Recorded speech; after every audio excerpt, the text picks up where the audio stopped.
Volume 7. Book 17, Chapter 47, Begging for Salvation. Book 17, Indigo Prefecture, Chapter 47, Begging for Salvation. It's me. It's my fault. If I had given a drop of Sovereign's might to Delia, she wouldn't die.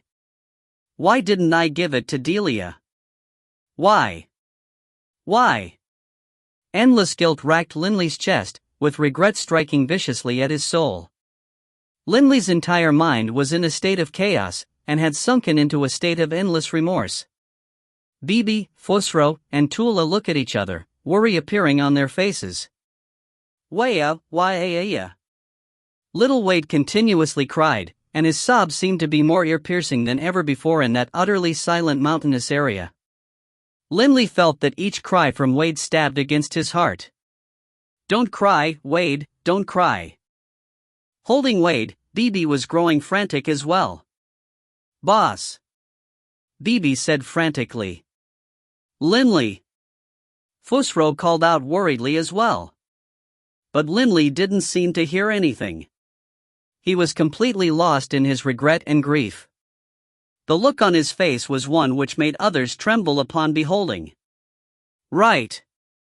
Linley let out a sudden growl. It was my selfishness. I always thought about my own safety, and I didn't think about Delia.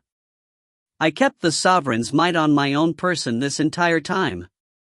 It was my selfishness. I was too selfish. Self-criticism. Self-hatred.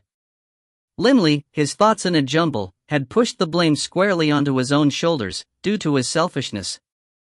Actually, Delia was too weak. Even if she had Sovereign's might, she wouldn't be able to defeat a 7-star fiend. It was only natural that Linley should be the one to use Sovereign's might to protect Delia. If Linley truly was selfish, then when facing the combined strike of those 7 elders, he wouldn't have pushed Delia aside at that critical moment, thereby wasting precious time. After all, at that time, he could have dodged instead. All 7 of those attacks had landed. Linley had nearly died. Although he hadn't died, the protective armor of Sovereign's might had been broken through, and even his body had been crippled. However, Linley's thoughts had entered a state of confusion, and others were completely unable to dissuade him. It was my selfishness. It's all my fault. If I had given Sovereign's might to Delia, she wouldn't die. Linley's mind was utterly chaotic. These words were the only thing that consistently echoed within his consciousness. Linley! Fusro suddenly roared.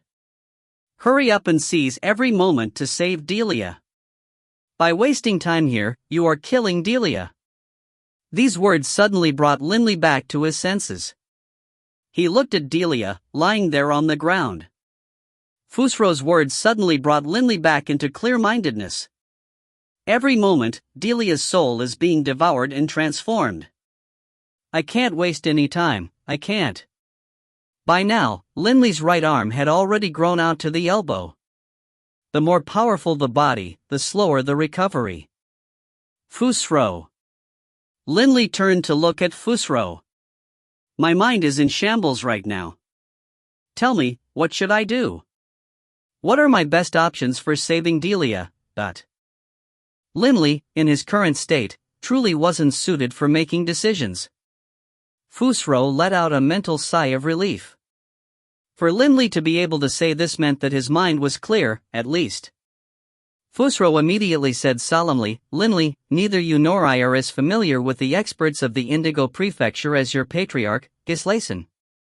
Gislason is the leader of the 4 Divine Beasts clan, and he knows far more than we do. Your patriarch will know more than anyone else as to who will be able to save Delia. Perhaps the 4 Divine Beasts clan itself has someone capable of rescuing Delia. Linley's eyes immediately lit up. Right. The 4 Divine Beasts clan has existed for so long. Perhaps it truly does have a supreme expert capable of saving Delia. A hint of hope appeared in Linley's mind. Right now, we need to hurry back to the Skyrite Mountains. Normally, metallic lifeforms will take nearly 2 months, but if we travel by day and by night without resting, we should be able to get there in 10 days or half a month. Once we reach the Skywrite Mountains, there'll be more people and more ideas. Fusro said hurriedly. Linley made up his mind as well. That's what we'll do then. Linley's body once more dragon-formed. In terms of flying speed, his dragon form's flying speed was indeed much faster. Linley lowered his head to look at Delia, lying there on the ground. Delia looked as though she were asleep. Linley said gently, Delia, you have to hold on. Stretching out his left hand, he took Delia into his arms. Fusro, please hold Wade. Linley said. We'll immediately head out. All right. Fusro took Wade from Bibi's arms. Boss, don't be too heartbroken. Delia will definitely recover. Bibi said consolingly. Linley forced out a smile, then nodded slightly. Right. Bibi, you stay with the others. Fusro and I will go back first. Bibi nodded, and then he watched as Linley and Fusro pierced through the skies, disappearing into the horizon. Bibi's eyes had tears within them as well. Raising his head upwards, he looked at the sky. Over gods, the boss has already lost his father and his grandpa Doring. No matter what, you can't let Delia die as well. If Delia dies, then the boss. Bibi and Linley had lived so many years together. He understood Linley very well. No matter what sort of difficult circumstances or dire straits Linley was in, he wasn't afraid at all and would face them head-on. But, when those close to him left, Linley suffered terrifying emotional blows. All right. Everyone, hurry into the metallic lifeform. We'll make haste back home. Tuala's voice rang out. All of you, stop being sad. Move all of our unconscious clansmen into the metallic lifeform. We will hurry backwards. It wasn't just Delia who was unconscious. There were quite a few clansmen lying on the ground, while quite a few onlookers were injured as well. When they learned that these people weren't dead yet, they too felt a hint of new hope. The Azure Dragon clansmen entered the metallic lifeform, and then at once more pierced through the skies, also making haste in flying towards the Skywrite Mountains. When the Azure Dragon clansmen left, the only people remaining were those who were in that other metallic lifeform. Too powerful. Especially that expert from the Azure Dragon clan. He was actually able to fight 5 other experts by himself, and slaughtered them all. These people weren't saddened for Delia, only stunned by this battle. That grey-robed who died was powerful as well, the one who sent all those terrifying green specks of light out. Did anyone hear what that expert of the Azure Dragon clan is named? I thought I heard that big fellow with long red hair shout Linley loudly. Right. He is named Linley. I heard it as well.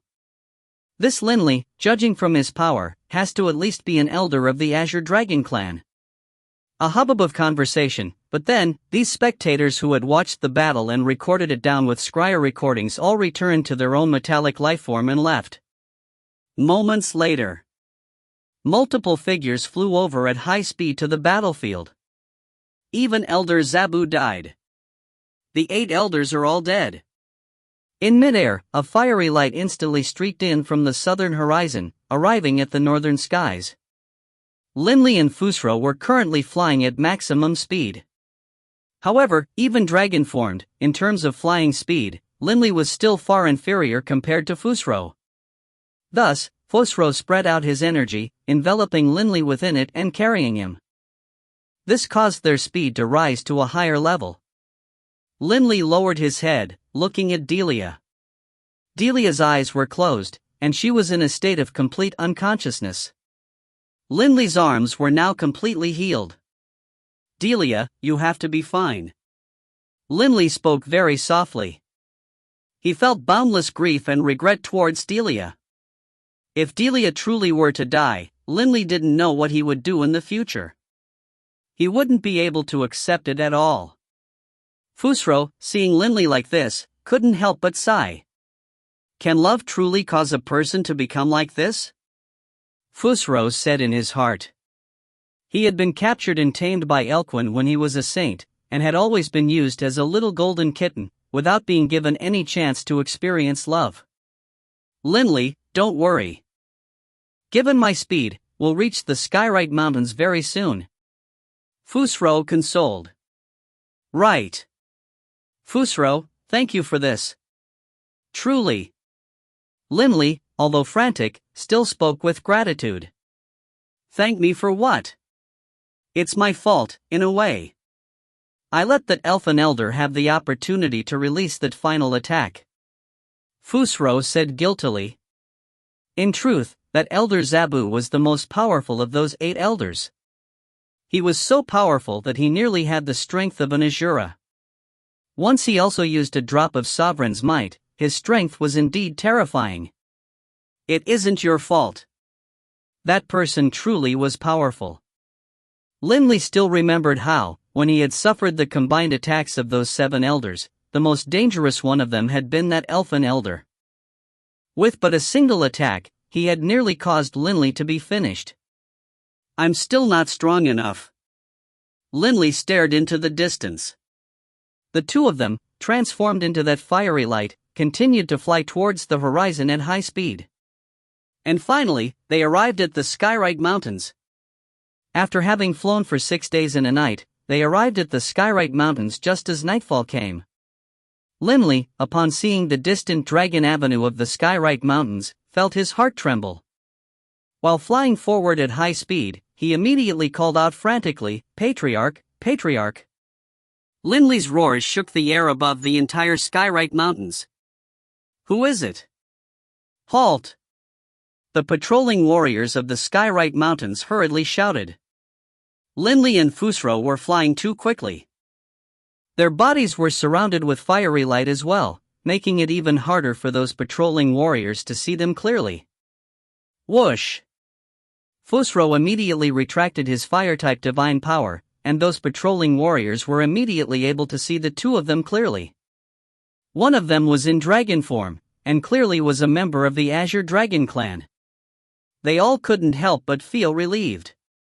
It is Elder Linley. Immediately, some patrolling warriors recognized him. That savage, spike-studded dragon form had become Linley's trademark. Linley, what is it? A figure flew over at high speed. It was Elder Garvey. Elder Garvey, seeing Linley look so frantic, with his entire body stained with blood, couldn't help but ask in a hurry, what happened? What's wrong with Delia? Delia, before Linley even had a chance to reply. Linley! A voice rang out, and a powerfully built figure with azure hair flew out at high speed. It was the patriarch of the Azure Dragon clan, Gislason. Gislason immediately saw Fusro. What happened? We were attacked. Delia is now in critical condition. Fusro said hurriedly. Gislason, seeing the situation, immediately said, "Come to my place right away." As he spoke, he immediately led Linley and the others towards his residence. Within the residence of the Patriarch. The main hall. Linley gently placed Delia onto a seat, and then turned his head to look at Gislason. Patriarch, Delia suffered a spiritual attack from an elder of the Edric clan, of the 8 great clans. The Edric clan? The Edicts of Life? Gislason's face changed, and he immediately used his spiritual sense to probe Delia's situation. Linley, keeping hope alive in his mind, watched this scene. Not only was the Patriarch physically powerful, he was also extremely formidable with respect to the soul. Perhaps the Patriarch might have some method for saving Delia. Linley waited, and as he did, his heart was trembling. Elder Garvey and Fusro just stood there, not daring to say a word. Formidable, formidable. Gislason sighed in amazement. What is it? Linley said hurriedly. Gislason turned to look at Linley. He said solemnly, the devouring transformation in Delia's soul isn't too bad right now. However, the devouring will grow faster and faster. I've never imagined that the Edicts of Life contained a technique like this. With regards to this, alas, Gislason shook his head and sighed. Linley was stunned. But don't grow frantic. I can't save her, but that doesn't mean others can't either. Gislason said hurriedly. Right at this moment, two people charged in, one of which was foreign. What on earth is going on? Foreign said frantically. When he saw Linley in the corner of his eyes, his face couldn't help but change. Linley was actually still alive. This was completely out of his expectations. Foreign, it's good that you are here. You and Garvey, hurry over to Bloodbath Gorge and have the Grand Elder and the others come. Oh, right, hurry and ask the other 3 clan leaders to come as well. Hurry! Gislason shouted. If you find any errors, ads pop-up, ads redirect, broken links, non-standard content, etc., please let us know. Report chapter so we can fix it as soon as possible. Book 17, Chapter 48, Their Proposals. Book 17, Indigo Prefecture, Chapter 48, Their Proposals. Yes, Patriarch. Elders Garvey and Foreign didn't dare to dawdle, immediately departing towards Bloodbath Gorge. The entire main hall immediately became silent, and even Wade had fallen asleep in Fusro's arms. Wade, give me the child. Linley said. Fusro handed the child to Linley. Linley, holding his son in his arms, looked at the nearby unconscious Delia, a sour feeling in his heart. Swoosh! Swoosh! Multiple other elders hurried over. Just as they were about to speak, Gislason immediately sent out his divine sense and barked, "Be silent." Linley's wife has just suffered an attack from an expert of the Edric clan of the 8 great clans. All of you who specialize in the soul, go take a look and see if you can save her. You all came? Linley looked in surprised delight at these elders. Hurry over and take a look and see if you can save Delia. Linley was at the point where whenever he saw someone, he would want them to go take a look. The many elders glanced at each other, and then they all walked towards Delia's side. A silver-haired elder said, "Then I'll give it a try first." As the second elder, he had reached an exceedingly high level of accomplishment with regards to the soul. Fusro. Gislason led Fusro to one side. The Lord Prefects. This isn't the time for discussing that. Fusro couldn't help but frown. Gislason was startled. He then glanced sideways at Linley, then nodded towards Fusro. I understand. Right. What happened? You, Tuula, and Linley were present on this journey. How could this have happened to Delia? Tell me this story in detail. As the Patriarch, Gislason knew that something was off. Oof. It's all due to the situation between your 4 Divine Beasts clan and the 8 Great Clans. Fusro let out a low snort. Clearly, he was very dissatisfied. As Fusro saw it, Linley had been harmed by the 4 Divine Beasts clan. And then, Fusro described what happened in detail. At first, Linley and I were riding in that metallic lifeform as we left Mir City. Fusro gave a detailed description of what had happened, from start to finish. At the same time, those elders standing next to Delia were all using their own spiritual energy to enter Delia's mind, investigating the situation. How is it? Linley held Wade as he looked at these elders. He felt his heart trembling non-stop. Nothing I can do. The silver-haired elder shook his head inside. These green specks of lights are too obstinate. They constantly devour, and as they do, they also become part of the soul itself. To use brute force to kill and eradicate these green spots of light will cause Delia to die immediately. To cure Delia will be hard. Very hard. When he said those 2 words, very hard, the silver-haired elder stopped speaking. Linley hurriedly looked towards the other elders. The other elders shook their heads as well. Linley, don't be impatient. In our 4 Divine Beasts clan, the most proficient at the soul are those members of the Vermilion Bird clan. They possess the flames of rebirth, and perhaps, they'll have some method for curing Delia. the silver-haired elder said. Right. Flames of rebirth. A hint of hope appeared in Linley's mind. Right at this moment, Linley felt space shudder. He couldn't help but turn to look, and he saw multiple figures descending from the air. There were dozens of figures. Elder brother. A deep voice rang out. It was the patriarch of the Black Tortoise clan. The other 3 clan leaders, along with the Grand Elder, had all hurried over. Because of the commands of Gislason, a large group of people now filled this main hall, surging towards and looking at Linley and Delia. Fusro. These people noticed Fusro as well. Hurry and take a look at Linley's wife. Fusro just said. What's wrong with Linley's wife? An elder of the Vermilion Bird clan asked hurriedly. Holding his son, Linley immediately stood up. Looking at the throng of people, all of whom were the most elite members of the 4 Divine Beasts clan, he immediately said, My wife suffered a spiritual attack from an elder of the Edric clan. As for her situation, everyone, come take a look. I hope that someone who has the ability to rescue my wife will do so, These elders all noticed the look on Linley's face and in his eyes. They could all sense that Linley's heart had torn to pieces from worry. Everyone, go take a look. Perhaps someone will be able to do something. Gislason said hurriedly. The entire 4 Divine Beasts clan had, in total, just 70 or 80 elders. More than 50 of them were present here. Clearly, the majority of them had hurried over. The first to take a look were the 3 clan leaders, who all investigated Delia's situation.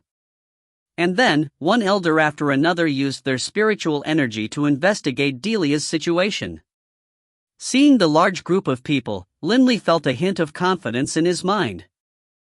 With so many people present, much like how I can train in other laws, the elders of the clan might include someone who trains in the edicts of life.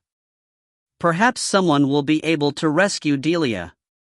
In addition, the matriarch of the Vermilion Bird clan is present. The Vermilion Bird clan possesses the Flames of Rebirth ability. They can save themselves with it. Perhaps they'll also be able to save Delia. Holding his son, Linley just watched hopefully at these elders.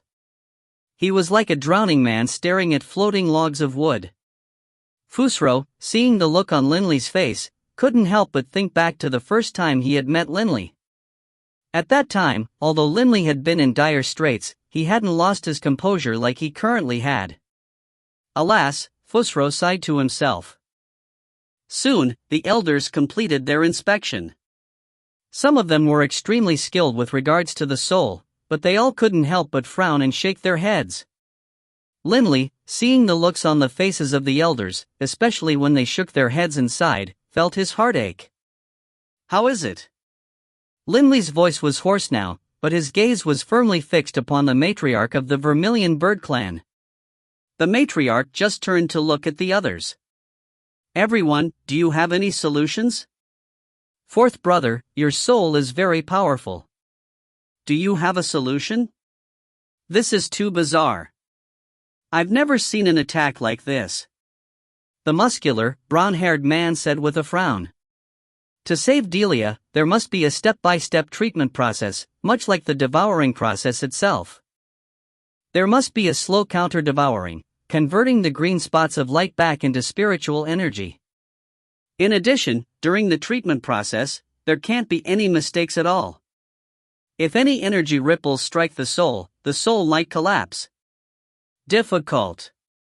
Difficult. Difficult. Hearing these words, Linley's heart fell into an abyss. Vermilion Bird Matriarch, how about you? Linley hurriedly looked towards her. But the matriarch just said, Linley, I'm truly sorry. Our Vermilion Bird clan's ability to save ourselves isn't bad, but even if we save ourselves, it takes a tremendous amount of energy. Save others? We don't have that ability. Linley couldn't help but look at each of the other elders.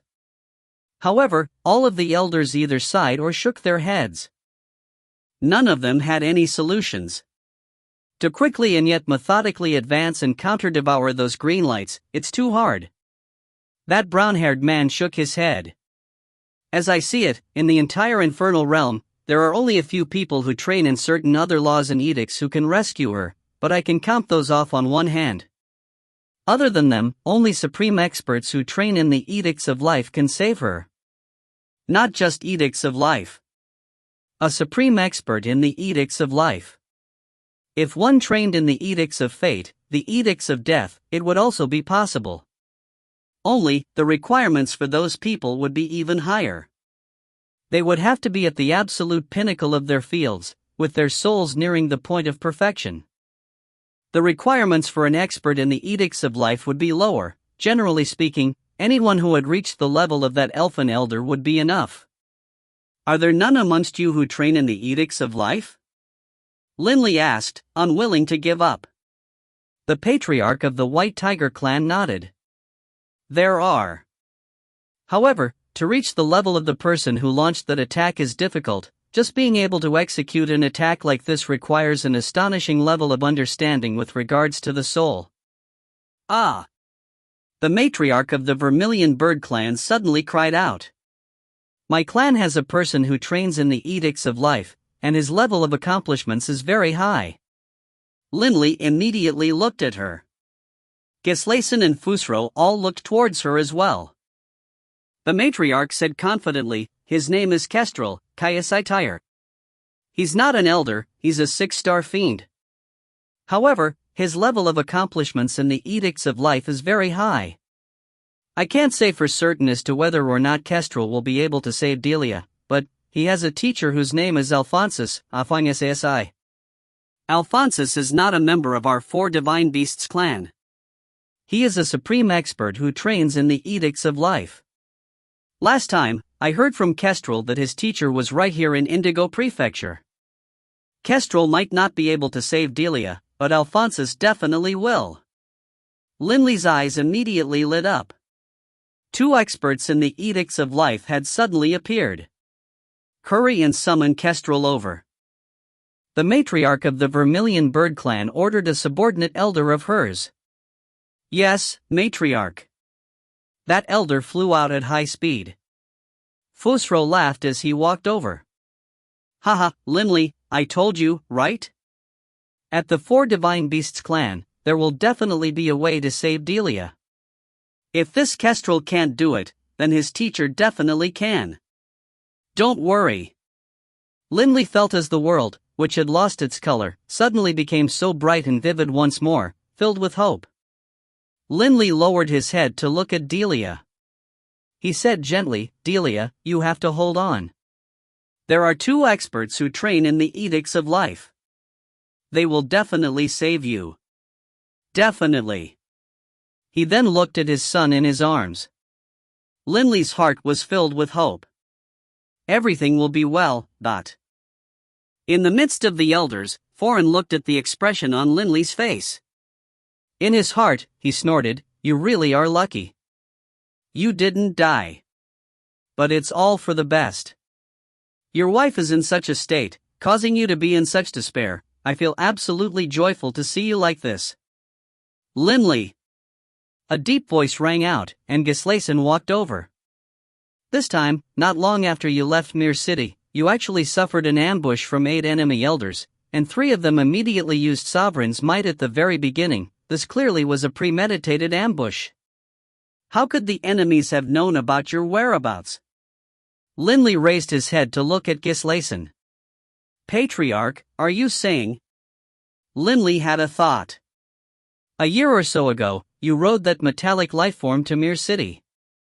In the past year, there have been 3 groups of visits on metallic lifeforms, but the 8 great clans haven't launched any attacks. But as soon as you leave Mir City, they attack? Clearly, they were tracking your whereabouts, resulting in them being able to arrange for their forces to lie in wait. Gislason said. How can the enemies know your whereabouts so clearly? Linley couldn't help but nod. Perhaps someone in your clan revealed the secret. Fusro snorted coldly. Otherwise, how could they have found Linley so easily? Fusro. Gislason couldn't help but frown and bark at him. When Foreign heard these words, his pupils contracted. At this moment, Linley suddenly turned to look towards Foreign.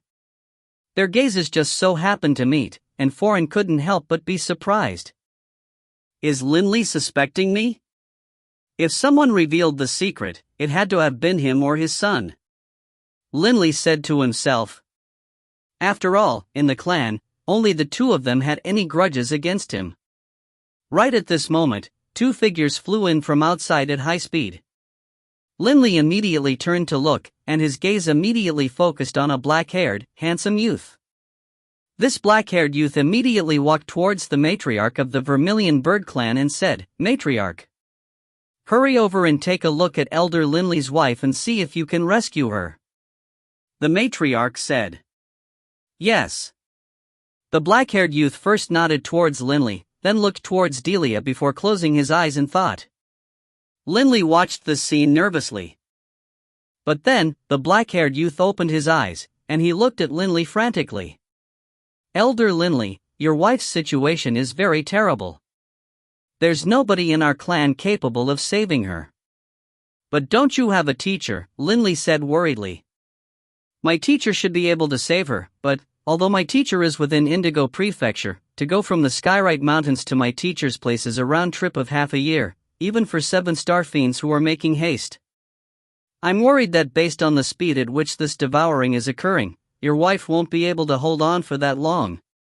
If you find any errors, ads pop-up, ads redirect, broken links, non-standard content, etc., please let us know. Report chapter so we can fix it as soon as possible." Book 17, Chapter 49, 3 months. Book 17, Indigo Prefecture, Chapter 49, 3 months. After Kestrel finished speaking, the entire hall immediately fell silent. Linley was frantically pondering. Although the teacher of this Kestrel is in Indigo Prefecture, the distance is too far. I don't have enough time right now. If we make a round trip, there definitely won't be enough time. Can it be that I'll have to send Delia over there? If they sent Delia over, the amount of time it would take would definitely be much shorter. But if they did that, then there wouldn't be enough time to find anyone else who might also be able to save her. Kestrel. Linley stared at him. Tell me. If I send Delia to your teacher's place, how likely is it that your teacher will be able to save Delia? Kestrel frowned. Hesitating momentarily, he stared at Linley, then said with certainty, "If my teacher intervenes, although I can't say he will definitely be successful, he has at least a 90% chance of success." 90%? Linley turned, looking at the unconscious Delia. Linley then turned his head to look at Patriarch Gislason.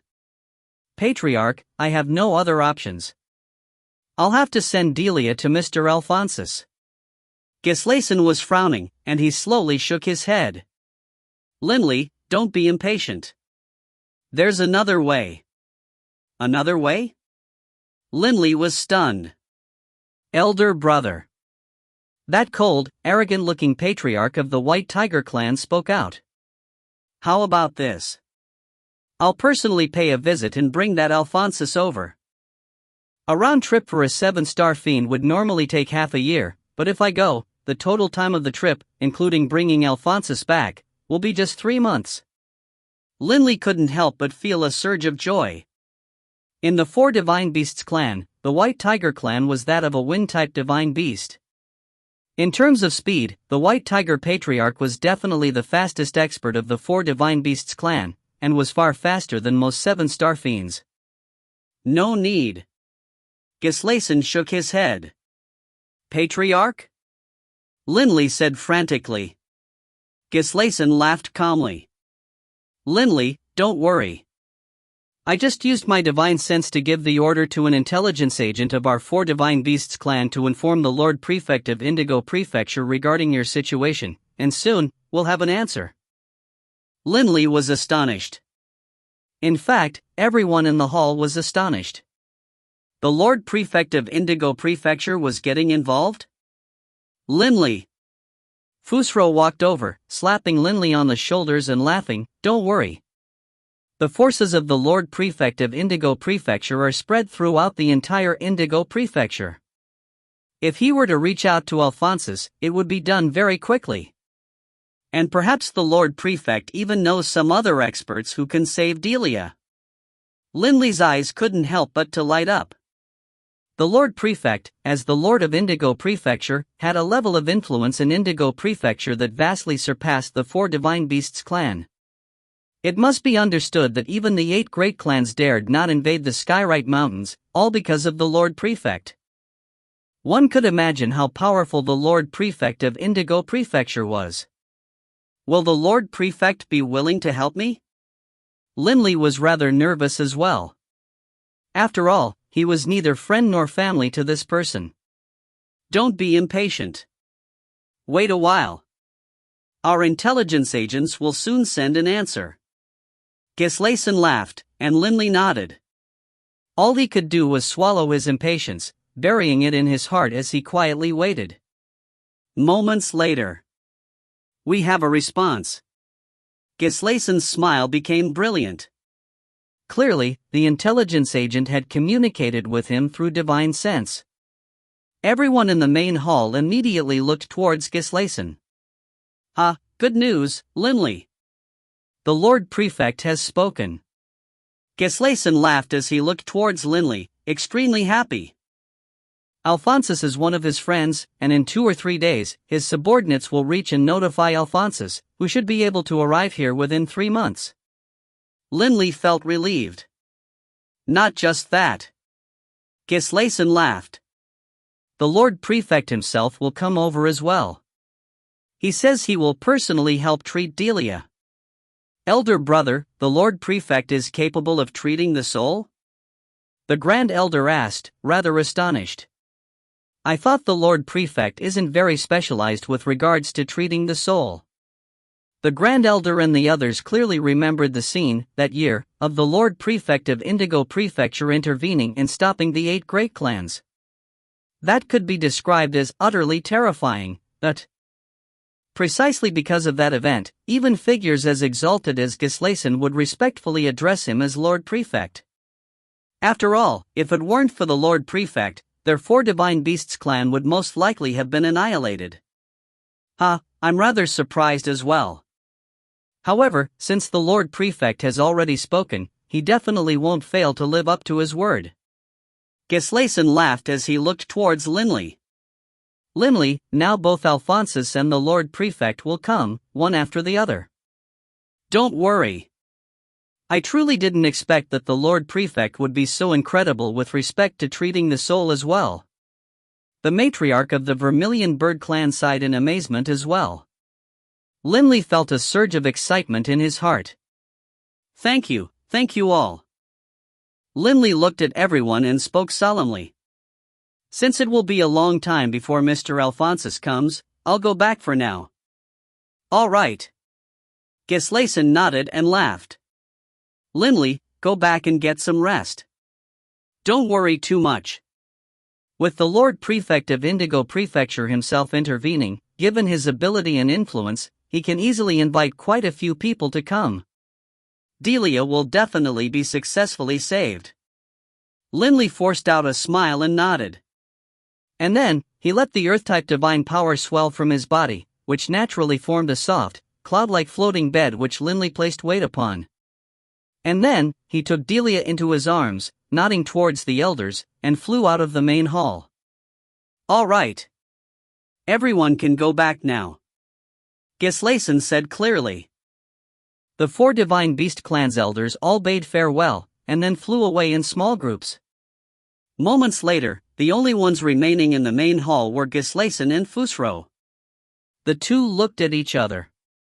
Gislason immediately set up his god realm, separating the sound within from the outside world, then said urgently, Fusro, last time we were discussing. Linley returned to that gorge within the Skyrite Mountains. He spent every day either by Delia's side or taking care of Wade. But of course, Linley would occasionally let some of the other members of the Yulan branch take care of Wade. A thin fog billowed about. Baruch was currently standing in an empty spot of land, staring towards Linley's distant abode. "Father." Ryan walked over. "Are you worried about Delia and Linley?" Baruch let out a sigh. "Right. Linley has already been back for half a month, but during this past half month, he's never dined with us. He's always remained within the room, hiding inside. In his eyes, the only person he can see right now, aside from Delia, is probably his son." Linley's sunken in too deeply. Ryan frowned. Love is very complicated. It's something which is hard to explain. Baruch shook his head. Right at this moment, a figure descended from the skies at high speed. "Plan leader Baruch, how is my boss doing?" The newcomer was Bibi. Bibi's group had arrived after Linley. "Bibi?" A hint of a smile appeared on Baruch's face. "It's good that you've returned. Go speak with Linley. Even if you aren't able to persuade him to come out, if you can chat with him, perhaps Linley's mood will improve." "Right." Bibi nodded, then immediately ran over towards Linley's residence. Gislason's residence. The main hall. "Patriarch, nearly 100 of our clansmen are unconscious. What should we do?" Tuola said frantically. "So many of our clansmen are sobbing." Tuola's return had resulted in the return of a large group of unconscious clansmen as well. Gislason, frustrated, frowned as well. "Enough of this subject." Gislason ground out. "I know their situation well. They are just like Linley's wife. We aren't even able to save Linley's wife, how are we going to save anyone else?" Tuola's face was full of worry as well. "Let the clansmen make their preparations," Gislason said. "Fortunately, most of our clansmen have divine clones. But Linley's wife became a deity through fusing with a divine spark. She doesn't even have a clone. If she dies, she'll truly be finished." Tuola nodded, letting out a sigh. He had personally watched as Delia was hit by the technique and saw how Linley had reacted. Most likely, in Linley's mind right now, his wife's life is more important than even his own. His wife is unfortunate as well, to have become a deity through fusing with a divine spark. "Tuola," Gislason instructed. "These unconscious clansmen, you go make the arrangements. Most likely, some of them fused with divine sparks as well." "Yes, Patriarch. I'll make all the arrangements," Tuola said. "Fine. You can go now," Gislason said. After Tuola left, Gislason's face became filled with exhaustion. To him, the matter of Delia and the other clansmen being unconscious was still a minor matter. What truly had him frustrated was the news which Fusro had brought him. Can it be that there really is no hope? Gislason raised his head, closing his eyes. A glimmer of tears flashed from between his eyelashes, like a gleaming, brilliant little jewel. Gislason took a deep breath. The exhaustion disappeared from his face, and that resolute self-confidence once more appeared. Now. Gislason's eyes were hard and firm. All we can do is entrust our hopes to the Redbud Sovereign who stands behind Linley, as well as the Bloodridge Sovereign who stands behind the Lord Prefect. Unfortunately, the Lord Prefect isn't willing to go all out for our clan's sake. Otherwise. In the blink of an eye, 3 months passed. Why isn't he here yet? Linley stood outside his room, his head raised towards the skies. Ever since the 3-month mark approached, he had been watching the skies every single day, hoping that Alphonsus would descend into the gorge. However, there had been no news of Alphonsus. Bibi walked out from behind, looking at Linley's back. Bibi felt miserable for Linley as well. He spoke. "Boss, don't worry." He said 3 months, but that was just an estimate. It won't be exactly 3 months, but it shouldn't be too far off either. Most likely, Alphonsus will be here tomorrow. Linley turned to look at Bibi and nodded slightly. Right. He'll definitely arrive tomorrow. Linley! Linley! A frantic cry rang out from the air. Linley seemed to have been struck by lightning, and he immediately turned to look towards the skies, only to see a figure descending at high speed while saying excitedly, "Linley, Mr. Alphonsus has arrived. He's arrived." Arrived? After having waited so long, Linley's heart seemed to have suddenly been set ablaze. All the hairs on his body stiffened, as though he had been hit by electricity. The newcomer was Elder Garvey.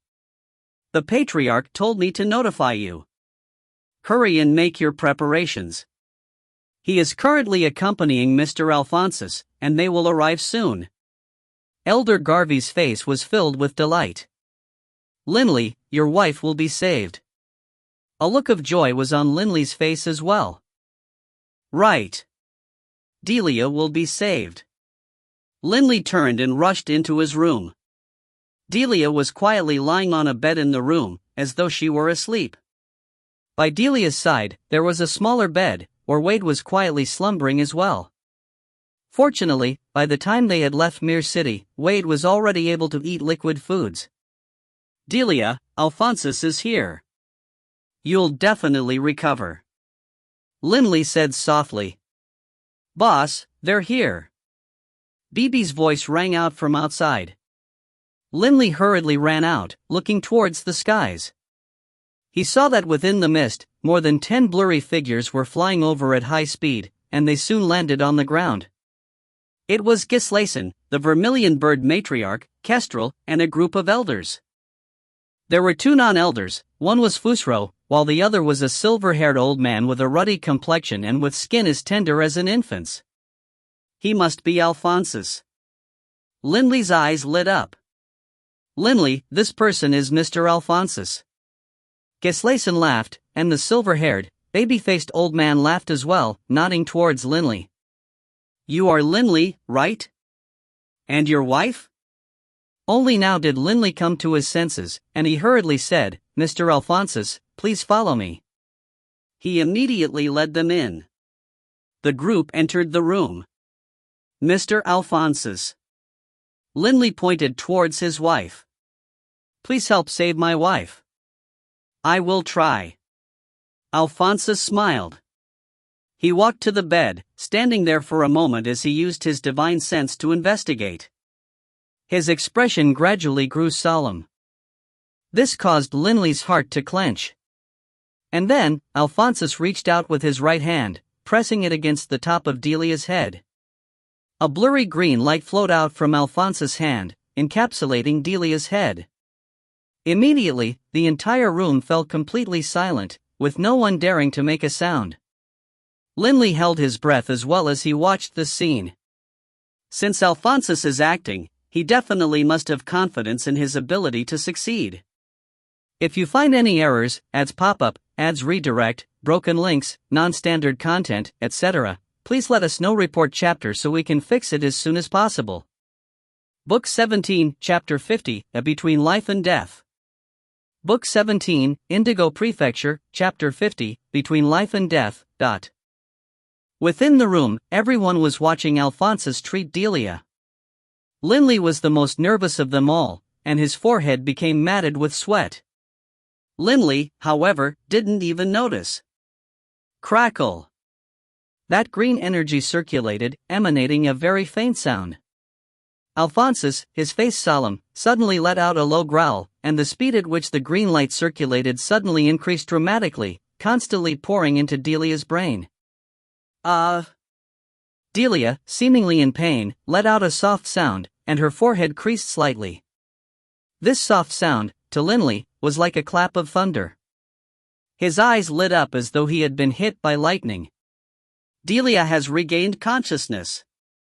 She's responding. Linley was so excited, his entire body was trembling. Looks of joy had appeared on everyone else's faces as well.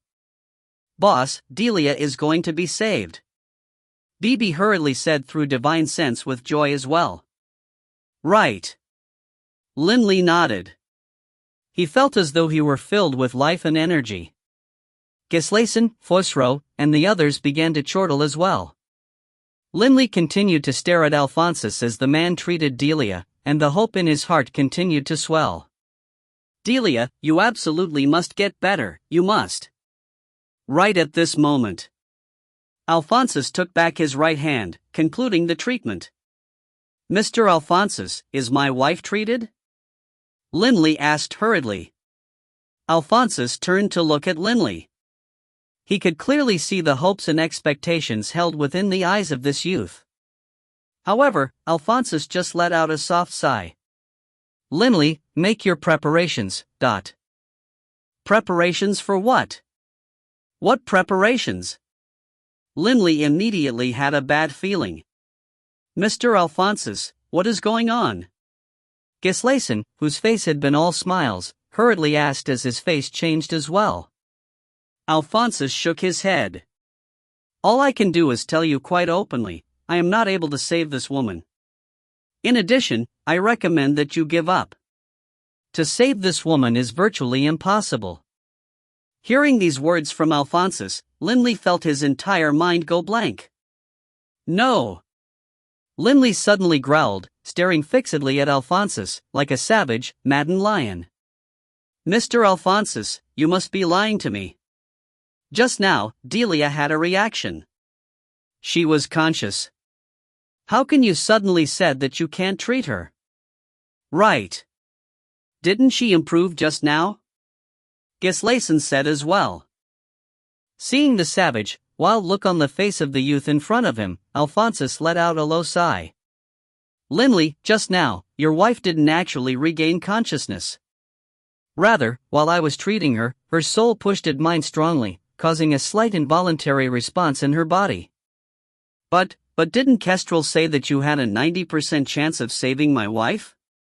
How can, now, Linley couldn't accept this. He truly couldn't accept it. 3 months ago, Linley had been convinced that Delia would definitely be cured. Over the past 3 months, Linley had been waiting constantly for this day. Just now, Linley had believed that Delia had already been cured. But now... Alphonsus let out a sigh. 3 months ago, if I were to treat your wife, I would definitely have been able to save her. But now, it's too late. What do you mean? You could save her 3 months ago, but not now? Linley said frantically. Alphonsus looked around at everyone, then said, Everyone, this sort of spiritual attack is a very insidious, vile type. Those green spots of light invade the soul, then constantly devour and transform it. 1 spot becomes 2, 2 becomes 4, 4 becomes 8. Although the souls of high gods are powerful, and to devour and transform them is very difficult, as the multiplicative effects continue, the more time passes, the more extravagant the rate of devouring becomes. Alphonsus said solemnly. Everyone present nodded. I know these things. But why are you unable to save Delia? Linley said frantically. Alphonsus looked at Linley, then sighed. Linley, you still don't understand? The devouring and transforming speed continues to grow faster and faster. 3 months ago, the speed of devouring and transforming was 1,000,000 times slower than it is now. Linley was stunned. 1 becomes 2, 2 becomes 4, 4 becomes 8. As time went on, after just a few dozen rounds, the numbers would become astronomically large. What I need to do in order to save your wife is to counter-devour and counter-transform those green spots of light. Alphonsus said. Linley knew this as well, that the treatment method was to counter-devour and reverse the transformation process. Only when my counter-devouring speed surpasses the devouring speed will I be able to save your wife. Alphonsus said, and Linley completely understood. Right now, my treatment speed is far too slow, compared to the devouring speed. Even if I go all out, at most I'll be able to slow the devouring speed and slightly extend your wife's life. Alphonsus sighed. 3 months ago, I could have easily saved your wife. But now, forgive my inability. Linley stood there, stunned. He completely understood. This sort of devouring speed was like a spark of flame that had become a prairie fire. The more time passed, the wider the burned area would become. A single spark of fire was enough to char the entire grassland. The same was true for these green spots of light. The more time passed, the faster the devouring speed, and the more distant the hopes for saving Delia would be. "Boss! Boss!" Bibi called out repeatedly. "Linley!" Fusro called out as well. But Linley stood there like an idiot, completely silent. Alas! Alphonsus let out a sigh as well. Within the room, Gislason, the Vermilion Bird Patriarch, and the various elders all looked at each other, speechless. The entire atmosphere was extremely tense and gloomy. "Mr. Alphonsus," Linley suddenly said frantically, "I beg of you, please help treat my wife and extend her life. Let me have enough time to ask someone else to help treat her." "Is that acceptable?" Linley looked hopefully towards Alphonsus. Linley understood that Alphonsus' treatment speed was inferior to the devouring speed. Then, if Alphonsus wanted to extend Delia's life, he would have to constantly treat her. This request of his was indeed rather excessive.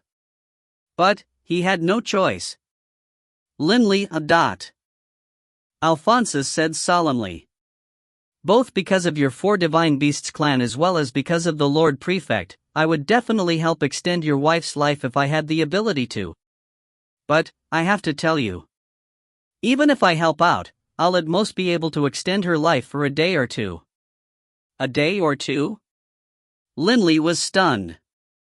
He had been hoping the extension would be for several years. The longer the better. This sort of soul treatment, it isn't as simple as you think it is. To treat your wife, as I just said, because your wife's soul rejected my energy, even her body physically reacted. Alphonsus continued, "The soul is a very central part of a person. When treating someone, I have to be extremely careful. If just the slightest bit of energy spills out, I'll have injured your wife's soul and she will die. I can maintain this sort of peak performance for a short period of time, ensuring that I don't make any mistakes. But if the amount of time I spend in that state is just a bit too long, given how much spiritual energy that takes up, errors will naturally occur.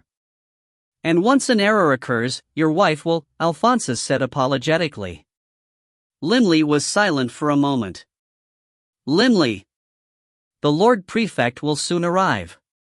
Perhaps the Lord Prefect will be able to save your wife," Gislason said hurriedly. Linley's eyes lit up. "Right. There's still the Lord Prefect." But Alphonsus said, "Linley, I already told you to make your preparations. Although I deeply admire the Lord Prefect, to be honest, I don't believe that the Lord Prefect has the ability to heal her."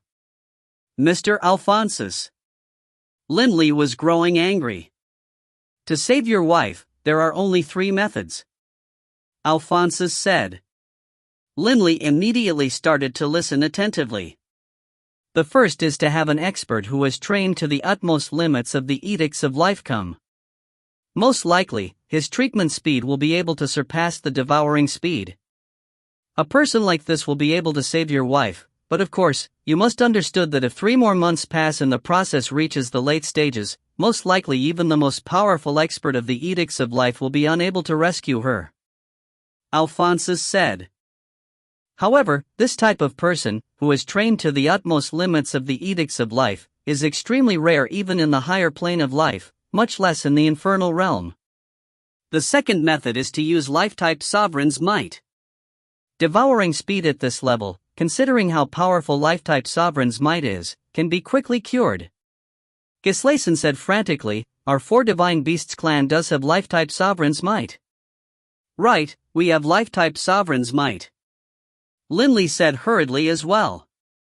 "You didn't let me finish." Alphonsus shook his head. "Life-type Sovereign's might is extremely powerful. Naturally, its restorative speed is astonishing. But, life-type Sovereign's might is in fact too powerful. There is no way a high god can control it perfectly. I imagine that those of you who have used Sovereign's might know that it will leak out, right?" Linley was stunned. "Right. Sovereign's might was too powerful. The spiritual strength which a high god could exert over it was not enough to perfectly control it. This would cause the user of Sovereign's might to emanate an azure aura or a black aura or some other aura over their body. This was caused by the natural leakage of Sovereign's might. It was said that Sovereign's might could only be used a single time. This was because once a high god used Sovereign's might, there was no way the high god would be able to prevent the Sovereign's might from leaking out and dissipating. Even if he stopped fighting, the Sovereign's might would still naturally disperse. Even if I used Sovereign's might to save Delia by delving deep into her soul, if there was the slightest bit of imprecision, Delia's soul would be impacted and would die. To say nothing of the leakage of energy from the Sovereign's might. Alphonsus said. Remember, to save Delia, there can't be a single hint of leakage of Sovereign's might, or a single mistake. Linley's face couldn't help but turn ashen. He understood this principle. Sovereign's might was the energy of a sovereign. He had never heard of a high god who could control it perfectly, to the point where not a hint was wasted or dispersed. Gislason said, there are indeed high gods who are capable of controlling Sovereign's might so perfectly. According to legend, high gods who have reached the paragon level are able to perfectly control Sovereign's might. Unfortunately, I've never heard of a high god paragon who resides within Indigo Prefecture. Linley couldn't help but laugh bitterly. Mr. Alphonsus, didn't you say there was a third method? Linley immediately asked. Alphonsus said resignedly, the third method is to ask a sovereign to intervene. If a sovereign is willing to intervene, no matter which sovereign, your wife would be easily saved. But, will you be able to convince a sovereign to help? Your third method is a waste of words, Bibi said unhappily. But Linley was silent for a long time. Mr. Alphonsus, are there truly no other methods? Linley asked again. Alphonsus nodded with absolute certainty. Given my understanding of the soul, I dare say that I am completely certain that aside from these three methods, there are no other methods available. The first method was to find an expert who had reached the utmost limits of insight into the edicts of life, a supreme expert who vastly surpassed Alphonsus. But where in Indigo Prefecture would they go to find someone like that? The second method was to find someone who was able to perfectly control Sovereign's might, without allowing for any leakage or making any errors. This amount of spiritual control was something which only those legendary paragons were capable of. The third method. The only sovereign which Linley had a connection to was the Redbud sovereign. But even aside from the question of whether or not she would help out, the amount of time it would take to go from the Bloodridge continent to the Redbud continent was far, far too long. Delia couldn't wait for that long. Everyone, I've troubled you all in recent days. Linley forced out a smile. You can all go back now. There's no need to worry yourselves over my affairs. Mr. Alphonsus, I wish to truly thank you for having hurried such a distance to come save my wife. Gislason, the Vermilion Bird matriarch, Fusro, and the others, seeing the look on Linley's face, all sighed in their hearts. Linley, we'll leave for now. Gislason and the others wanted to console him, but they didn't know what to say. All of them simply left. Although they all knew that the Lord Prefect of Indigo Prefecture would arrive soon, after hearing Alphonsus' explanations, they all understood that the Lord Prefect probably wouldn't be able to save Delia unless his spiritual control was able to perfectly control Sovereign's might. But unfortunately, according to legends, only high god paragons were capable of this. Boss. Bibi looked at Linley's forlorn figure. He had the sudden urge to cry. Linley turned to look at Bibi, forcing a smile out. Bibi, you head out as well. Let me accompany Delia by myself. Linley patted Bibi on the shoulders. Bibi made a sound in acknowledgement, nodding repeatedly. And then, Bibi left the room as well. Within the room, the only figures now present were Linley, Delia, and that slumbering Wade, who had no idea what was going on. Linley quietly looked at Delia, countless scenes flashing through his mind. Grief filled his breast, and he couldn't help but raise his head. Heavens! Why must you punish me so? His hoarse voice echoed and reverberated within the silent room. It was filled with regret, anger, grief, and despair. 2 streams of tears fell down from Linley's face. Linley slowly walked to the bed, kneeling in front of it and looking carefully at Delia. He stretched his hand out, gently stroking Delia's face. A hint of a smile appeared on Linley's face as well, a peaceful smile. Delia, I'll accompany you on the final leg of the journey. Never to part, ever. Time flowed on. In the blink of an eye, many days had passed. Bibi stood outside the room, staring in from outside the window. At this moment, Baruch walked past. Afraid of disturbing Linley, he said softly, "Bibi, how is Linley doing right now?"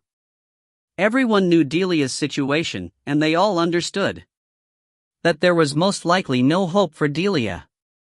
Only, everyone feared that because of this, Linley would collapse and perhaps even do something which would cause everyone regret and pain. See for yourself. Bibi sighed. There wasn't a hint of a smile on Bibi's face right now. He didn't have any mood to laugh or joke around any longer. Baruch looked in through the window. He saw, within the room, Linley was currently holding Wade, feeding Wade some liquid food. Every so often, Linley would look towards Delia and say softly, "Delia, Wade's been very good today. He hasn't caused any fuss at all." Seeing this from outside the window, Baruch couldn't bear to watch any longer. "I really hope," Bibi said softly. "I really, truly hope that Lord Prefect of Indigo Prefecture who is arriving soon will be able to save Delia. He has to." "Right." Baruch nodded as well. Right at this moment, a figure suddenly descended from the skies. It was Fusro. Fusro said in a soft voice as well, "Bibi, Linley, he..." "Fusro, you came?" A gentle voice rang out. Smiling, Linley walked out of the room, carrying Wade. "I came to take Wade out for a walk." "Come, Fusro, you can hold Wade for a while as well. It's been so long since you last came. Wade has missed you, Dot." Fusro, seeing the smile on Linley's face, couldn't help but feel stunned. He hadn't expected that at a time like this, Linley would be smiling. But for some reason, he had this feeling that Linley's smile caused him to feel even more miserable than a look of grief. "All right, I'll hold him." Fusro immediately walked over. "Hug." Wade, seeing Fusro walked over, immediately reached out with his little hand while saying, "Hug, hug." Linley laughed. Wade can say a few simple words already. He knows how to say mother. Right at this moment, a figure descended from the skies at high speed. It was Elder Garvey. Elder Garvey flew over, hurriedly saying, "Linley, the Lord Prefect has arrived." Linley was stunned. The Lord Prefect came? A hint of color appeared in Linley's lifeless eyes. Although Linley no longer held much hope in the ability of the Lord Prefect of Indigo Prefecture to save Delia, at least it was worth a try. Right. The 4 clan leaders and the Grand Elder immediately went to greet him. "It'll be a while before he arrives," Elder Garvey explained. The 4 clan leaders of the 4 Divine Beasts clan were naturally very arrogant, but they sincerely admired the Lord Prefect of Indigo Prefecture, admired and respected him. The great kindness this person had shown to their clan, as well as this person's power, was more than enough for them to act this way towards him. "Oh, Linley lives right here?" A friendly voice rang out. 10 figures descended from the skies. Linley, Fusro, Bibi, and the others all raised their heads to look. The person flying at the head was the Lord Prefect of Indigo Prefecture, while Gislason and the 4 clan leaders followed by his side, their attitudes very humble and meek. But Linley just stared fixedly at that figure who was escorted by those 4 clan leaders, like the moon surrounded by 4 stars. The person was dressed in a long black robe. His long black hair fluttered in the breeze, and his long black beard hung down to his chest. His eyes were very small, but they looked as lively and energetic as the stars. A hint of a smile was at the corner of his lips, and a very friendly look was on his face. "Linley." That person laughed while greeting him. "Linley, this is the Lord Prefect," Gislason introduced. But Linley just stared in disbelief. Lord Beirut? Grandpa. Bibi called out as well, shocked. He excitedly charged forward, and Beirut opened his mouth and laughed loudly. "Ha, Bibi," and as he spoke, he drew Bibi into his arms. "Grandpa." Bibi called out excitedly once again. "Ah, you've missed Grandpa, eh?" Beirut laughed very happily. As for Gislason, the Vermilion Bird Matriarch, and the rest of the 4 clan leaders, as well as the Grand Elder and the other elders, and even Fusro, they all stared with wide eyes in disbelief at this scene. The Lord Prefect? Grandpa? Looks of utmost amazement were on the faces of Gislason and the others. If you find any errors, ads pop up, ads redirect, broken links, non-standard content, etc., please let us know. Report chapter so we can fix it as soon as possible. Book 17, Chapter 51, Beirut's Abilities. Book 17, Indigo Prefecture, Chapter 51, Beirut's Abilities. Linley had originally sunk into despair. He believed that Delia had no hope for life, and he didn't place much hope into the arrival of the Lord Prefect of Indigo Prefecture. But he had never imagined that the person who had saved the 4 Divine Beasts clan from the flames and the floods, the Lord Prefect whom Gislason constantly praised as unspeakably powerful, was actually Bibi's grandfather, Beirut.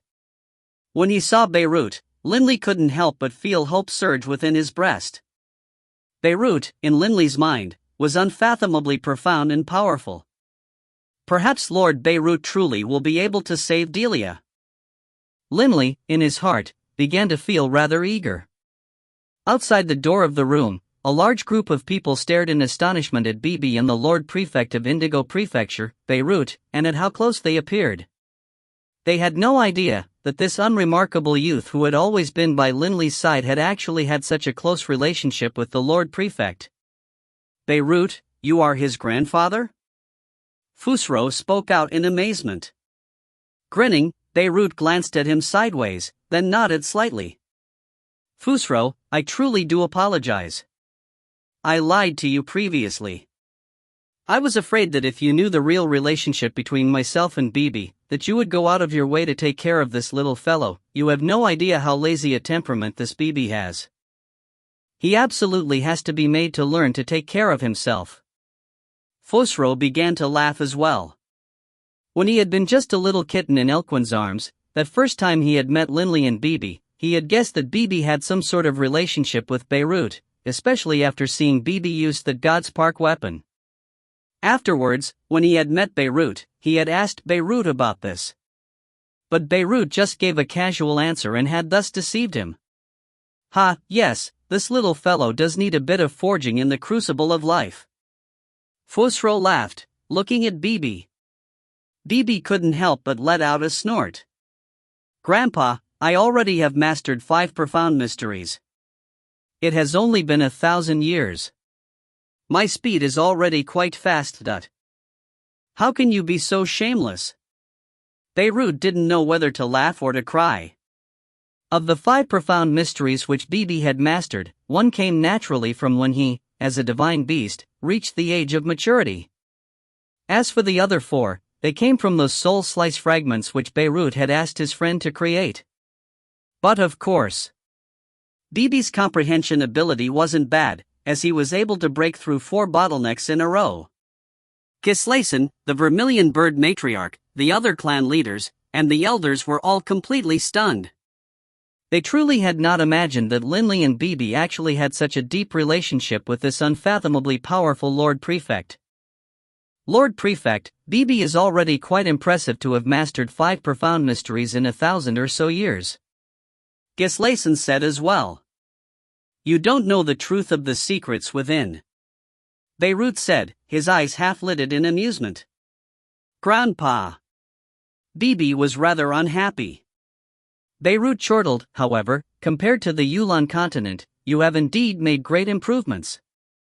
At least your patience has improved a bit, ha? Only now did Bibi smile as well. Lord Beirut. Linley finally spoke. My wife, Delia, she. Beirut turned to look. Seeing Linley, his expression grew slightly more solemn. He nodded. I heard of your wife's situation, which is why I hurried over.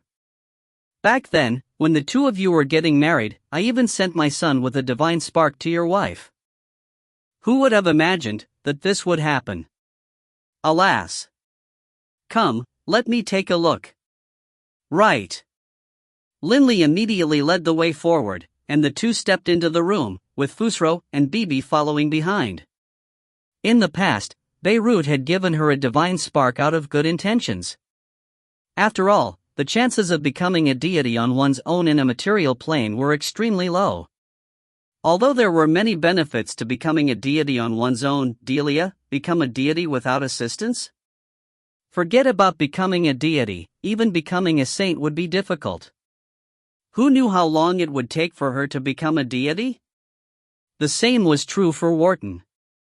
If Wharton didn't undergo the ancestral baptism, it would also be very hard for him to become a deity by relying on his own abilities. Linley actually has such a relationship with the Lord Prefect.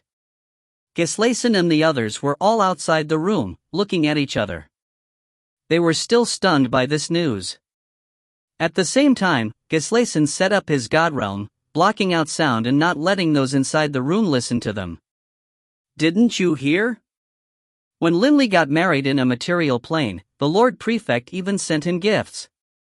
Their relationship is an extremely close one. The vermilion bird matriarch's lips crooked upwards in a smile, and she began to laugh. To our four divine beasts clan, this is a good thing as well. Right. If the Lord Prefect truly decides to help us, the 8 great clans won't dare to be so arrogant. The Black Tortoise Patriarch nodded as well. The abilities of the Lord Prefect truly are frightening. Gislason sighed in amazement as well. They all remembered that scene, from when Beirut had appeared to stop those 8 great clans. He had wielded that long black staff in his hands, and moved like lightning as he roamed about in the midst of the many experts of the 8 great clans. Not a single 7-star fiend who was touched by that staff had any chance at survival. However, the experts of the 8 great clans weren't able to harm Beirut in the slightest with their material attacks, and when their spiritual attacks landed on Beirut, there was apparently no effect at all. In the blink of an eye, Beirut had laid waste to and slaughtered more than 27-star fiends, terrifying the forces of the 8 great clans so badly that they had immediately paused their attacks. Even when Patriarch Bolan of the 8 great clans had exchanged a blow with Beirut, he had been heavily injured, even though he hadn't died. It must be understood that Patriarch Bolan also had a sovereign artifact. But when compared to Beirut, they were on different levels. Beirut was reputed to be the most powerful figure in the Bloodridge continent, aside from the Bloodridge sovereign himself. Not only did he have such a reputation, nobody even dared to question it. The other Azuras all tacitly accepted it. From this, one could tell how powerful he was. Back then, if the Lord Prefect had forcibly demanded the 8 great clans to all *CK off, even though they wouldn't have been willing to do so, in the end, they still probably would have. Gislason sighed. However, it seems as though the Lord Prefect doesn't want to offend the 8 great clans too much.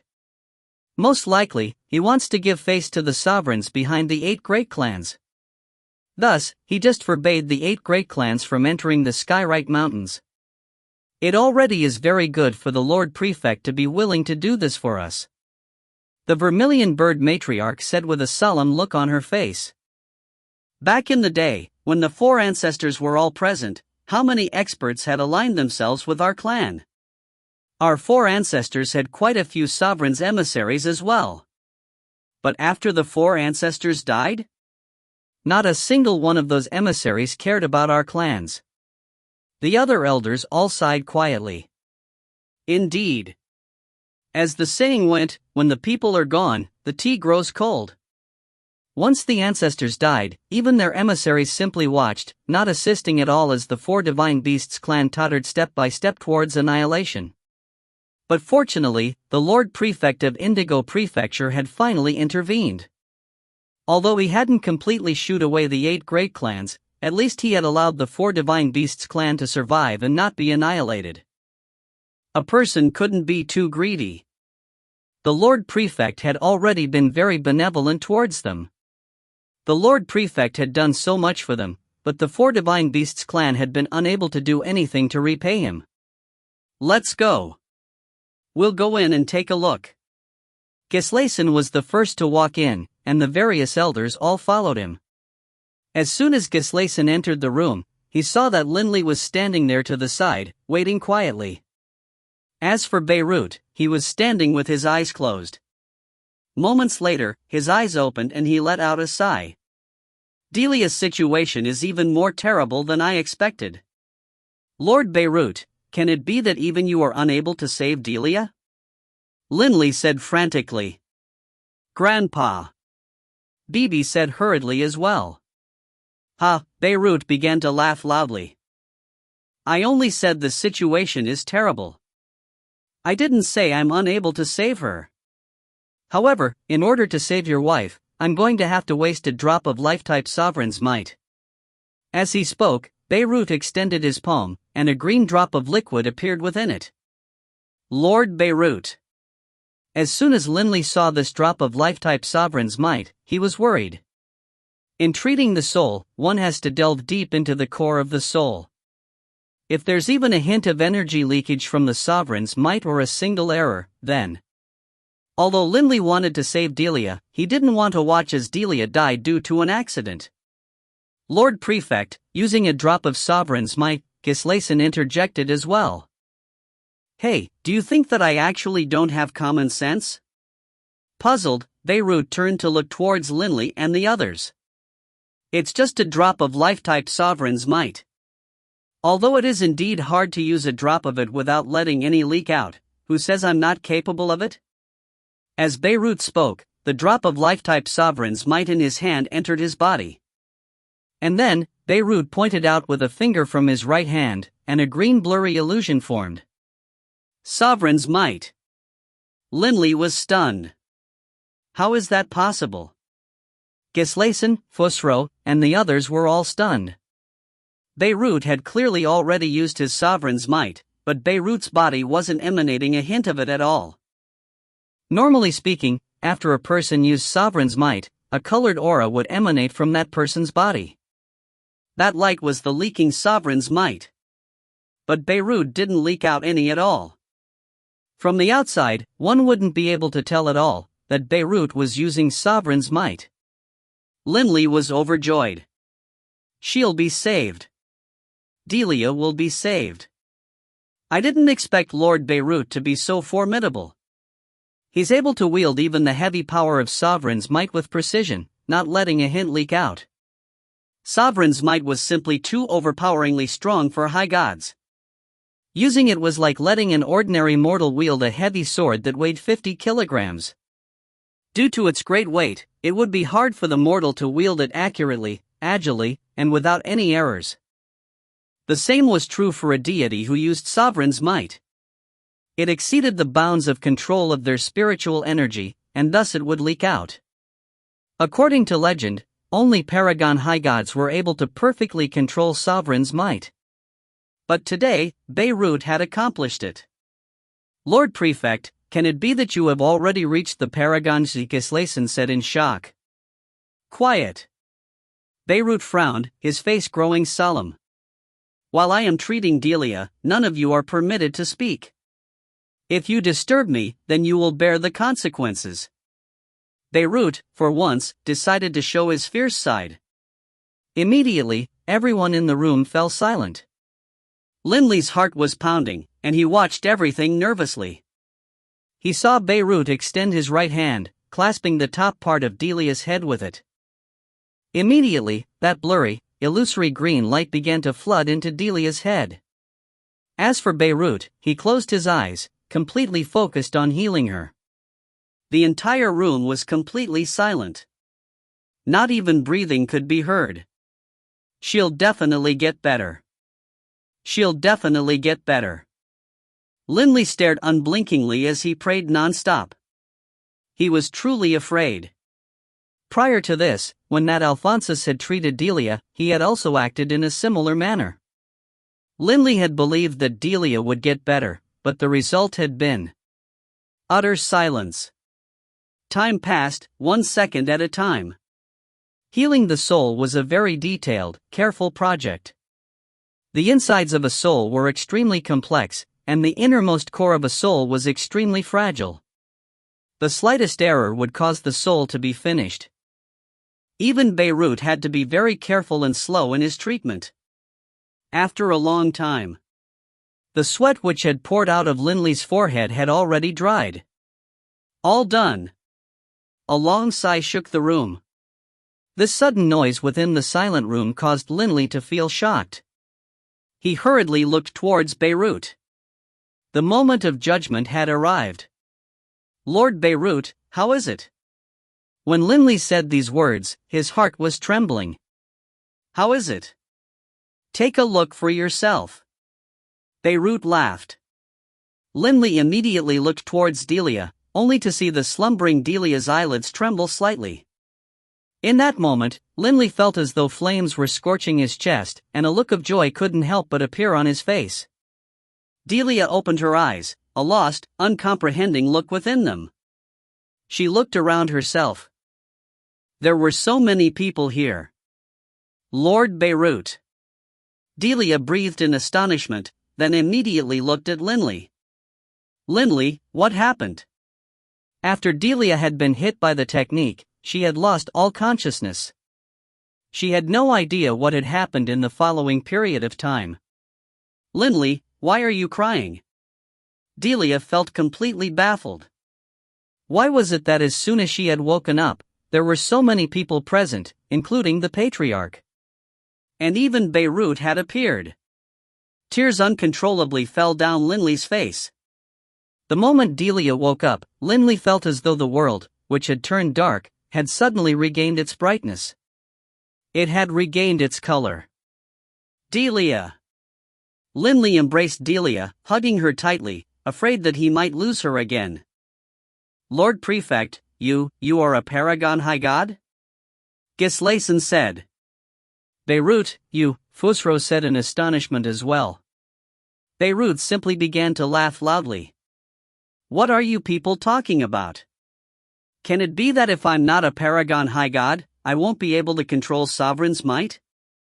If you find any errors, ads pop up, ads redirect, broken links, non-standard content, etc., please let us know. Report chapter so we can fix it as soon as possible." Book 17, Chapter 52, 2 Drops of Sovereign's Might. Book 17, Indigo Prefecture, Chapter 52, 2 Drops of Sovereign's Might.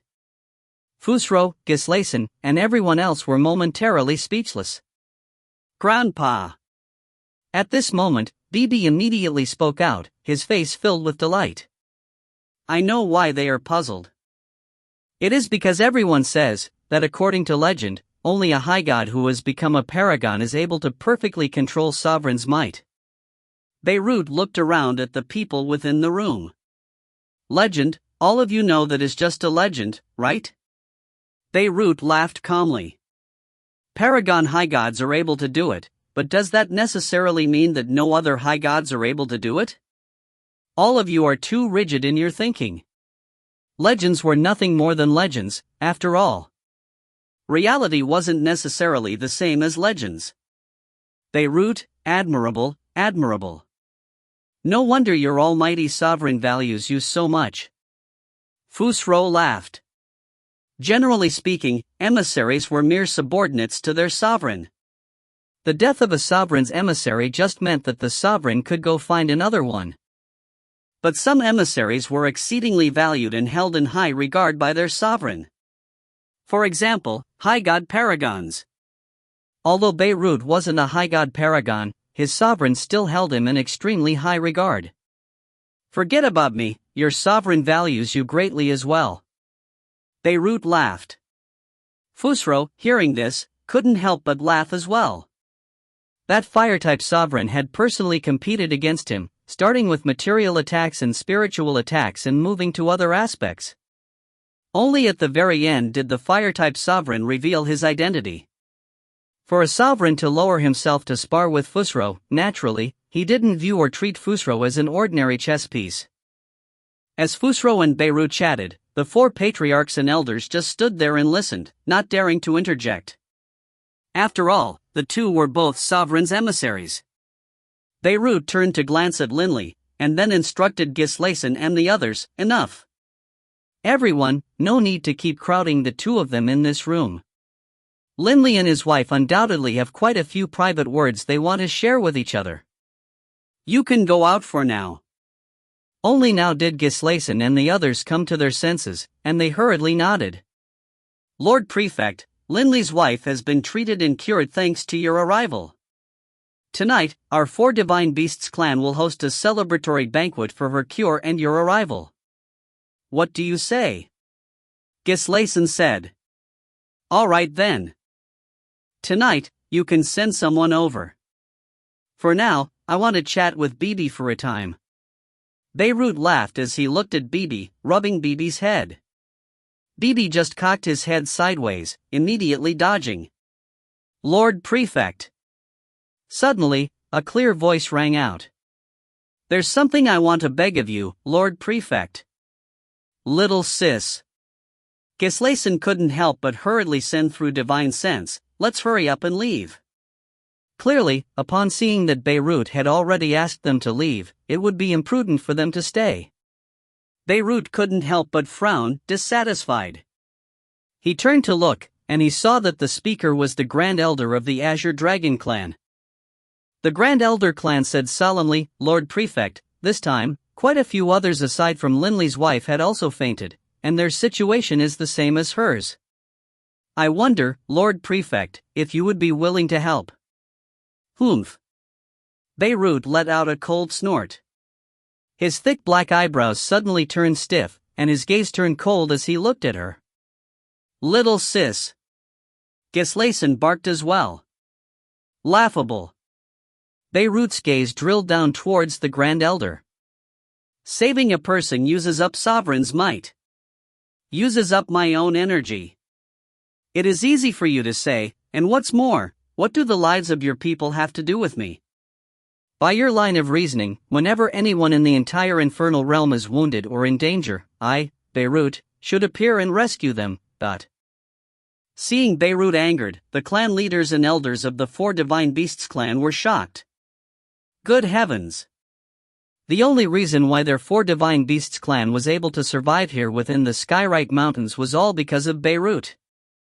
If Beirut simply stopped helping them, the entire Four Divine Beasts clan, under the combined attacks of their enemies, would be finished. Faced with Beirut's anger, the Grand Elder didn't dare to say another word either. "Lord Prefect, I apologize. My little sister is just worried about her clansmen." Gislason said apologetically, and then immediately led everyone away. "Beirut, when you lost your temper, you frightened that female elder so much, she didn't dare say another word. Geez, Beirut. You could have just said no. Why lose your temper?" Fusro laughed. Beirut's face returned to its normal, pleasant smiling expression as well. "Fusro, there's no need to receive outsiders like them with a smile at all times. Otherwise, some people will go farther and farther out of bounds," Beirut said with a calm laugh. Beirut wasn't the soft-hearted type. In the battles in the Yulan continent, no matter how many people died, Beirut hadn't cared at all. As he saw it, life and death were both part of the laws of nature. Each person would eventually die. Deities would theoretically have an unlimited lifespan, true. But in the entire infernal realm, countless deities were dying in battle each day. If they didn't have a connection to him, why would he care about them and why would he intervene? "Grandpa, let's go back," Bibi urged. Beirut began to laugh. "Right. We're disturbing Linley and his wife. Lord Beirut, thank you, truly. Linley held Delia's hand as he spoke words of gratitude towards Beirut. Beirut had saved Delia this time, yet there was nothing Linley could do to repay this. Ha ha! Beirut began to laugh. All right. I won't disturb you two, husband and wife, any further. Beirut immediately led Fusro and Bibi away, and in the entire room, only Linley and Delia remained. Within the room, Linley began to slowly explain what had happened in recent days to Delia. Delia just sat there listening. Although Linley was very calm when speaking, Delia could sense from Linley's words how much terror and despair Linley had felt, as well as the excitement he had felt when hope had been birthed from despair. Delia, if Lord Beirut hadn't saved you this time, I really cannot even begin to imagine what the future would be like after you died. Linley sighed emotionally. Training? Training for what?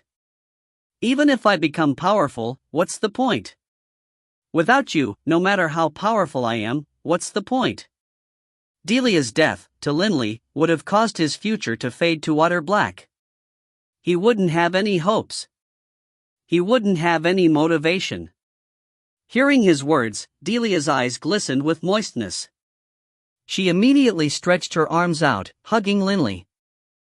She hurriedly said, Linley, say no more. I'm already healed now. I'm fine. Right. You are fine. Linley stroked Delia's face and nodded. Delia, I have never been so excited, so happy, so energetic before. When I saw you open your eyes, when I saw the colors in your eyes, I felt as though my entire body was filled with life. For your sake, for our child's sake, I will continue to strive hard to continuously improve myself, to become powerful. Linley looked at Delia. With you by my side, I fear nothing. The tears began to roll down Delia's face as she listened, but her face was covered with a smile of contentment and bliss. Delia. Linley stretched his hand out, and a drop of water-type sovereign's might appeared. This is water-type sovereign's might. This time, if I had given you a drop of sovereign's might early on, you wouldn't have been in any danger. Fortunately, you are fine now, but I don't want this sort of event to occur again. Take this drop of sovereign's might. Linley, no, Delia, upon seeing the sovereign's might, immediately refused. Take it. Linley said solemnly, Delia, after this event, I now understand that there will be times when I cannot protect you. By holding a drop of sovereign's might, at a critical point in time, you will be able to preserve your own life. This sovereign's might is highly effective in both soul defense and material defense. Delia, don't refuse. Delia looked at Linley. She knew him very well and understood his temper. Fine. I'll take it. Delia didn't refuse any further. Only now did a smile appear again on Linley's face. He stretched his arm out, pulling Delia closer, and she nestled into his embrace. After having lost something, one values it all the more. I've tasted loss once. I don't want to taste it again. You won't, you won't. A smile was on Delia's face. Right. Linley said in acknowledgement. For a moment, both fell silent. And just like that, the two leaned against each other, sensing each other's breathing, enjoying that warmth, that peace. That very night. The Skyrite Mountains. The 4 clan leaders of the 4 Divine Beasts clan, a large group of elders, and even many elders who had lost their most powerful bodies were gathered together for a banquet. After all, the guest of honor this time was the savior of their 4 Divine Beasts clan, the Lord Prefect of Indigo Prefecture. When they knew of the relationship between Beirut, Bibi, and Linley, all of them were shocked. Exchanging toasts and celebrating joyously, everyone drank together happily. Elder Linley. Gislason, seated on the throne at the front of the hall, said in a loud voice, this time, you battled against 8 elders. Although you used up a drop of Sovereign's might, you also killed fully 5 of the enemy's 7 star fiends. Linley couldn't help but look towards him. I know that you specialize in the laws of the earth. This time, I had a meeting with the patriarch of the Black Tortoise clan. Killing 5 enemy elders is a major accomplishment. The clan thus bestows upon you 2 drops of Sovereign's Might, 1 drop of Water-type Sovereign's Might, and 1 drop of Earth-type Sovereign's Might. Gislason laughed as he spoke. Linley, by using this Earth-type Sovereign's Might with your gravitational space technique, the power will be much greater. A deep, rumbling voice rang out. It was the Black Tortoise Patriarch. Linley hurriedly stood up, moving to the center of the hall. At the same time, Sovereign's Might floated out from the hands of Gislason as well as the Black Tortoise Patriarch. One was a blue drop of water, while the other was an earthen yellow liquid. Linley immediately accepted them, storing them into his coiling dragon ring. Thank you, Patriarchs. Linley bowed. After having rendered merits, one must be rewarded. This is the rule of the clan. Gislason laughed. All right. Take your seat again. Everyone, keep drinking. Fusro and Beirut, also seated in the front of the main hall, exchanged glances, then laughed. Below them, however, the unassuming elder Foreign felt unhappiness in his heart. Father. Emmanuel sent through divine sense. This was a major celebratory event, and so many people had come. The clan still held in great esteem those warriors who had lost their most powerful divine clones in battle and who in terms of power were no longer worth of being called elders. These people still had a fairly high status within the clan, and they were invited to attend this banquet as well. Emmanuel was one of them. The patriarch seems to be too biased. Emmanuel sent through divine sense. According to the rules of the clan, if an elder uses up a drop of Sovereign's Might in battle, generally speaking, he'll just receive another one in compensation. Even if the elder rendered a significant amount of merit, at most he'll just receive some words of praise. After all, the clan no longer has much Sovereign's Might left. Foreign replied through divine sense. It's all because of the Lord Prefect of Indigo Prefecture. Otherwise, how could they give Linley 2 drops of Sovereign's Might? I really don't know how Linley has such bullshit luck. He actually even has a relationship with the Lord Prefect of Indigo Prefecture. Foreign was extremely unhappy. Linley being in possession of the Azure Dragon Ring was something which Foreign was already rather unhappy about. And now, it seemed as though Linley's relationship with the Lord Prefect of Indigo Prefecture was incredibly strong as well. Naturally, Foreign was smoldering.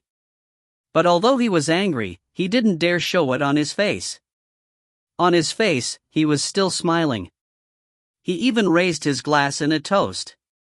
Elder Linley, truest congratulations. Come, cheers. Linley was seated on the left seat of honor, fairly close to Beirut, who was seated in the front of the hall.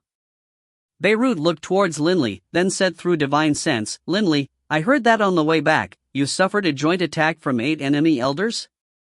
Right. Linley was puzzled by this as well. He sent back through divine sense, this is indeed fishy. First of all, I changed my appearance. Second of all, as soon as I exited the city, they attacked en masse. And third, the enemy sent out 8 elders. They wouldn't do that without complete certainty. Beirut was momentarily silent, then sent back through divine sense, Fusro discussed this with me as well. I've carefully analyzed the situation, and I suspect that someone within the clan probably leaked out your information. Linley was stunned. Linley, tell me, is there anyone you suspect? Beirut sent mentally. Linley naturally had someone he suspected. Lord Beirut, I have no proof at all. And there's no way to be absolutely sure if there is even a traitor involved at all. Empty suspicions are useless to voice. Linley sent. Don't worry about if it is useless or not. Just tell me, is there someone you suspect? Tell me who the person you suspect is. Beirut said. Linley hesitated, then said, there is a person. That time, when I mounted on my metallic lifeform and left, he saw me leave as well. Within the clan, the only people I have a conflict with is him and his son. Who is it? Beirut asked. Foreign. Limley finally said the name. Which one is he? Is he within the hall? Beirut asked. Yes. Limley replied. He's the fifth one on the row in front of us. Beirut followed Limley's gesture. Turning his head, he saw that Foreign was currently exchanging toasts with another elder while saying, "The clan situation is growing tougher and tougher. Last time, when I encountered an enemy elder, I was nearly finished." "Oh, the one with gold hair?" Beirut sent back through divine sense and asked. Limley replied, "That's the one. If you find any errors, ads pop-up, ads redirect, broken links, non-standard content, etc., please let us know. Report chapter so we can fix it as soon as possible." Book 17, Chapter 53, Putting on a Performance. Book 17, Indigo Prefecture, Chapter 53, Putting on a Performance. What exactly is Lord Beirut going to do? Limley was puzzled. Whether or not the clan had a traitor and whether or not Foreign was that traitor, there was no evidence for it. Why was Lord Beirut asking so many questions? Just as Limley was puzzled, Beirut, seated at the front of the hall, suddenly slammed his cup against the long table in front of him. That ear-piercing sound couldn't help but cause the four clan leaders and Fusro to all look towards him. Humph! Beirut let out a cold snort. Instantly, the entire main hall went silent. Everyone understood that this Lord Prefect of Indigo Prefecture seemed to be rather upset about something. It didn't matter if they offended others, but they couldn't offend this person who was supporting their clan. Gislason let out two chuckles, then said, "Lord Prefect, is something amiss?" Beirut glanced sideways at him, and then looked at the surrounding people, his gaze clear and fierce. Limley's group was assaulted by 8 enemy elders. He killed several of them, he rendered merits, and so he was rewarded. "I must praise your clan for the way you handled this part, but can it be that your Four Divine Beasts clan isn't preparing to investigate how this matter of a simultaneous attack by 8 elders came about?" Beirut let out a cold snort.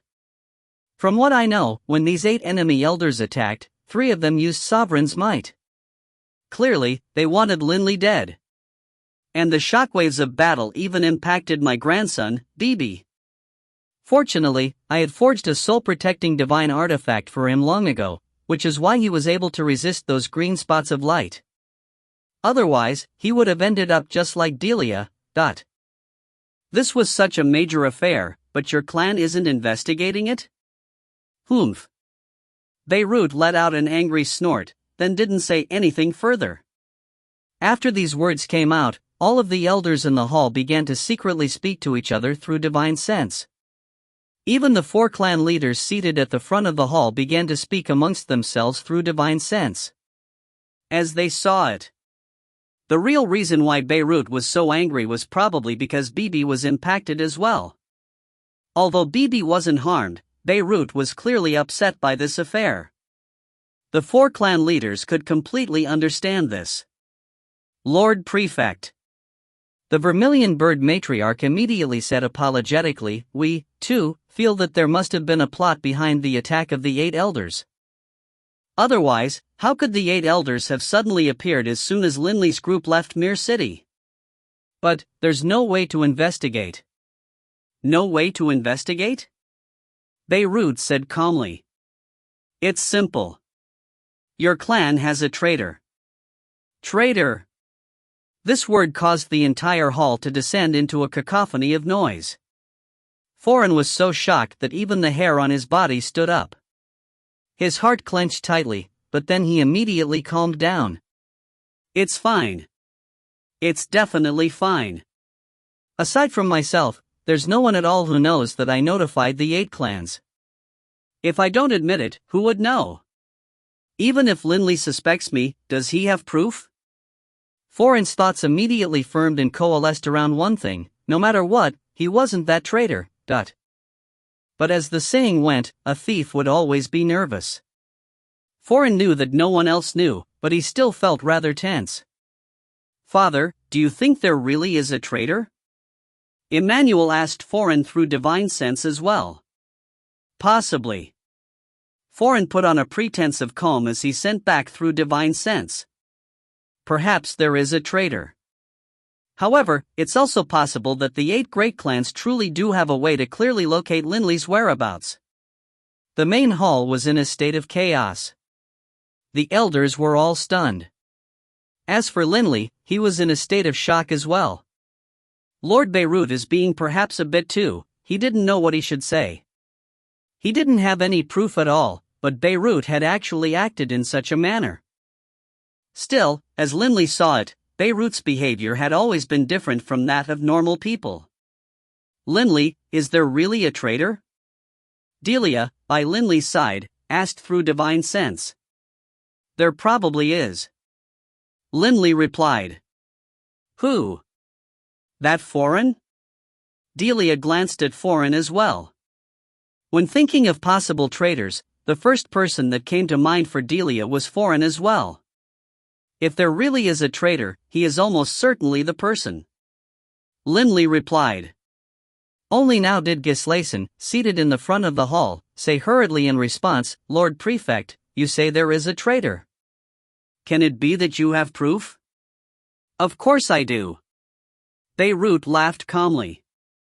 Immediately, chaos erupted once more in the hall. Even Linley was stunned. He has proof? Even Linley himself didn't know what proof there was. Proof? Foreign, seated below, was shocked. Impossible. Absolutely impossible. My divine clone sent the message after changing its appearance. There's definitely no one who knows about this situation. What is the proof? Gislason immediately said. If there really is a traitor who has betrayed the clan, Lord Prefect, worry not. No matter who the person is, our 4 divine beasts clan will destroy all of the person's bodies, not leaving a single one behind. Gislason's words were firm and resolute. Right, the person must be executed. The White Tiger Patriarch also said fiercely. Lord Prefect, what's the evidence?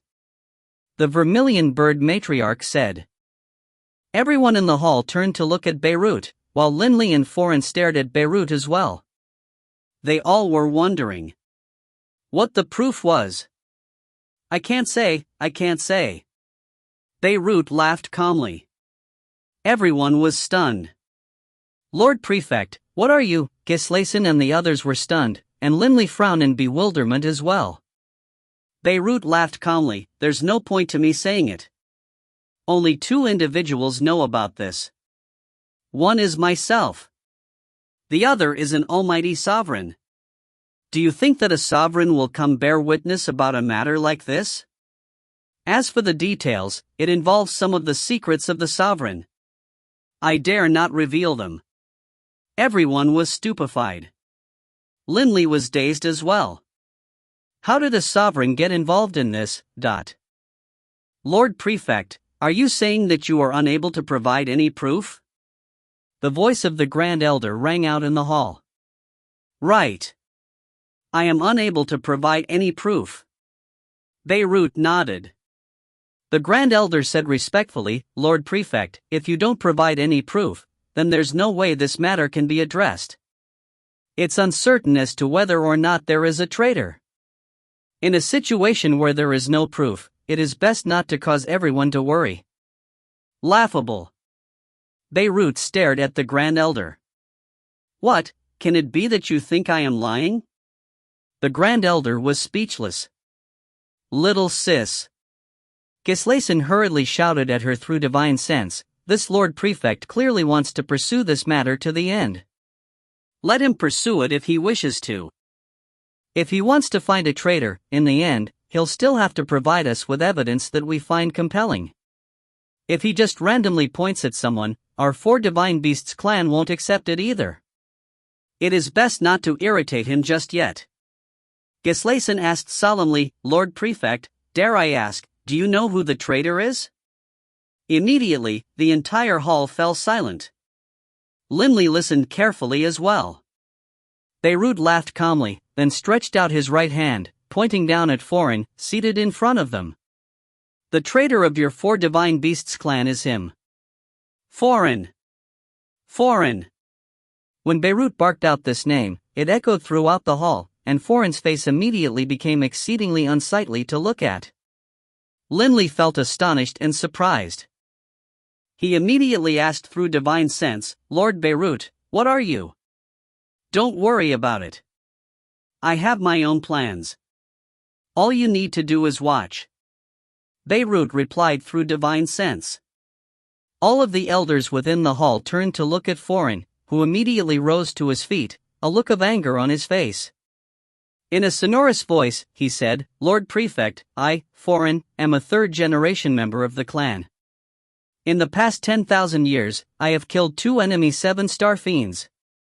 My son lost his most powerful divine clone while battling the enemy as well. And you say I am a traitor? Ha ha.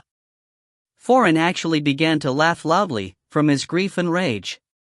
The anger and grief within that laugh caused many of the elders present to believe Foreign.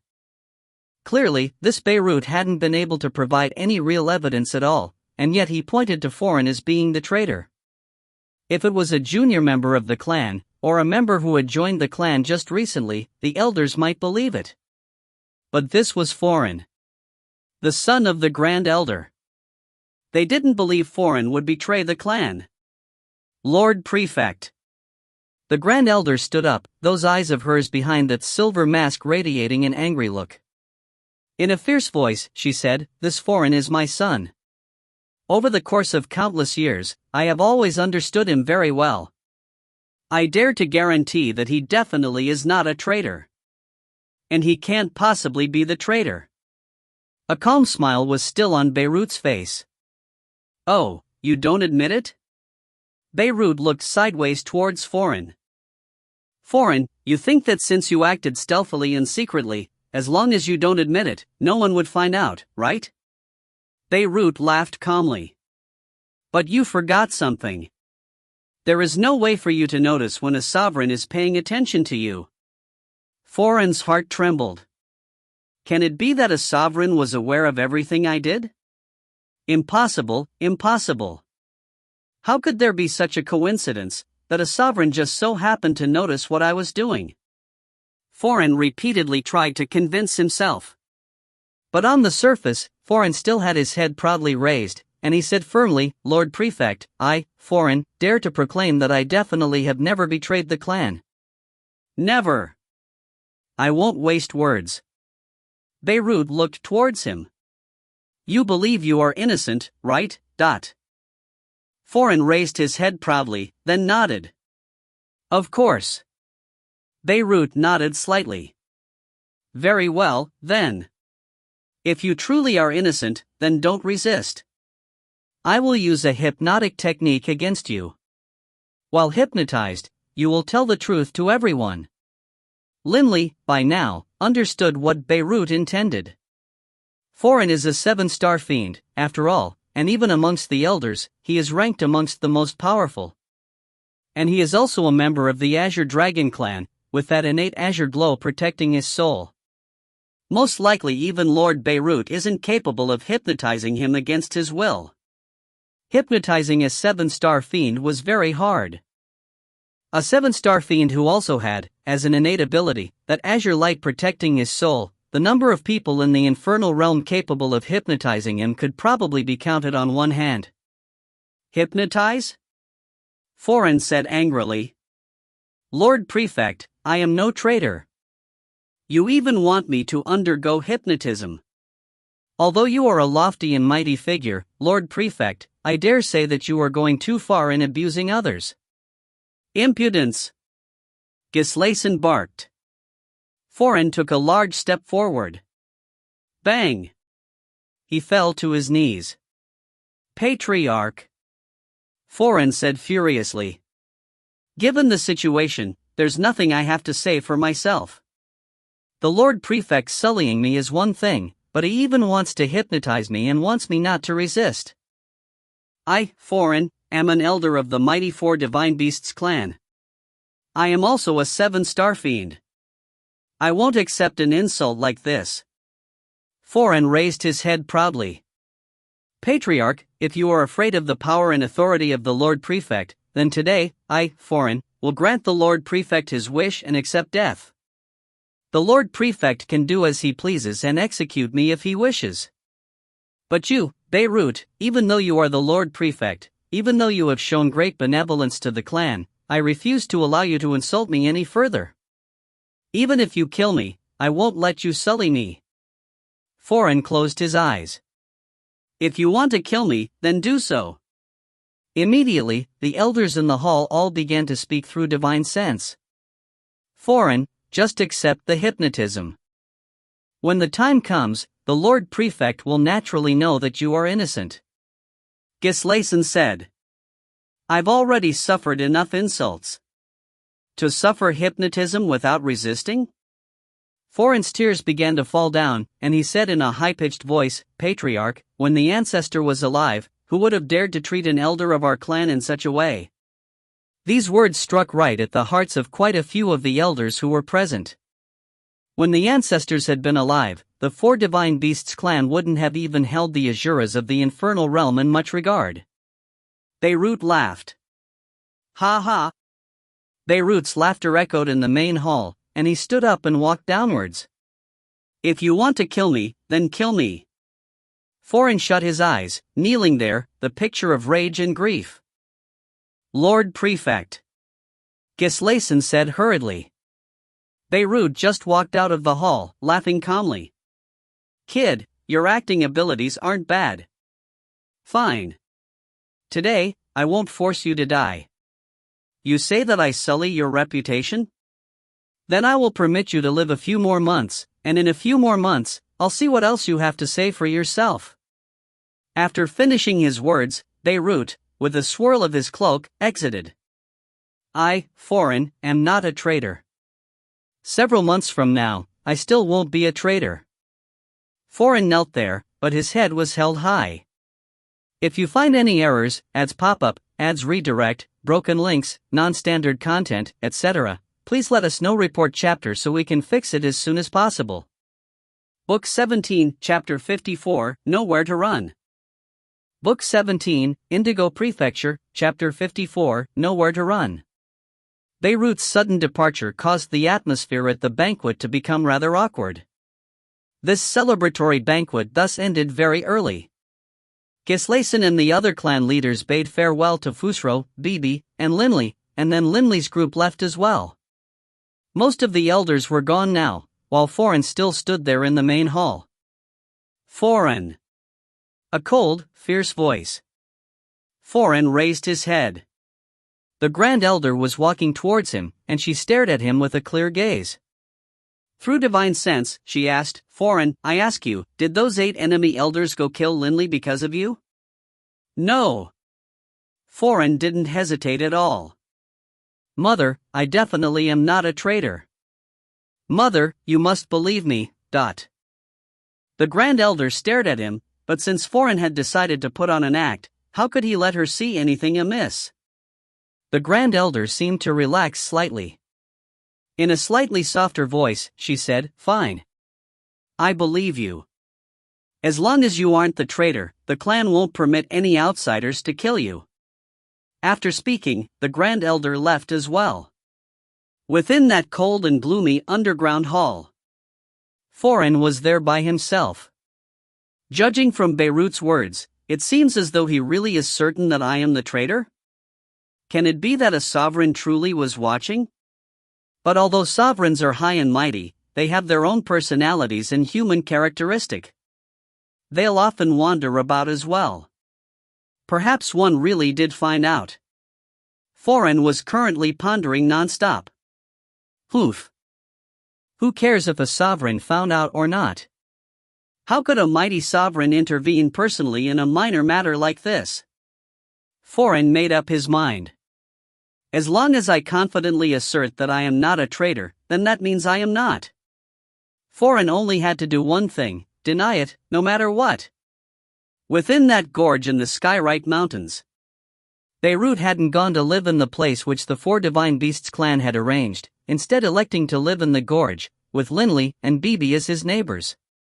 Within Linley's living room, Linley, Bibi, Fusro, Beirut were present and seated, while Delia was outside with Wade. "Grandpa, since you and the Sovereign already know everything and know that Foreign is the traitor, just go ahead and kill him." Bibi snorted. "I've never liked that Foreign, Dot." Linley laughed. "Bibi, deep within the hearts and minds of the clan leaders of the Four Divine Beasts clan is a certain pride. If Foreign is killed without any evidence of his guilt, although the clan leaders and elders might not immediately have a falling out with Beirut over this, they will remember it and harbor hatred in their hearts." "Right." Beirut nodded and laughed. "Don't be fooled by how respectful those four clan leaders act towards me. They are, after all, the sons and daughter of four sovereigns. In their hearts, they are still quite prideful. I can't go too far." Linley felt rather grateful towards Beirut. Actually, why would Beirut care about if the Four Divine Beasts clan hated him or not? The reason Beirut was acting in this manner was because he was worried that Linley would be ostracized afterwards, and that his life in the clan would become miserable. "Lord Beirut, you said that in a few months, you would make it so that Foreign would have nothing more to say for himself. What's the plan?" Linley immediately asked. "Right, Grandpa, what is your plan?" "Ha," Beirut laughed. Fusro laughed as well. "Bibi, have you forgotten that a year ago, you met your grandmother in Mir City? What did you acquire on that visit?" "The soul slice fragment." "What about it?" Bibi said, puzzled. Beirut laughed. "That soul slice fragment was delivered by an old friend of mine. I had your grandmother give it to you because I was busy accompanying my friend, so I didn't have time to go find you. That Foreign is a descendant of the Azure Dragon clan. With that innate ability protecting him, I'm unable to forcibly hypnotize him. However, that old friend of mine can." Beirut was completely confident. A supreme expert capable of making soul slice fragments? If this person is willing to help. Linley rejoiced in his heart. There's no way Foreign will be able to escape. This time, for Delia's sake, I had to hurry over here. I was worried that my old friend might have left, but just now, I managed to reach him. That friend of mine is still in Indigo Prefecture. He'll arrive here in a few months." Beirut laughed calmly. "Grandpa, are you sure about this?" Bibi said, rather worried. "Foreign has the protection of his innate ability." "Absolutely sure," Beirut said. Hearing this, Linley felt jubilant, but at the same time, he sighed to himself. The friends which a supreme expert like Lord Beirut makes, are all supreme experts as well. Even someone like Foreign, protected by his innate ability, will still be mesmerized. What an amazing level of accomplishment does one have to be so skilled with regards to the soul. They waited leisurely, but as the days passed, the news that the Lord Prefect had accused Foreign of being a traitor quickly spread throughout the entire Skyrite Mountains. Quite a few clansmen were secretly furious, feeling the Lord Prefect to be abusing his power. In the blink of an eye, several months passed. On this day, Linley and Delia were currently playing with little Wade in front of their house. Wade was already able to walk wobblingly. While supporting her son, Delia suddenly raised her head. "Linley, news about that affair from last time has spread quite far. Even the people in our valley know about it. Just now, when I was taking Wade out for a walk, I heard clansmen from the other branches in our valley say that the Lord Prefect of Indigo Prefecture was sullying Elder Foreign. But of course, there were others who said that the reason Foreign refused to accept the hypnotism was due to fear born out of guilt. Still, the majority seem to support Foreign. Don't worry about it. When that expert comes, all shall be made clear," Linley said, then half knelt. "Wade, you can do it. Take a few more steps. Come to your father." Wade beamed, his dimply mouth curving upwards as he tottered forwards with small steps. Finally, he made it to Linley's arms. "Father," Wade said sweetly. "Come, Give me a kiss," Linley said dotingly. While holding his son, Linley glanced sideways at Delia. Just a few months ago, he had been lost amidst his despair. But now, everything had changed. All because of Beirut. "I will never, ever forget the kindness he has shown me." Just as Linley's little 3-person household was in the midst of their joy. Beirut. A clear voice echoed in the air above the Skyrite Mountains. Eh? Linley and Delia all raised their heads, surprised. Beirut, Fusro, and Bibi immediately flew out, and Beirut laughed towards Linley. "Linley, that good friend of mine is here. Let's go. It is time for Forin's true face to be revealed." Linley and Delia, carrying their son, followed them out of the Great Gorge. In the air above the Skyrite Mountains, a single, solitary figure hovered there in mid-air, his entire body covered with a bluish-black robe. His wavy, bluish-black hair was unbound, and his thick black eyebrows were shaped like 2 swords. He just stood there, standing in the air above the Skyrite Mountains. Not a single one of the patrolling warriors dared to go close to him. Gislason, leading a number of elders, hurried over. "Patriarch, this strange fellow flew there," shouted Beirut, then stood there without moving. "We wanted to shoo him off, but all of our brothers who approached him lost their consciousness and plummeted to the ground.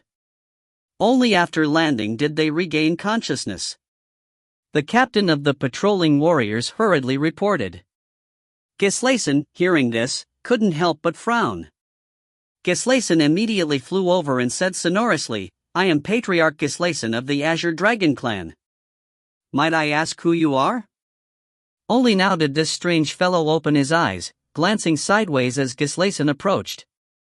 Gislason couldn't but feel his heart tremble. He actually had the feeling as though within the strange man's eyes were a pair of illusory serpents. "Gislason?" the strange man said calmly. "I'm waiting for Beirut." Gislason frowned. Although the person in front of him was very powerful, Gislason wasn't afraid of him. Soul defense was Gislason's strong point. After all, he had a perfect, undamaged soul-protecting sovereign artifact. "Then please come to my place to rest while we await the Lord Prefect." Gislason laughed. "No need," the strange man said. "Ha, Dunnington, Dan Ning Dun, you were rather slow." A loud laugh rang out, and Beirut's form appeared in the distance. In but a moment, he arrived. As for Linley and Bibi, they flew over from behind as well. "Beirut." The strange fellow began to laugh, immediately going to greet him. Linley and Delia flew over as well. They couldn't help but look carefully at this person. But as Linley looked at him, he felt as though the wavy hair of this strange person had transformed into countless tiny serpents. Eh? Linley was shocked. What a strange feeling. "Lord Prefect, this is Dunnington? The legendary Dunnington of the Chaotic Sea?" Gislason said disbelievingly. The Infernal Realm had quite a few legendary figures, which even the likes of Gislason had only heard of, not met. As for this Dunnington, in the Infernal Realm, he was a legendary figure on the same level as Beirut, or perhaps who had even surpassed Beirut. Right. Beirut laughed. "This friend of mine is the #1 expert of the Chaotic Sea, aside from the Chaotic Sea Sovereign. Dunnington." The Infernal Realm was divided into 5 continents and 2 seas. The Chaotic Sea was the largest region, with the most experts. Dunnington's name, for countless years now, had reverberated in the Infernal Realm. Dunnington was strongest in the Edicts of Death. Each of the 7 elemental laws all had their own specialties and mysteries, which were all divided up clearly and thus could be fused clearly. But the 4 edicts were different. The 4 edicts didn't have specific profound mysteries, as to whether or not a person had mastered enough of them to become a god or a high god. The natural laws themselves would judge. Nobody could be certain as to whether or not Dunnington had reached the stage of being a paragon or not. But if one was to discuss who, in the entire Infernal Realm, had the most impressive accomplishments with regards to the soul, the vast majority would say the name, Dunnington. A freakishly, monstrously powerful figure. In describing Beirut's power, one could use the phrase sudden rise to prominence in describing the manner in which he proved his power through blood-soaked battle. But the power of Dunnington had been publicly acknowledged through countless years through countless trials. Many people believed that Dunnington had already reached the utter pinnacle of power in the Edicts of Death and had become a paragon. But of course, Dunnington himself wouldn't tell anyone, and there was no way for others to be completely certain. Gislason, go arrange for Foreign to be found and brought here. Beirut laughed. Gislason already could guess what was going on, but he still instructed that Foreign be brought over. Beirut and Dunnington flew together, side by side, while Gislason, Fusro, Linley, Beebe, and Delia followed from behind. Fusro, this Dunnington, the number one figure of the chaotic sea aside from the sovereign, he is very strong? Linley asked through divine sense. Linley simply hadn't trained for long enough, he didn't know anything about some of the legendary figures of the infernal realm. Very strong? Are you joking?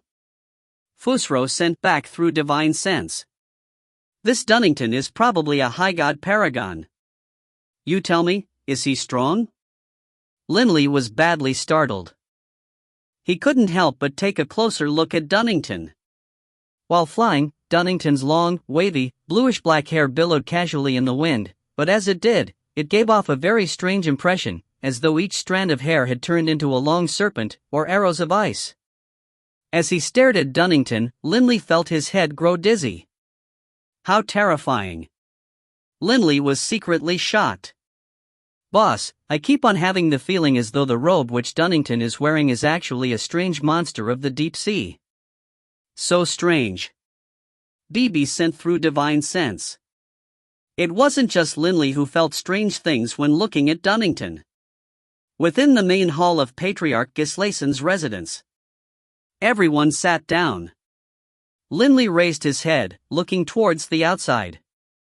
The Grand Elder was walking in. Elder brother, which person was the one who had been loudly shouting for the Lord Prefect?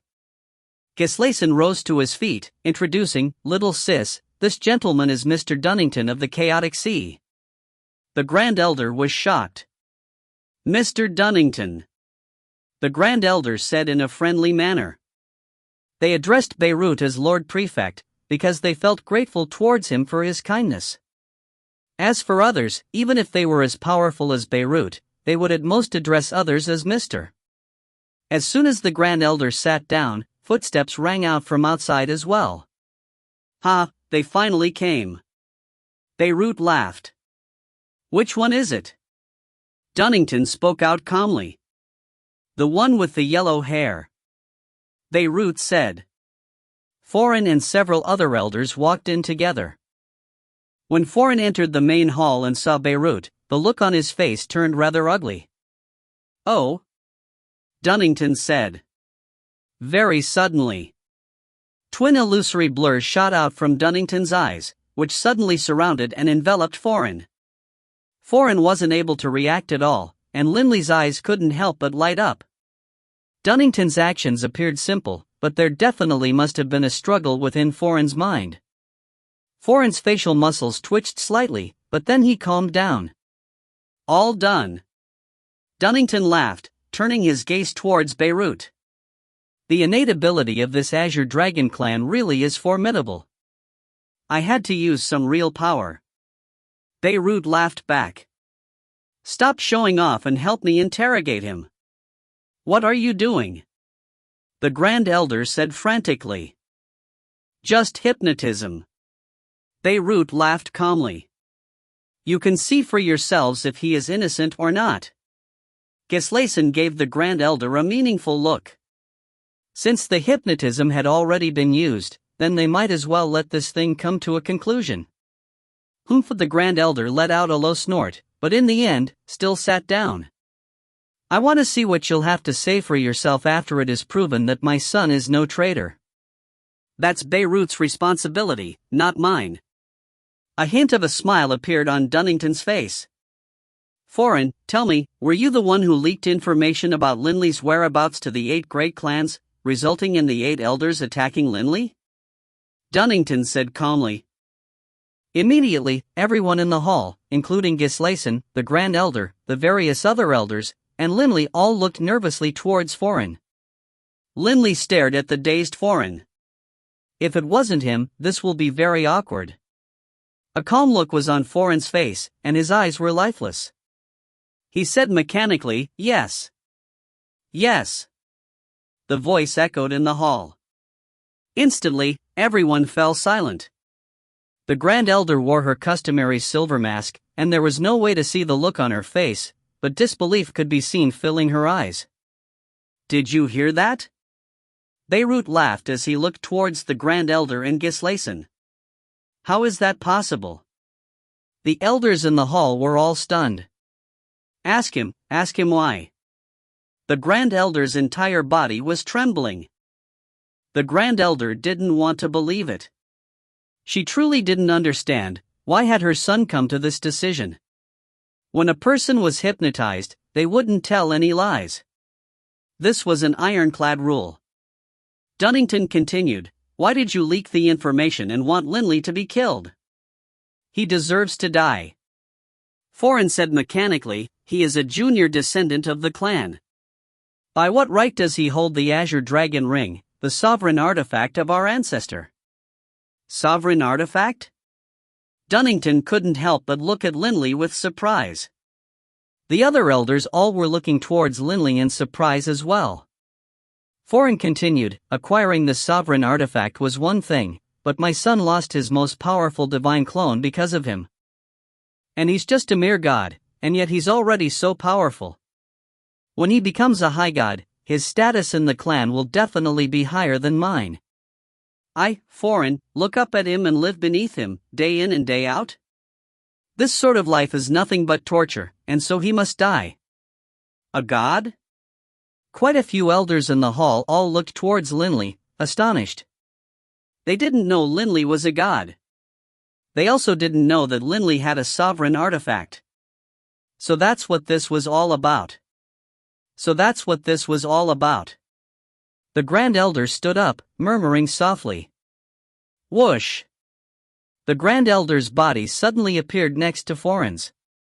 With a vicious palm blow, she smashed down at Foreign's head. With a bang sound, Foreign's head exploded, then 2 divine sparks fell out as well. Linley sucked in a sudden breath. The Grand Elder. The entire hall instantly fell silent. Even Beirut and Dunnington stared at the Grand Elder in shock. "All the clones of those who betray the clan are to be put to death," the Grand Elder said in a low voice. Her eyes turned moist, but in an instant, they dried out.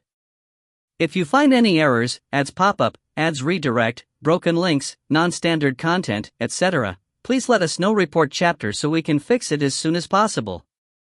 Book 17, Chapter 55, Beirut's Craftiness. Book 17, Indigo Prefecture, Chapter 55, Beirut's Craftiness. It had been Foreign who had leaked the information.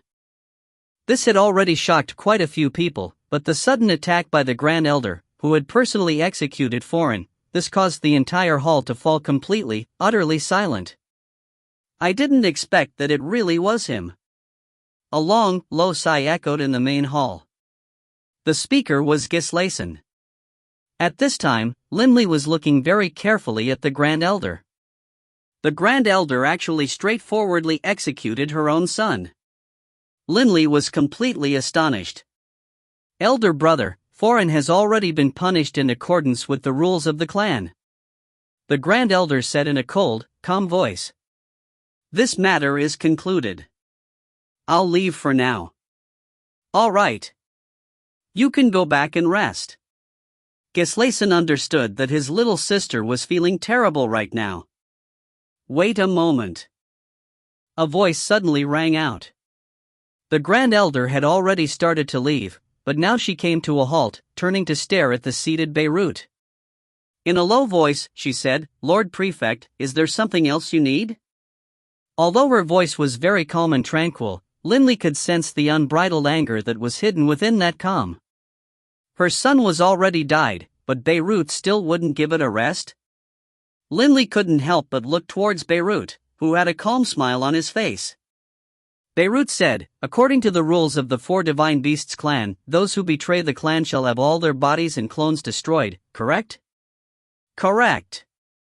The Grand Elder raised her chin, looking towards Beirut. "Lord Prefect, why do you ask this?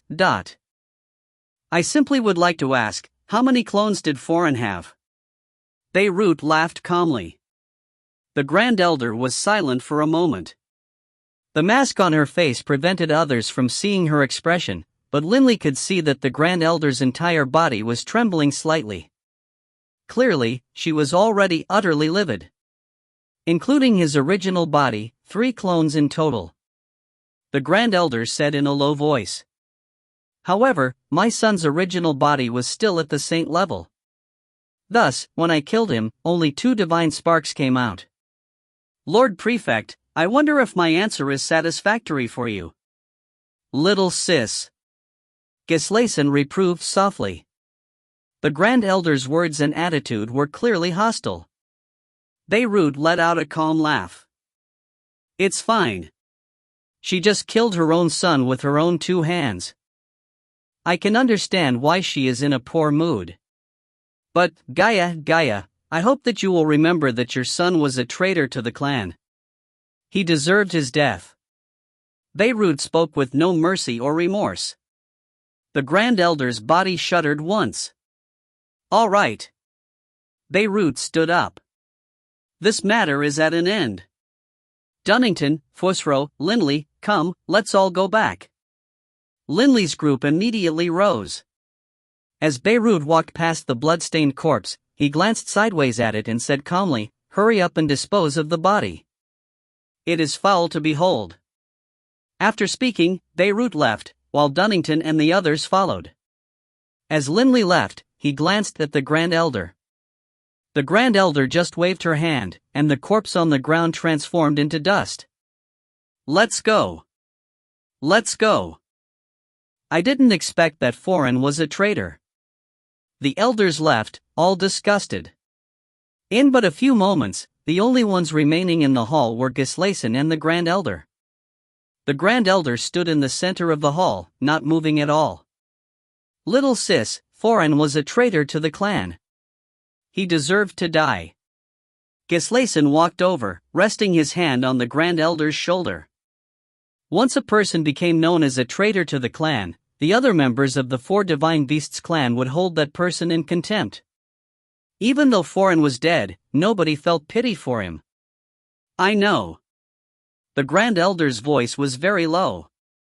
"But I still feel miserable." "All right, elder brother. I'll go back now." The Grand Elder didn't say anything else. She turned and immediately left. Her son had become a traitor to the clan and had been killed by her with her own 2 hands. Perhaps the person hurt the most by Foreign's affair, in the entire Skyrite Mountains, was the Grand Elder. Linley and the others flew down, entering their gorge. "Ha, awesome, awesome." BB laughed loudly. "I never liked that father-son duo. They lusted after the boss coiling dragon ring from the very beginning, and I suspected them long ago regarding this event as well. So it really was them. An excellent death. An excellent death." Linley laughed as well. He, too, had suspected Foreign, but he wasn't sufficiently certain. Why, however, had Beirut dared to act in such a way? Wasn't Lord Beirut concerned that Foreign might have been wrongly accused? How would Lord Beirut have resolved the situation if that had been the case? Linley was puzzled about this the entire time. Beirut, Dunnington, Fosro, and Linley sat down within Linley's home, around that stone table. Linley hesitated for a moment, but in the end still voiced his puzzlement. "Lord Beirut, how could you be so certain that Foreign was the traitor?" Beirut looked at him, a hint of satire in his gaze. "You were the one who told me that it was he. I told you that I didn't have any evidence, just suspicions." Linley said hurriedly. Ha! The nearby Dunnington seemed to have heard something enormously funny as he began to laugh loudly. Linley couldn't help but feel lost. What was so funny? The nearby BB spoke out. Grandpa, can it be that you really did learn about this early on from a sovereign? How could I have known about this early on? Beirut laughed. If I had known early on, I would have sent someone to warn Linley long ago. In truth, before today, I wasn't completely certain either. Linley was stunned. Not completely certain? But Lord Beirut, you even invited Dunnington over, then did a forcible hypnotism. If Foreign hadn't been the traitor, wouldn't that have been embarrassing? Linley immediately said. Dunnington once again started to laugh loudly as he glanced sideways at Beirut. Beirut, stop intentionally teasing Linley. I'll tell him. Dunnington immediately began to explain the truth. As for Linley, he listened intently. This Lord Beirut of yours wasn't sure at all about whether or not Foreign was the traitor. Dunnington laughed. That's why he invited me over. After I hypnotized Foreign, I first did a quick review of Foreign's memories. Normally speaking, there was no way to review a deity's memories.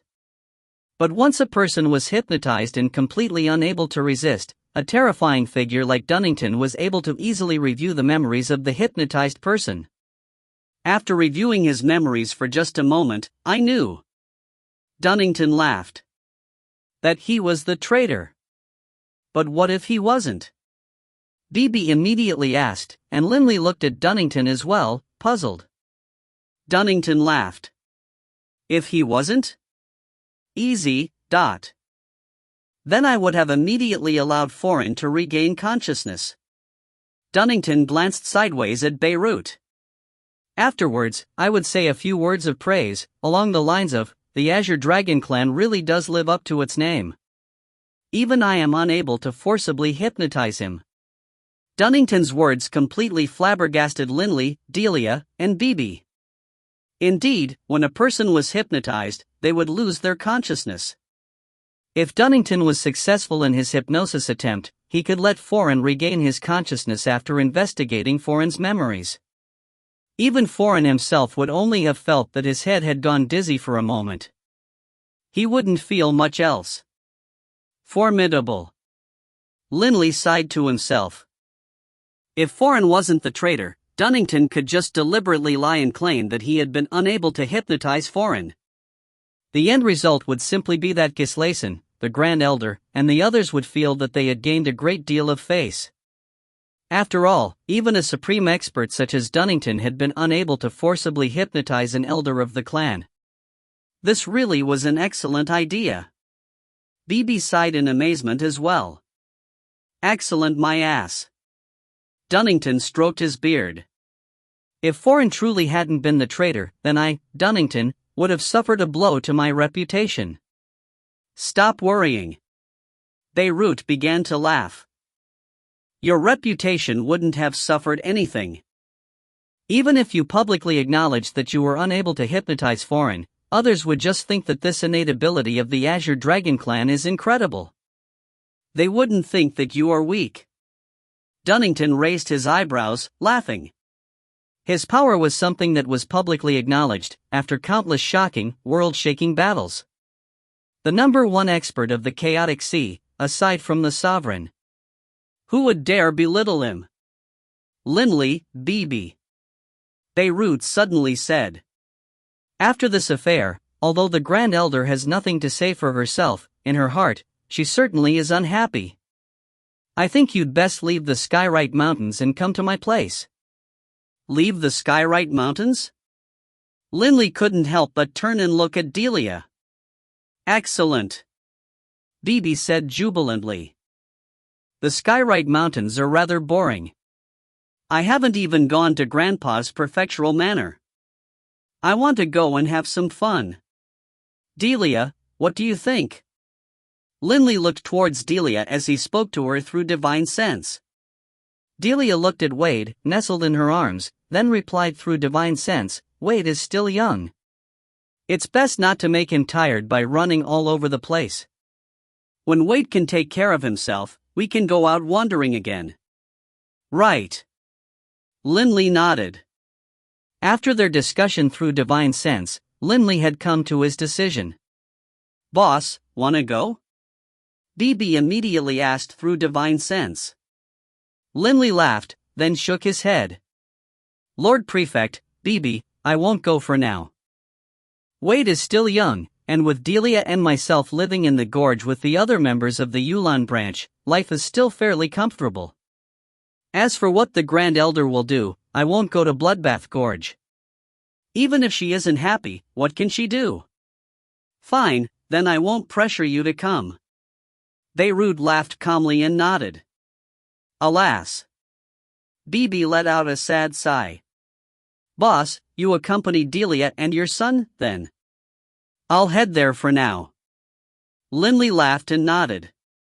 He could tell that although BB had always stayed here with him, BB's heart wasn't here. Most likely, BB is still missing Ninny. Linley sighed to himself. However, Nis is in the Jade Float continent. That very night, Beirut, Dunnington, Foisrow, and BB all left the Skyrite Mountains. The 4 clan leaders of the 4 Divine Beasts clan as well as a large group of other people came to send them off. Afterwards, Linley's life returned to a rare calm. Linley spent the calm days accompanying his wife, his son, and training. In the blink of an eye, 3 years passed. Linley was currently in his room, reading a book, while his 4 divine clones were all in the midst of training. Father, the snow is so thick. Quick, come look. Suddenly, a bright, clear voice rang out in the room. Hearing it, Linley couldn't help but grin as he stood up, walking towards the outside. A youthful, tender-looking lad was outside, grabbing fistfuls of snow, while Delia was there playing with him. Father, look. That's the snowman that I made. Wade, seeing Linley come out, immediately ran over while calling out to him. As Wade ran over, he leapt off the ground, giving Linley a flying hug. Father, the snowman is over there. Look. Wade's little face was tender and ruddy, so soft, it seemed as though one would be able to squeeze water out of his face with a pinch. Linley liked Wade very much. By contrast, when he had been in the Yulan continent, Linley had always been training when Sasha and Taylor had been growing up. He hadn't spent any time with his children. Oh, Wade. This is the snowman you made? Linley turned to look. The snowman was just a pair of snowballs, one large, one small, with a few gems serving as the eyes and nose. There were actually a total of 3 snowmen, 2 large ones and 1 smaller one.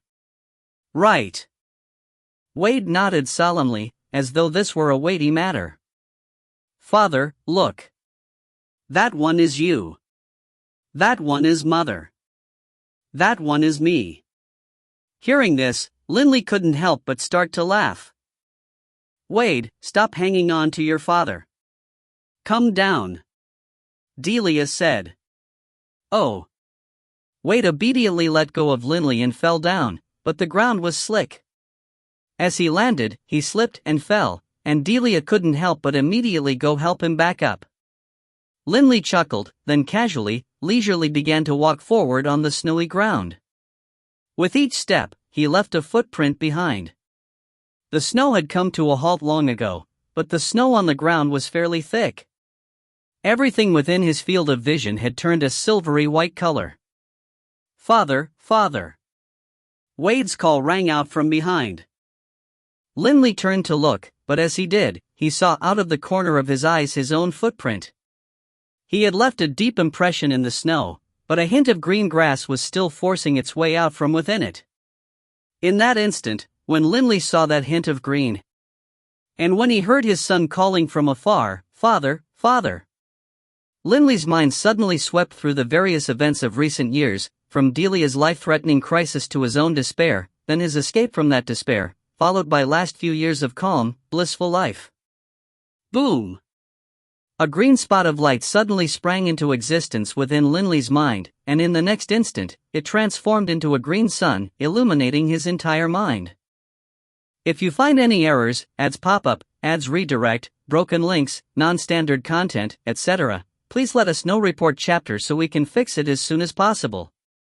Book 17, Chapter 56, Vitality. Book 17, Indigo Prefecture, Chapter 56, Vitality. Delia was by Wade's side, but she noticed that Linley wasn't moving at all. Even his eyes had closed. What's going on with Linley?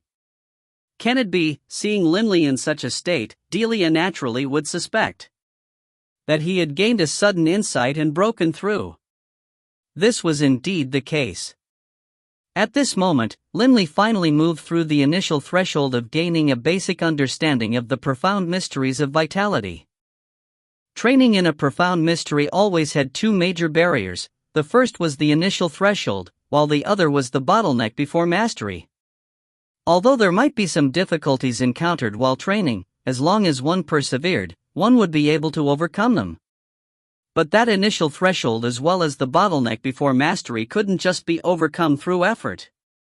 It required talent, luck, and that instant of sudden enlightenment. Once that moment of sudden enlightenment came, the speed at which one gained understanding would be astonishingly fast, allowing one to advance very rapidly.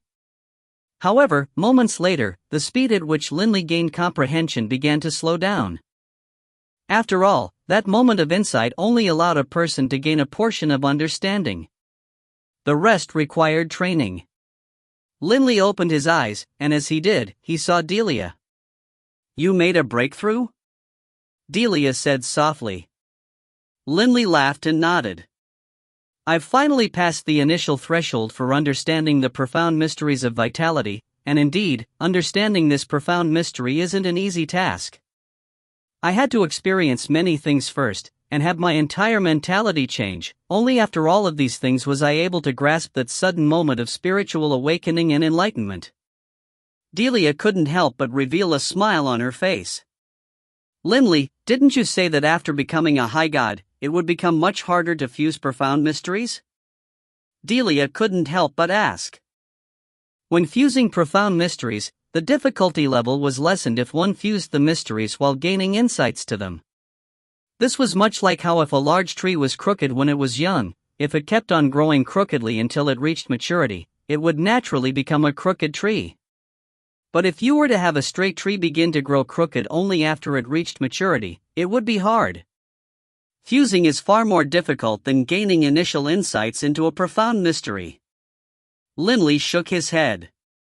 Otherwise, there wouldn't be so few paragons, despite the passage of countless years. The further one advances, the harder fusing becomes. Linley sighed. "Look at me. It took me less than 1,000 years to fuse 3 profound mysteries, but to fuse the 4th, although 6 centuries have passed, I have still only been able to fuse the profound mysteries of strength with the throbbing pulse of the world. I haven't been able to improve at all." He hadn't made any improvements. Was he supposed to just keep on wasting time?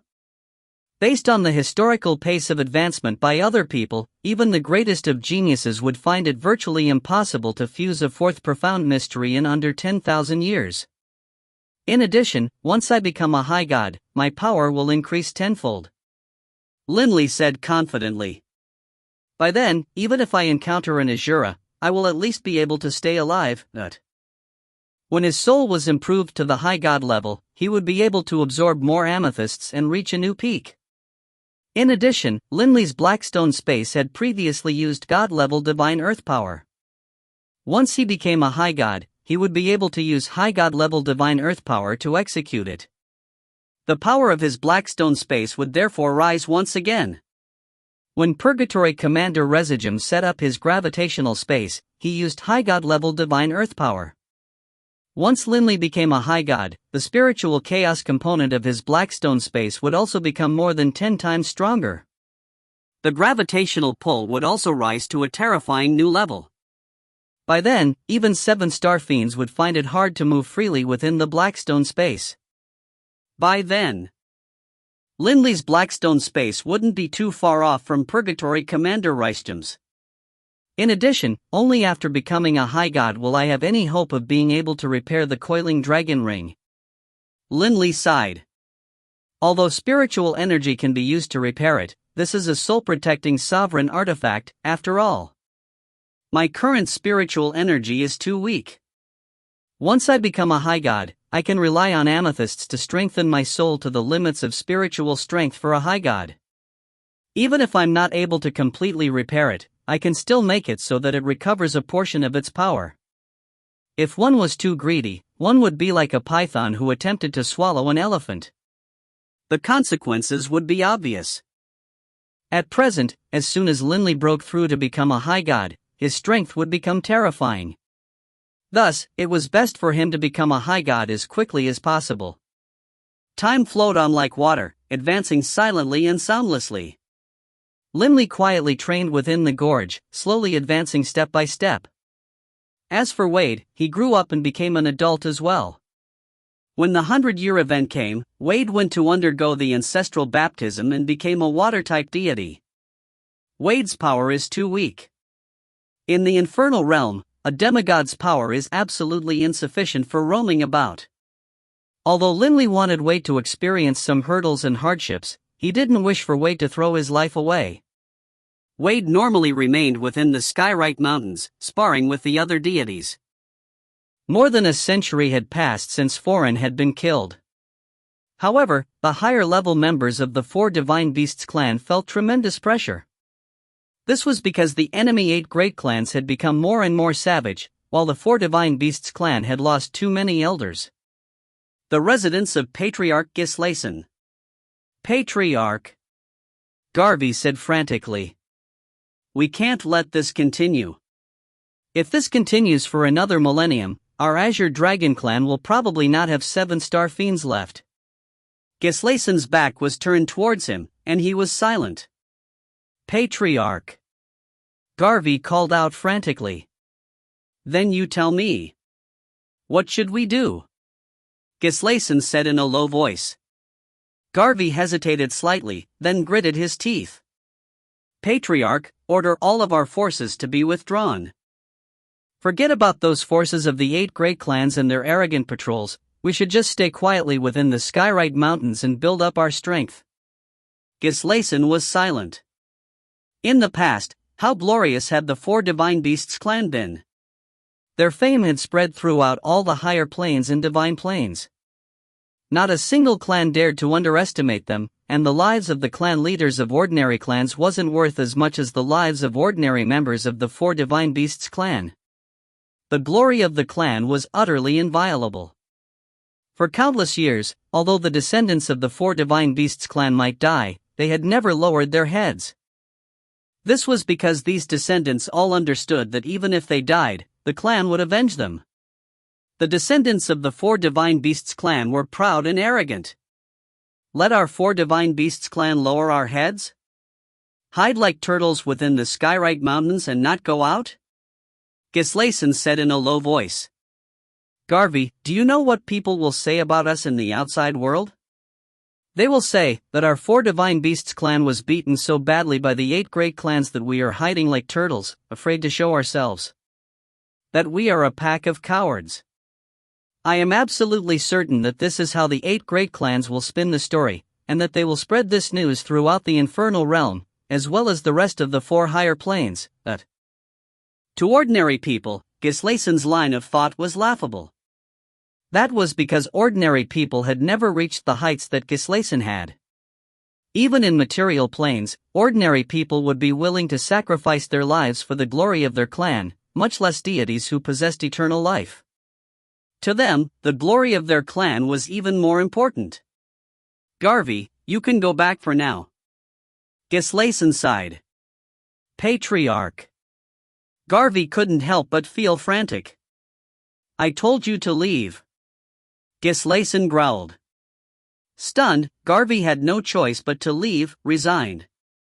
In the hall, the only remaining person was Gislason.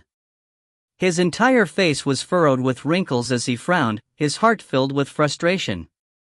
He had never imagined that the incomparably firm mountains behind their clan, the ancestors, would all die.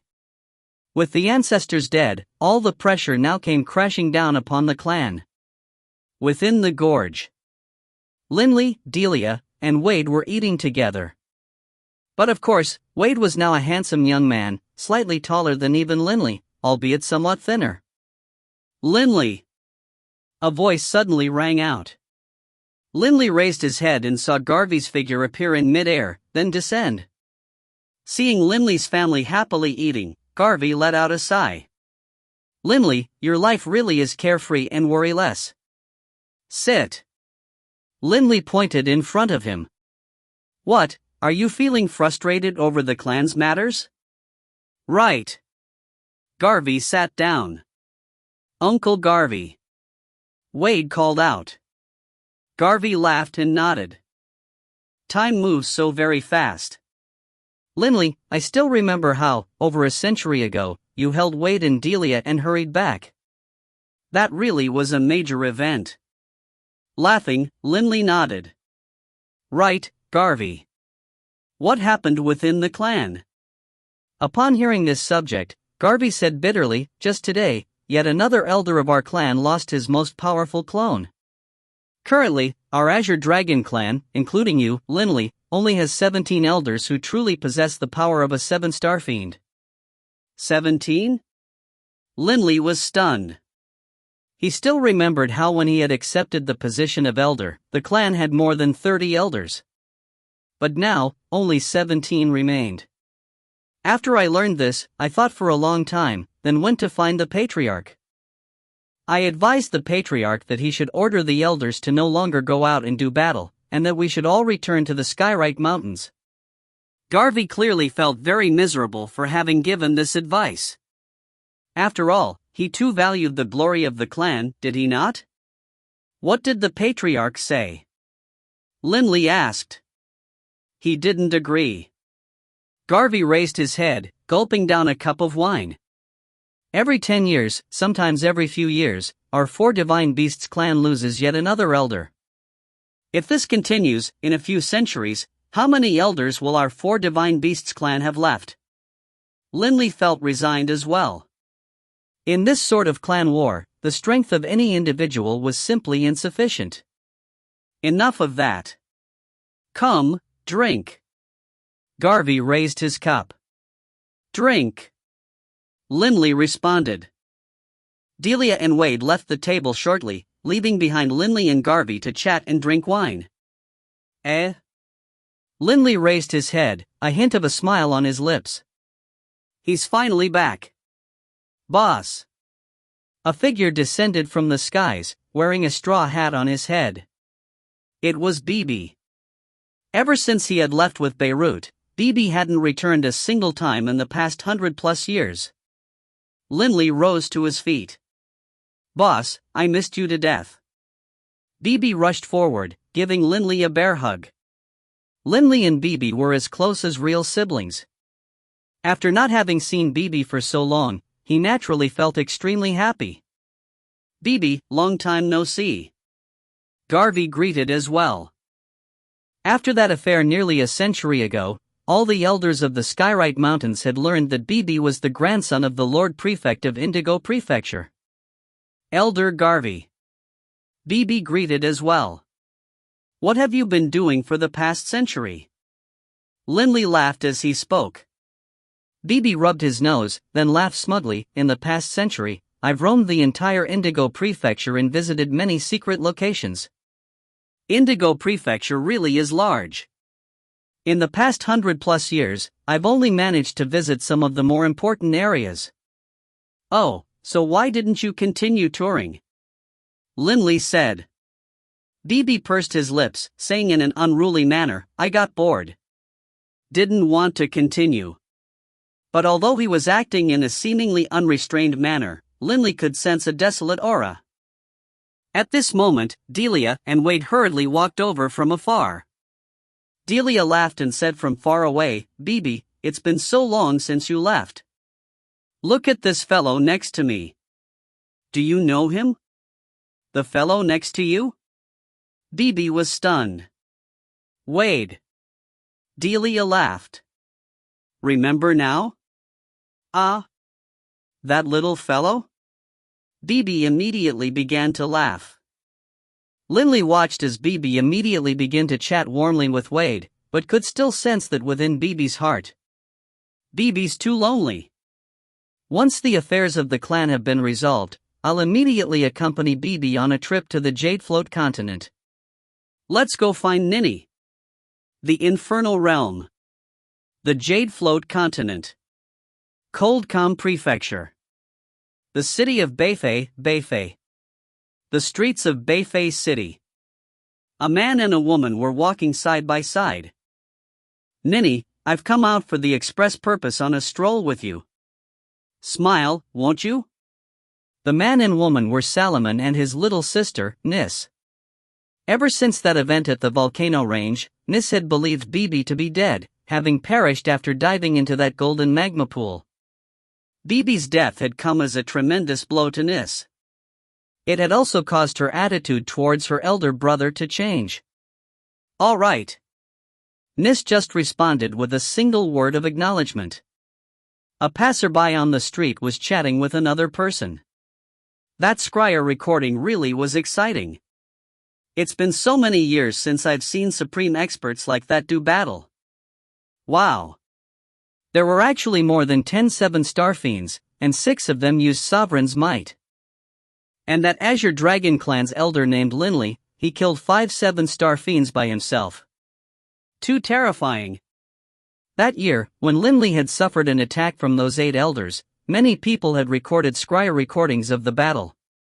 The recordings of such an enormous battle very naturally spread very widely. Since Linley's name had been verified, it also spread with the battle.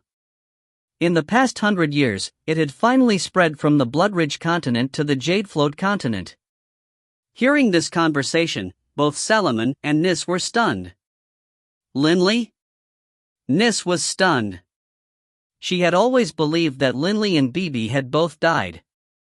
Someone of the same name? Linley? 6 people who used Sovereign's might? Salomon was stunned as well. If you find any errors, ads pop-up, ads redirect, broken links, non-standard content, etc., please let us know. Report chapter so we can fix it as soon as possible.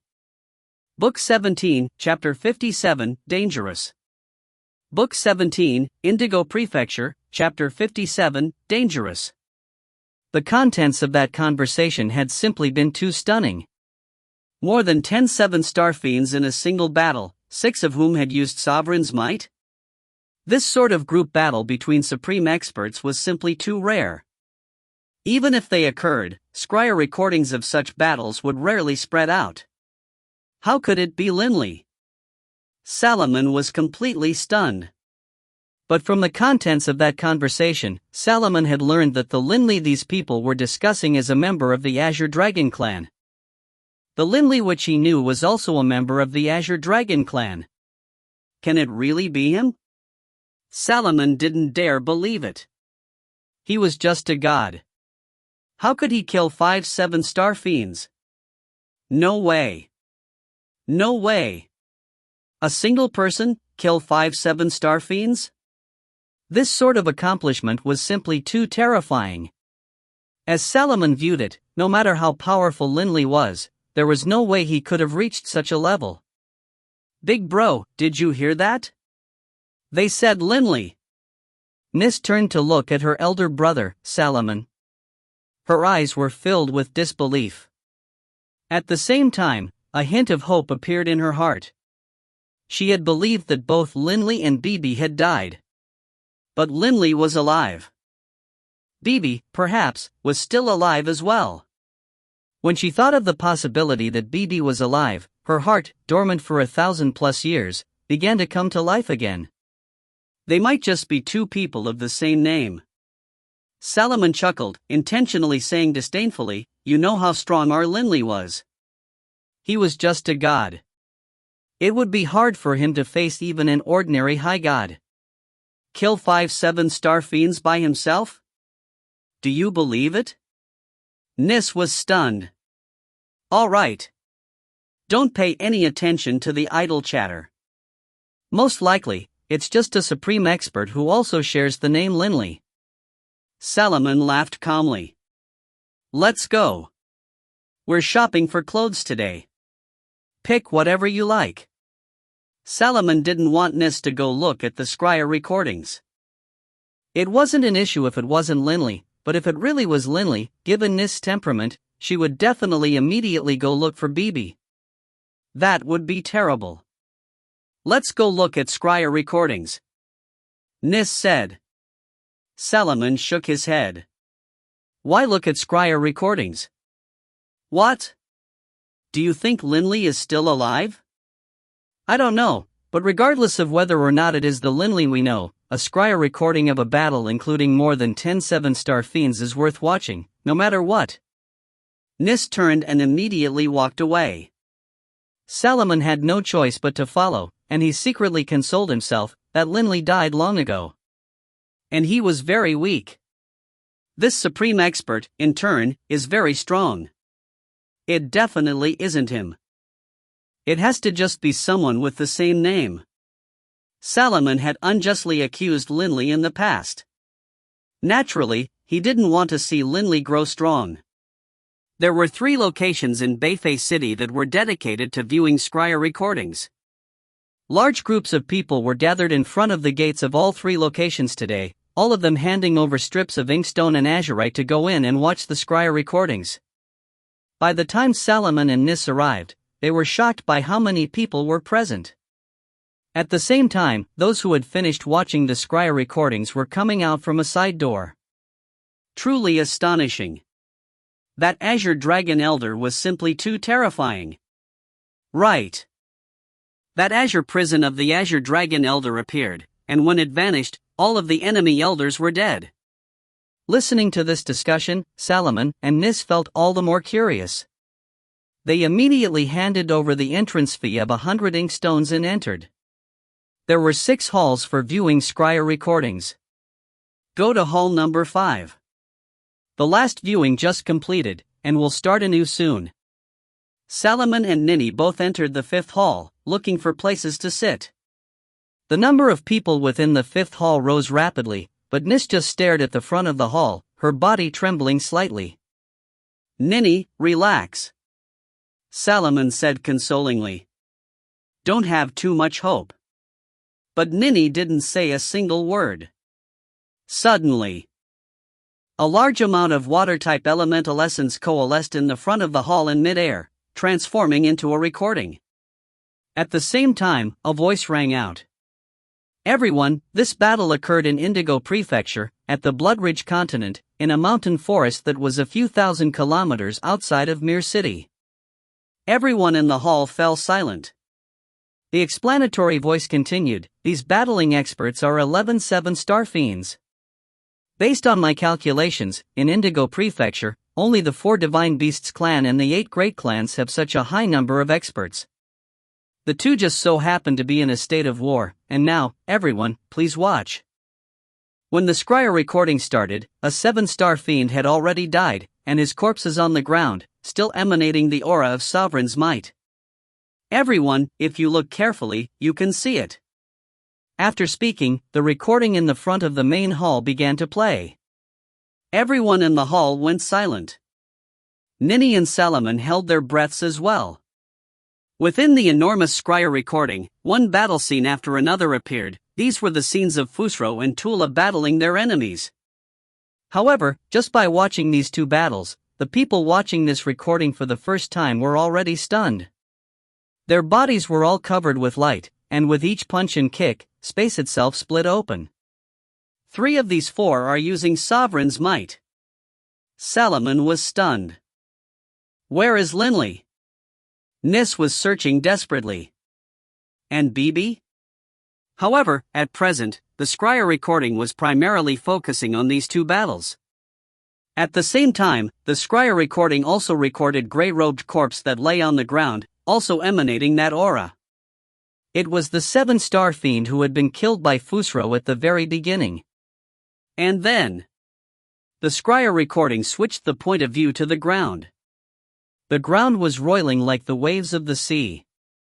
Moments later, the ground suddenly exploded, and someone suddenly charged to the skies, blood matting his scales, but Nis and Salomon were both shocked. Those ferocious spikes, that tail, those dark golden eyes, they were so familiar. Afterwards, 5 7-star fiends pursued and attacked Linley. Linley's body was emanating that blue light. It was water-type sovereign's might. As for the 5 7-star fiends behind him, one of them was emanating a black aura. It is Linley. Nis felt excited in her heart. Salomon was stunned as well. They had both seen Linley's dragon form. Big bro, it's Linley, it's Linley. Nis could no longer suppress her excitement, and her divine sense reached out again and again to Salomon. It's definitely him. There's no mistake. Nis, that's not necessarily the case. Salomon tried to equivocate through divine sense. The Azure Dragon clan has many people, and their dragon form appearances are all quite similar.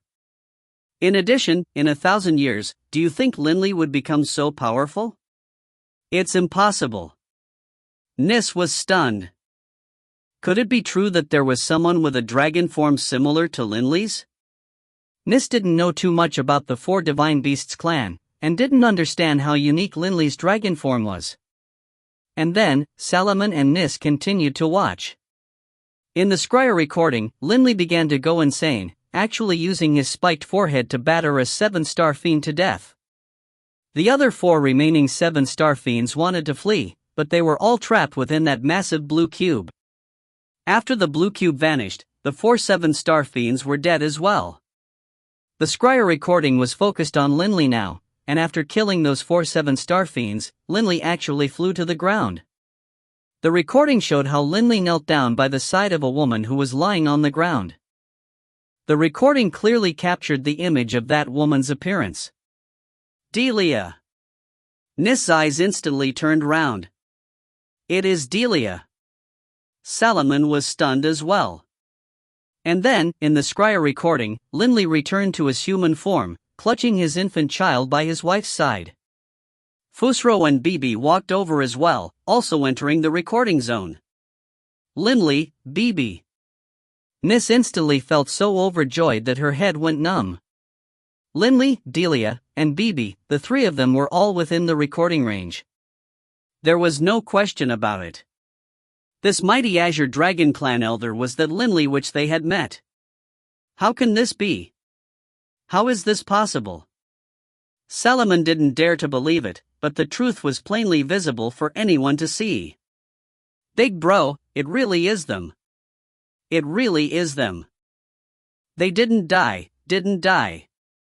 Nis excitedly sent through divine sense. The scryer recording was almost over now. Linley took Delia in his arms while Fusro held the infant, and the 2 flew away side by side. The scryer recording ended. That Azure Dragon clan elder, based on the descriptions of the person who made this scryer recording, is named Linley. The woman on the ground should be a family member of Elder Linley's. That woman died, which is why Elder Linley was so grief-stricken. Salomon and Nis walked out to the street. Nis' face was filled with irrepressible excitement. Big bro, they didn't die, they really didn't die. In the past 1,000 years, Nis had never been as happy as she was now. Bibi is still alive. Still alive. Right. This is good news. Salomon responded. But Salomon's mind was currently in a state of chaos. Originally, he had mistakenly believed that Linley had exposed his secret, and thus in his rage had wanted to kill Linley. Afterwards, Linley and his wife had both plunged into that golden magma pool. But who would have imagined that Linley not only was still alive, he had become so very powerful. But what happened to Delia? Nis said, rather worried. Did Delia die in that scryer recording? Nis still clearly remembered how, in the scryer recording, Linley had let out that howl of grief and rage by Delia's side. Although Nis couldn't actually hear any sound, she could already sense his agonizing grief just from watching. Big bro. Nis suddenly said. Salomon looked towards her. Nis looked at Salomon. Determinedly, she said, Big bro, I have decided, I am going to the Indigo Prefecture of the Bloodridge continent. Nonsense. Salomon couldn't help but grow impatient. This was exactly what he feared. Ninny, going from the Jadefloat continent to the Bloodridge continent is no joke. How would you, a god, make it there? It is too dangerous. Unacceptable. Completely unacceptable. Nis just glanced at her elder brother, not saying another word. She had already made up her mind. She was just letting her elder brother know of her decision. Seeing the look on his little sister's face, Salomon grew frantic. Ninny, you are too weak, and to go from the Jadefloat continent to the Bloodridge continent, you have to pass through the sea. The trip truly is too dangerous. Salomon said frantically.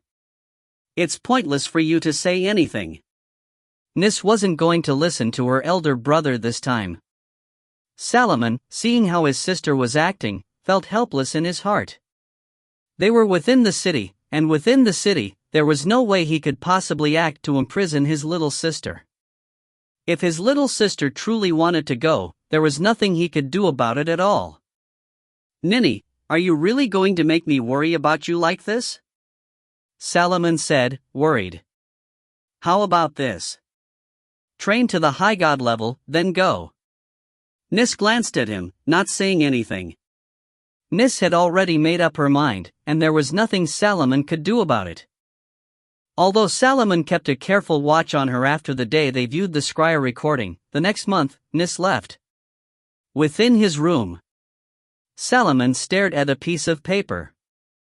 It was a letter which Nis had left him. Alas! Salomon threw the paper to the table hatefully. The journey from the Jadefloat continent to the Bloodridge continent will be so dangerous, why won't Ninny listen? Salomon was frantic, but there was nothing he could do. He didn't even know where Nis had gone. As he thought of this, Salomon couldn't help but somewhat blame Linley.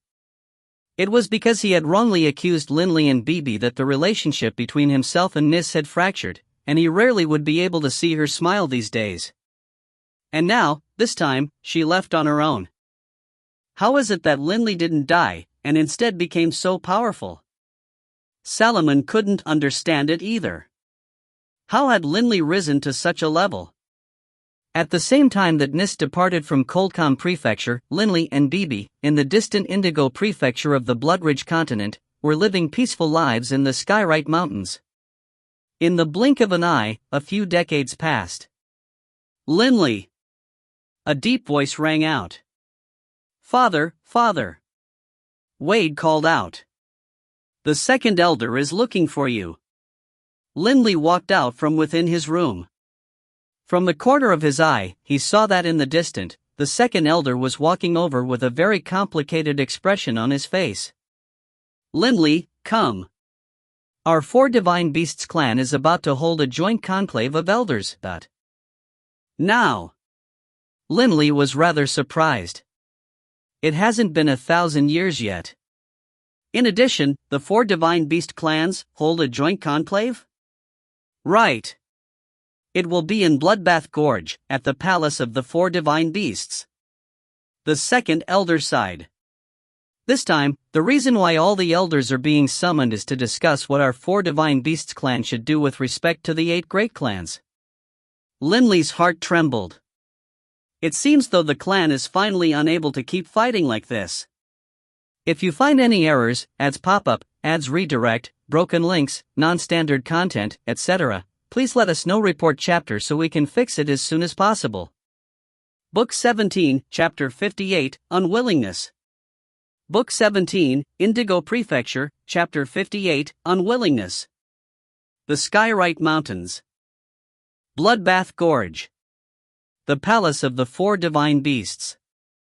When Linley entered alongside the second elder into the palace, he saw that quite a few people had already arrived. Linley swept them with his gaze. Including me, a total of 42 elders.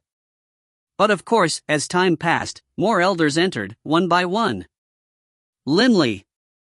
Elder Garvey had a good personal relationship with Linley, and so he walked over. The clan leaders are finally willing to lower their heads. Linley was stunned. Garvey. Are you saying? Garvey let out a low sigh. Last month, our 4 Divine Beasts clan suffered yet another severe setback. The clan leaders primarily aren't able to endure it any longer either. Thus, they organized this conclave. Or perhaps the clan leaders are also irresolute and so they wish the elders to come discuss it. If the elders agree, then. Linley understood as well.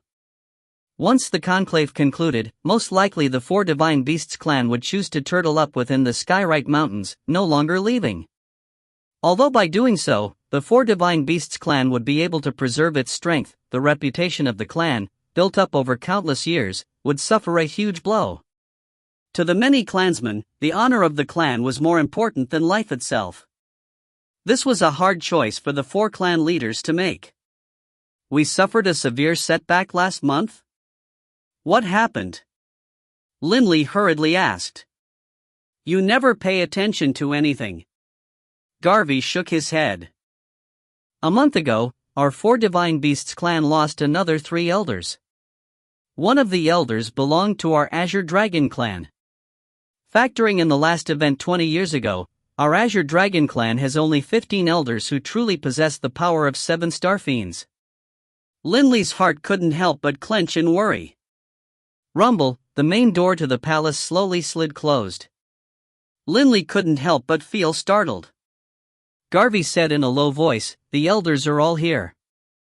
Soon, the 4 clan leaders will arrive. Linley took a careful look about. In the hall, there were a total of 53 elders, including the Grand Elder. From a side room, 4 figures walked out in a line, sitting down together at the front of the palace. It was Gislason and the other clan leaders. The entire hall immediately fell silent for a time. Gislason and the other 3 clan leaders swept everyone with their gaze, then looked at each other. In the end, it was Gislason who spoke. His deep, rumbling voice echoed in the hall. Everyone, today, we have invited all of you over. I trust that all of you have already guessed what the purpose of this meeting is. As soon as these words came out, everyone felt misery in their hearts, and even Linley felt a surge of grief. They no longer had the strength to save the situation. Ever since our 4 ancestors died, our 4 Divine Beasts clan has suffered one heavy setback after another. Fortunately, thanks to the assistance of the Lord Prefect of Indigo Prefecture, we were able to find our footing here in the Skywrite Mountains. Otherwise, our 4 Divine Beasts clan would most likely have been turned into ash and disappeared like smoke, more than 10,000 years ago. The palace was completely silent. Over the past 10,000 years, the elders of our 4 Divine Beasts clan have all fought fearlessly against the enemy for the sake of the glory of the clan. 10,000 years ago, our 4 Divine Beasts clan had a total of over 200 elders. But today, we only have 53 remaining. It has only been 10,000 short years, but we've lost nearly 200 elders. 200! A moist light flashed in Gislason's eyes. The elders below, thinking back to the other elders who had perished over these years, all felt grief in their hearts. Linley, as well, thought of the various members of his own Squad 13 who had died, as well as the forlorn image of Elder Arhaus, who had lost his most powerful clone. For the sake of the clan, far too many elders had sacrificed their most powerful divine clones. They had previously been 7 Star Fiends, lofty and mighty individuals. But after having lost their most powerful divine clones, they were now perhaps just ordinary high gods. All these years, the other 3 clan leaders and I have been pondering, how long will we hold out for? Gislason's voice was hoarse. Especially in the past few centuries. The 8 great clans seem to have gone insane. They want to kill our elders at all cost, even if they have to die with us. According to this current rate, in another few years, our 4 Divine Beasts clan will most likely not have many elders left. The Vermilion Bird Matriarch spoke out as well. Right. 1 month ago in particular, we lost another 3 elders. We 4 clan leaders have discussed this carefully. If this continues, we will only be able to endure for a few more centuries at most. The White Tiger Patriarch spoke out in a cold voice. Since even if we continue to hold out, the only result will be that everyone will die, what's the point? The Black Tortoise Patriarch rumbled, this is why we wish to make sure that at least some of our elites will survive. After all, it isn't so easy for someone to become a 7-star fiend and an elder. Gislason said in a strong, forceful voice, and so, we 4 clan leaders are united in agreement that we are to no longer fight against the 8 great clans. All of the members of the clan are to enter the Skyrite Mountains. We will build up our strength. The elders below were all stunned. They had thought that the clan leaders would let them discuss this matter and vote on it, but who would have thought that this came as a simple declaration? Patriarch. Matriarch. Instantly, quite a few elders grew frantic. Patriarch. A rushed voice rang out, and a youth with silver hair and a callous-looking face raised his head towards the 4 clan leaders. He frantically said, "Are we supposed to just surrender, just like that? Just admit defeat, dot." Linley glanced at this silver-haired, callous-looking youth. It was the genius elder of the Azure Dragon clan, Elder Blue. You can consider it as us admitting defeat. Gislason no longer had the imposing, majestic aura that he previously always had. Blue. The vermilion bird matriarch looked down at him. Even if we continue to fight, how much longer will the forces of our 4 Divine Beasts clan be able to hold out for? Can it be that you want the remaining, final 53 elders of the clan to also be lost? Blue's gaze was unyielding. 4 clan leaders. Blue raised his head slightly. I, Blue, have submitted and surrendered to others, but that was because I was too weak. Ever since I became a 7-star fiend, I have never surrendered to anyone. The 8 great clans are worthless. When our 4 Divine Beasts clan was in the height of our power, they didn't dare to oppose us in the slightest. But now? Poof. Have me, Blue, surrender to them? Never. Blue.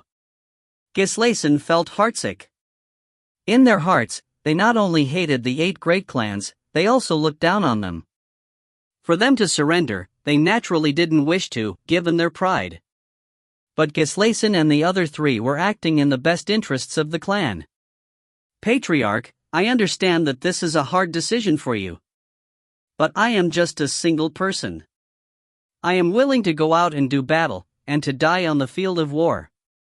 After I die, the infernal realm will no longer have the 7-star fiend Blue, only the ordinary high god Blue. By that time, even if I want to do battle, I wouldn't have the ability to. Blue laughed softly as he spoke. Linley, hearing this, couldn't help but tremble. At this moment, a black-haired elder stood out and said in a somber voice, Patriarch, for our clan to flourish again, what we need is a supreme expert like Beirut or Dunnington. I know that I have no more hopes for improving. I hope that you will let me go die in battle, Patriarch.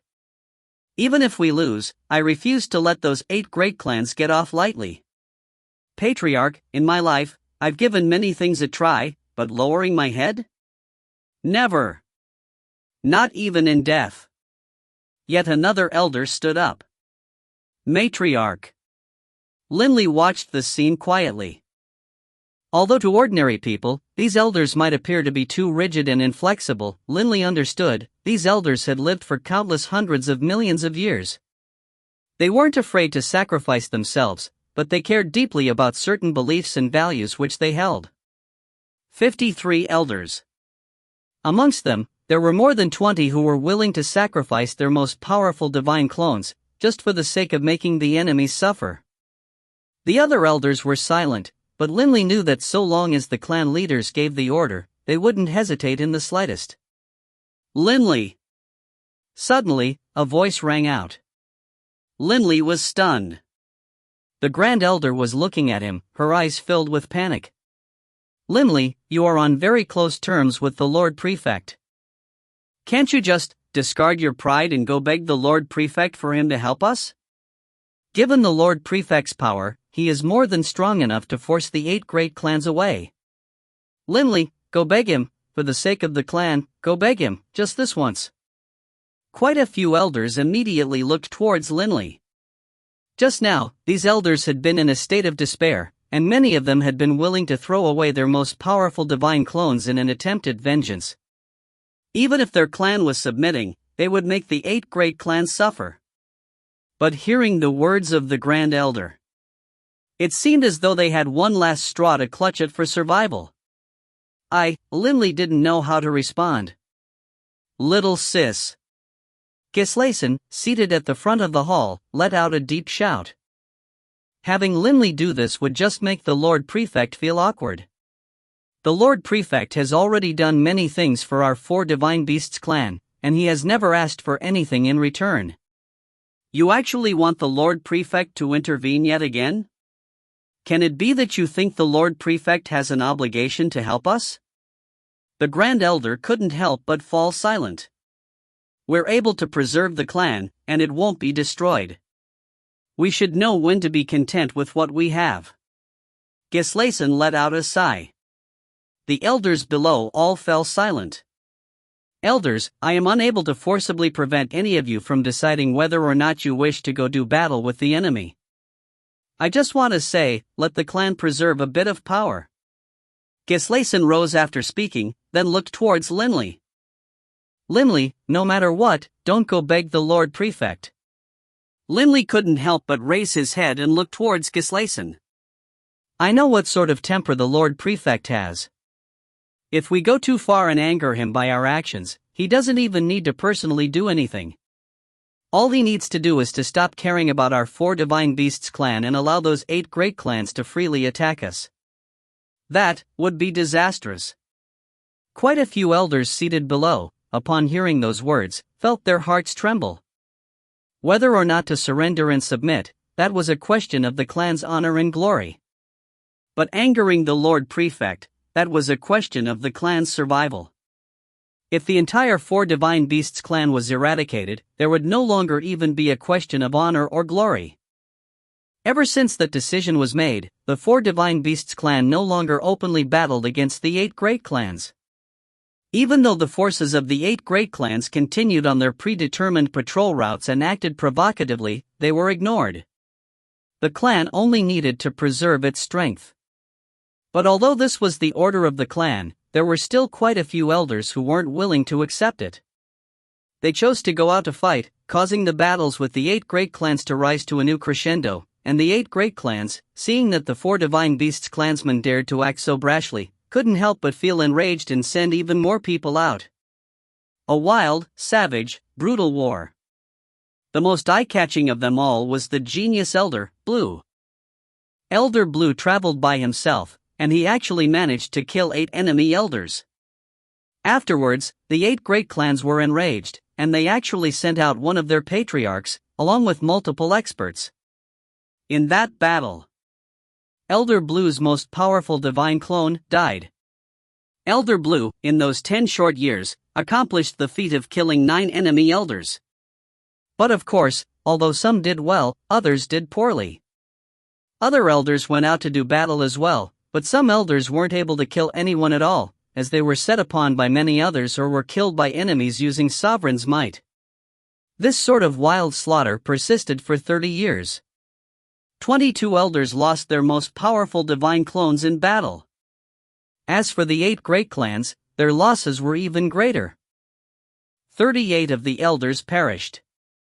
After all, the 4 Divine Beasts clansmen were fighting with the intention of killing as many as they could in exchange for their own lives. But after that, the 4 Divine Beasts clan went silent, no longer seeking out battle. For a short period of time, this actually threw the 8 great clans into a period of wild speculation. After all, in 30 short years, they had lost 38 elders, causing some shock to the 8 great clans. After all, the elders of their clans were the elites of their clans as well. They, too, felt heartache at the losses. The Skyrite Mountains returned to calmness. The roving patrols continued their patrols, but normally, very few people would come to the Skyrite Mountains. But today, a female youth flew out from a metallic lifeform. Afterwards, that metallic lifeform flew away, while that young lady drew closer and closer to the Skyrite Mountains. These are the Skyrite Mountains. Outsiders are forbidden entry. Immediately, more than 10 patrolling warriors flew over from above, and one of them shouted at her. This young lady had her hair tied into a ponytail, and she appeared very attractive. The strange thing was, she was wearing a straw hat on her head. The young lady hurriedly replied, "Hello. I am the friend of your elder Linley. I've come to find him." "Elder Linley?" The patrolling warriors were all puzzled. "Do you have any proof?" a patrolling warrior asked. The young lady hesitated. What proof could she provide? But then, she immediately said, "How about this? Just go tell Elder Linley that my name is Nis. He'll know who I am." "Nis?" The leader of the patrolling warriors glanced at her, then nodded. "Wait here." After speaking, he flew away. If you find any errors, ads pop up, ads redirect, broken links, non-standard content, etc., please let us know. Report chapter so we can fix it as soon as possible. Book 17, Chapter 59, Suspicion. Book 17, Indigo Prefecture, Chapter 59, Suspicion. Although life within the gorge was peaceful, Linley's heart was not at peace. He had continually been paying attention to Elder Blue and the others. These elders all had chosen to sacrifice their most powerful divine clones for the sake of one last act of defiance. After hearing of their accomplishments in battle, Linley's blood couldn't help but boil, while at the same time, he felt rather saddened. Power. The problem, in the end, is still that our power is inferior to theirs. Linley stood in front of his room, staring towards the sky, sighing in his heart. From the Yulan continent to the Infernal Realm, Linley had experienced many things. Naturally, he understood that honor and glory wasn't something which others would give you, it was something you had to fight for and obtain for yourself by relying on your own power. The Four Divine Beasts clan was much weaker than before now, but they still wanted to have as much glory as they had in the past. This was nothing but a dream. When you had power, others naturally would revere you. For example, Beirut. He alone was enough to strike terror into the hearts of the 8 great clans. A single order from Beirut resulted in the 8 great clans not daring to make a single incursion into the Skyrite Mountains. The Four Divine Beasts clan was in dire straits. Linley, in his heart, wanted to help his clan, but his current level of power was a good deal weaker than Patriarch Gislason. How was he supposed to help the clan? The final conclusion of all that pondering was, Linley still wasn't strong enough. How long will it take for me to train to Lord Beirut's level? Linley's heart was filled with desire, but then he shook his head and laughed. Beirut and Dunnington could both be said as having reached the very peak of high god power. To reach the same level as Beirut was too hard. Once I train to the high god level, my power should begin to approach the patriarchs. Linley was rather eager. Once he became a high god, although his body would still be physically weaker than the patriarchs, Linley had his Blackstone prison. If a high god Linley was to use the Blackstone prison, the power of the technique would be very close to the level of the technique used by Purgatory Commander Rishem. Only then would the true power of the Blackstone prison be put on display. Linley turned to look towards a nearby area. Bibi was lying on the grass. "Bibi, what are you doing?" Linley laughed. "Sky watching." Bibi lay there, not moving at all. His gaze was focused on the skies. Through the mist, he could see the winding Dragon Avenue. Bibi would often lie there and stare dumbly at one place, or perhaps at his straw hat. Occasionally, he would go out and have fun with others, but given how well Linley knew Bibi, he understood how Bibi was truly feeling. As more time passed, Bibi longed for Nis all the more. Bibi. Linley walked over, sitting on the grass as well, laughing as he looked at Bibi. "Are you thinking about Ninny?" Bibi was slightly startled, but he still nodded lightly. "Right. I kind of can't keep myself from thinking of her. Whenever I'm not focusing on something, I'll begin to think random, foolish thoughts, at which point I'll often think of her. However, what's the point of thinking? Ninny thinks I am dead. Bibi, in a little while, once you become a high god, or perhaps once I become a high god, let's make a trip to the Jade Float continent. Linley said. Whoa! Bibi immediately sat up, turning to stare at Linley in shock. What, you don't want to go? Linley laughed. Bibi had a rather awkward look on his face. Boss, this is a rather complicated subject. I do somewhat want to see her. But think about how her elder brother Salomon treated you. Treated us. If Fusro hadn't shown us mercy, you and Delia would most likely be dead. Linley and Delia truly had nearly died, back then. If they truly had died, Salomon would indeed have been the instigator and cause of their deaths. Whenever I think of Salomon, my belly fills with rage. A savage light flashed in Bibi's eyes, but then he said resignedly, Tell me, if I go see Ninny, if I see Salomon, what should I do? Linley couldn't help but laugh. So this was what's sticking in Bibi's craw, eh? No matter what, Bibi, in the end, Delia and I are still alive. In addition, the person you like is Nis, not her elder brother. Just ignore her elder brother. Linley urged. Ignore? Do you think I'll be able to ignore him just because you said so? Bibi pursed his lips resignedly. Linley suddenly turned to stare towards the skies. A patrol warrior was flying towards him, and as he saw Linley on the ground below, he immediately landed next to Linley. Bowing, he said, Elder Linley. There's a woman at the borders of the mountains. She says that she is your friend. Her name is Nis, and she wants to see you. Linley was stunned. Nis? Bibi immediately stood up, his eyes huge and round. He hurriedly said, You said that woman is named Nis, right? Right. The patrol warrior was rather annoyed. Tell me, what is she like? Anything special about her? Bibi said.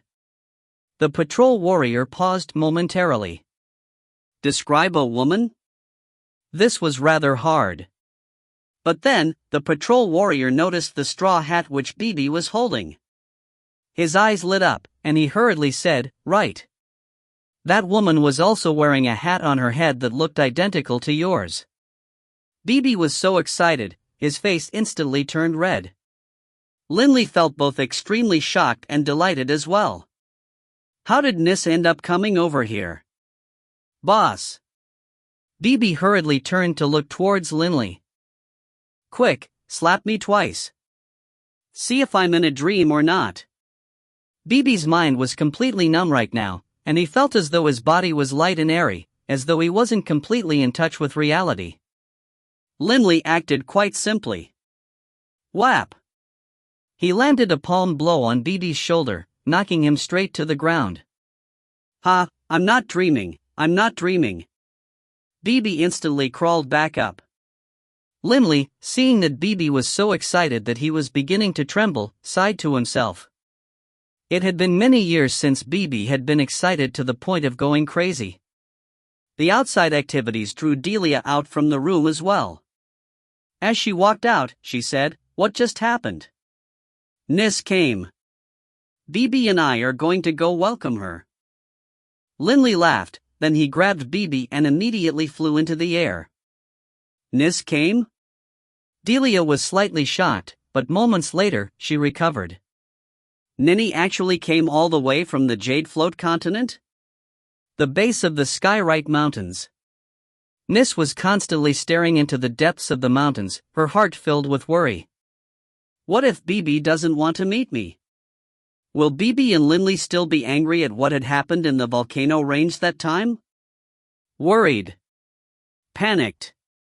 Nis knew that her elder brother had wrongly accused Linley, and even wanted to cause the deaths of Linley and the others. Haha, Nis. A clear voice rang out. Nis couldn't help but turn her head to look, and as she did, she saw two familiar figures fly towards her, shoulder to shoulder. Bibi, like her, wore a straw hat on his head. When Bibi saw Nis, his eyes immediately lit up, and he was so excited that his speed instantly rose to a new level. Swoosh! BB! Nis excitedly flew over as well. But just as he drew near her, BB's body suddenly trembled and his speed lessened. But Nis ignored everything, rushing straight over to BB, clutching him in her arms. Whoa, whoa, I thought you wouldn't want to meet me, whoa. As she spoke, she actually began to cry. BB opened his mouth a few times. In the end, his first words were, "Where is your elder brother?" Hearing this, Lindley didn't know whether to laugh or to cry. BB actually asked such an awkward question? Nis's body trembled, and she released BB. She stared into BB's eyes, as though she wanted to learn something from them. My brother is still in the Jade Float continent. BB seemed to have realized something, and in a low voice, he said, "This time, you came here by yourself? From the Jade Float continent?" Right. Nis nodded lightly. I almost never would have been able to see you again. As she spoke, tears once more began to appear in her eyes. Hearing this, Lindley couldn't help but suck in a cold breath. Nis was just a god. From Coldcom Prefecture of the Jade Float continent to Indigo Prefecture of the Bloodridge continent required passing through the Starmist Sea. One could imagine what a difficult journey this was, but Nis had actually come by herself. BB was completely stunned.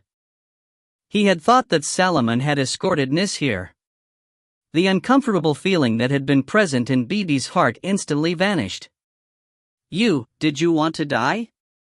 BB instantly took Nis into his arms. Nis was crying so hard that both her eyes had turned red. But her face was filled with a beautiful, overjoyed smile. Lindley just stood there to the side, beaming as he watched. He felt very happy for the two of them, that they were able to have a reunion like this. The two of you have been holding each other for some time now. Do you want to continue to allow all those patrol warriors to watch this little drama? A while later, Lindley finally spoke with a smirk. Come. Let's go back first. Only now did Nis and BB come to their senses. Their reunion after 1,000 years, they had both been so excited that they hadn't noticed the passage of time. Time flowed on. Nis and BB, having reunited, naturally wouldn't separate again. BB changed, once more becoming full of jokes and laughter, and spent every day with a delighted smile on his face. He was so happy he could die. But although life for Lindley and BB was comfortable, the 8 great clans were frustrated. Within the main hall of the Bullen clan, 4 patriarchs as well as 4 death god golem clones of 4 other patriarchs were gathered together. This meeting of the 8 great patriarchs had just begun.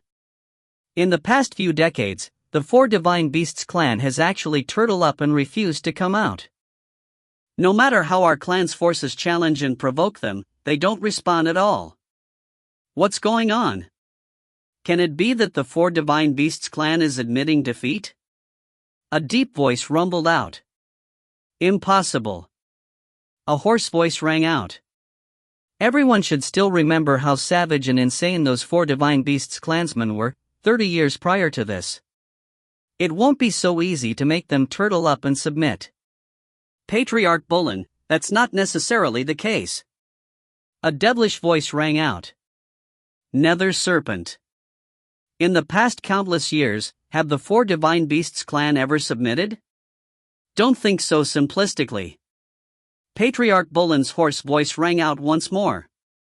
The 4 Divine Beasts clan had always been arrogant, prideful, and unyielding. They had never submitted. This was the impression that the 4 Divine Beasts clan had always given others, throughout the countless years. Because the arrogance of the 4 Divine Beasts clan had already been deeply engraved into everyone's hearts, within a short period of time, there were quite a few members of the 8 great clans who were unable to believe that the 4 Divine Beasts clan would lower their heads and submit. As I see it, the 4 Divine Beasts clan must be plotting something. A forceful, unyielding voice rang out. Their recent reactions have been too bizarre. Everyone, it is best to be careful. Plot. What sort of plot could they have? A high-pitched voice rang out. Enough, everyone. A gentle voice rang out. For now, it doesn't matter whether or not the four Divine Beasts clan has surrendered, or if they are plotting something. Let's wait a while and take a good look. After a century, we will know for sure if they have submitted, or if they are plotting something. Right. I concur. Patriarch Bolin said as well. I concur. The hiding of the four Divine Beasts clan, for a short period of time, caused the 8 great clans to feel suspicious. However, once the four Divine Beasts clan remained in hiding for a longer period of time, the 8 great clans would be completely certain as to what the situation was, at which point, they had other options at hand. The Skyrite Mountains. Within the gorge. Today, the gorge was filled with the sounds of celebration and laughter. The surviving elders of the clan, as well as the 4 clan leaders, and even many former elders who had lost their most powerful divine clones had all gathered here on this day. Because today was the day of Bibi and Nis's wedding. Even Beirut, Carolina, and Fusro had hurried over. Today, Bibi was dressed in a very sharp manner, and for once, he was very humbly and courteously greeting every single guest who came. Getting married is exhausting. Bibi secretly grumbled to the nearby Linley. Linley couldn't help but laugh. Suddenly, he noticed that Beirut was walking over. Your grandfather is coming.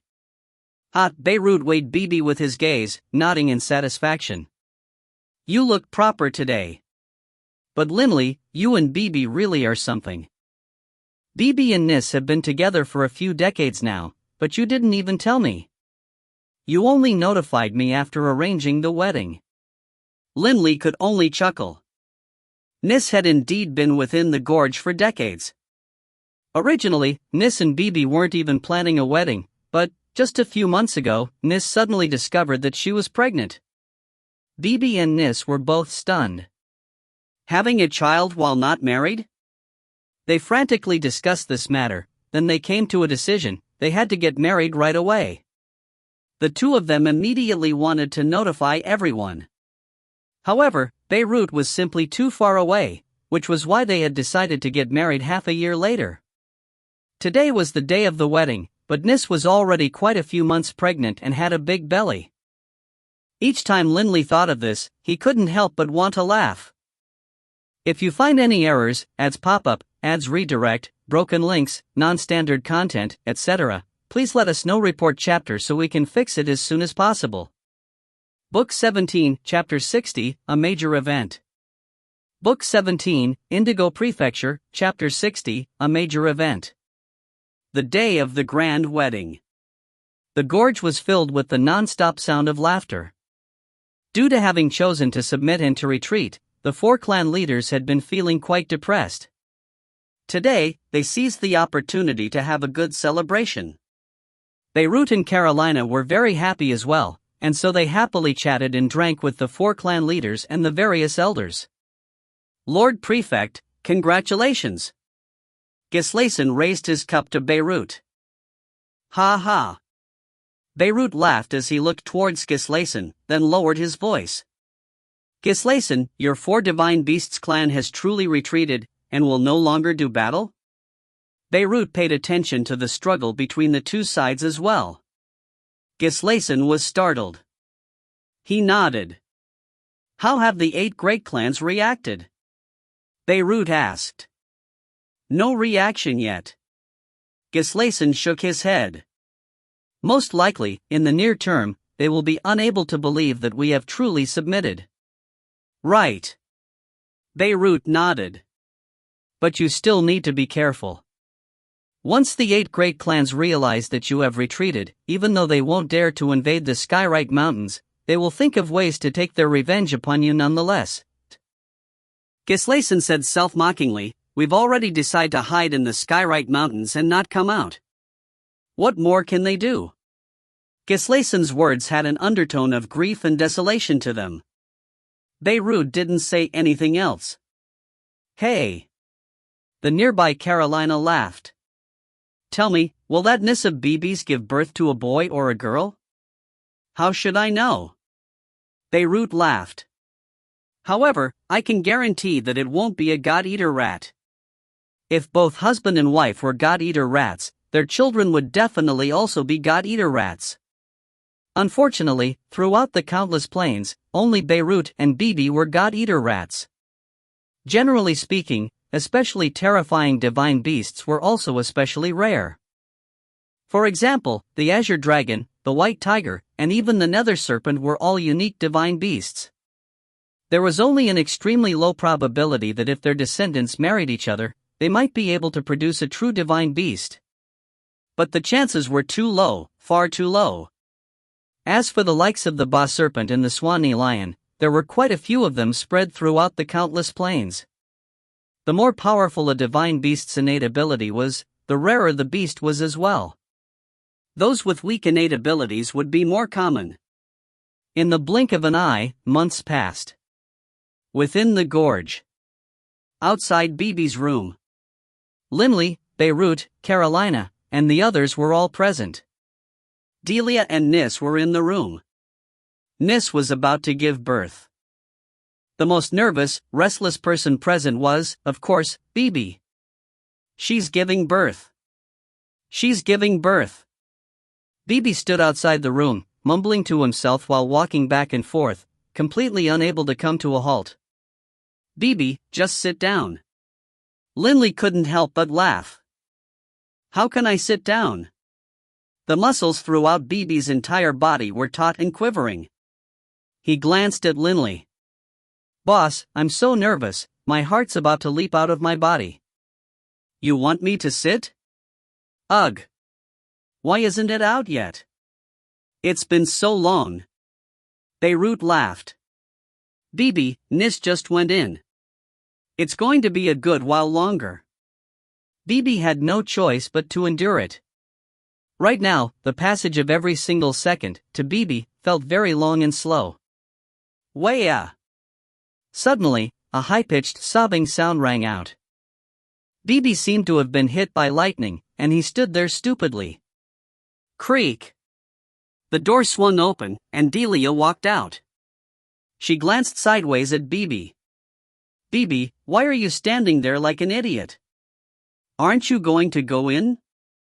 Only now did Bibi come to his senses, and his body transformed into a blur, entering the room. Delia laughed. Bibi actually went numb. When you were giving birth to Wade, Bibi was telling me I was too nervous. But he's even more nervous than me. Linley laughed. Delia glanced at him grumpily. Don't be so smug. When Taylor and Sasha were born, I heard that you were so nervous, you were sweating everywhere. You, a mighty, venerable saint-level expert. So nervous that you were sweating? Linley could only laugh awkwardly. Moments later, Bibi and Nis walked out from the room. Bibi was beaming so widely, his mouth threatened to split apart. He was holding an infant in his arms. Nis was a human, and so her baby was naturally a humanoid as well. However, this infant was like Gislason. Although it had the lineage of a divine beast, it wasn't a true divine beast. Boss. Bibi looked excitedly at Linley. Look, this is my child. This is the child of me, Bibi. I, Bibi, have a child of my own as well. Bibi was so excited, his entire body was shaking. Come, let me hold the child. Beirut laughed. Right.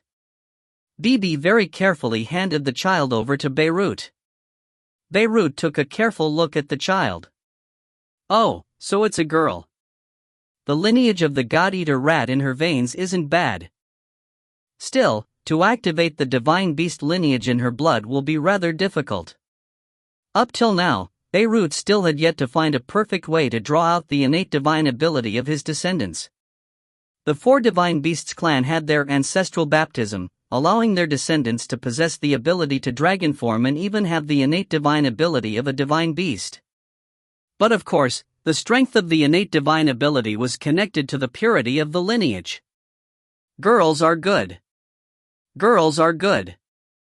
Bibi continued to beam, his lips wide. Today he was simply too excited. Bibi was a divine beast, the God-Eater rat. With such a monstrously powerful innate ability, naturally he wouldn't have too many progeny. For example, although Beirut had 3 sons, they were triplets. That was the only reason why he had 3. After that one time, Carolina never gave birth to any more children. As for Linley, although he wasn't a divine beast and thus wasn't restricted as tightly by the universe, Taylor and Sasha were a dragon phoenix pair of twins as well who were born together. As for Wade, he was only born after they came to the infernal realm. From this day onwards, Bibi eagerly devoted himself to raising his daughter. The skies were clear and the air was fresh. Linley walked out of his room, and as he did, he saw that in the distance, there was a young woman seated in the meditative position on a patch of grass, training. This young woman had black hair, and her skin appeared crystalline, like jade. This was Bibi's daughter, Aina. It will be very hard for Aina to even become a deity. Linley sighed to himself. Although Aina had the lineage of a divine beast, she wasn't a divine beast, after all. As for Beirut, he did not yet have a method which would have the effect of the ancestral baptism. For now, Aina had to rely on herself. This was why, despite having trained for over a century, Aina was just a saint. Uncle Linley. Aina's clear voice rang out. She had already stood up, and her lively, agile eyes looked just like her father's. You seem to be in an excellent mood. Do you have good news? Linley couldn't help but laugh. Aina, good eye. Right. I made a breakthrough. Oh? Aina's eyes immediately lit up. In which elemental law? Fire. Linley didn't hide it. Linley improved the slowest in fire. Although he had trained in it for over 1,000 years by now, Linley had only mastered 4 profound mysteries. In addition, Linley hadn't even gotten a basic understanding of the other 2 profound mysteries. By comparison, as for water, in which Linley had only trained for 600 or 700 years, he had already reached the late stage in his 5th mystery. As for the wind, although he had mastered 7 profound mysteries, he hadn't gained any insights into the last 2 at all. He still trained fastest in the laws of the earth. The laws of the earth had 6 profound mysteries. Linley had already trained to the bottleneck level in vitality, with but a final step, he would reach the level of high god. In addition, he had begun to fuse the profound mysteries of strength as well as the essence of the earth. One's mentality really does have an impact on the speed of one's training. Linley sighed to himself. Uncle Linley, you are too amazing. Alas, I still haven't become a deity. In the entire gorge, I'm the only non-deity. Last time, when I went to great-grandfather's place, everyone I saw was a deity as well. Aina said helplessly. Beirut and Carolina both doted on Aina, and often invited her to visit them at their place. Don't be dispirited. Linley said consolingly. When training in the elemental laws, one must be fully absorbed in pondering them and focus in training them. If you do that, you will improve. I have faith in you. You are much more patient than your father. Right. Aina nodded and laughed. Father has no patience for training. Hey, are you people talking about me? A voice rang out from nearby, and Bibi walked out from his own room, staring at Aina. Nana, are you saying bad things about me? Aina let out a lovable snort, turning her head and ignoring Bibi. Bibi just rubbed his nose. This kid isn't as obedient as she used to be when she was young. Linley didn't know whether to laugh or to cry. He originally had thought that since Bibi had a daughter, she would become the center of attention. But he was wrong. Even after having a daughter, Bibi remained the same. Rumble. A spatial tremble suddenly swept out. Linley's face changed. He couldn't help but turn his head. Although the spatial tremble came from far away and was already very weak, Linley could still sense it. What just happened? Bibi's expression grew focused as well, and he looked towards Linley. "What is it?" Delia, Nis, and Wade ran over as well. "Come. Let's take a look." Linley led the way, flying into the air. Immediately, Bibi, Delia, Nis, Ina, and Wade all followed, but as they flew out of the gorge, Linley's group saw this. Linley stared, slack-jawed. In the southern skies of the Skywrite Mountains, the entire area was clustered with people, who flew about like a horde of locusts. Quite a few people were launching attacks towards the mountain forests below. Boom! Boom! Boom! Those tree trunks exploded, and crevices in the ground appeared. Those spatial tremors from earlier had been caused from these attacks. However, these people were quite careful. Despite attacking downwards, their attacks didn't actually cause any harm to the Skywrite Mountains at all. So many people? Linley felt his heart turn cold. "Uncle Linley, how many people are there?" "There must be at least a few 100,000. Ina stared dumbly. "Not just a few 100,000. Linley muttered. At this moment, it wasn't just Linley who felt his heart growing cold. Throughout the Skywrite Mountains, members of the Four Divine Beasts clan were flying over, staring at the terrifying scene of countless people in the skies south of the Skywrite Mountains. Those people were currently attacking the mountain forests south of the Skywrite Mountains. "Stay here. Don't move," Linley shouted. "If there's any danger, immediately hurry back to the gorge. I'll go to see the Patriarch first." "Don't worry." Bibi nodded. Linley nodded slightly. He immediately flew at high speed towards the Dragon's Head, the end of Dragon Avenue. And not just Linley, a good number of elders were flying towards the Patriarch's residence at high speed as well. On the way over, Linley met the second elder. Linley saw Patriarch Gislason and some others in the distance. They, too, were looking towards the south. "Patriarch." Linley flew over. "Linley, you came." Gislason chuckled towards Linley. "Take a look and see the sort of game the 8 great clans up to. They really are the members of the 8 great clans?"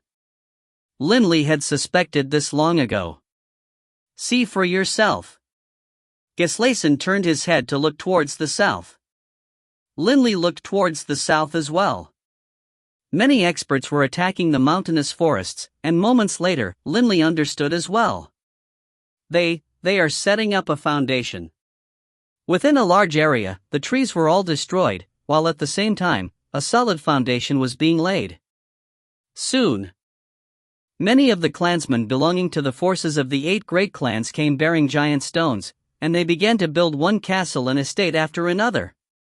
Given the power deities possessed, especially when such an astonishingly large number of deities worked together, in but half a day, one castle and another was finished in the area to the south of the Skywrite Mountains. The area in which these many castles were built was extremely close to the Skywrite Mountains. In addition, one could clearly tell that these castles were divided into 8 areas. Seeing this, the 4 Divine Beast clansmen were stunned. "What are they doing?" Elder Garvey couldn't believe it. "What are they doing?" "Setting up house next to us," Gislason said gloomily. Suddenly, "Cowards of the 4 Divine Beasts clan." A wild, savage sound echoed throughout the air above the Skywrite Mountains. "Ha, I didn't expect that the descendants of 4 sovereigns would actually turtle up here in the Skywrite Mountains and be afraid to come out. Ha ha." All the clansmen living within the Skywrite Mountains heard this laughter. All the clansmen were enraged. "You fellows are quite good at hiding, aren't you? Fine, then. Hide. Our 8 great clans will just live right here next to you. As long as a single member of your clan exits the mountain, we will kill him or her. If you want, you can forever hide in there like cowards and never come out." "Ha, 4 Divine Beasts clan? More like 4 Pests clan. Ha ha. Anyone with courage, step out. Our 8 great clans will welcome you at any time." If you don't have any courage, then just keep hiding. Waves of laughter continued to echo out from outside. Their voices shook the heavens like thunder, echoing within the Skywrite Mountains. If you find any errors, ads pop up, ads redirect, broken links, non-standard content, etc., please let us know. Report chapter so we can fix it as soon as possible. Book 17, Chapter 61, Group Battle.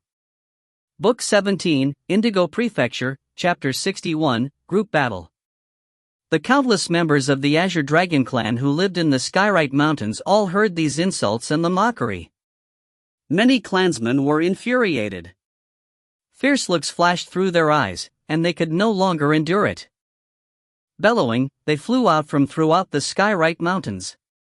Kill! Kill these bastards! A large number of figures rose from within the Skywrite Mountains.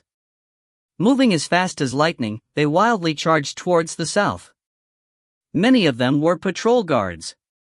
Many of them were so angry that their eyes had turned crimson, and quite a few other warriors charged towards the east as well. They had gone mad. The 4 Divine Beasts clansmen had been enraged to the point of insanity. Being killed was nothing more than their severed heads falling to the ground, but the insults the other side was hurling caused these clansmen to go wild. Countless years of pride made it so that these tribesmen weren't able to endure it any longer. Bastards! Elder Garvey, standing by Linley's side, was staring angrily, his eyes crimson as well. They had elected to retreat, because they had realized the hopelessness of the clan situation. But now, the enemy had come right up to them, cursing them out while pointing their fingers towards the 4 Divine Beasts clansmen's noses. Everyone found it hard to endure this. All of the elders were growing utterly enraged. Even Linley, upon hearing the mocking laughter, felt fury rise in his heart. These 8 great clans are forcing us to go battle them. Return! All of you, return! Gislason roared loudly. Those reproving shouts echoed throughout the Skywrite Mountains, but many of the ordinary clansmen had never even met the Patriarch. In their rage, how could they possibly recognize their Patriarch's voice? They didn't care who was ordering them to stop, they still charged towards the south. All of them wanted to drink the enemy's blood and devour the enemy's flesh. Rumble! More than 10,000 clansmen filled the skies. They threw themselves towards the outside. Even though they were still quite some distance away, they attacked wildly, causing material attacks and spiritual attacks to instantly fill the heavens. Kill! Many clansmen within the Skywrite Mountains who hadn't flown out yet attacked savagely as well. Rumble! The skies shone with all sorts of lights, which rushed towards the south in a wave. Rumble! The many clansmen of the 8 great clans all unleashed their terrifying attacks. The color of the sky itself changed. The countless attacks clashed and intersected in mid-air, causing an ear-piercing, rumbling sound. Many attacks, however, passed through to the other side. Bang! Boom! The 4 Divine Beasts clan. The 8 great clans. The bodies of their clansmen exploded in mid-air or tumbled directly to the ground. Kill them! Their blood boiling, these enraged clansmen attacked, ignoring all else. However, because many of the clansmen had halted after being ordered to stop, only 10,000 or so had truly charged over. All of those clansmen who had charged over immediately dragon-formed. They would either kill their enemies, or they would themselves die. The world shook with countless rumbles. Surrounded like this, those clansmen who had originally elected to remain within the Skywrite Mountains felt their own rage rise as well. They weren't able to endure any longer. Even Linley felt a murderous intent rise in his heart. Quick, all of you, go stop our clansmen. Quick! Gislason roared angrily towards Linley and the others. They are just throwing their lives away. Yes, Patriarch. Linley and the group of elders were enraged, but all of them had no choice but to forcibly swallow their anger. They scattered everywhere throughout the Skywrite Mountains, loudly shouting, "Stop! All stop! Stop! Stop!" After all, it was the clan leaders and the elders of the Four Divine Beasts clan who had made the decision to stop fighting against the 8 great clans. The high-level members of the clan knew, but the ordinary clansmen didn't know. The ordinary clansmen were as proud and arrogant as they had been 10,000 years ago. They weren't able to endure this sort of humiliation. Thanks to the shouts and roars of the elders, as well as the shouts of the many patrolling warriors who were following the commands of the elders, the insanity slowly began to fade away. In that short while, tens of thousands of Four Divine Beasts clansmen had died. But of course, the losses of the 8 great clans weren't light either. "All of you, back!" Linley roared at one clansman after another. Many of those clansmen had unwilling looks in their eyes, which were filled with rage. They all stared towards the south. After so many years, quite a few members of the Four Divine Beasts clan had gotten to know Linley. The prestige and authority of the elders was still very effective. All of them thus refrained from charging over. "Elder Linley, are we supposed to just take it without fighting back?" A youth looked at Linley frantically, his face completely red with rage. Linley was stunned. Just let them ride roughshod over us. To just let them insult us like this? The youth's body was trembling. "I would rather die and take a few of them with me, rather than accept this sort of humiliation. Elder Linley, are we really not going to fight back?" Quite a few clansmen looked towards Linley, their eyes filled with a hint of despair. Being insulted and cursed at by others, but not fight back? This was more agonizing to the Four Divine Beasts clansmen than killing them. "We will have our revenge," Linley growled. "Don't worry. We will have our revenge."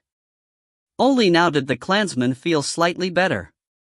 They all listened to Linley and began to return, but as Linley stared at the surrounding area, he saw that most of the infuriated clansmen had been stopped by his shout. When Linley had just arrived at the Four Divine Beasts clan, he hadn't felt too strong a sense of belonging towards the clan. This was because, deep in Linley's heart, he had always considered himself to be Linley Baruch. He had a very strong sense of belonging towards the Yulan branch, but that wasn't the case for the Azure Dragon clan as a whole. However, much time had passed. He had lived here with the Four Divine Beasts clansmen for 8 or 9 centuries. Over the past 800 or 900 years, Linley had met too many of his clansmen, all of them who were capable of dragon forming, and who would all greet him as Elder Linley upon seeing him. Unconsciously, without even realizing it, in the infernal realm, Linley had already grown to completely consider himself a member of the Four Divine Beasts clan. The 8 great clans. Linley stared towards the south, his eyes narrowing. And then, Linley flew back to the residence of Patriarch Gislason. But right at this moment, yet another wave of mockery and derisive insults rang out. "Haha, what? Your Four Divine Beasts clan only has this much courage? Just keep hiding. I dare say that even though the Four Divine Beasts clan has people at their very doorstep mocking them and insulting them, they still don't have the courage to fight back. This news, without a doubt, will spread throughout the infernal realm in just a few centuries, and even the rest of the higher planes. Ha, we will make sure that the people of the various planes all know what cowards you Four Divine Beasts clansmen are. How spineless!" The voices continued to echo in the skies. The elders had already returned to the side of Patriarch Gislason, all of them utterly enraged. "I didn't expect the 8 great clans would be this despicable." The second elder was so angry that even his beard was trembling. "When they spread this news throughout the other planes, the various clans will look down upon them as well." "Look down upon them?" Patriarch Gislason laughed coldly. "You are wrong.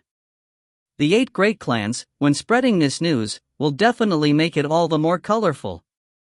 They'll say that it was the Lord Prefect of Indigo Prefecture who forbade them from attacking the Skyrite Mountains, which is why they were forced to remain outside the borders of the mountain range. This news will perhaps enhance the reputation of the Lord Prefect of Indigo Prefecture. It won't have much of an impact to the 8 great clans. But to our Four Divine Beasts clan. Linley understood as well. Once this spread out, the reputation of the Four Divine Beasts clan would forever be tarnished. Others would say that all they were capable of was hiding behind the protection of the Lord Prefect of Indigo Prefecture, and that even when others came to their gates to insult them, they still didn't have the courage to fight back. Patriarch Gislason of the Azure Dragon clan. You are a patriarch and the son of a sovereign, and yet you are so spineless and cowardly. You really are an embarrassment to your father. Why don't you just kill yourself? Ha ha. You, Gislason, are an embarrassment to the Almighty Sovereign. Ha ha. Laughter rang out continuously. Even after the four sovereigns died, these people wouldn't dare to casually besmirch the sovereigns themselves. After all, even a dead sovereign was still a sovereign. The prestige of a sovereign was inviolable, and if it was violated, if any of the other sovereigns were to hear their words, be irritated by them, and decide to punish them, they would be doomed. Gislason's gaze was like ice. Patriarch. The nearby elders couldn't help but look at him. These bastards. Elder Garvey let out a growl, and he immediately transformed into a ray of light, flying towards the north. Get back here. Gislason's face changed. He immediately flew in pursuit, and Linley and the other elders followed him. Although Gislason was far faster than Elder Garvey, the Skyrite Mountains were only so large. By the time they caught up, Gislason and the others had already reached the borders of the Skyrite Mountains. Garvey! What are you doing? Gislason grabbed Elder Garvey. Patriarch! Garvey stared at Gislason. Oh! You finally found the courage to come out? 10 or so figures were hovering there in midair, and they glanced over. They clearly had noticed Gislason and the others. Gislason, what are you doing? Not only are you not fighting back, you aren't going to let others fight back either? Ha ha. Gislason turned to look at them. And who the hell do you think you are? Gislason's eyes radiated frost. Let the Nether Serpent, Edric, and the others come over. The leader was a big fellow that was more than 3 meters tall. Snickering, he said, Gislason, 100 years ago, I might have asked the patriarchs to come over upon hearing your words. Unfortunately, you are not nothing more than a coward who doesn't even dare to fight back. What right do you have to invite my patriarch over? I feel ashamed just speaking with you. Impudence. Gislason's face seemed to have been covered by ice. Bastard! Garvey, furious, gnashed his teeth, charging forward once more. Hold it! Gislason grabbed Garvey and shouted at him. Patriarch! Garvey turned to look at Gislason, shouting angrily. Hey, kid!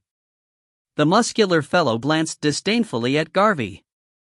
From the looks of you, your rank in the Four Divine Beasts clan should be fairly high. But in all these years, in all the battles between our 8 great clans and your clan, I've never seen you. Garvey's body trembled.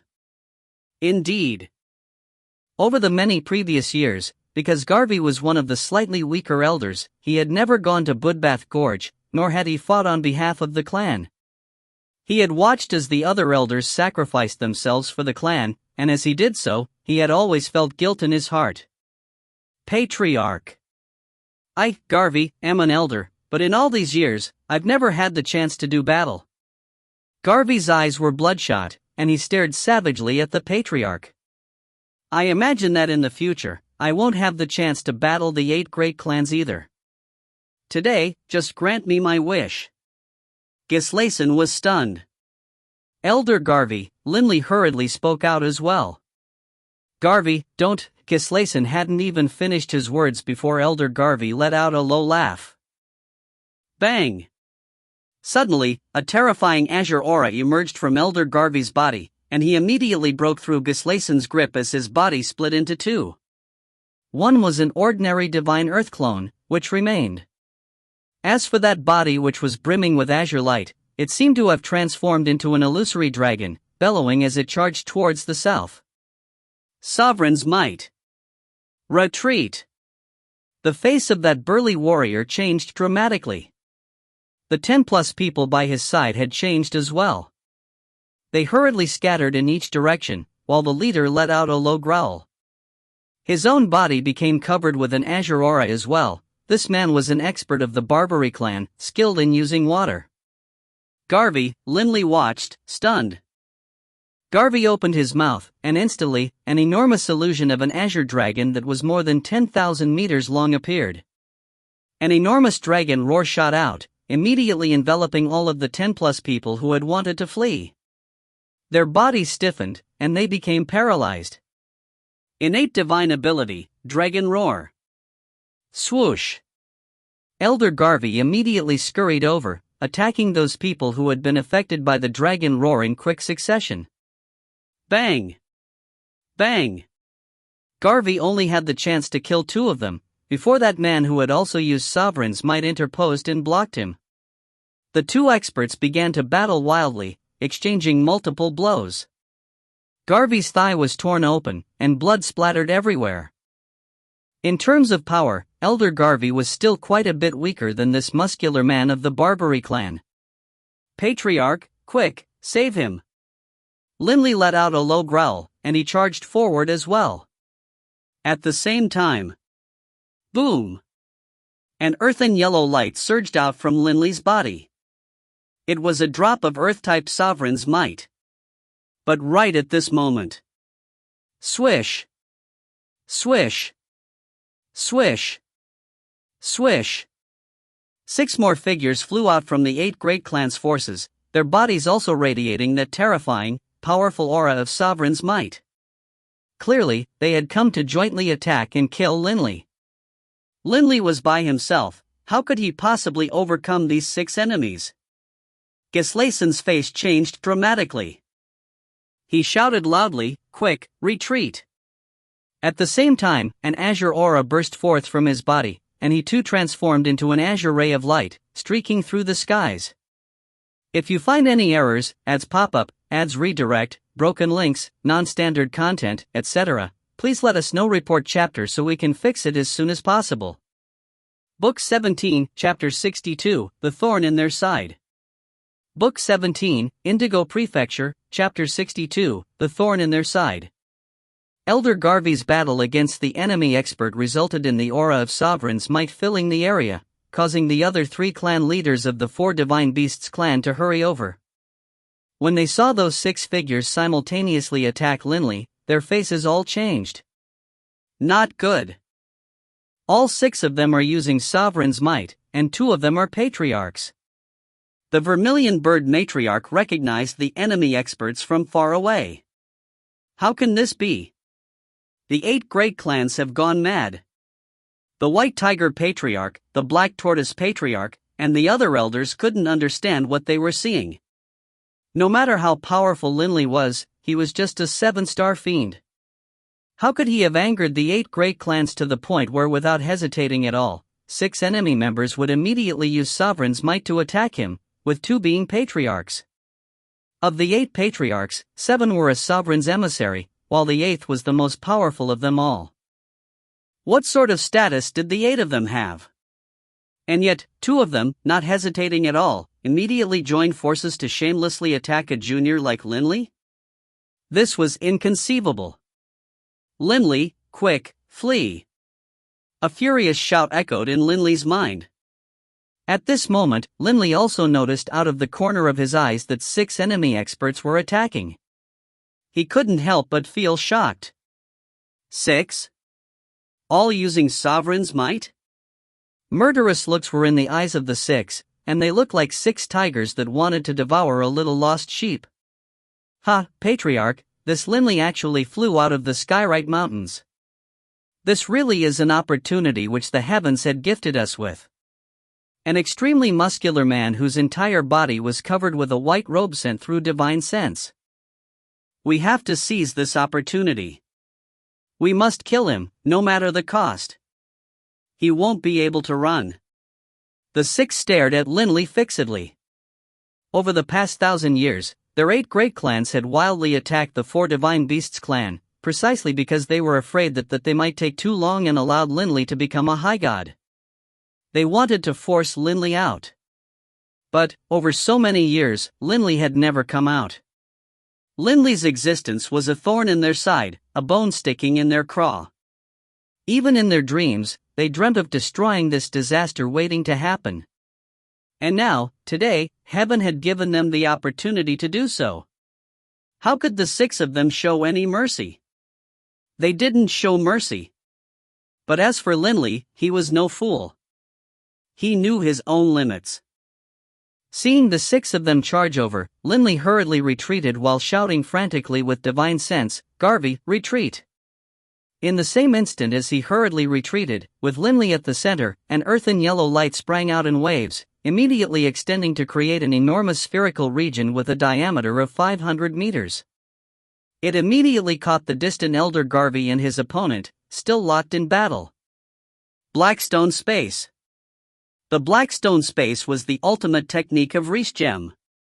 Today, Linley actually used Earth-type Sovereign's might to unleash this technique, which was an Earth-type attack to begin with. Using Earth-type Sovereign's might to unleash it, the power of this Blackstone Space had been lifted to an unprecedented, powerful level. The divine power of a god, when using this Blackstone Space, was capable of affecting weak 7-star fiends. The divine power of a high god, when using this Blackstone Space, was capable of affecting even experts who were close to the rank of Azura, Riesgem's level. But when using Earth-type Sovereign's might to execute this Blackstone Space, the enemy would have to use Sovereign's might and also be a supreme expert in order to be able to resist it even slightly, as otherwise, within the Blackstone Space, there would be no way for them to fight back at all. The Barbary clan's warrior who was battling against Elder Garvey, when affected by the gravitational pull, was caught off guard and sank down. In a battle between experts, the slightest flaw was enough to cause one's death. Bang! Elder Garvey seized the opportunity to launch a palm slap against the head of the Barbary clan warrior, whose head exploded as a divine spark flew out. The Barbary clan elder had died. But right at this moment, swoosh! 6 figures charged straight into the Blackstone Space. The Blackstone Space was simply too large. If they wanted to kill Linley, they would have to draw close to him. Even though they knew how powerful the Blackstone Space was, they still had to charge in first. But the power of the Blackstone Space was even greater than they had expected. Blackstone Space, repulsive force. The 6 figures that had been charging into the Blackstone Space suddenly slowed down. Caught off guard, 2 of the figures even were pushed backwards by the repulsive force of this Blackstone Space. They had charged straight in, but then suddenly were thrust out by the repulsive force. These 2 conflicting momentums caused their bodies to tremble, and their faces couldn't help but turn red. Just like that, they were injured. This was the terrifying power of a supreme Blackstone Space. How is that possible? The other 4, although just barely able to resist from being repulsed outwards, were also slowed dramatically. There was no way they would be able to catch Linley. Attack! The leader, Patriarch Bullen, roared through divine sense. At the same time, white, glowing wings appeared from his back, and a white, holy aura of fate-type sovereign's might emanated from his entire body. The expression on Patriarch Bullen's face was incomparably emotionless as he stared at Linley. Swish! A semi-translucent white arrow pierced through the air, shooting towards Linley. Humph! A low growl. A man with 2 icy blue eyes swung out his right arm, his blue eyebrows fluttering. A blue scimitar instantly shot out. The spatial fabric of the infernal realm was cut open like a piece of paper, wherever that blue scimitar sliced past. If a blade was very sharp, when you sliced it through someone's head, the only thing that would happen would be that a red line would appear. This scimitar cut through space in the same manner. When it sliced through space, it just left behind a thin crack, one which was almost invisible if not examined carefully. However, the power of this scimitar had reached an astonishing level. The white arrow and the blue scimitar shot out simultaneously. Humph! With but a thought, Linley suddenly made layers upon layers of earth and yellow walls appear out of nowhere, blocking in front of that white arrow and the scimitar. But the gliding speed of that scimitar was simply too fast. It was even faster than the white arrow, and it easily sliced through one wall after another. Linley was shocked. This scimitar. This earth and yellow wall was formed from Earth-type Sovereign's might, and its defensive power was very terrifying. But this powerful defense, in the face of that scimitar, was like nothing more than wet paper, unable to block it in the slightest. Can it be a sovereign artifact? Linley continuously retreated. Whoosh! The scimitar sliced through the air, and had already arrived in front of Linley. Only now did Linley clearly see that as the scimitar slashed towards him, a neat cut in space itself could be seen at the edge of the scimitar. Too fast. Too fast. Linley wasn't able to dodge at all. Right at this fatal moment, a black fist slammed down in front of Linley like a mountain. This enormous black fist lightly brushed past the scimitar. There was a clear, ringing sound, and the direction of the blue scimitar was changed. Swish! It slashed past Linley's chest, effortlessly piercing past it. Quick, back! That black hand snatched Linley, then dragged him backwards. Patriarch! Linley saw from the corner of his eyes who this person was, and he felt gratitude in his heart. The person who had saved him was Patriarch Gislason. The half-translucent white arrow was slightly slower than the scimitar, and it landed on Gislason's body. Gislason didn't seem to even notice it, nor did he counterattack. He just grabbed Linley and flew back into the Skyrite Mountains.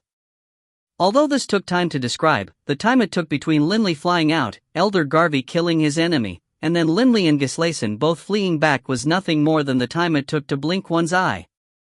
But such a heart-palpitating series of events had occurred in that blinking of an eye. The Skyrite Mountains.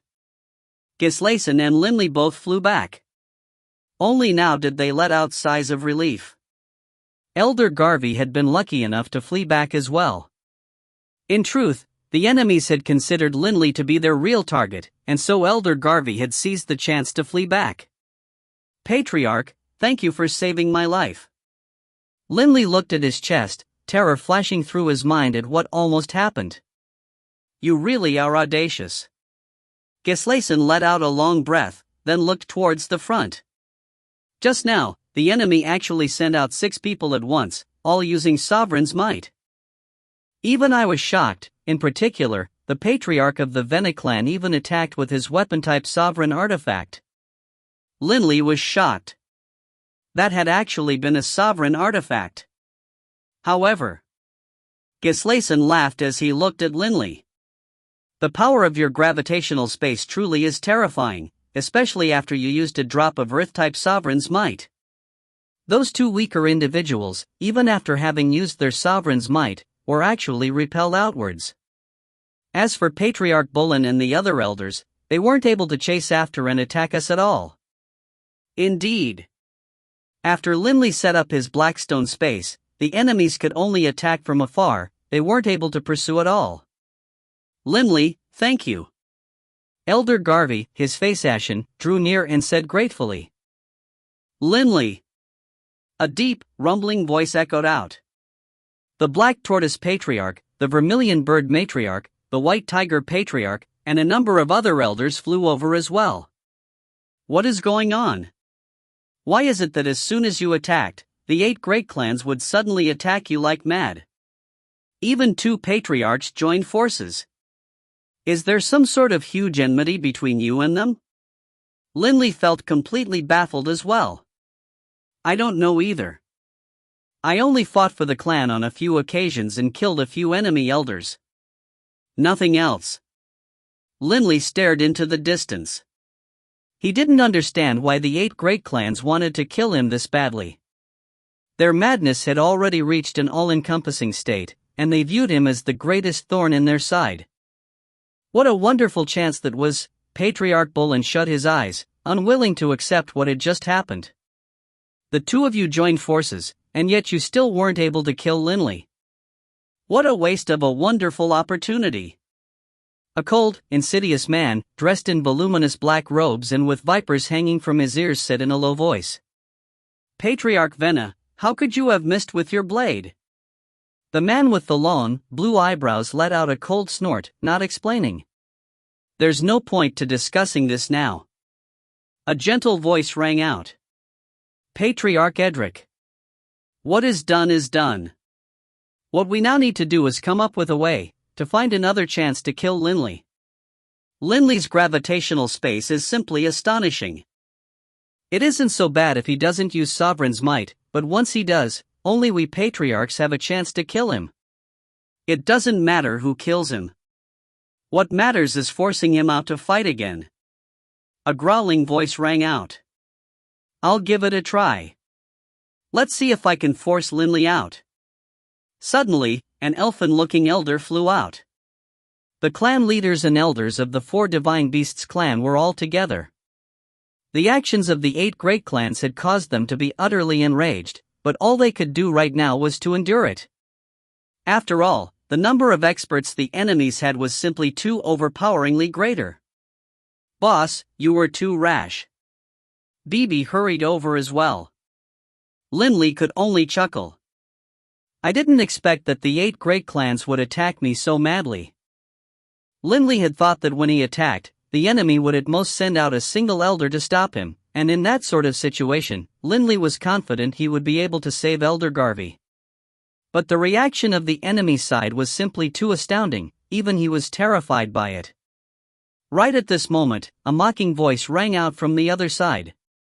That should have been Elder Linley of the Azure Dragon clan just now, right? Oh, excuse me, the Azure Pest clan's elder. I had thought that you, Linley, were an impressive figure.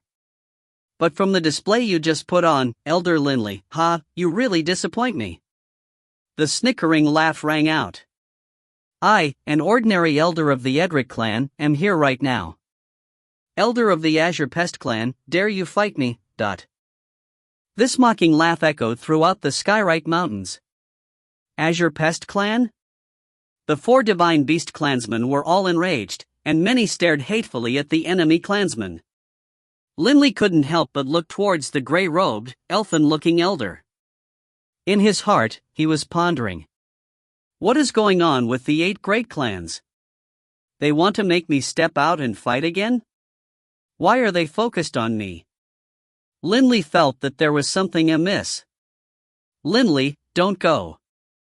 Gislason immediately instructed. Hey! Bibi shouted loudly. You claim to be 8 great clans? Just now, 6 of you attacked Linley, and 2 of you were patriarchs. The 8 great clans truly are great. 2 patriarchs and 4 elders jointly attacked Elder Linley, and yet Elder Linley wasn't even injured in the slightest. On the side of the 8 great clans, all of the elders were pondering on how to make Linley fly out of the Skyrite Mountains. They viewed Linley as being the member of the 4 Divine who was a true thorn in their side, a burr in their paw. If you find any errors, ads pop-up, ads redirect, broken links, non-standard content, etc., please let us know. Report chapter so we can fix it as soon as possible. Book 17, Chapter 63, A Turn of Events. Book 17, Indigo Prefecture, Chapter 63, A Turn of Events. The borders of the Skyrite Mountains. The clan leaders and elders of the 4 Divine Beasts clan were all gathered together, holding a secret meeting. This tactic of the 8 great clans wasn't a particularly brilliant one, but it really was vile, venomous, and vicious. When the 4 Divine Beasts clan had decided to withdraw from battle, this decision had already caused them teeth-gnashing agony. But now the 8 great clans came and openly mocked them and satirized them. This was like pouring oil onto a flame. The battle that resulted caused the 4 Divine Beasts clan to feel angered, enraged, hate-filled. The 4 clan leaders and elders were discussing how to resolve this matter, while Linley was pondering this matter as well. Why exactly do the 8 great clans want to kill me so badly? To the point where even 2 of their patriarchs would be so shameless as to join forces to attack me? Linley was filled with confusion. At the same time, Linley also looked towards the outside, but as he did, Linley suddenly frowned in puzzlement. Hey, what are they doing? The 8 great clans had actually sent out several warriors who, working together, were shifting over a small mountain that was 1,000 meters wide and nearly 100 meters tall. The mountains of the higher plains were astonishingly heavy. Given the size of this dwarf mountain, one could imagine how much it weighed. Why did they move a mountain over? Bibi looked over, puzzled. Gislason and the other clan leaders, as well as the elders, all looked over as well. Everyone was rather puzzled. Those warriors sent out their strengths in unison, directly tossing the dwarf mountain in front of them. It landed to the ground with a massive boom sound, striking heavily down at the demarcating region between the Skyrite Mountains and the base of the 8 great clans. That arrogant-looking man with the long green eyebrows flew towards the dwarf mountain. Him? Linley wouldn't forget this man. It was he who had used the weapon-type sovereign artifact to attack Linley. The green-eyebrowed man flipped his hand, and instantly, a large amount of green energy knives flew into the air, slashing past the dwarf mountain. Immediately, large amounts of rocks and stones were smashed apart. The wind howled and pebbles blasted everywhere. In but a few moments, the appearance of the dwarf mountain had changed. It was now 800 meters in diameter and 50 meters in height. An enormous dueling platform. Swoosh! A skinny youth with cold, insidious eyes suddenly flew over to the dueling platform. He swept everyone with his gaze, then said brightly, "You say that we are fighting you in groups? Fine. Today, let's fight one-on-one. Nobody will be permitted to interfere in a duel. Linley, you killed my older brother. Today, I challenge you, Linley.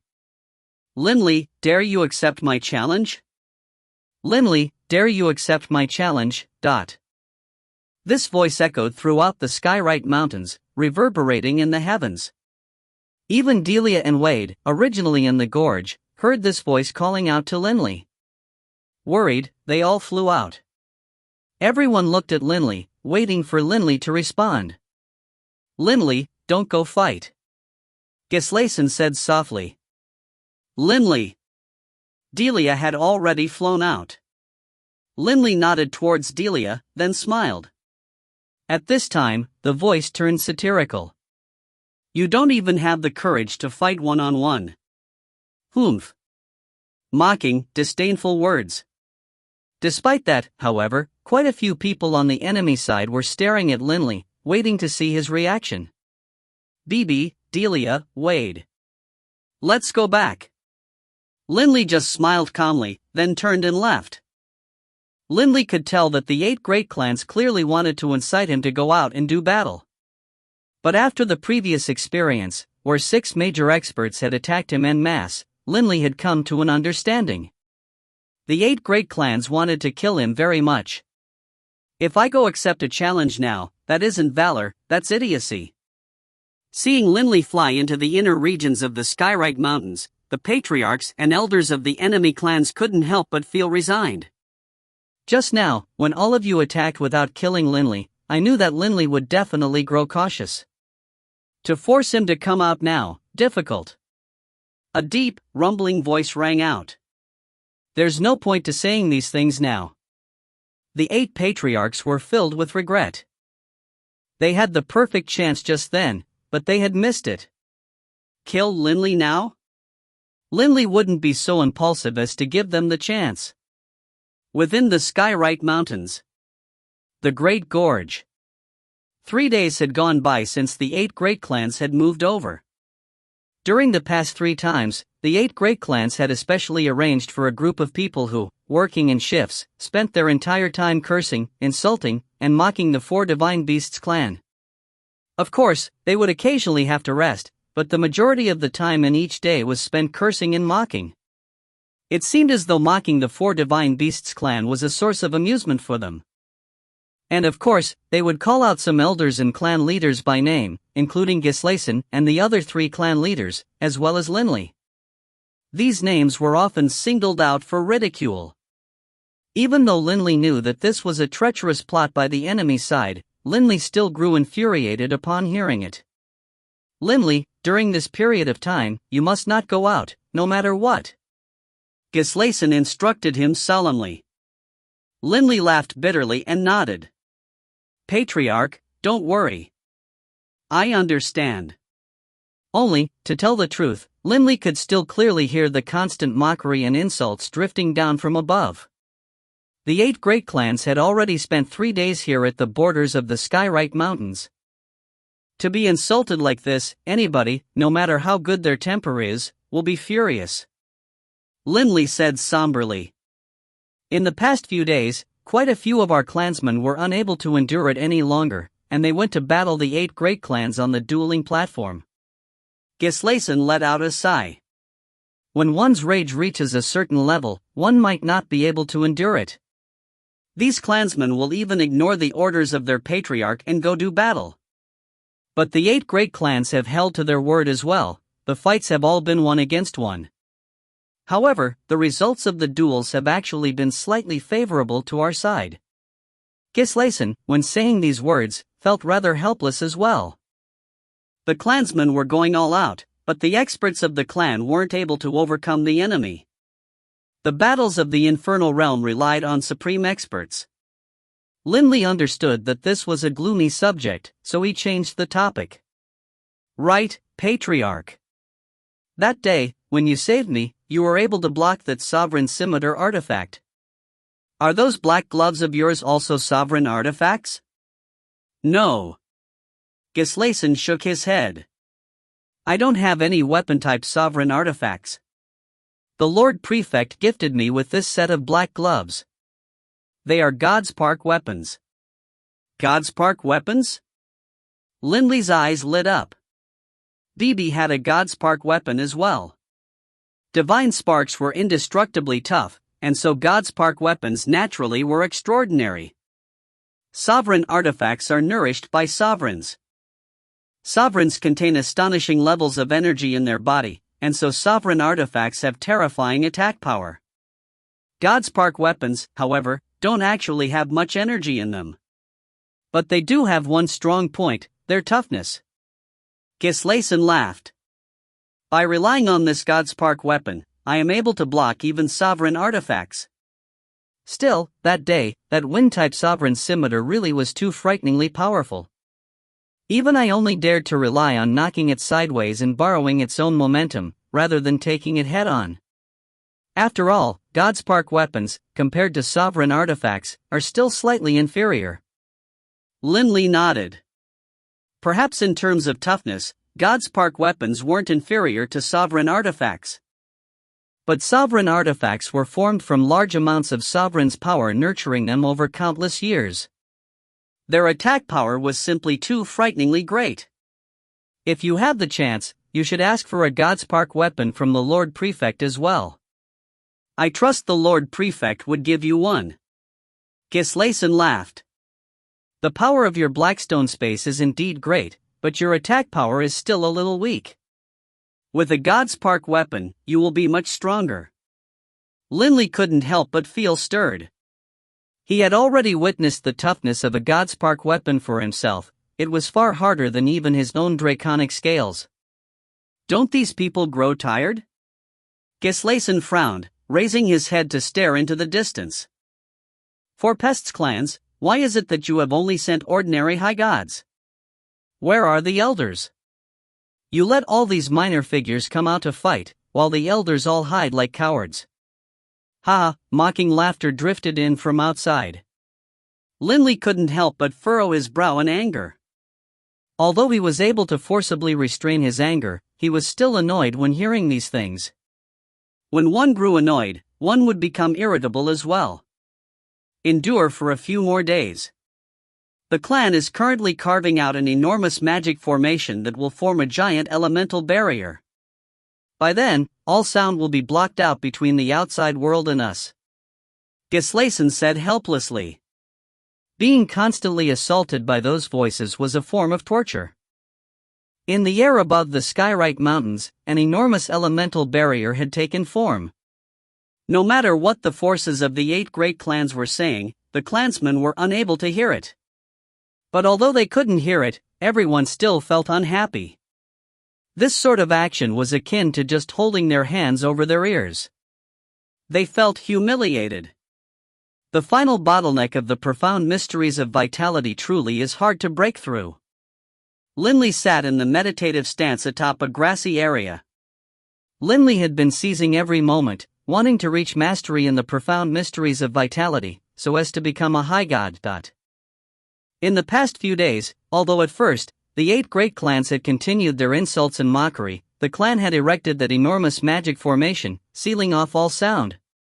These things caused Linley to constantly feel a suppressed rage in his heart. "Boss." Suddenly, Bibi's voice rang out. Grandpa came. Linley opened his eyes. He saw that in midair, Beirut, Bibi, and Fusro were flying down. Beirut had that perpetual smile on his face. Linley immediately stood up, walking forward to greet them. "Linley, you are actually able to keep calm, eh?" Beirut chortled. "What other choice do I have, other than keep calm?" Linley said helplessly. "Aren't they holding one-on-one duels outside? Why don't you go?" Fusro asked with curiosity, while Linley said resignedly, "Fusro, those 8 great clans are definitely fixated on killing me. In addition, I'm still a bit too weak. I'm not a match for those 8 patriarchs." Fusro laughed. "I have to tell you, if you don't go now, in the future, it'll be hard for you to find another opportunity like this." "What do you mean?" Linley asked disbelievingly. "In the future, he wouldn't have a chance to go out and fight?" Linley looked suspiciously at Beirut and Fusro. "Lord Beirut, what are you two? It is about time for this noisome performance to come to an end." Beirut laughed calmly. "Come. Take me to your patriarch. Grandpa, the patriarch doesn't know that you are here?" Bibi was rather astonished. Fusro laughed resignedly. "Your grandpa wanted to see you right away, so we flew over here directly. Those patrolling warriors recognized myself and Beirut, so they didn't dare stop us."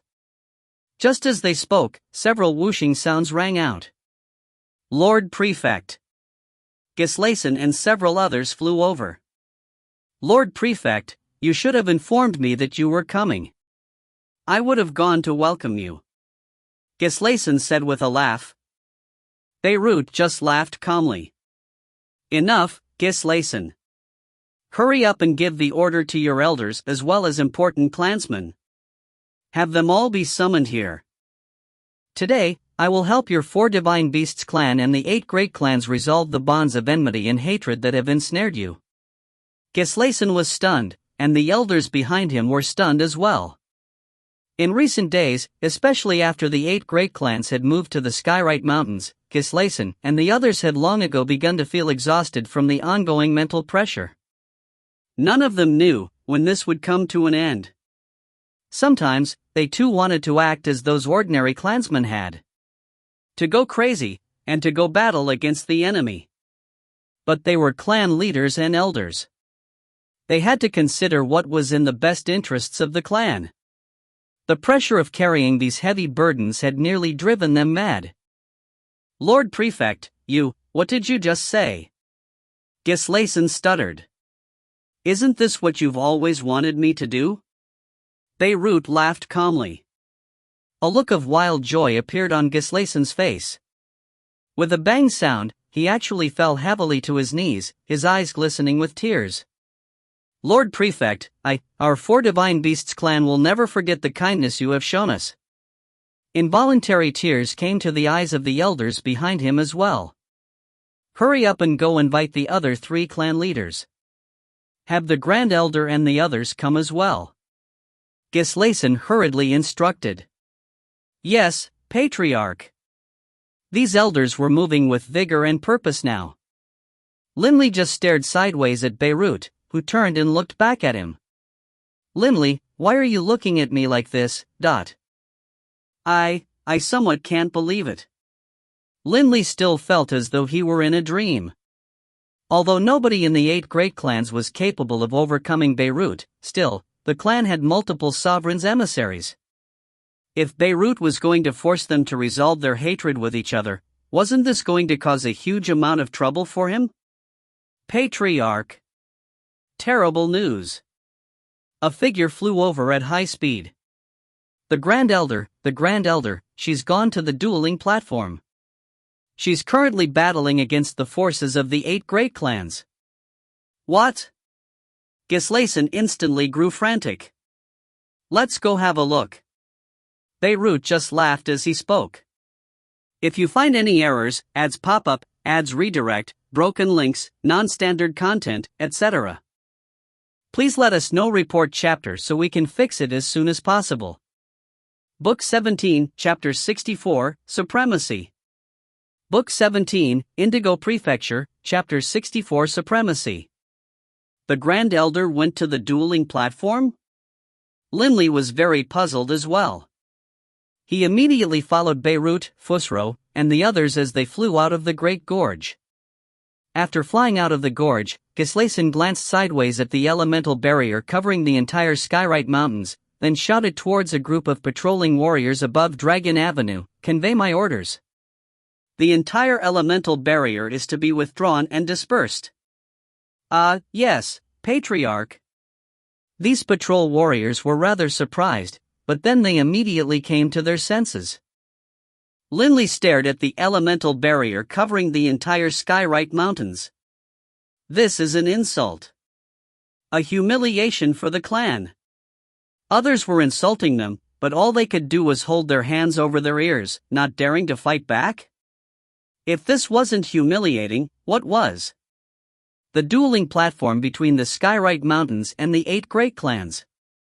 After multiple battles, it was filled with countless holes already, and dark red blood stained the entire dueling platform. Hararg! An illusory draconic claw pierced through the enemy's skull, then retracted. The dragon-formed Grand Elder glanced calmly into the distance. Hoof! Next! This was the 3rd person she had killed on the dueling platform. The first person she had killed had been an ordinary high god who had won a previous battle. The second person she had killed was just a 6-star fiend. But the third she had killed, that was an elder-level expert. Gaia! It seems today, you are looking to die. The experts of the 8 great clans hastened over as well. Looking to die? I want to see which of you members of the 8 great clans will be capable of killing me today. The Grand Elder's icy gaze swept through them, no fear in her eyes at all. The past 10,000 years had already pressured the Grand Elder to the point of madness. Her father had died, causing the Grand Elder endless grief. The clan had been unable to escape from this disaster, and as they had fled and been pursued, her husband had died. And now, a few centuries ago, her one and only son, Foran, had died as well. And she herself had been forced to kill him with her own 2 hands. Who could understand the level of grief, pain, and depression in the Grand Elder's heart? Still, in her heart, she always remembered the clan, and that she had to remain strong for the clan.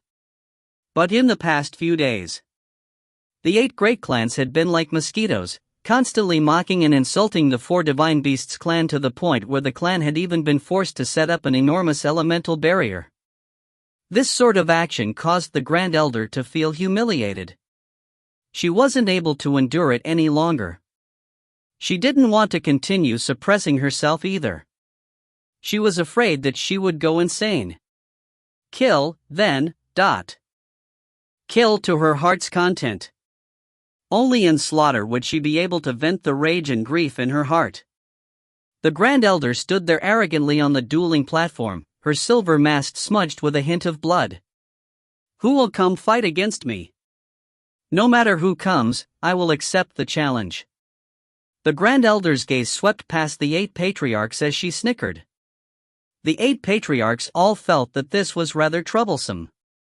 The second-generation members of the 4 Divine Beasts clan all had sovereign artifacts. Gislason, for example, had a soul-protecting sovereign artifact. As for the Grand Elder, Gaia, she had an armor-type sovereign artifact that was fused with her draconic scales. Although the 8 great clans didn't fear her, the Grand Elder was very hard to deal with, given that she had an armor-type sovereign artifact. Patriarch Barbary, it should be easier for you to deal with her. You go. Patriarch Bullen said. Patriarch Barbary swept his tiger-like gaze forward towards her. Nodding slightly, his body suddenly flickered as he flew atop the dueling platform. I knew that it would either be you or Venna. None of the other 6 dare. The Grand Elder snickered. This armor-type sovereign artifact made it so that the Grand Elder could ignore the material attacks of the enemies, while she herself could use her powerful body to attack. The Grand Elder's soul defense was also very strong. After all, she had that azure glow that was her innate ability, as well as an ordinary soul-protecting artifact. But of course, although she was powerful, the 8 enemy patriarchs were also powerful. Gaia, today is the day of your death. A deep voice rang out, which seemed to reverberate within that mighty chest. Patriarch Barbary, more than 3 meters tall, extended his right arm. A long blue whip suddenly appeared, tens of meters in length, like an enormous blue serpent. Who knows which of us shall be the one to die? The Grand Elder said in a fierce voice.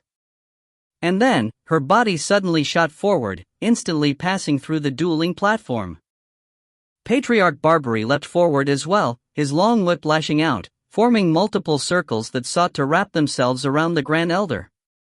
By the time Beirut, the Patriarch, and the others hurried over to the borders of the Skyrite Mountains, the Grand Elder and Patriarch Barbary had already been locked into fierce combat.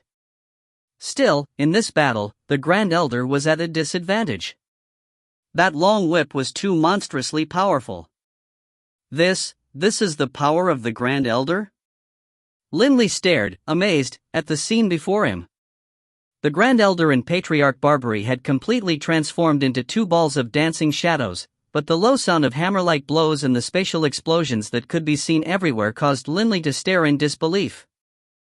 Beirut glanced sideways at Linley, then laughed calmly. Don't be so surprised, Linley.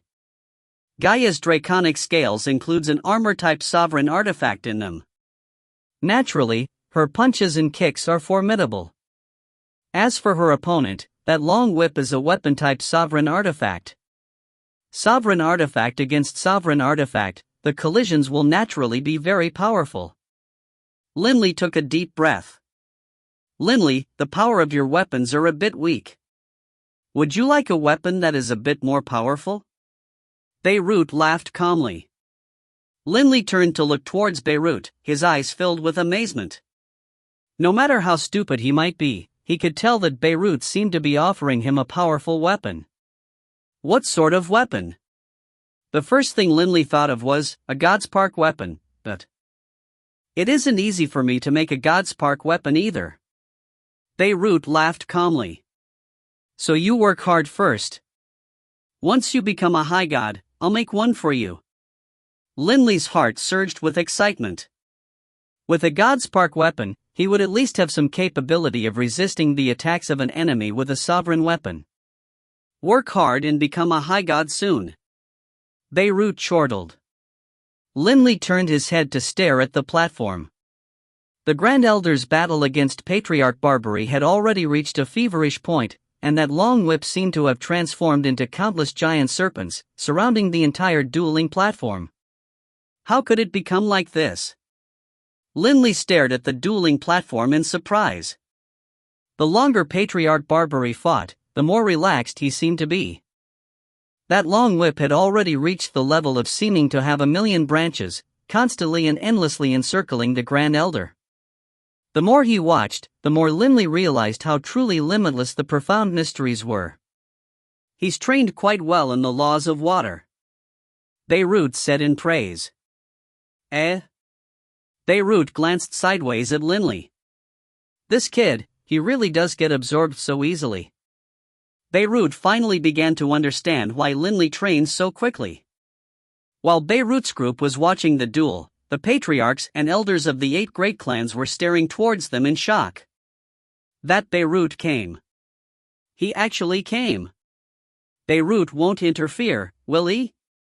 A hint of panic flashed through Patriarch Bullen's eyes. We didn't violate his orders. He won't interfere. Patriarch Raynales said with certainty, but despite saying that, he still felt worry in his heart. The 8 great clans felt a hint of dread towards Beirut. When one reached the level of the clan leaders of the 4 Divine Beasts clan, the patriarchs of the 8 great clans, or the grand level, it could be said that their power was comparable to the Asuras of the infernal realm. But although they were powerful, they weren't monstrously powerful. Soul defense, material defense, they had no weaknesses. At their level, they had no need to fear each other. For someone on the other side to kill them would be difficult. But for them to kill someone else on the same level? Also difficult. It was much like how right now, Patriarch Barbary and the Grand Elder found it very hard to make this battle a life and death battle. But Beirut was different. Monsters like Beirut and Dunnington stood at the very peak of high gods. They were capable of killing Asuras of the infernal realm. The power of individuals such as them was on a terrifyingly strong level. If Beirut truly wanted to unleash a bloodbath, he could massacre the 8 great clans. One could imagine how terrifying he was. Life without end, in a constant cycle, life without end, in a constant cycle, Linley murmured to himself. He actually closed his eyes, and in his mind appeared the blurry shadow of that whip, and the profound mysteries held within it. 7 elemental laws. 4 edicts. Although they had different names, they all had some commonalities. For example, earth had the essence of the earth, while fire had the essence of fire. Some soul mutants, in turn, were capable of fusing and simultaneously using profound mysteries from different laws. Why were they able to fuse them? Because they had commonalities and shared characteristics. Different laws weren't completely separate, their profound mysteries were all interconnected. The elemental laws of water had a hint of a connection with the profound mysteries of vitality of the laws of the earth. At this moment, Linley just so happened to seize that connection. Linley was completely absorbed in his insights, but Gislason and the others were growing somewhat frantic. Lord Prefect, my little sister's situation is becoming worse and worse. Let's pause it. Gislason wanted to pause it, but he didn't have the ability to. 2 sovereign artifacts were clashing against each other. He didn't dare to intervene.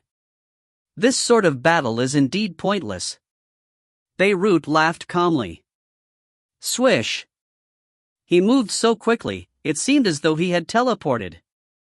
Beirut instantly inserted himself into the center of the dueling platform. With a low thudding sound, the entire battle suddenly ground to a halt. Beirut was gripping one end of the long whip in one hand, while clutching the Grand Elder's draconic claw in the other. Whoa, BB stared, wide-eyed. Too powerful. Gislason, the Vermilion Bird Matriarch, the other clan leaders, and even the patriarchs of the 8 great clans couldn't help but feel their hearts clench tightly. The Grand Elder's punches were comparable to the attacks of a sovereign artifact, while the long whip really was a sovereign artifact, and had transformed into countless movements. But Beirut had effortlessly grabbed each with a single hand. He dared to actually grab sovereign artifacts with his bare hands. The power and might of Beirut caused Gislason and the others to be completely stunned. Although Beirut was also an Asura of the infernal realm, he vastly outstripped the other Asuras. Enough. Let it be finished. Beirut said calmly. The Grand Elder and Patriarch Barbary were both stunned. The Grand Elder silently retreated, while Patriarch Barbary opened his mouth as though he wanted to say something, but he didn't dare to. In the end, all he could say was, "Since the Lord Prefect has made the request, I will spare her life." After speaking, all he could do was fly back. The 8 great clans on one side. The 4 Divine Beasts clan on the other. And between them, standing in the center of the dueling platform, surrounded by countless experts, was Beirut. Lord Prefect, why didn't you tell us that you were coming? Patriarch Bullen laughed merrily, seeming to be quite friendly. There weren't many clans that would dare offend monstrous individuals such as Beirut or Dunnington. Even when the 4 Divine Beasts clan was at the height of their power and glory, with the 4 sovereigns behind them, although the clan didn't fear high god paragons, they wouldn't want to offend figures on that level either. Oh. Today, I came to help your two sides resolve your differences with each other. Beirut laughed calmly. The patriarchs and elders of the 8 great clans couldn't refrain from having stiff looks appear on their faces. It has been more than 10,000 years now. You have been battling in my Indigo Prefecture this entire time, and I have been watching everything. By now, the 4 Divine Beasts clan have lost enough of their elders, and their reputation has been badly damaged as well. This punishment is sufficient. As I see it, your 8 great clans should return to the places from whence you came. Beirut said elegantly and lightly. Return to the places from whence they came? The 8 patriarchs were so furious, their faces reddened. The elders of the 8 great clans were also so angry that they could die. Lord Prefect. Unable to restrain his fury, Patriarch Edric spoke out. In all these years, our 8 great clans have never disobeyed your orders. We have never attacked into the Skyrite Mountains. Back then, you said that as long as we do not attack into the Skyrite Mountains, you will not interfere. So why is it that today you are interfering? The 8 patriarchs felt hatred. Hatred for Beirut for not honoring his promises. They were indeed afraid of Beirut, but no matter how powerful Beirut was, he couldn't just ignore his promises. Beirut just let out a calm laugh. He didn't say a word. Patriarch Bulan's hoarse voice rang out as well. Lord Prefect, it is true that many members of the 4 Divine Beasts clan have died. But over these years, haven't our 8 great clans also lost many people? What's more, when the 4 sovereigns were alive, the 4 Divine Beasts clan's actions left behind one blood debt after another. My own son was killed by the members of the 4 Divine Beasts clan, and the reason? That person took a fancy to my son's wife. Lord Prefect. The Nether Serpent Patriarch also said in a low voice. I had 9 sons and daughters, but now? Only 1 is left. The other 8 all died, and all of them died unjust deaths.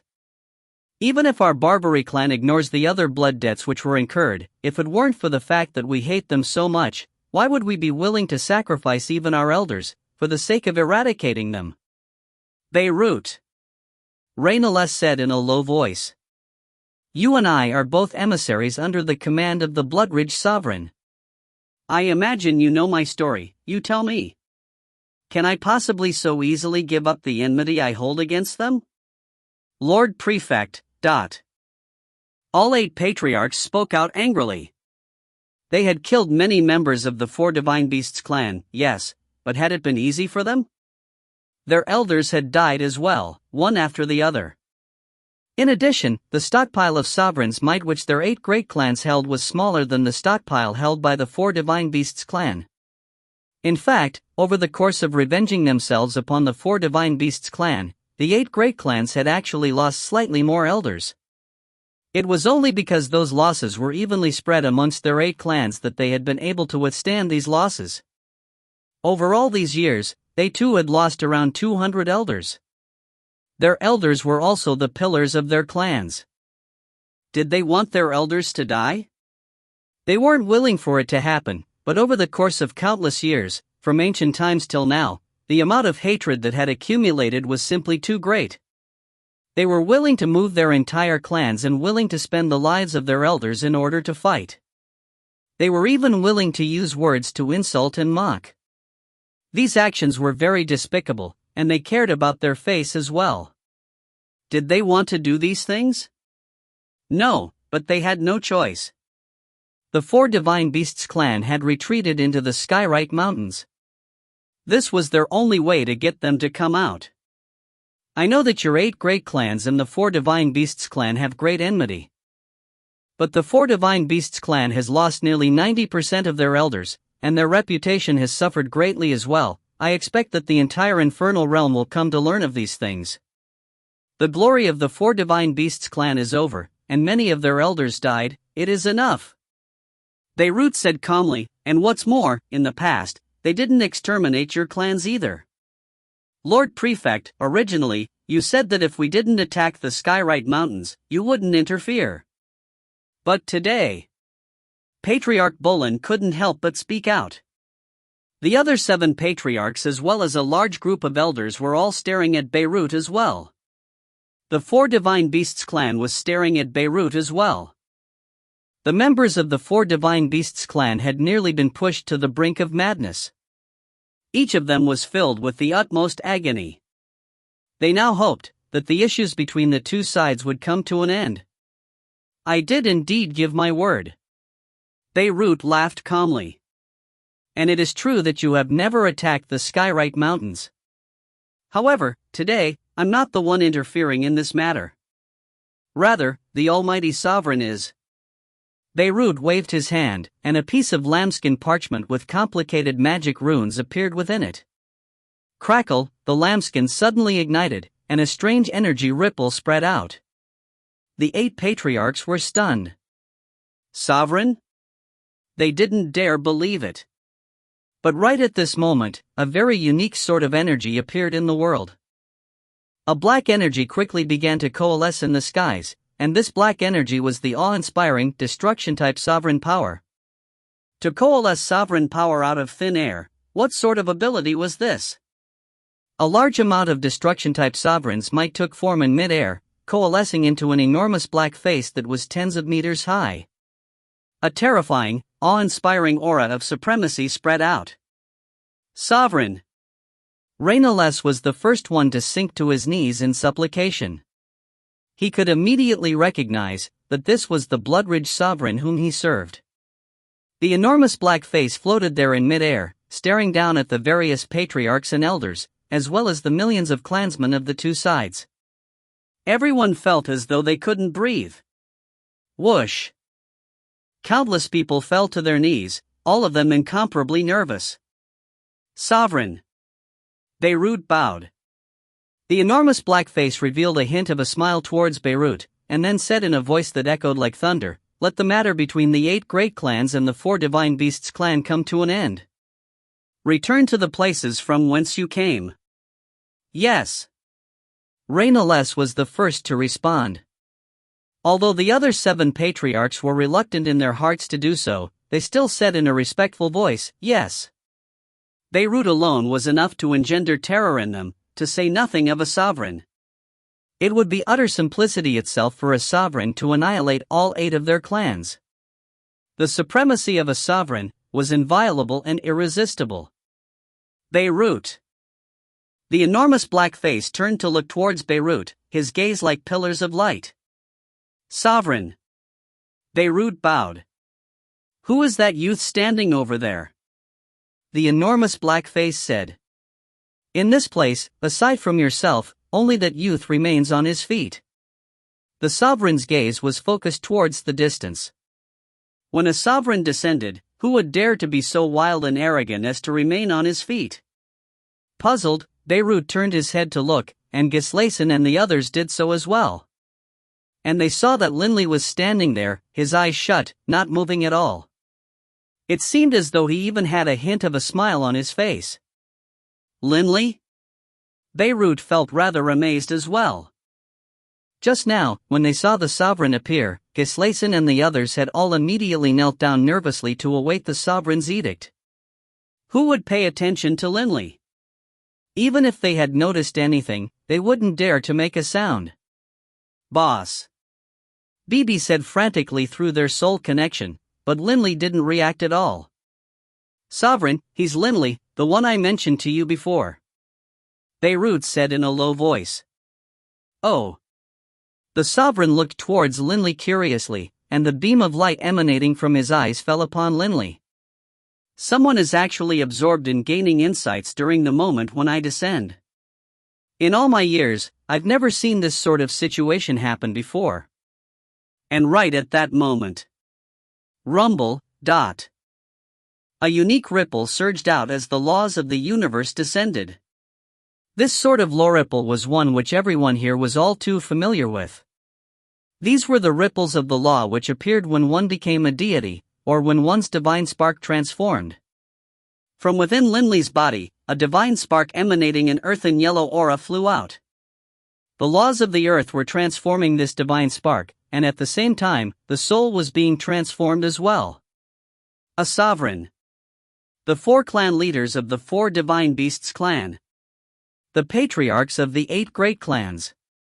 Hundreds of elders. Countless clansmen. They all watched as Linley became a high god.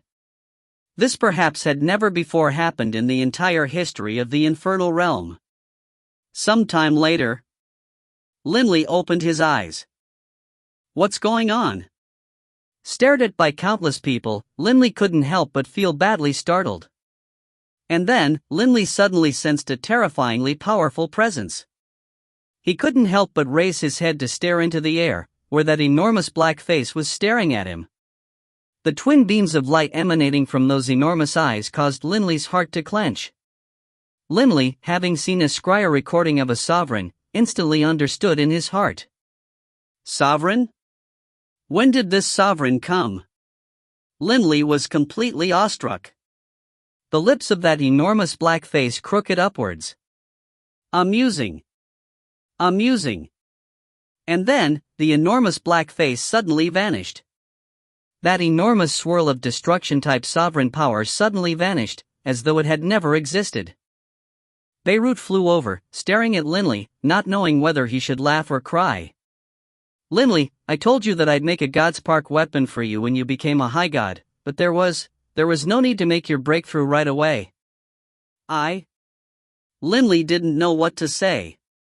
He himself hadn't known that he would suddenly gain that moment of insight. If you find any errors, ads pop up, ads redirect, broken links, non-standard content, etc., please let us know. Report chapter so we can fix it as soon as possible. Book 18, Chapter 1, What Type of Weapon? Book 18, High God, Chapter 1, What Type of Weapon? Linley had suddenly gained an insight and broken through, right at that critical moment when the sovereign had descended, and became a high god. This caused Beirut and a few others to snicker in amusement, but quite a few others present were completely shocked. The most stunned of all were the experts of the 8 great clans. This Linley became a high god? Patriarch Bullen stared at Linley. He actually became a high god. Patriarch Edric and the others all had very complicated looks on their faces. Even if the sovereign hadn't descended, we probably would still have to leave. The Nether Serpent Patriarch sighed. The reason behind their 1,000 years of savagery was because they were worried about Linley. They believed that the god-level Linley had to have fused at least 5 profound mysteries for him, given his power. And once Linley became a high god, he probably would have fused all 6 types and become a high god paragon. The terrifying power of a high god paragon would be no lower than Beirut's. Fortunately, he didn't make his breakthrough earlier. Patriarch Rainales whispered. Right. The various patriarchs all had very chaotic, mixed emotions right now. The descent of the sovereign had caused them to make an unwilling decision.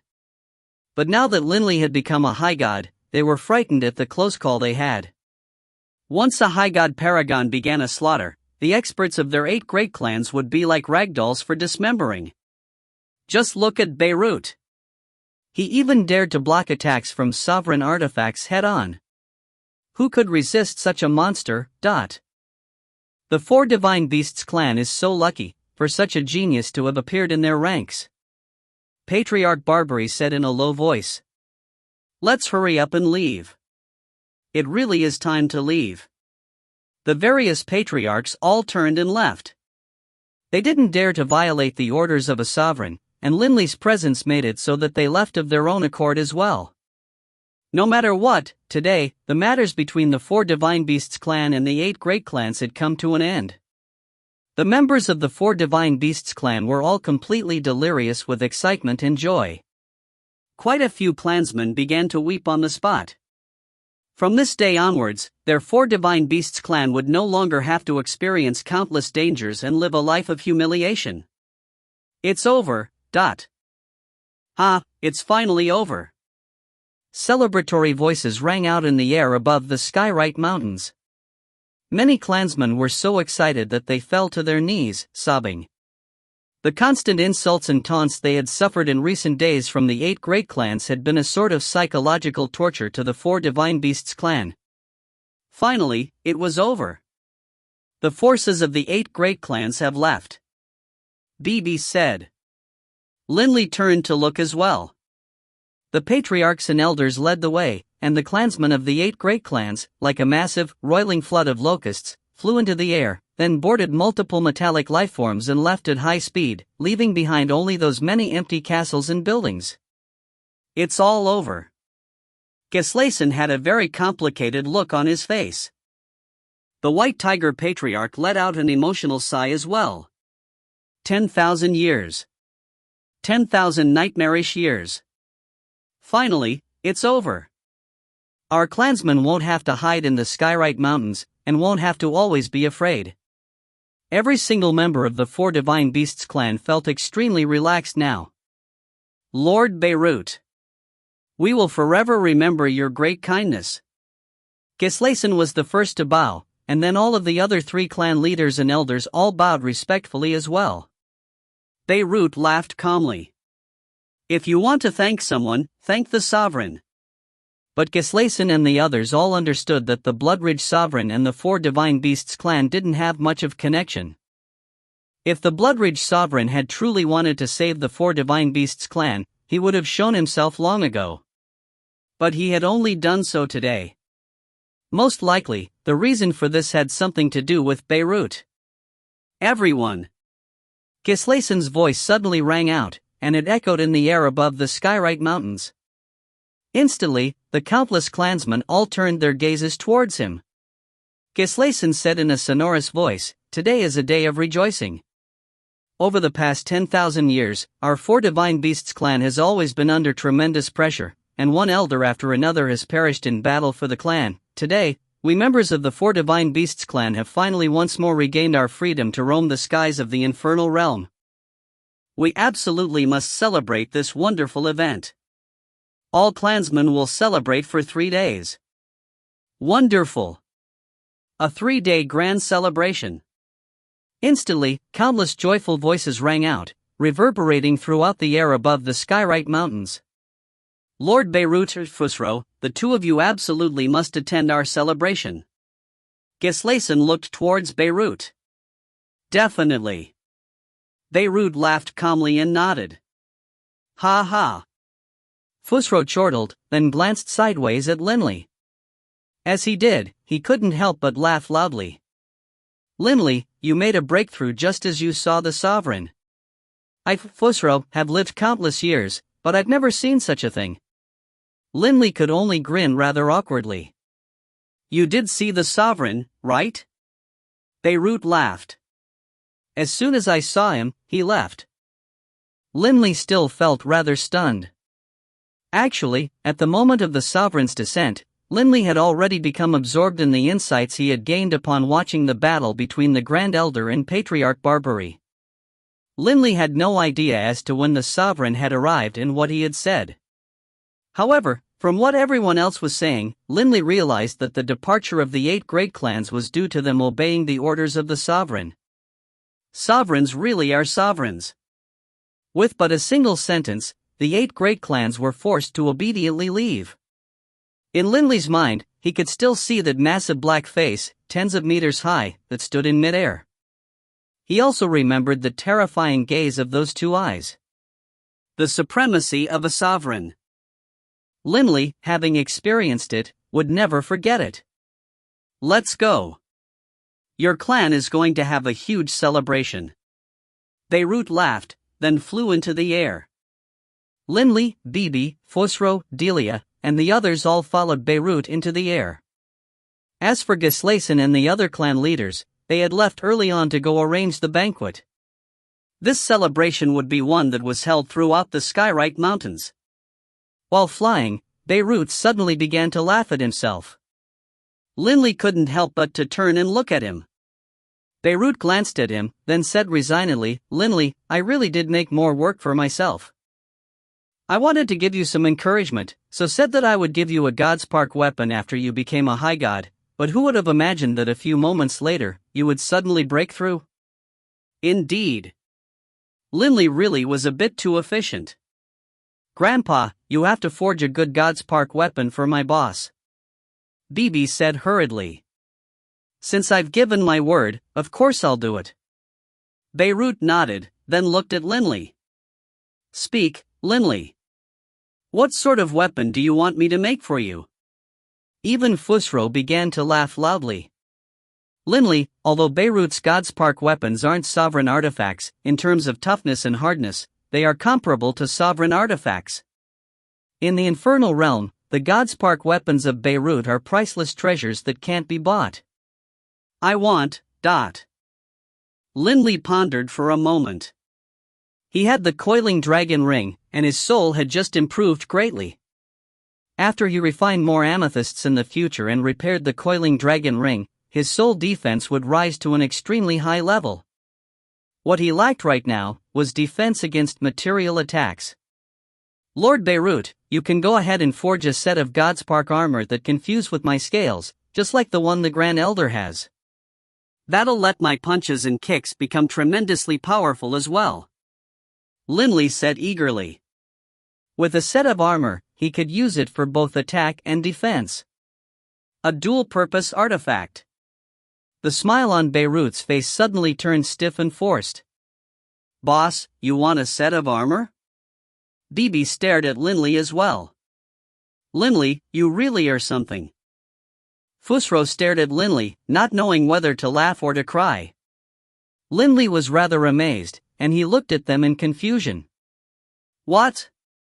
Is this request of mine very excessive?" Beirut had a very strange look on his face. For a moment, he didn't know what to say. In the end, it was Bibi who explained. "Boss, forging Godspark weapons is an ability inherent to and unique to us God-Eater rats. It requires us to devour divine sparks, then refine the essence within, then coalesce the essence into the shape of a weapon. But every single divine spark is very small, and the amount of essence that can be refined from each one is tiny.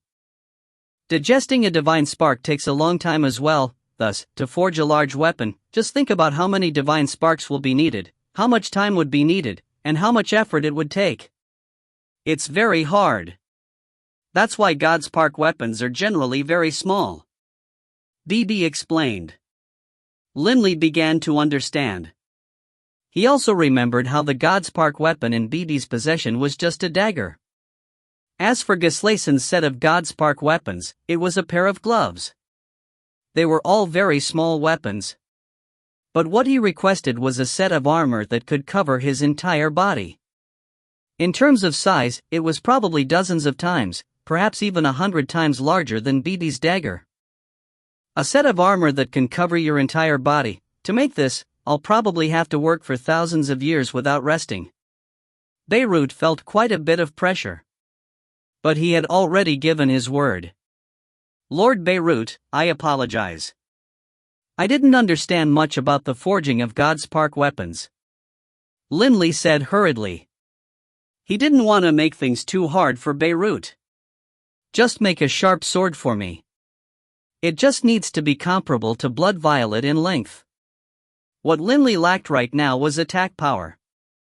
With an extremely sharp Godspark sword, his attack power would rise significantly. Comparable to Blood Violet? Beirut let out a sigh of relief. Perhaps the amount of divine spark essence needed to make a longsword was somewhat more than what was needed for a dagger or a set of gloves, but what Linley needed right now was, quite clearly, that sort of thin, sharp sword. The amount of divine spark essence needed would just be a few times more than what was needed for a dagger. "Lord Beirut, what I lack right now is attack power, and so the sharper this Godspark weapon, the better," Linley said. Beirut said confidently, "Forging something as hard as a Godspark weapon and making it sharp is very easy. However, to forge this Godspark weapon, I'll still need to spend roughly 100 years. You have to wait for a time." "No rush, I'm in no rush." Linley laughed. The Four Divine Beasts clan was in a state of peace now, and he himself had become a high god. Linley couldn't think of anything he had to do right away. The only thing he had to do was spend time with his family, and continue training as much as he could. The members of the 4 Divine Beasts clan all went wild. They all celebrated madly, and be it at the Patriarch's residence or remote areas such as that Great Gorge, banquets could be seen everywhere. Everyone from the Patriarch to recently born saints were all celebrating. Linley, as an elder, naturally was toasted by many people. After 3 days passed within the Great Gorge, the clansmen have all gone crazy with joy. Linley laughed as he looked outside the window. The 3 days of mad celebration had caused the entire Skywright Mountains to be filled with a festive aura. The stifled, depressed aura that had been present for so many years had been wiped away all at once.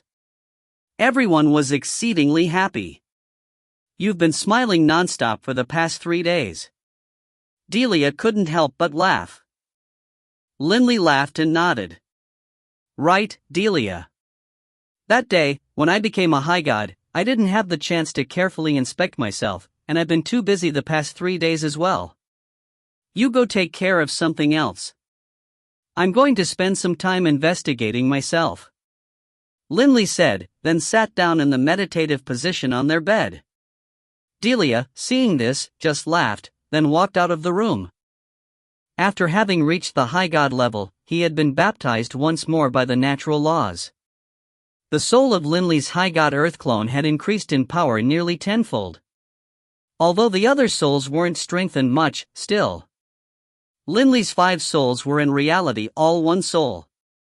Under the influence of his divine earth clone soul, the other 4 souls were slowly improving as well. Actually, as long as Linley took his divine earth clone into his original body, then the spiritual strength of the divine earth clone would become the spiritual strength of his original body. After all, they were one to begin with. A little while later, I'll need to spend some time refining some amethysts. With a thought, Linley reached out and connected with the plane of the elemental sea. The elemental sea. This was a vast, roiling, endless, boundless sea of earth and yellow light. The deeper into the sea one looked, the higher level the quality of the energy of the seawater. By now, Linley had become a high god. He could already see very deep into the sea, and deep within the sea, a large amount of liquefied high god level divine earth power was present. What a thick, dense layer of high god level divine earth power.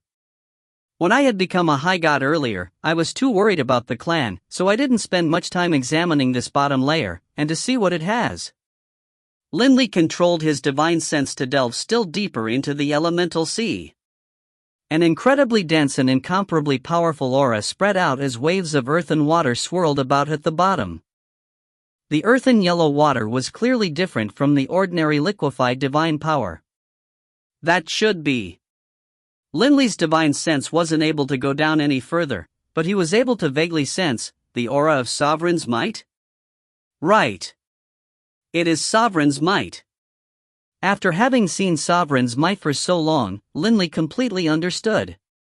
After all, the depths at which he could investigate was still a ways off from the deepest reaches.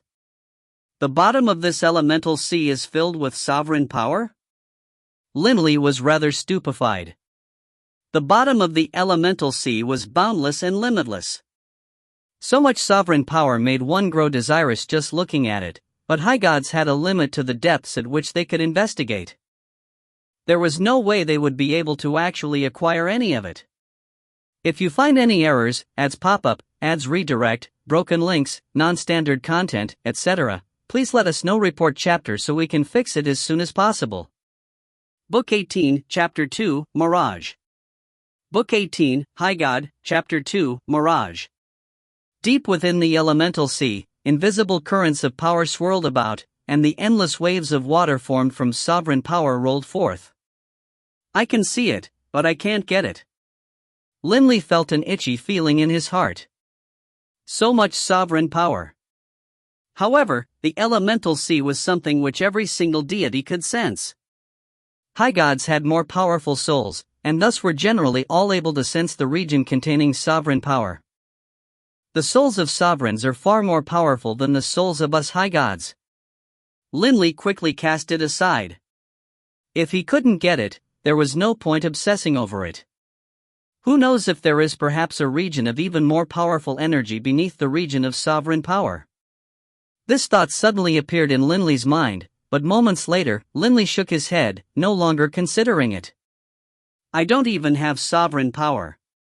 Why think of other things? But it really is odd. Divine power is divided into demigod-level divine power, God-level divine power, and high God-level divine power.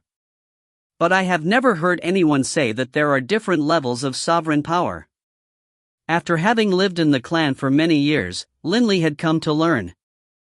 The 7 elemental laws and 4 edicts each had 7 sovereigns, with 1 being a high sovereign, 2 being intermediate sovereigns, and 4 being lesser sovereigns. Clearly, sovereigns were divided into levels as well. But why is it that I've never heard of there being different levels of sovereign power? Linley was very puzzled. The 4 Divine Beasts clan and the 8 Great Clans all had sovereign's might. In addition, Linley had never before gotten the feeling that one person's sovereign's might was more powerful than another's. It seemed as though they were all the same. Can it be that different levels of sovereigns all have the same type of sovereign power? But why then are they divided into high, intermediate, and lesser sovereigns? Linley couldn't understand it, and so he stopped thinking about it. After all, each law had only 7 sovereigns. Every single sovereign was a lofty figure. Even the most powerful of high gods was incomparably weak in the face of a sovereign. Linley then inspected his soul-protecting sovereign artifact. He saw rays of spiritual energy circulate throughout it, and a small membrane had appeared over the flaw as well. As spiritual energy continued to circulate through the artifact, the bandage over the flaw was slowly transforming. Indeed, only after becoming a high god can I truly begin to repair this soul-protecting sovereign artifact. Linley sighed in amazement. The repairing speed was now far faster than it had been when he was a mere god. It was like a situation where floodwaters were bursting through a broken dam. If you threw little pebbles down into the hole, even if you threw many pebbles non-stop, they would be effortlessly wiped away by the floodwaters. But if you threw large numbers of boulders down, boulders which were dozens of times larger, then the effect would immediately be much better. The same was true for repairing this artifact. The spiritual energy of a god was, qualitatively, too inferior to a soul-protecting sovereign artifact. Thus, repairing with it was too difficult. Ever since the sovereign's descent, the 4 Divine Beasts clan and the 8 Great Clans had ended their struggles against each other. The lives of the members of the 4 Divine Beasts clan had returned to tranquility. Linley's family and Bibi's family thus began to live a peaceful life within the gorge as well. Linley constantly consumed amethysts, strengthening his soul. Towards the end, Linley actually used up all of the amethysts which he had. He had to end up asking Bibi for many amethysts, allowing himself to continue refining them. Bibi had said magnanimously, "Boss, you just keep refining. I'll give you as many as you want." In the past, Bibi had spent 10 full years harvesting amethysts in the Amethyst Mountains.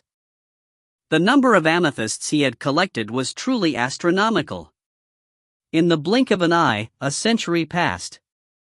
Within the gorge. Linley's room. A long table was covered with food. Linley's family of 3 and Bibi's family of 3 were all gathered here.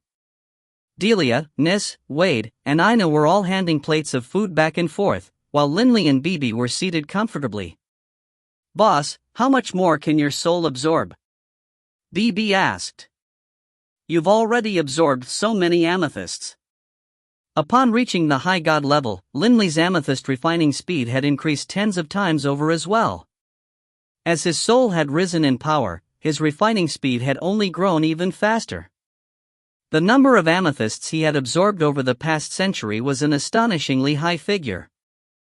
But clearly, the soul of a high god truly was capable of absorbing a great deal of power. "What, jealous?" Linley pursed his lips. "Bibi, as I recall, in the past, you wanted to compete with me in seeing who would become a high god first." Bibi rubbed his nose. All he could do was manage a resigned laugh. That time they had gone to Mir City, BB had acquired from his grandmother that final soul slice fragment. After absorbing it, BB only needed one final step before reaching the high god level. But BB's speed clearly was much slower than Linley's. Linley had gained his sudden insight, but BB had not. "Boss, you are amazing." "Happy?" BB said resignedly, a sour look on his face. "Still. Grandpa told me that once I become a high god, my power will be close to Grandpa's power and strength. Boss, you are powerful right now, but when I become a high god, I might end up being even more powerful than you." "Being more powerful than me is a good thing." Linley laughed. Linley knew well what innate gifts BB had. This innate divine ability, God Eater, could be described as something which made BB invincible amongst his peers. Once BB reached the high god level, who would be able to resist his God Eater ability? Perhaps only high god paragons would be able to resist it. In addition, as a God Eater rat, BB's body was frightfully strong.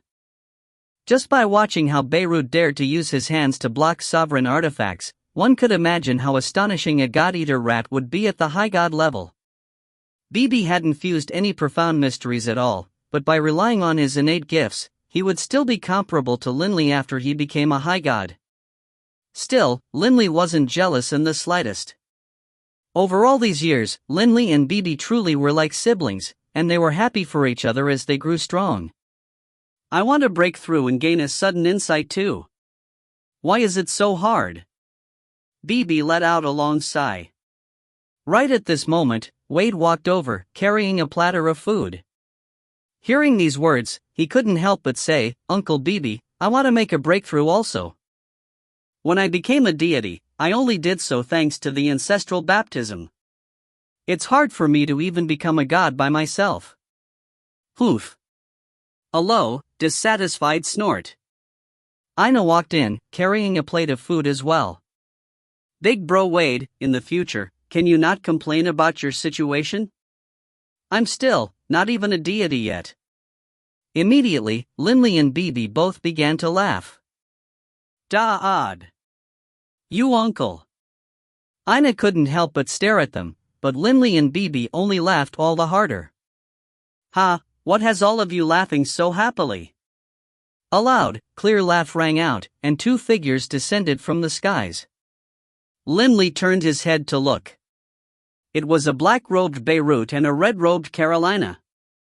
Beirut's appearance made Linley's eyes light up. This was because when he saw Beirut, he thought of that Godspark weapon. Beirut hadn't come to visit a single time over the past century. This time, had he come because he had finished forging the Godspark weapon. "Grandpa." BB was extremely happy as well. Beirut just laughed, then turned his head to look at Ina. "Ina, come over here." Beirut and Carolina both doted dearly on Ina. Ina immediately walked over to greet them and chatted with Beirut and Carolina for a while. "Grandpa, is this visit of yours because the Godspark weapon is finished?" BB went straight to the point. Beirut, hearing this, looked towards Linley, then laughed loudly. "Linley, for the sake of this Godspark weapon of yours, I spent a full 100 years. I've finally finished now. Take it." As he spoke, Beirut waved his arm. And suddenly, an illusory black blur sliced through the air.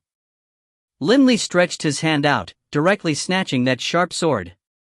But the illusory shadow of the sword was too blurry, and Beirut had thrown it out too quickly, with the intention of making Linley look bad. When Linley caught it, he grabbed it by the blade instead of the hilt. So sharp. Linley felt pain in his hand, and a line of blood sprang out from his palm. He lowered his head. The sword was long and slender, as thin as a butterfly's wings. This long sword was actually translucent. If one took a close look at the sword, one would see that a black energy was circulating inside of the sword. It was very bizarre. Generally speaking, divine swords would have energy circulating on their surface, but this sword had black energy circulating inside of it, causing one to be stupefied. In particular, the sharpness of the sword was so terrifying as to make one's heart grow cold. Although Linley hadn't transformed, he was a high god, his body was fairly tough. This sword wasn't bound by anyone, but just by its sharpness alone, it had cut through the palm of Linley, a high god. This sword, Linley couldn't believe it. Sharp enough for you? Beirut laughed. Linley hurriedly nodded.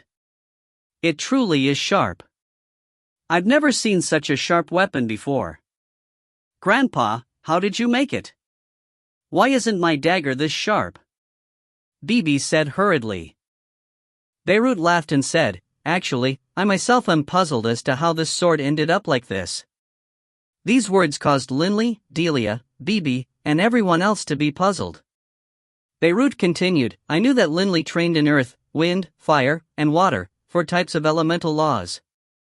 Thus, when I forged this sword for you, I consciously only chose to devour and digest high god divine sparks of earth, wind, fire, and water. Linley couldn't help but feel a surge of gratitude. Actually, when making a god spark weapon, one could just pick some divine sparks at random for the forging. However, Beirut had gone out of his way to be very detailed and careful in this forging for Linley, and so had only used those 4 types of divine sparks. I was very careful in the forging. In the later stages, though, Beirut laughed. This sword actually somehow became like one solid whole. Those 4 different types of divine sparks essences actually fused to become a perfect whole. The power of this Godspark weapon is such that it is the finest Godspark weapon I have ever made in all these years. Linley couldn't help but feel a surge of excitement. Lord Beirut. Thank you. Linley said gratefully. Beirut truly had expended significant effort in forging this weapon for him. Bibi, as for your dagger, I only used darkness-type divine sparks to forge it. After all, you have only become a deity in darkness. Beirut laughed calmly. As for Linley's sword, I'm not too clear as to why the power of it is so great, myself, that. Sometimes, one might end up creating a perfect masterwork, for reasons one might not even understand. Perhaps a true masterwork required a bit of luck as well. Linley carefully stroked this sharp sword. The blood from his cut palm fused into the sword, and this sharp sword, which had never before had an owner, soon became wholly accepting of Linley, becoming Linley's personal sword. Curious. Linley discovered, after taking complete control of the sword, that with but a thought, the energy flowing within the sword could suddenly become hidden, resulting in the entire sword becoming translucent. Someone looking at it would think that Linley wasn't even holding a sword at all. Linley, pick a name. Beirut laughed. Linley stared thoughtfully at this incredible weapon. When using this sword at high speed, even experts will just be able to see a blurry shadow, so let's just call it Mirage.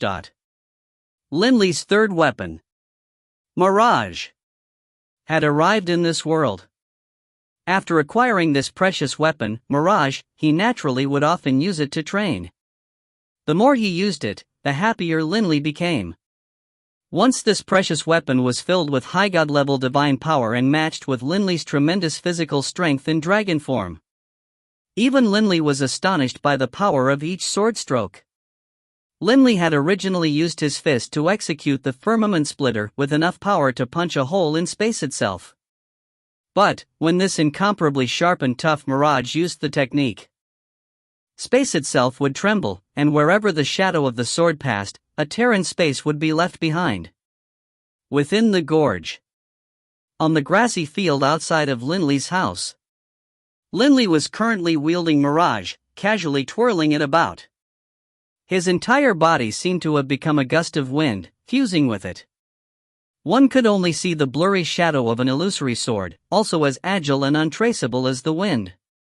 Slash. Swish. Wherever the sword passed, rips in space appeared. It must be understood, this was Linley in his normal, human form. But of course, this was Linley as a high god and in possession of a Godspark weapon. Nonetheless, one could still imagine how powerful Linley had become now, thanks to these factors. Great! Uncle, you are so powerful. Ina stood off in the distance, her eyes shining as she watched Linley train with the sword. Right at this moment. Rumble. Ripples born from the descent of the natural laws suddenly descended. Even Linley, in the midst of training with his sword, came to a halt. He turned his head to stare towards the location where the ripples were emanating from. Ha! BB's residence? Can it be that BB has made a breakthrough? Linley still remembered the words that BB had spoken to him. Once I become a high god, maybe I'll be even more powerful than you. If you find any errors, ads pop up, ads redirect, broken links, non-standard content, etc., please let us know. Report chapter so we can fix it as soon as possible. Book 18, Chapter 3, Goals. Book 18, High God, Chapter 3, Goals. The descent of the natural laws attracted attention from many of the dwellers within the gorge.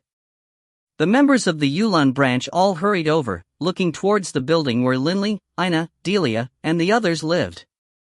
The clansmen watched as Baruch walked over as well, and they immediately parted for him. Baruch walked towards Linley.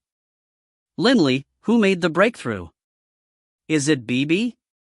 Baruch knew that this building was one where BB lived in, and so it was very normal for him to come to this conclusion. Linley was in an excellent mood, and he laughed while nodding. BB actually became a high god? He's even faster than me. Baruch shook his head and laughed. Baruch had also reached a bottleneck in the laws of water, and would become a high god with one more step. Clan leader, perhaps tomorrow, you'll become a high god as well. Linley said consolingly. How could Baruch compete against BB? BB had those soul slice fragments, and thus rose in power at an unnatural speed. Uncle, my father is now a high god as well. Is he going to be as powerful as you? Ina's eyes were shining as she looked towards Linley. Not so fast. The nearby Wade said confidently. Uncle BB just reached the high god level, he's going to need time for training, whereas my father was able to kill 7-star fiends even before he reached the high god level. He's much more powerful now. Wade clearly felt very proud of Linley. But father himself said, Ina didn't really understand. He'll be a match for me. Linley laughed calmly. Father, Wade looked towards Linley, puzzled. Wade, even I don't feel confident in my ability to resist your Uncle BB's innate divine ability. Linley explained. Once BB reached the high god level, his normal attacks might be ordinary in power, but his innate divine ability, God Eater, was without question an absolutely dominating ability. How many high gods would be able to endure the God Eater attack? After all, there wasn't even a way one would be able to counter the God Eater technique. Boss, stop boasting about me. A voice rang out, and BB, wearing that straw hat, walked out of the room with a chortle. Father. Ina immediately ran over. Linley just laughed in surprise. BB, being so modest? How rare. This was completely different from BB's normal temperament. Linley could sense that BB had indeed reached the high god level. Come inside and sit. Nis welcomed everyone warmly. Linley, Baruch, and the others all immediately entered the living room. Nis quickly prepared beverages for everyone. BB's face was all smiles, and he was so delighted that even his eyebrows were jumping up and down. Laughing loudly, he said, Boss, don't boast about me any longer. After having become a high god, I know what level of power I now have. Oh? Linley said, puzzled. I finally understand that Grandpa Beirut tricked me. BB said resignedly. Beirut had once told BB that once BB became a high god, his power would be close to Beirut's. My most powerful attack is indeed comparable to Grandpa Beirut's. But that's just my innate divine ability. I'm at most able to use my innate divine ability twice before my spiritual energy is essentially used up. Without my innate divine ability, all I'm good for is taking hits. I'm pretty much an unkillable humanoid golem. BB clearly was rather unhappy. Compared to Grandpa, I'm still a long way off. Linley laughed. Bibi, with that innate divine ability, within a short period of time, you'd at least be able to kill 2 supreme experts. That's enough. Linley said. Your grandfather didn't lie to you. When you execute that innate divine ability, how many high gods can possibly overcome you? Bibi sighed emotionally. I heard that when Grandpa blocked the 8 great clans in the past, he only used a single black staff. Every single elder of the 8 great clans who was struck by that staff immediately died, and even the patriarchs who used sovereign artifacts against it were badly injured. Grandpa never even used his innate divine ability. Linley couldn't help but shake his head. Bibi, your grandfather has fused quite a few profound mysteries. Linley said. You haven't even fused one. How can you compete against your grandfather, Adat? Lord Beirut's punches and kicks already possessed such tremendous power, but as for Bibi, he had to use his innate divine ability to fight at that level. Clearly, Bibi was rather unhappy about this. The nearby Baruch said in a booming voice, Bibi, innate gifts is one thing, but hard work is necessary as well. I, too, have heard that the strength of your body is even greater than Linley's dragon form. But you haven't fused any of the profound mysteries at all. I imagine that given how Lord Beirut can be one of the ultimate figures of the entire infernal realm, he surely must have fused quite a few profound mysteries. Right. Bibi nodded. Linley could guess, however, that the toughness and strength of a high god-eater rat's body was probably comparable to a divine spark. Most likely, it was tens of times or even 100 times more powerful than his dragon form. As for Lord Beirut, most likely, even if he only fused 4 or 5 profound mysteries, he would still be more than powerful enough to dominate the continents. With a powerful body as the base, matched with 4 or 5 fused profound mysteries, Beirut definitely had the ability to trample all comers in the infernal realm, especially since he had a sovereign artifact.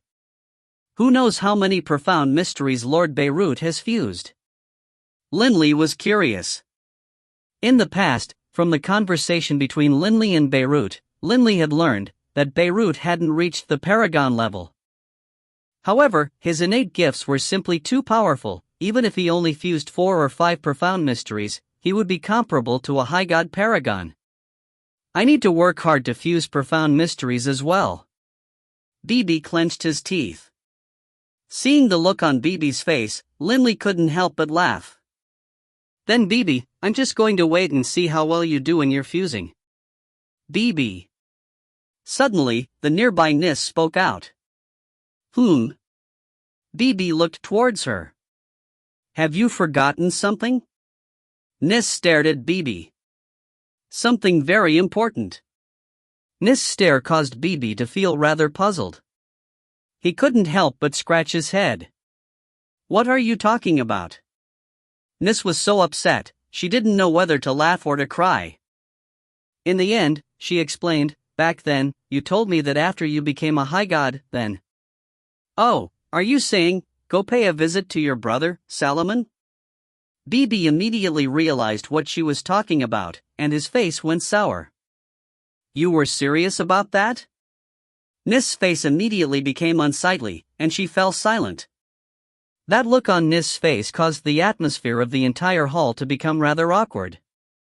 Linley frowned, then immediately sent through divine sense, Bibi, what's this about? Today clearly was a festive day, how did it end up being so unhappy? Boss, Nis' been here all these years, and has always wanted to go visit her elder brother, Salomon. But you know as well as I do, Salomon, that fellow who forgets the kindness of others, should feel lucky that I don't go kill him. Go pay a visit to him? But at the time, I didn't want Nis to feel so awkward, so I coaxed her and told her that I wasn't strong enough yet, and that the trip back would be dangerous. I said that after I became a high god, I would have enough strength to escort her to the Jade Float continent. I just spoke casually, wanting to make her feel better, but who would have imagined that she always kept these words in her heart? Bibi had a sour look on his face. Linley completely understood. Bibi hadn't been serious about it, but Nis had always remembered it. After all, after the death of her parents, all she had left was her elder brother. Although Salomon hadn't treated Linley and the others with sincerity, he had always been devoted to his younger sister. "In the past, you just said that to make me feel better?" Nis finally spoke, a hint of moisture in her eyes. Bibi was stunned, but he was the obstinate sort. Back then, he used his ultimate attack with that Godspark weapon, wanting to kill Salomon with that dagger. Afterwards, the 7-star fiend, Elquin, blocked his attack to save Salomon, resulting in Elquin even losing a divine artifact of his own. Given the situation, how could Bibi willingly lower his head and go pay a visit to Salomon? Most likely, in Salomon's heart, he also felt a hint of hatred towards Bibi. "Ninny, the way your elder brother acted towards me that year, and the fact that he tried to get my boss and Delia killed, just as Bibi said these things, Nis's tears actually began to uncontrollably leak outwards. Nis only had this one brother, after all. Delia, seeing this, knew that things were headed in a bad direction.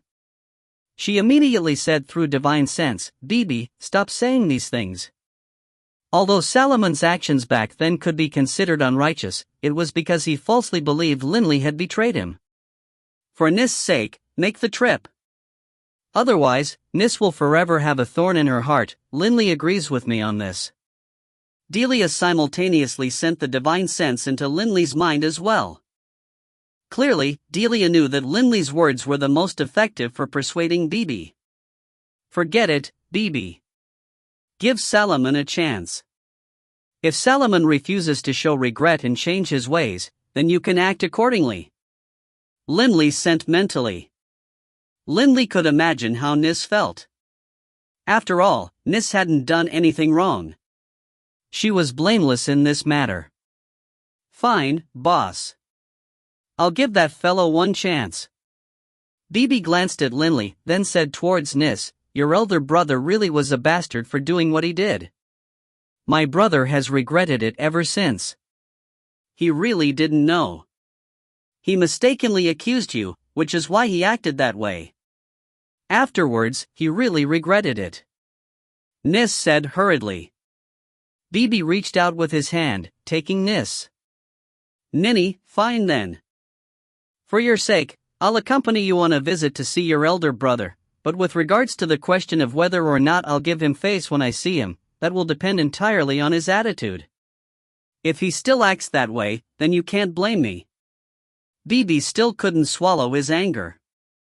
"My elder brother will definitely apologize," Nis said hurriedly, and a hint of a smile appeared on her face once more. "Father, Mother." Ina finally dared to speak out. "I want to go with you as well." "No way." Bibi frowned. "Ina, you haven't even become a deity. We'll be going to the Jade Float continent. The journey will be a long one, and if we encounter any danger on the way over, the slightest shockwave will kill you." Nis agreed. "Nana, wait for the future. Seeing that both her father and her mother were of one mind, Ina felt helpless as well. The next day, as per Nis' request, Bibi accompanied Nis. The two left the Skyrite Mountains, heading towards the Coldcom prefecture of the Jade Float continent. This was a very long trip, and the round trip would most likely take nearly a century. As for Linley and Delia, they accompanied Wade and Ina in a tour of Indigo Prefecture. Despite having been in Indigo Prefecture for so many years, they hadn't had a chance to visit many of the famous places of Indigo Prefecture. While they encountered some difficulties when adventuring in the Indigo Prefecture, given Linley's power, he was able to effortlessly resolve them. In the blink of an eye. 100 years of roaming about had passed. During these 100 years, Linley's 4 divine clones had focused on their training, with the fastest gains being made by his divine water clone, which finally started on a 6th profound mystery. His divine wind clone was working on the 8th profound mystery as well, but his divine fire clone was doing terribly, still stuck on 4 mastered profound mysteries, and not having made any progress in gaining even a basic understanding of the other 2. Clearly, Linley's talent with regards to fire was significantly weaker. Within the metallic life form, Linley was seated on a chair. Linley, you've reached the sixth profound mystery in water. Look at how happy you are. Delia brought over a plate of food and wine. Linley's eyes were gleaming. Wrong. I'm not happy because I've reached the sixth profound mystery in water. Rather, it's because my profound mysteries of strength and gravitational space have started to connect just slightly. Linley was indescribably happy. It's been 200 years. More than 2 centuries have passed since the affairs between our 4 Divine Beasts clan and the 8 Great Clans have come to an end. I've finally made a small improvement in the laws of the earth. This improvement signifies that I have hope of fusing 4 profound mysteries. Fusing 4? How long will it take? Delia asked. Not sure. Although the profound mysteries of strength are fusing with the essence of the earth and gravitational space, it's just a connection, they aren't completely fused yet. Fortunately, it is completely fused with the throbbing pulse of the world. After the other 2 are completely fused, I'll have 4 profound mysteries, fused into one. Linley knew very well that in order to have 4 mysteries fused, he would have to separately fuse the profound mysteries of strength with the other 3 profound mysteries. And then, he would begin a final, complete fusion. But how long will it take? Delia asked again. If I'm fast, a few centuries or 1,000 years. If I'm slow, 10,000 years. Linley laughed. So long? Delia laughed as well. Linley said solemnly, Delia, I've been training for roughly 2,000 years now, in total. If I continue to train at this rate, to be able to fuse 4 profound mysteries within 10,000 years is a cause for celebration. Linley stared out at the infernal realm from outside the window. I no longer have any regrets. I only hope that one day, I will reach the peak of training. Whether it be in 10,000 years, 1,000,000 years, or even longer, I will continue to pursue my goals. Linley's eyes were filled with a hopeful light. That year, Doring Coward had set him on the path of training.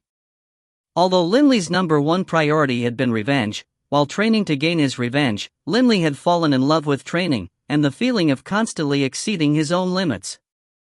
Linley, you will definitely succeed. I will accompany you the entire time, and wait for you to reach that peak. Delia couldn't help but take Linley's hands into her own and say in a soft voice. If you find any errors, ads pop up, ads redirect, broken links, non-standard content, etc., please let us know. Report chapter so we can fix it as soon as possible. Book 18, Chapter 4, Iron Knife Gorge. Book 18, High God, Chapter 4, Iron Knife Gorge. Linley tightly held Delia's hand as well. The pinnacle, right. That day will definitely come, one day. Linley, in his heart, would forever remember the figures of Beirut and Dunnington. They were his goals. Suddenly, a snicker from his side. Linley turned to look, only to see Wade and Ina secretly looking towards them. Upon seeing that Linley had noticed them, the 2 quickly retreated to their own rooms. Linley couldn't help but laugh. Wade, Nana, hurry up and come over. Right, Nana, your father and your mother have already returned to the Bloodridge continent. They are now heading to Indigo Prefecture. Most likely, in a year or so, they'll have returned. Father is about to return? Ina stuck her head out, a look of surprise and delight on her face. Linley laughed and nodded. As he and Bibi were spiritually linked, the 2 could sense the rough location of each other. Oh, that was pretty fast. The nearby Delia said. Bibi and Nis, on this round trip, just spent a bit more than a century. It seems they didn't stay too long in the Coldcom Prefecture. I wonder how Bibi and Salaman acted towards each other. Linley laughed calmly. No matter what, Bibi won't let himself get the worst of it. Given Bibi's current level of power, how could Salaman be a match for him? Although Salaman was Nis' older brother, given Bibi's temper, Linley knew very well that if Salaman went too far, even if Bibi didn't kill him out of consideration for Nis, he would still punish Salaman. Linley, how about let's go visit Lord Beirut? It's been so many years since we have visited. We can wait for Bibi there as well, Delia advised. Great, great. Let's go to great-grandfather's place. Ina was the first to react. The Lord Prefect's residence of Indigo Prefecture. Linley, indeed, had never visited this place before. He immediately laughed and nodded. Fine, then. Let's go to Lord Beirut's place. Bibi knows exactly where I am, so he'll head directly there as well. Linley's group immediately turned the direction of their metallic lifeform, sending it towards the Lord Prefect's residence. Indigo Prefecture. The Lord Prefect's residence. This was located in the northern part of the northern district of Indigo City, the chief city of the 10 great cities of Indigo Prefecture. The more than half of the entire northern district seemed to reserved for the Lord Prefect, while the personal soldiers and servants of the Lord Prefect numbered in the tens of thousands. Linley's arrival naturally resulted in a warm welcome from Beirut. Linley's group thus settled down here for now. In the blink of an eye, nearly a year passed. Linley and Delia were currently strolling through a flower garden, which was filled with all sorts of fresh flowers. Red ones, blue ones, yellow ones, flowers were spread everywhere. The couple strolled while enjoying the fragrance of the flowers. This was indeed a very enjoyable thing. But suddenly, Linley turned to look towards the west, smiling slightly. He then turned his head to look at the nearby Delia. Delia, Bibi and Nis have already reached Indigo City. I imagine that they'll arrive soon. They'll arrive soon? Delia couldn't help but reveal a hint of joy, but then she was rather puzzled. Delia, what is it? Speak. Linley and Delia had been together for so long that Linley could tell from a single glance or a look on Delia's face what she was thinking. Delia hesitated, then said, Linley, we've been in the infernal realm for nearly 2,000 years. The Four Divine Beasts clan has already solved its crisis, and you have become a high god. I think that it might be time for us to return to the Yulan continent, right? Sasha and Taylor, our two kids, I really want to see them. Linley was stunned. Return to the Yulan continent? Instantly, Linley's mind became filled with countless scenes. Going to study when he was young at the Ernst Institute. Playing around with Boss Yale, George, and Reynolds. Bitter training within the mountain range of magical beasts. And the many friends and family he cared about.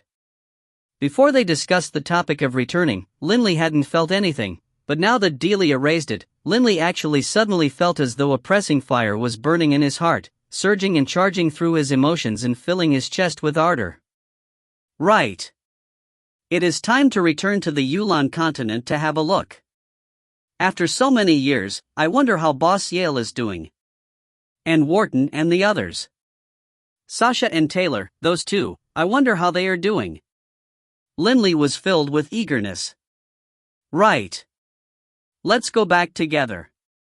Delia, seeing that Linley had agreed, couldn't help but feel overjoyed. As a mother, the care and concern she felt for her children came from the deepest recesses of her heart. I wonder how my elder brother is doing.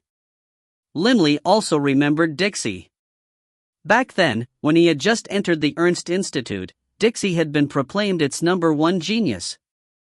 But afterwards, due to Linley learning from the Straight Chisel School of Sculpting, Linley's spiritual energy had rapidly improved, allowing him to make constant breakthroughs until he had finally surpassed Dixie. It has been a long time since Bibi's been back as well. Now that he's returning, let's have him accompany us on a trip to the Yulan continent. Linley said eagerly. To tell the truth, up till now, I remain quite curious as to what the necropolis of the gods within the Yulan continent holds. This time, we can take a look. After having trained for so long, Linley no longer felt too much interest in the necropolis of the gods, but he was still curious, after all. He still clearly remembered how, that year, Olivier and the others had risked their lives in adventuring through the necropolis of the gods. But of course, to the current Linley, the necropolis of the gods no longer posed much of a challenge. The necropolis of the gods? Delia sighed. You spent 10 full years on that trip to the necropolis of the gods. I was worrying about you the entire time in Dragonblood Castle. Hearing this, Linley felt rather ashamed of himself. Boss! Bibi's voice suddenly rang out from afar. Bibi arrived. Come, let's go. Linley immediately headed with Delia towards the outside.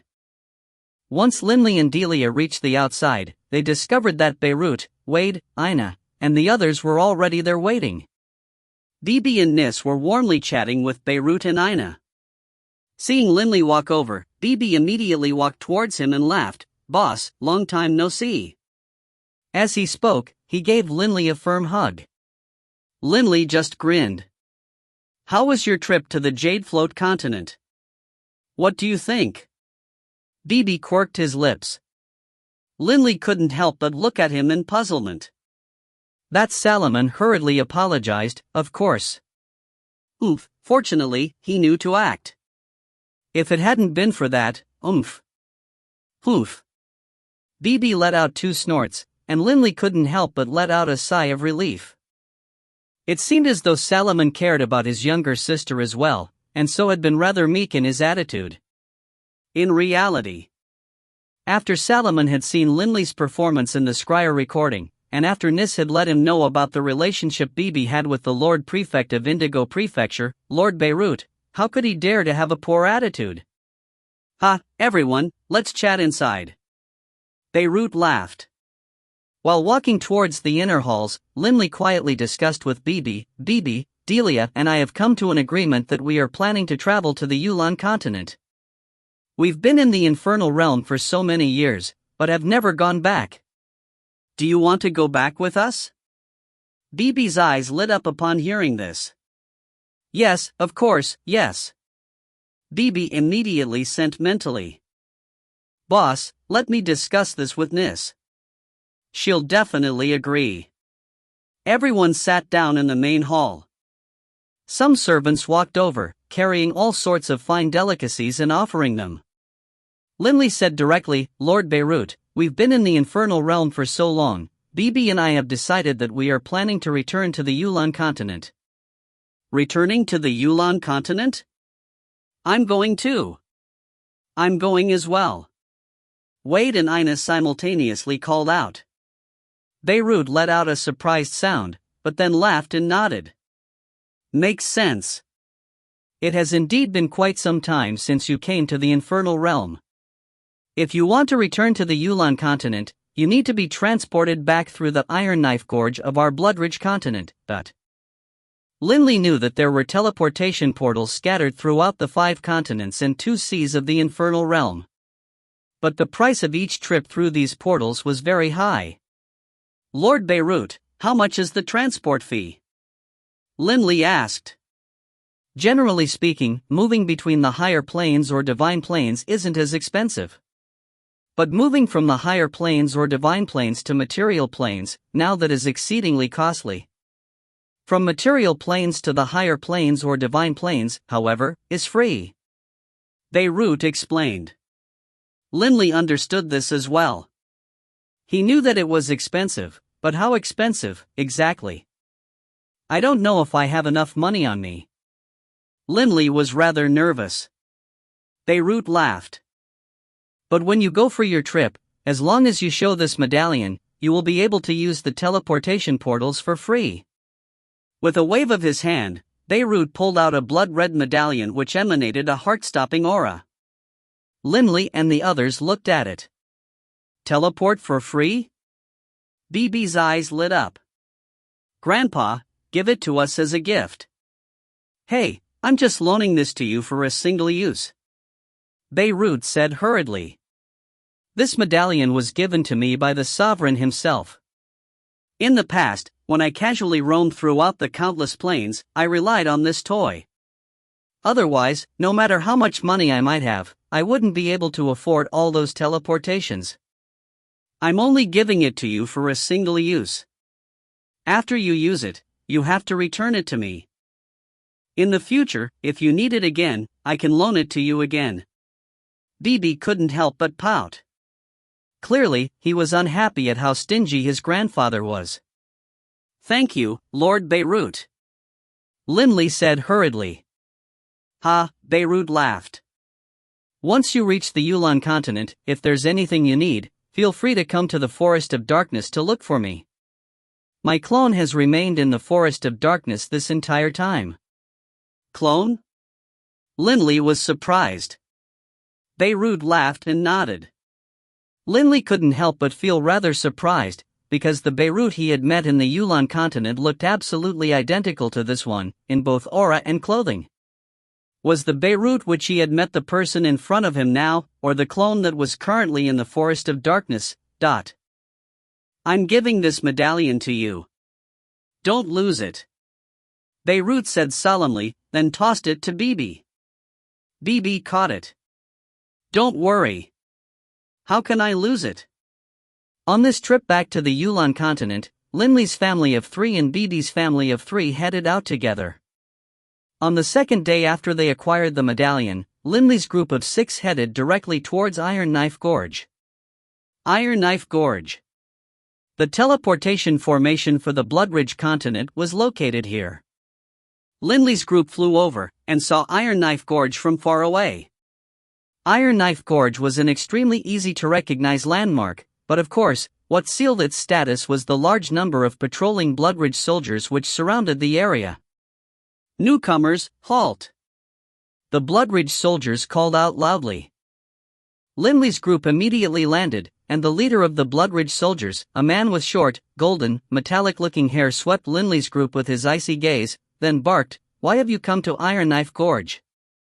"We are going to return to a material plane through the teleportation portal," Linley said. The golden-haired man couldn't help but be surprised. Quite a few people pass through the portal to the other higher planes and divine planes, since the price was much cheaper, but returning to a material plane? The price was terrifyingly high. "Oh. Then come with me." The golden-haired man led the way forward. Linley's group of 6 immediately followed after the Bloodridge soldier, heading deeper into Iron Knife Gorge. Moments later, Linley's group arrived at the castle situated at the peak of Iron Knife Gorge, where the teleportation array was located. The magic formation which formed the teleportation portal was identical to the one Linley had seen when he had arrived in the Infernal Realm. "There's actually 6 of you." There were quite a few Bloodridge soldiers present. One of them weighed Linley's group with his gaze. 3 high gods, 1 god, 1 demigod, 1 saint. According to the rules, returning to a material plane will cost each high god 1 trillion inkstones, and each high god can bring 10 gods with them. Linley, hearing this, was badly shocked. He finally understood why it was that almost no deities had returned to the Yulan continent, despite the passage of so many years. This price was too extravagant. 1 trillion inkstones, that was most likely the entire net worth of most 7-star fiends. There was no way an ordinary high god could possibly afford it. So in total, you need to pay 3 trillion. The Bloodridge warrior only finished half his sentence before seeing the medallion in Bibi's hands. "Hurry up and activate the transportation magic array," Bibi said calmly. "Yes." The surrounding Bloodridge soldiers, seeing the medallion, instantly stood up ramrod straight, then quickly flew to the various parts of the array, starting to activate it. Suddenly, one of them turned to look at the group. "Milords, where are you heading to?" "The Yulan continent plane," Linley said. "If you find any errors, ads pop-up, ads redirect, broken links, non-standard content, etc., please let us know. Report chapter so we can fix it as soon as possible." Book 18, Chapter 5, Back to the Yulan continent. Book 18, High God, Chapter 5, Back to the Yulan continent. A cold, desolate wind swept across the world, carrying countless shards of ice and snow and hurling them randomly about. Within this icy world, multiple icebergs rose into the skies. After countless years of being carved by the freezing wind, the icebergs had become completely smooth. If one stared into the surface of the icebergs, one could even see one's reflections. within one of the tall icebergs. 11 mystical hexagram-shaped magic formations were set here, and next to them, not far away, was a house of ice. Currently, an old man with a white beard and white robes was walking out from within the house of ice, his blue eyes sweeping through the surrounding area. It's so rare to encounter someone here in the Arctic ice cap. In recent years, the saints that have come here to the Arctic ice cap are fewer and fewer in number. It seems I should go on a trip and roam the Yulon continent as well. This person was Hadun, the planar overseer of the Yulon plain. Just as Hadun was preparing to fly away, suddenly, Hadun couldn't help but turn and look. He saw that one of the 11 magic arrays suddenly began to glow with light. Rays of light rose into the heavens in an eye-catching manner, seeming so illusory and dreamlike. Hadun couldn't help but be greatly shocked. The infernal realm. Someone is coming from the infernal realm back to the Yulon plane, a material plane? Hadun knew exactly how astonishing the teleportation fee was. Even most 7-star fiends probably wouldn't be willing to pay for such a trip.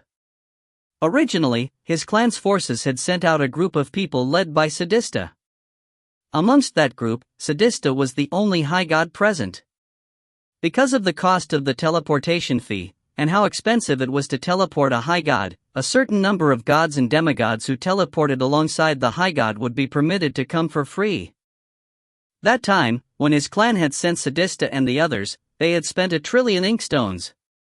I wonder which wealthy, extravagant person it is. Hadun wondered to himself. He unconsciously bowed from the waist. How would Hadun dare to be disrespectful to a figure who came from the infernal realm to the Yulon plane? Although Hadun bowed, he still looked carefully into the magic array. He wanted very much to know who this person was. Blurry rays of light formed, slowly coalescing into 6 figures. The 6 figures solidified, and the light of the array faded away. Linley. Hadun stared with disbelief at the 6 figures before him. Hadun, it's been nearly 2,000 years since I saw you. You look the same as always. Linley laughed calmly. Hadun swept Linley's group with his gaze, shock in his heart. There are 3 amongst these 6 whom I cannot sense the auras of at all. There's actually 3 of them who are high gods. Based on the teleportation fee, they spent 3 trillion inkstones. Hadun was terrified by this figure. Linley's only been in the infernal realm for 2 millennia. How did he become so powerful? More than 2 centuries ago, the Rainless clan and the rest of the 8 great clans had ceased their struggle against the 4 Divine Beasts clan. But Hadun was just a minor figure of the Rainless clan, and was assigned here as the planar overseer. He didn't know too much regarding the situation of the clan in the infernal realm. Naturally, he didn't understand what sort of status Linley now had. If he knew that Linley was an elder of the Azure Dragon clan, Hadun probably would have been stunned. Lord Linley, you, on the other hand, are far more powerful than before. Hadun was very respectful. He was just a god, how would he dare to be anything but respectful? Linley turned to look at the endless world of ice and snow. The vast world was frozen and desolate, but Linley felt warmth in his heart. Because this was his home. Wade, this is the Arctic ice cap. Linley clearly was rather excited. The Arctic ice cap of the Yulon plain. The Yulon plain, my homeland. After 2,000 years, I've finally returned. Finally returned, ha! Linley was so excited that he couldn't help but laugh loudly. Delia's eyes were moist as well. She was weeping from joy. We're back. I wonder how my Leon clan is doing. If my older brother is doing well or not. Delia was incomparably excited. In the infernal realm, nearly 2,000 years of time had passed. But the longer they had stayed in the infernal realm, the more they had longed for their homeland. So this is Father's homeland? Wade looked everywhere, also quite curious. Not even close. The Yulon continent is to the south. Linley laughed. Come. Let's go to the Yulon continent. Hadan, we'll leave now. Laughing, Linley summoned a surge of Earth-type divine power, sweeping them all up to fly away alongside him at high speed, departing from the Arctic ice cap and flying towards the Yulon continent. As for Hadan, he stared into the distance as Linley left. That year in the past, I kept on feeling as though Linley was a genius. But who would have imagined, in less than 2,000 years, he would have returned from the infernal realm?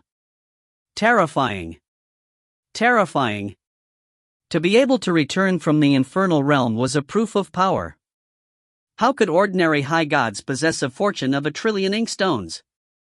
Flying was restricted and cumbersome in the infernal realm. Upon returning to a material realm, Linley felt his flying speed rise dramatically, and he was now 10 times faster than when he had been in the infernal realm.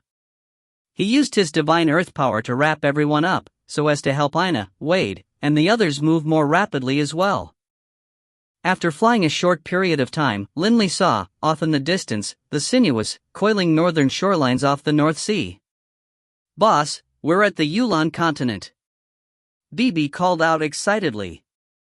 "So this is the Yulon continent?" Ina looked around curiously. Linley and Delia's faces were slightly reddened.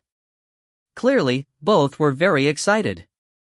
It had been 2,000 years since they had left, after all. Delia turned to look towards Linley. "Linley, where should we go first? To the Forest of Darkness? Or to Dragonblood Castle?" Linley let out a low sigh. "It's been so many years since I've paid my respects to Father. Let's go to Wushan Township." For some reason, Linley missed Wushan Township the most. Perhaps it was because that was where his roots were. His youth had been spent there. That was where he had met Grandpa Doring. And that was where he had met Bibi. Wushan Township. Right. Let's go to Wushan Township, Bibi said as well. "I was born in Wushan Township." Bibi turned, explaining to Ina and Nis. Wushan Township was a place of tremendous meaning for both Linley and Bibi. That was the start of their life. Right. To Wushan Township. "I want to see it," Ina said jubilantly. "Wushan Township is probably covered with magical beasts." Linley sighed. "After nearly 2,000 years, I wonder what it has become like." 2,000 years was too long a period of time, after all. It was enough for many things to occur. "Father, I want to see our ancestral manor as well." Wade was very eager as well. "Then, let's go. Linley immediately led everyone directly to the western side of the mountain range of magical beasts, pressing forward towards Wushan Township at a fast pace. Given that he was now a high god, he flew hundreds of times faster than in the past, when he was a saint. Flying through this material plane, where the restrictive forces were much weaker, Linley quickly arrived at the mountain range of magical beasts. "When I was young, when I traveled from the Holy Union to the O'Brien Empire, I spent more than half a year. But now, from the North Sea to here, I only spend as much time as is needed to drink a cup of water. Oh, and there's Wushan Township." Just as Linley finished his words, he arrived in the air above Wushan Township, emerging from the mountains. But in the air above Wushan Township, Linley's group came to a pause, puzzled. "Uncle, you said there must be many magical beasts here. But when we flew over here from the mountains, we saw many buildings and many people." Ina didn't understand. "Also, is this Wushan Township? Why is it so densely populated? There has to be tens of thousands of people here." "Right. This is the former Wushan Township." Linley was certain about this. As a high god, how could he be mistaken about the geography of such a place? "Look, that's Mte Wushan over there. Mte Wushan is still there.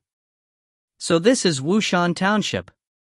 Linley pointed to the east, where there was indeed a large mountain. Although nearly 2,000 years had passed, Mte Wushan hadn't changed much.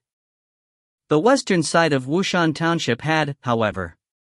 Because There was an extremely beautiful educational institute built here, with an astonishing number of people. This institute, in terms of size, was far larger than the former Wushan township. What's going on here? Linley was completely confused. Delia was puzzled as well. In the past, this place should have been covered with magical beasts. We just flew past the mountain range of magical beasts. We saw so many buildings on the way over. Look, there are humans in other places nearby as well, but no magical beasts. After that Apocalypse Day, the Holy Union and the Dark Alliance had much of their territory taken over by magical beasts. However, after nearly 2,000 years, this area was actually reclaimed by humanity. 2,000 years. Too many things have occurred. Linley sighed. Come. Let's go to my ancestral manor. As Linley spoke, he flew forward. Although Linley's group of 6 flew through the air, the people below didn't notice them at all, partially because they were too high up, and also because Linley used elemental energy to form a cloud around them. Linley slowly flew forward while looking down below carefully. Linley's vision was extremely good. And he instantly found the centermost location of the institute, his ancestral manor. My ancestral manor remains standing? Linley was surprised. Boss, the ancestral manor is actually in perfect shape. In fact, it seems to be in much better shape than it was in the past. Bibi said in surprise as well. The other areas in this enormous institute were newly constructed, but Linley's former ancestral manor had been preserved and even renovated. Although it had been only 2 millennia, due to long-term caretaking, it wasn't damaged in the slightest. Linley and Bibi, seeing it, couldn't help but feel excited. They had so many beautiful memories from this place. Let's go down. Linley said softly. And then, with a swish sound, their 6 shadows flashed through the skies, landing directly within the courtyard of the ancestral manor. Because they were too fast, they dropped down in less than the twinkling of an eye from the skies. There was no way ordinary people could possibly catch Linley's movements with their eyes. Within the manor. Everything is fine, everything is fine. Linley stood there in the courtyard, looking around carefully. Suddenly, he saw that there was a chair in the courtyard. His eyes instantly turned red. This chair is still. Linley couldn't believe it. Staring at the chair, Linley's memories returned to when his father, Hogg, had often reclined on this chair, reading books. Linley took a deep breath. He could instantly tell that the chair had been recreated in that style. The original chair, after 2,000 years, had probably rotted away long ago. Wade, this is the chair which your grandfather often sat in. Linley pointed towards the chair as he spoke. And there, that place. I used to study and learn culture from your grandfather there. Linley still remembered how, every day, he intensively flipped through books and studied, and often had to go through Hogg's strict tests. Wow, Wade stared, wide-eyed, at every location. This is the place where I used to sleep. Bibi lived with me as well. Linley pointed to a nearby room. Bibi couldn't help but grin as well. Come. In the backyard is the ancestral hall of our clan. In the past, Bibi was born in a courtyard near the ancestral hall. Linley's face was all smiles, and Bibi laughed as well. That year, the boss seduced me by cooking ducks and wild hares for me. Poor me. I was so young and naive back then. Linley and Bibi laughed as they headed towards the inner courtyard. As they walked through the ancestral manor, Linley and Bibi's hearts were filled with warmth. Right at this moment. Someone is coming. Linley, Bibi, and the others moved away, instantly scurrying into the rear courtyard. Creak. The door to the ancestral manor swung open. An old man led dozens of youngsters and youths into this room. Everyone, this is the place. It was here that the mighty genius Grandmaster Sculptor, also a genius warrior Magus double expert, also the founding emperor of the Baruch Empire, and also the master of the sacred place Dragonblood Castle, used to live in his youth. The legendary deity, Linley Baruch. Be careful. You are only allowed to look, not to touch. The old man explained. This room was the place where Grandmaster Linley used to live. Wow, Grandmaster Linley used to live here. It'd be so awesome if I could go sleep there as well. A youth said softly, his eyes bright. Oof. The old man couldn't help but frown as he swept these students with his gaze. Pay attention. This is the ancestral manor of Grandmaster Linley. During your studies here, this will be the only chance you have to come visit. In the future, you won't have another chance. Enough. Let's go to the study now. That's the place where Grandmaster Linley used to read when he was young. If you find any errors, ads pop up, ads redirect, broken links, non-standard content, etc., please let us know. Report chapter so we can fix it as soon as possible. Book 18, Chapter 6, After 2,000 years, even seas can become plains. Book 18, High God, Chapter 6, After 2,000 years, even seas can become plains. Within the rear courtyard of the ancestral manor, Linley listened to the voice coming from the front, rather amazed. Boss. Bibi laughed as he looked at Linley, then gave him a big thumbs up. Wade and Ina looked worshipfully towards Linley. Ina even repeated, the mighty genius Grandmaster Sculptor, also a genius warrior Magus double expert, also the founding emperor of the Baruch Empire, and also the master of the sacred place Dragonblood Castle, the legendary deity, Linley Baruch. Uncle, you have so many titles. You are amazing. There's one missing, actually. The Dragonblood warrior of the Supreme Warrior clans. Bibi grinned. Linley could only laugh. Those visiting students in the front courtyard only viewed some areas in the front, and then left in a group. Clearly, the rear courtyard of the ancestral manor was not open to these students. It made sense, the rear courtyard had always been in a state of disrepair. Only the ancestral hall had always remained protected. But how could these ordinary students be allowed to view the ancestral hall? Of course, the true ancestral hall of the Baruch clan had already been moved to Dragonblood Castle, and so there wasn't anything within the ancestral hall in this ancestral manor. Just now, I believe they mentioned the words, sacred place and Dragonblood Castle. So Dragonblood Castle has become a sacred place. Linley let out a moved sigh. Delia chuckled, it has quite a few deities. If it isn't a sacred place, what is it? Father. Ina said to Bibi. Where were you born? Laughing, Bibi led Ina and Nis to the side, while Linley headed towards the ancestral hall, with Delia and Wade following him as he pushed open the door to the hall and went into it. Kriawalk. The door opened, and Linley carefully inspected the ancestral hall. Compared to the past, the ancestral hall was virtually unchanged. Clearly, it had been maintained very well. But of course, the many spirit tablets that had been placed here had been moved long ago to Dragonblood Castle. The counter was completely empty. Linley stared at the ancestral hall.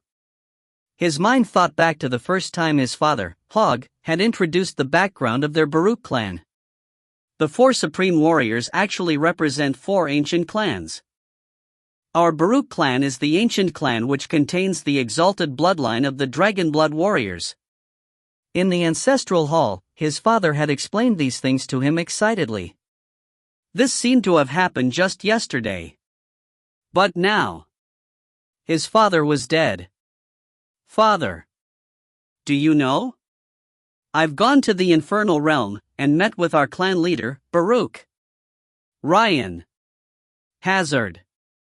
And the other ancestors of the clan as well, they are all doing very well, very well. Linley felt sourness in his heart. His father had always hoped for his clan to return to glory. His clan had indeed flourished, but his father would never be able to see it again. Wade and Delia stood there quietly, just watching, not daring to disturb Linley. Linley suddenly frowned and turned. Someone is coming, Who are you people? A voice rang out from not too far away. Let's go take a look. Linley, Wade, and Delia all walked outside. By the time they reached the outside, they saw that a middle-aged man dressed in grey magus robes was staring at Bibi, Nis, and Ina. When Linley's group walked out, the middle-aged man said, stunned, "There's actually 6 of you?" This middle-aged man was the chancellor of this institute, the saint-level expert, Hamlin Hamulin. Chancellor Hamlin was already a peak saint. While he just so happened to walk past the courtyard, he sensed the presence of outsiders within the ancestral hall. Normally, it was forbidden for outsiders to enter this hall, and so Hamlin naturally shouted at them. Actually, Hamlin had only sensed Ina's presence, he hadn't sensed the other 5. He had thought there was only one person present. Who would have imagined that there were actually 6? Clearly, the other 5 were more powerful than him. Who are you? Linley looked at him. Hamlin said composedly, "This is a core area of my Linley Institute." How did you come in? As for me, I am this institute's chancellor, Hamlin. Hey, what did you say this institute is called? Bibi immediately said. Linley was badly startled upon hearing this. It seemed as though this Hamlin had just said the words, Linley Institute. Hamlin, puzzled, looked at these 6. What? Can it be that you've never even heard of the Linley Institute, one of the 3 great institutes of the continent? Can it be that you didn't see the sculpture of Grandmaster Linley which lies right past the main gates to our institute? This was common knowledge, but the looks on the faces of Linley's group did indeed make Hamlin feel puzzled. Linley Institute? Wade's eyes widened, and he turned to look at Linley. Father, did you hear that? The Linley Institute. Linley was speechless. Although Hamlin had seen the sculpture of Linley, first of all, the sculpture wasn't at the Grandmaster level of accuracy, and second of all, compared to when he was a saint, Linley's aura had completely changed. Thus, Hamlin didn't make any mental connection at all between the person in front of him and the legend of the continent, Linley. We just came for a look. Linley laughed calmly. Enough. We will leave now. Linley spread out his divine earth power, including Ina and Wade within it. An earthen yellow light flashed, and Linley's group of 6 disappeared into the horizon. This speed. Hamlin stared, stupefied. He's far faster than even my teacher, and Teacher Reynolds is a deity-level expert. Who on earth are these people? The Baruch Empire had existed for nearly 2,000 years now, and the holiest site in the empire was Dragonblood Castle. The successive generations of emperors, upon giving up the throne, almost all moved to live here at Dragonblood Castle. Dragonblood Castle had quite a few deities, and also quite a few saint-level magical beasts who guarded it. Nobody dared to act wildly in Dragonblood Castle. Dragonblood Castle had expanded long ago. By now, it was many times larger than it had been in the past. The adamantine garden of Dragonblood Castle was where Wharton lived. Currently, in a grassy area of the adamantine garden, 2 young-looking men were seated in the meditative position, facing each other while drinking wine and chatting. Taylor, what? You don't want another woman? Uncle Wharton, I'm tired. The thick-eyebrowed, muscular youth was Tyler. Although nearly 2,000 years had passed, Taylor's appearance had barely changed compared to the past. Right now, Taylor was sighing. Uncle Wharton, we have eternal life, but our spouses? We have to just watch as our spouses age, then die. This sort of feeling is too painful. In the past 2 millennia, Taylor had taken 2 women as his wives in succession. But these 2 wives had both died of old age, filling Taylor with the utmost of pain. Alas! Wharton let out a low sigh as well. I still remember how, that year, my big brother, for the sake of letting me marry Nina, did everything he could, even going so far as to duel Olivier in the arena. After a few centuries, even Nina was unable to resist the flow of time, and it's been nearly 2,000 years since my big brother went to the infernal realm. Nina died more than a millennium ago. Wharton laughed at himself. Sometimes, eternal life is a painful thing. Only upon becoming a saint would one possess eternal life. But becoming a saint required talent and luck. To most commoners, it was too difficult. Gates and the others were lucky. Wharton let out a sigh. Of the 5 Barker brothers, Barker and Gates had married Rebecca and her sister, both of whom had very pure souls and thus were extremely suited and talented for training in necromantic magic. After 100 or so years, they had reached the saint level. Only when both members in a couple were both in possession of eternal lifespan would things be ideal. If only one side possessed an eternal lifespan, then the result would be watching the other slowly age and die. This was indeed agonizing. Uncle Wharton, as I see it, we should go to the infernal realm sometime as well. Taylor said. Go to the infernal realm? Wharton nodded slightly. In the Yulon Plain, although we have a great enmity against the Odin Empire, there's nothing we can do. It can be said that there is nothing holding us here. After some more time passes, let's go visit the infernal realm. It has been a long time since I've seen Big Bro. I truly wish to see him. I want to see Father as well. Taylor said softly. Wharton. Taylor. A voice echoed in the minds of Wharton and Taylor. Wharton and Taylor seemed to have both been struck by lightning, staring at each other in disbelief. At the same time, they too sensed a powerful aura spreading out from the war training grounds in the front courtyard of Dragonblood Castle. Although this aura was powerful, it had such a familiar feeling to it. This was Linley's aura. Swoosh. Swoosh. Wharton and Taylor simultaneously transformed into streaks of lightning, flying out at high speed. Dragonblood Castle. The war training grounds. Linley's group of 6 was standing here. Linley was actively emanating his aura while greeting one familiar figure after another through his divine sense. However, when he used his divine sense to investigate, Linley discovered that many familiar figures of the past had disappeared, such as Grandpa Harry, Uncle Hillman, Wharton's wife Nina, Jen. Are they all dead? Linley wondered to himself. Just because they weren't at Dragonblood Castle didn't necessarily mean that they were dead. But Linley, too, understood that the lifespan of normal humans who didn't reach the saint level would generally reach at most 3 or 4 centuries. 5 centuries was the utmost limit. Only by reaching the saint level would one possess eternal life.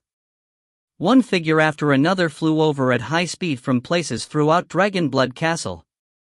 Father! A deep voice rang out. Linley's eyes lit up. It was Taylor. Big Bro. It was Wharton. Lord Linley. The incredibly muscular Barker. A large group of people flew over at high speed, and in an instant, nearly 100 had gathered here in the training grounds. Linley only recognized less than half of these people, and didn't recognize the majority. However, upon seeing all those familiar faces, Linley couldn't help but feel excited. These were his comrades, his friends, his family. Big Bro. Wharton immediately gave Linley a tight, vicious bear hug. Wharton. Linley hugged his little brother as well, unable to refrain from feeling regretful. Master. Linley turned to look. There was a man dressed in a long black robe. It was the transformed Haru. Haru was staring at Linley in excitement as well. So many years had gone by. As a king amongst magical beasts, Haru felt extremely grateful towards Linley for what he had given him. Wharton and Linley released each other. Wharton was completely unable to suppress his excitement. Big Bro, I really didn't expect you'd be back. We were just talking about going to the infernal realm to look for you. Big Bro, there are many people here you don't recognize, right? Let me introduce them. This is Arnold's son. Wharton, in one breath, introduced more than 10 important people. These people all stared at Linley, their eyes filled with shock, awe, and veneration. It was like they were staring at a titan from Legends. Wade, come, meet your uncle. Also, this is your older brother, Taylor. Lindley was incomparably overjoyed right now. Right at this moment.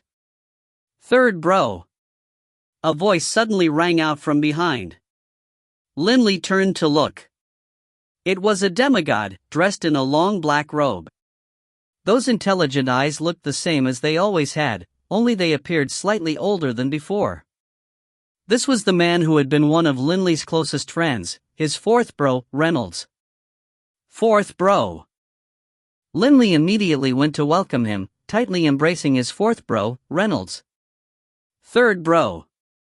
Reynolds couldn't help but shed tears as well. They hadn't met for nearly 2,000 years. He had thought that they would never be able to meet again. Now that they saw each other, how could he not feel excited? Third bro, it's been so many years. Reynolds was so excited, his entire body was trembling. Right. Lindley nodded repeatedly as well. Lindley immediately thought of Yale and George. He hurriedly asked, right, fourth bro, where's the boss and second bro? How are the two of them? Lindley had a hint of hope in his heart. After all, Yale and George were very talented as well. Maybe they had reached the saint level as well. The chance was low, but Lindley held out hope in his heart. All dead. Reynolds' voice sank. Lindley was stunned. Dead, Lindley sighed. Actually, Lindley had mentally prepared himself in advance for this return. After all, he hadn't come back in nearly 2,000 years. Anyone not at the saint level would age and die, just from the passage of time. Becoming a saint was extremely hard, after all. In the past, it was only because Delia had received Beirut's gift, that divine spark, that she was able to become a saint and then a deity. In truth, only a saint should have been able to fuse with the divine spark. As for those who were not yet saints, divine sparks weren't of much use. The reason why Delia's training speed had risen so rapidly didn't have anything to do with the divine spark itself. In truth, it was due to some special materials which coated that divine spark. Because that divine spark was no ordinary divine spark. It must be understood that wind-type divine sparks should emanate a faint green aura. But on the day of the wedding, the divine spark which Delia received had no color at all. It was very ordinary.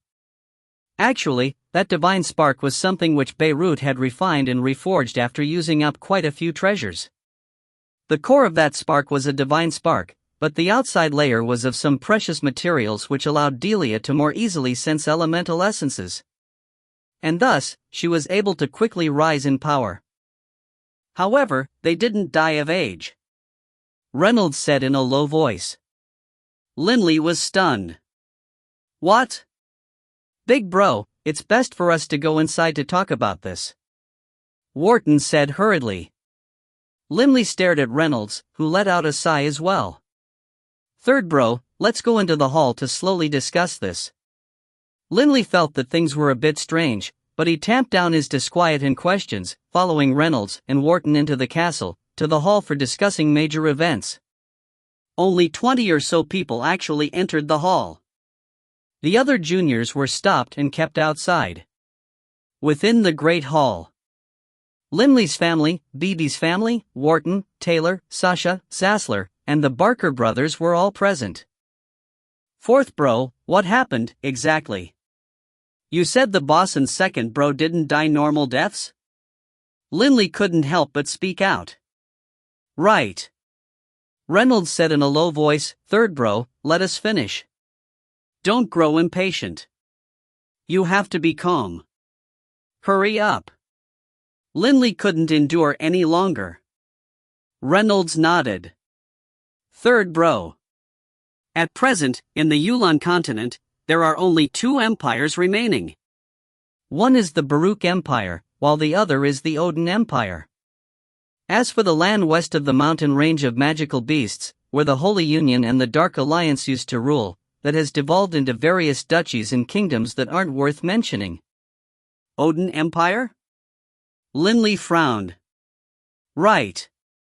The former O'Brien Empire, Yulan Empire, Rhine Empire, and Roalt Empire, as well as the Great Plains of the Far East, have all been unified into the Odin Empire, Reynolds said.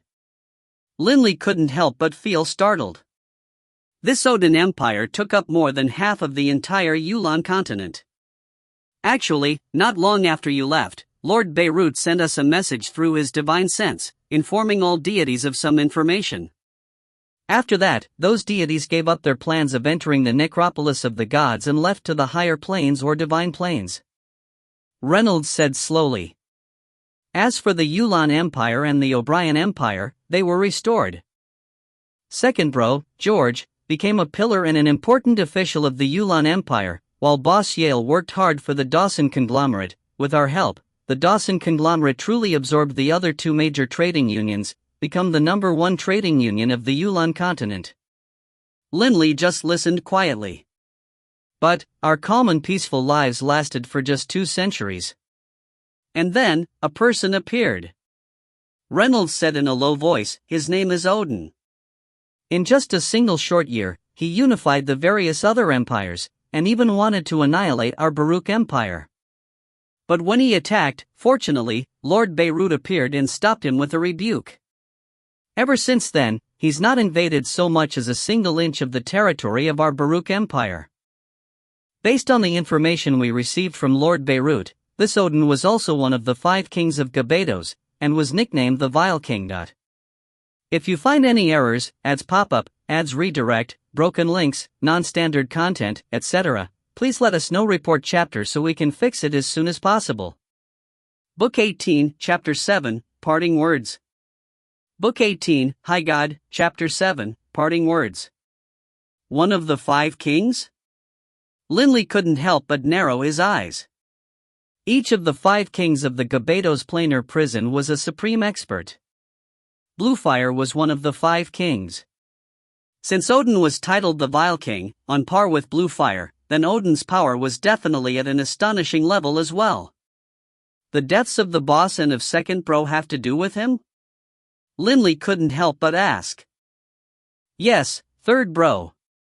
You know that our Second Bro, George, was very talented in magic. In addition, he was fairly diligent in his training. A century after you left, he reached the saint level.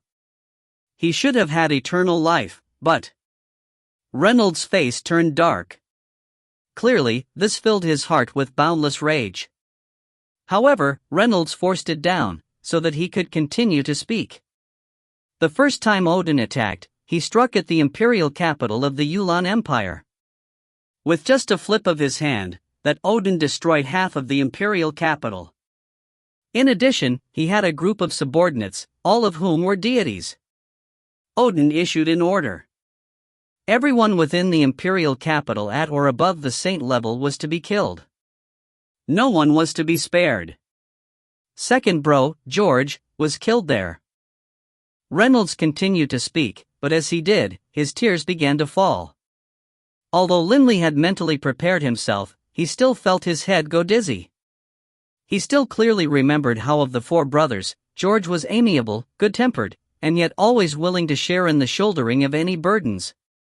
Second Bro died, just like that? Linley couldn't believe it. George, who had always had such distant, lofty goals, had died? How could Linley swallow his rage, after his close friend had been killed like this? Odin must die. Linley's face was like iron. Big Bro. Wharton said hurriedly. Third Bro. Reynolds hurriedly called out as well. Reynolds, you said, a trembling voice rang out. Delia, standing next to Linley, stared at Reynolds nervously, her eyes filled with fear and worry. You said that everyone at or above the saint level in the imperial capital was killed? What about my elder brother? How is my elder brother? In the Leon clan, aside from Delia, the only person to reach the saint level was Dixie.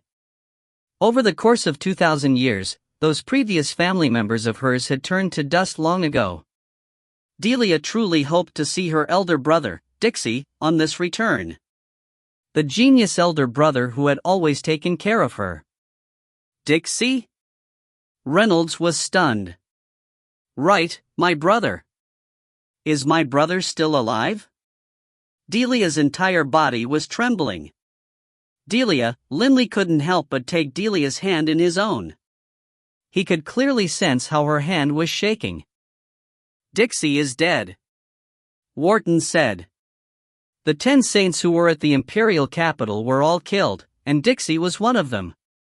Odin and his subordinates were too vicious, and he even had high gods serving him.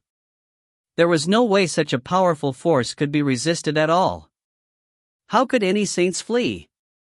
Delia's face instantly turned pale. My brother died? Delia lowered her head, 2 streams of clear tears falling down her face. Delia, Linley said hurriedly. Delia suddenly opened her eyes, grinding her teeth. Odin. I must kill him. Delia turned to look at Linley. Linley, I must kill him, I must. We must. We must. Linley felt his own killing intent surge as well. No, don't. Taylor was absolutely frantic. Mother, father, don't go. This Odin is truly too powerful. Back then, Odin even attacked Dragonblood Castle. It took Lord Beirut making an appearance to stop him. Lord Beirut said that even in the higher planes, this Odin would be considered a top-tier expert. Right. Reynolds said frantically as well. Third bro, no matter what, don't put yourself at risk. I remember Lord Beirut said something about a 7-star fiend. That this Odin could be considered a 7-star fiend. Sasha said hurriedly as well. It was evident that they clearly remembered the scene of how Lord Beirut had appeared when Odin had attacked.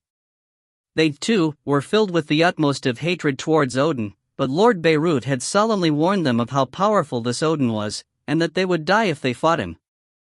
7-star fiend? Linley's gaze flashed with cold light. The nearby BB said angrily, even if he is an Azura, he will still die. Reynolds and the others didn't understand the meaning of this. They didn't understand what the terms 7-star fiend and Azura entailed. Right. Boss Yale? Linley suddenly thought of Yale. Yale was a member of the Dawson conglomerate. Odin had unified an empire, but what did Yale have to do with that? Third bro, first calm down. Don't act rashly out of anger. Reynolds said hurriedly. As Reynolds and Wharton saw it, their biggest concern was that Linley would go insane and go try and make trouble for Odin. As they saw it, although Linley was a genius, he had only trained for 2 millennia, while that Odin was someone who was far more monstrously powerful than even the now-deceased Adkins. Fine. I won't act impetuously. Speak, hurry. Although Linley said these words, rage was blazing within his chest. The death of second bro as well as that of Delia's elder brother, they had to be avenged. Fine. I'll speak. Reynolds shut his eyes. He took a deep breath before opening them again, but tears began to uncontrollably appear within them nonetheless. When Boss Yale was young, he didn't work hard in his training, and he was also the least talented of us 4 brothers, and so he became stuck as an 8th-rank magus. However, this didn't prevent his becoming as the chairman of the conglomerate. Linley nodded slightly. He remembered that Yale had once said that he dreamed of becoming the chairman of the Dawson conglomerate and swallowing up the other 2 trading guilds, becoming the single largest trading guild of the entire Yulan continent. That year, although the Yulan Empire and the O'Brien Empire were restored to power, they had too few experts and were too weak. In the entire Yulan continent, only the Baruch Empire could be considered a powerhouse. Reynolds said slowly. With our help, the Dawson conglomerate naturally expanded non-stop, moving as easily as a fish does in water. The other 2 trading guilds were squeezed and nibbled down. In the end, they completely collapsed and were swallowed up by the Dawson conglomerate. Boss Yale accomplished his goal and was extremely happy. Myself and second bro, along with Boss Yale, even had a special get-together in celebration for this event. A drifting look was in Reynolds' eyes. That year, the three of us celebrated together. We even sighed that it was unfortunate that you, third bro, weren't here. Otherwise, the four of us would have been able to have a good get-together. Linley couldn't help but feel a deeply buried part of his heart tremble. It was the deep recesses of his heart, where the love he bore for his brothers lay. When the three of us were together, everything was fine. But, after we separated and went about our own business, not long afterwards the vile King Odin appeared. He first showed off his brutal, domineering, unstoppable power by forcefully uniting the various empires into his Odin Empire. Reynolds said in a low voice. But Odin wasn't satisfied with just that. He took a fancy to the Dawson conglomerate. Although the Dawson conglomerate was just a merchant conglomerate, as the largest one in the continent, it had astonishingly great power secreted throughout the continent. Linley's face became ugly to behold. In the past, when the Dawson conglomerate was just one of three major trading guilds, it was already very powerful. By the time it swallowed up the other two, Linley could imagine how formidable the hidden power of the Dawson conglomerate was. One of Odin's clones trains in the Edicts of Death, Reynolds said somberly. He easily took control over several major empires because he was able to spiritually dominate quite a few critical members of the various empires, and so he was able to easily unify the nations. As for Boss Yale, his soul was dominated as well. Linley couldn't help but feel pain in his heart. Boss Yale had been dominated once in the past as well. That time, Linley had rescued Boss Yale, but, this time, he wasn't there. Nobody was there to rescue him.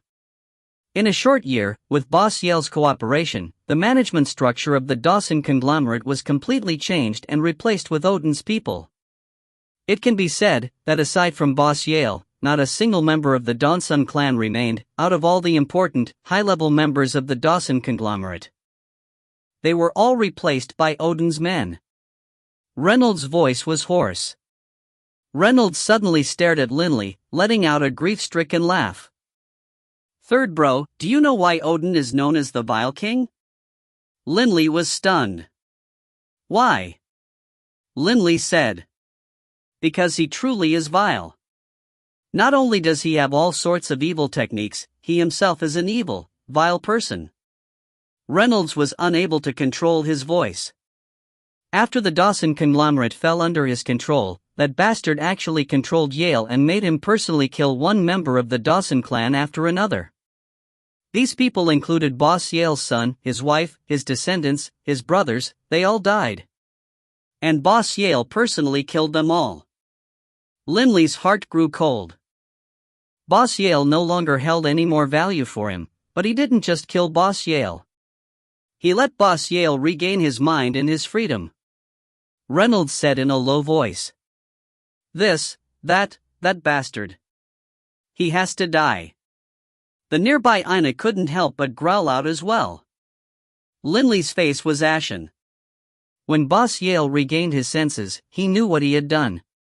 Perhaps only an extremely few members of the Dawson clan were still alive, those who were in very distant, remote regions. The central members of the clan, however, Boss Yale's relatives, he had killed them all, sparing none. Boss Yale was in such agony, he went insane. Reynolds' body was trembling slightly.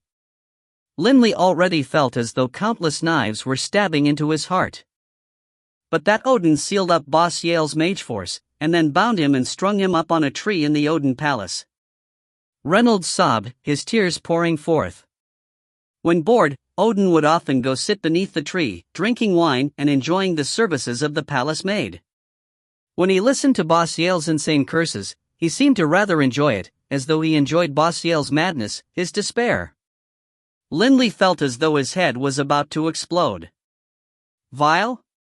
This wasn't just vile. This was utterly perverted. Odin was a pervert. After having stolen away the Dawson conglomerate, which Yale had worked for all his life, he then had Yale kill his own relatives, then gave Yale his mind back. And Odin enjoyed listening to Yale's curses, enjoyed Yale's madness. When I learned this, I frantically hurried to that place. Reynolds said bitterly. Boss Yale barely had any life left in him. Odin was too powerful, he could have killed me with a single finger. So all I could do was secretly use my divine sense to enter Boss Yale's mind and speak with him. By then, Boss Yale's mind was at the point of collapse. I am unable to imagine what sort of mental torment he must have felt during the time he had been hung up there. All I knew was that Boss Yale, ever so graceful and vigorous and carefree, was at the point of collapse. Lindley was so angry, he could no longer speak. He just stared at Reynolds. When I sent out my divine sense, Boss Yale reacted, very slightly. But he just repeated the words, "I have sinned. I have sinned." Reynolds' voice trembled. He begged me to kill him. He was hung there and his mage force was sealed, he was unable to kill himself. He wanted me to kill him. To release him from it all. Lindley's body shook. I agreed. Reynolds said in a low voice. Boss Yale was already insane. I had never seen him like that before. Before he died, Boss Yale told me that Odin was extremely strong, far more powerful than the last high god, Adkins. Afterwards, he said one thing to me, "Fourth bro, no matter what, you and third bro are not to avenge me. Do not try to avenge me." Reynolds' face was covered with tears now. Lindley just stood there, stunned. You and third bro, no matter what, are not to avenge me. Do not try to avenge me. Boss Yale's dying shout seemed to echo in his ears. Boom! Lindley's mind was utterly blank, but he felt as though an explosion had gone off within it. Ea.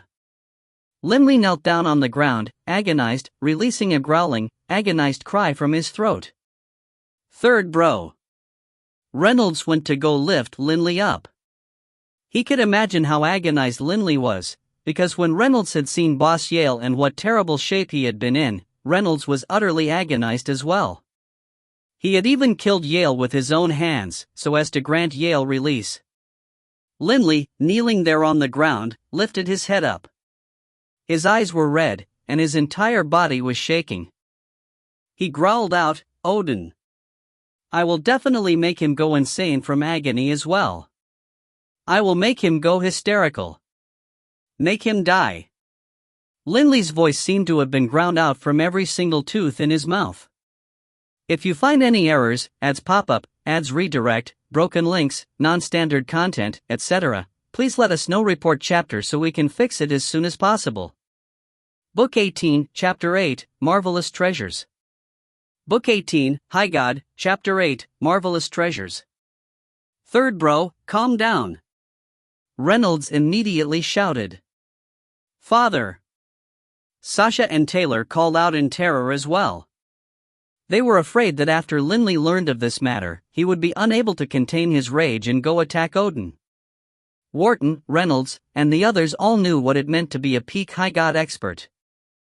This was why, despite Yale dying heartbroken and furious, before his death, he had instructed that Lindley and Reynolds were not to avenge him. It wasn't that he, Yale, didn't want revenge. It was that he was afraid that Lindley and Reynolds would die because of him as well. Boss, let's go kill him. BB immediately charged outwards. Lindley suddenly stretched out his right hand, snatching BB. Staring at him, Lindley said, BB, don't be impetuous. Right. Don't be rash. Wharton said frantically as well. BB, you and my brother need to calm down first.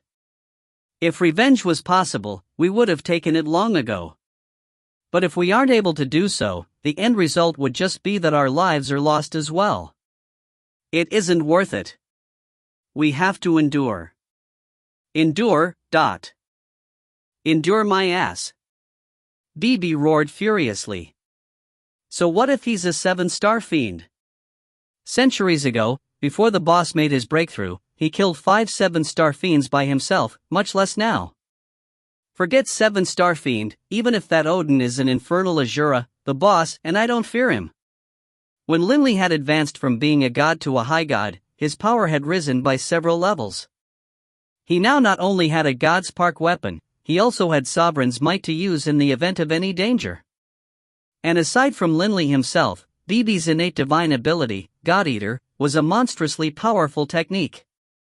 Although BB wasn't strong in his normal attacks, when executing his supreme, divine ability, his power was comparable to Beirut's, but if Linley and BB joined forces, how many people could possibly stop the two of them?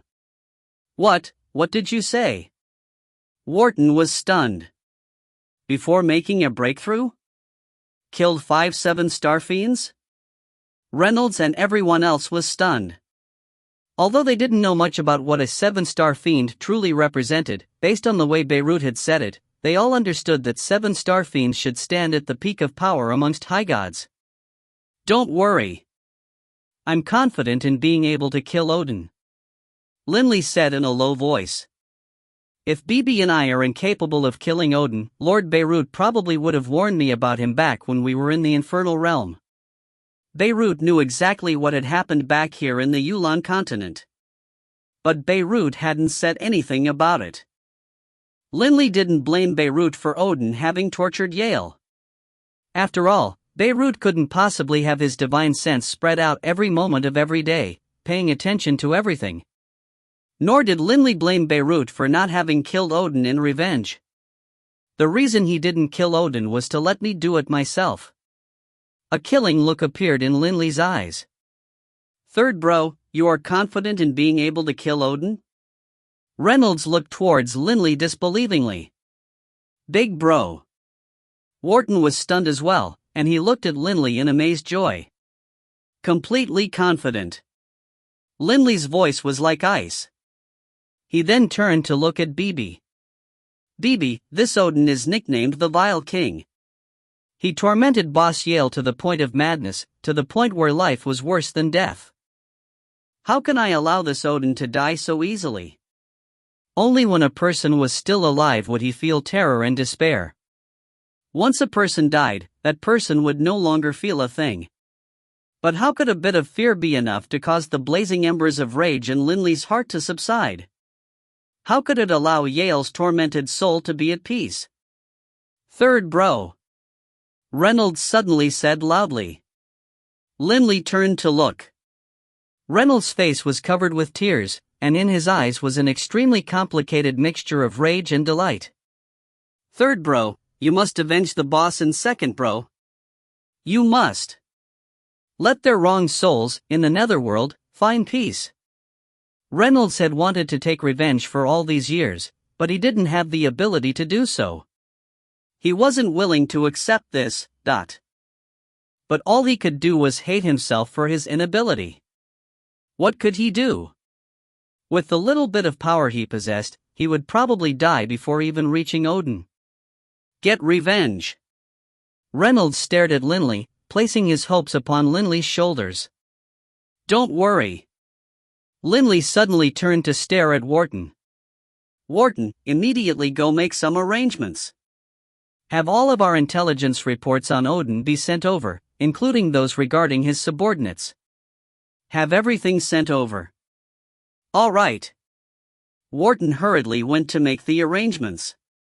Turning his head, Linley stared at the nearby Delia, whose face was covered in tears as well. In a low voice he said, Delia, don't worry. That Odin will definitely die, and his death will be agonizing. I swear it. The Baruch Empire had been founded nearly 2,000 years ago, and so its intelligence agents were now spread throughout the entire Yulan continent. They even know what was going on within the Odin Empire's imperial palace. In the past, the Baruch Empire had constantly been collecting intelligence reports regarding the Odin Empire. Now that Linley had given the order, the many intelligence reports were organized, collated, then delivered to Linley's table. In but a single night, Linley made his preparations for vengeance. Odin Empire. The capital city of Eids province. A lavish estate.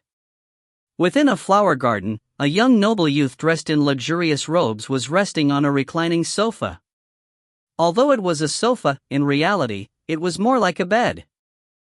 A beautiful maid was curled up on the bed as well, her clothes half removed, revealing her snowy white skin. As for the noble youth, his head was resting within the maid's bosom. So slow. The noble youth snorted unhappily. Right at this moment, one beautiful young lady after another entered the flower garden, along with a middle-aged man who looked like a housekeeper who barked, "Hurry up! Over there! 5 of you in each line. Stand straight." 25 attractive, slender young women. These 25 young women all stood there in lines, rather nervous. "Your Highness, they are all present." The housekeeper immediately walked over humbly and said in a respectful voice, "Fine."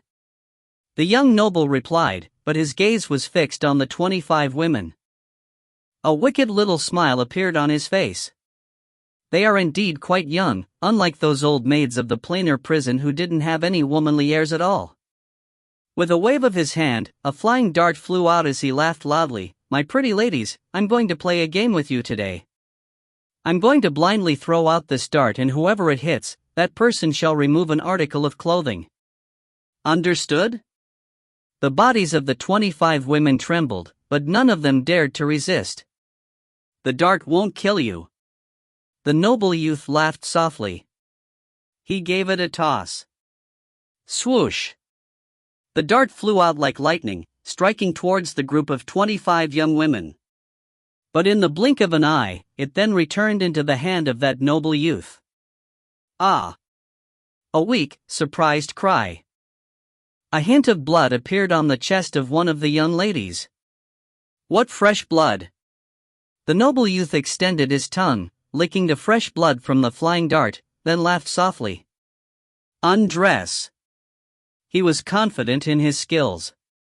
The darts would just barely slash open the skin of these ladies. Although it would hurt, at most there would be a hint of blood. Nobody would die. The young lady's body was trembling, but she still took off an article of clothing. Continue. The noble youth once more threw out the flying dart. This game continued non-stop. In but a few moments, each and every one of the 25 women had undressed, all of them standing there, slick and naked, amidst the flower garden. The housekeeper had quietly left long ago. He knew that His Imperial Highness hated it when other men looked at his female playthings. His Imperial Highness could play with them, but if others were to watch, they would die. The 25 women stood there, naked and trembling, thin lines of blood flowing from their bodies. The strange thing was, the bloody lines actually formed words. Whore. Love. Slut. Bloody words were on the bodies of every single woman. This strange scene made it so that these women were all the more frightened, and unable to resist. Oh! Seeing this, the noble youth suddenly grew so excited that his entire body began to tremble. How wonderful! This is absolutely a work of art. All right, whore, you come over. Yes, you, the one with the character for whore on your body. The noble youth played with the dart, which danced in the air as though it were alive.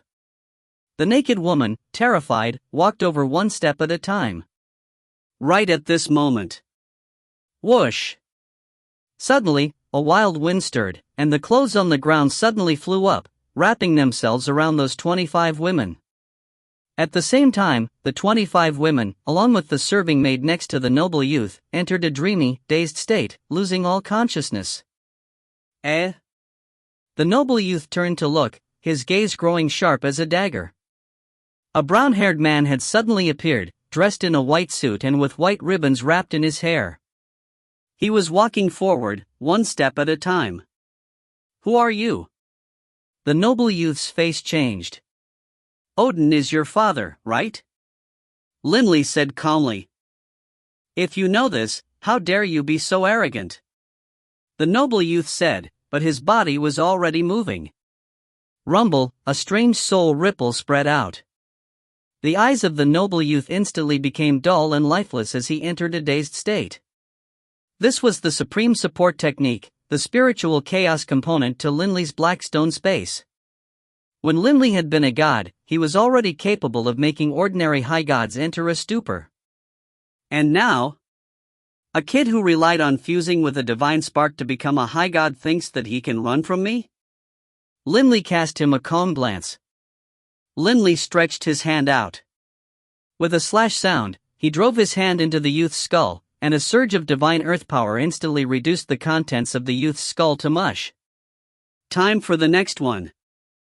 Linley picked up the noble youth's corpse. With a flicker, his body disappeared. Not long after Linley left, the women regained their consciousness, but they were completely lost and puzzled. That housekeeper wasn't too concerned. He knew that His Imperial Highness was a high god, and that in the entire Yulan continent, there wasn't much who could threaten him. He thought that His Imperial Highness had suddenly gone to take care of some business. The Odin Empire. The imperial capital. This was a city that had been rebuilt atop the ruins of the former imperial capital of the Yulan Empire. The imperial palace was particularly majestic and tightly guarded.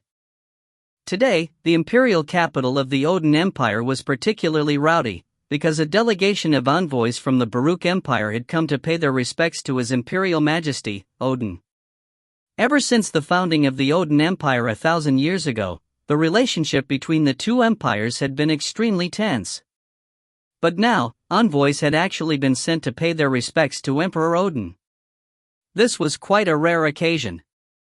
The Odin Empire. The Imperial Palace. The main hall. The senior ministers of the empire were all standing below the throne, smiles on their faces. As they saw it, for the Baruch Empire to send envoys here was a show of subservience. This gave them a feeling of having dominated the Baruch Empire. Your Imperial Majesty, the envoys are already outside the palace. The palace attendants said respectfully. Haha, let them enter.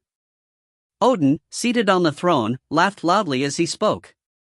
Odin was someone who cared deeply about face, who cared greatly about perfection.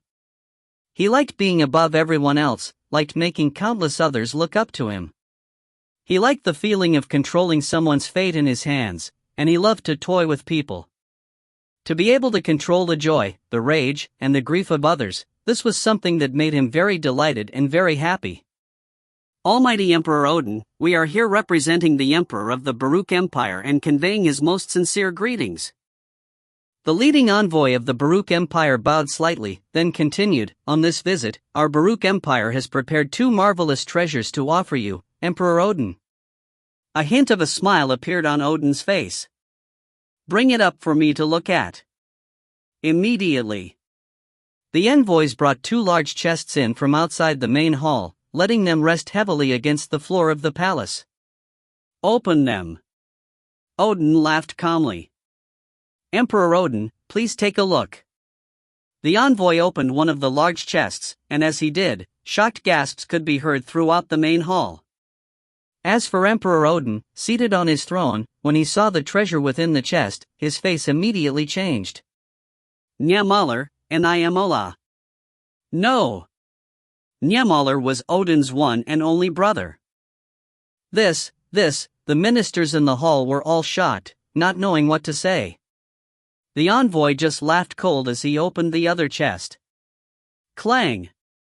The lid of the chest swung upon, then clanged against the floor. Odin felt his heart clench violently, and he stared fixedly at the corpse within the chest. Son! My son! Odin couldn't believe it. He shook his head repeatedly. Life in the Gabados planar prison was extremely dangerous.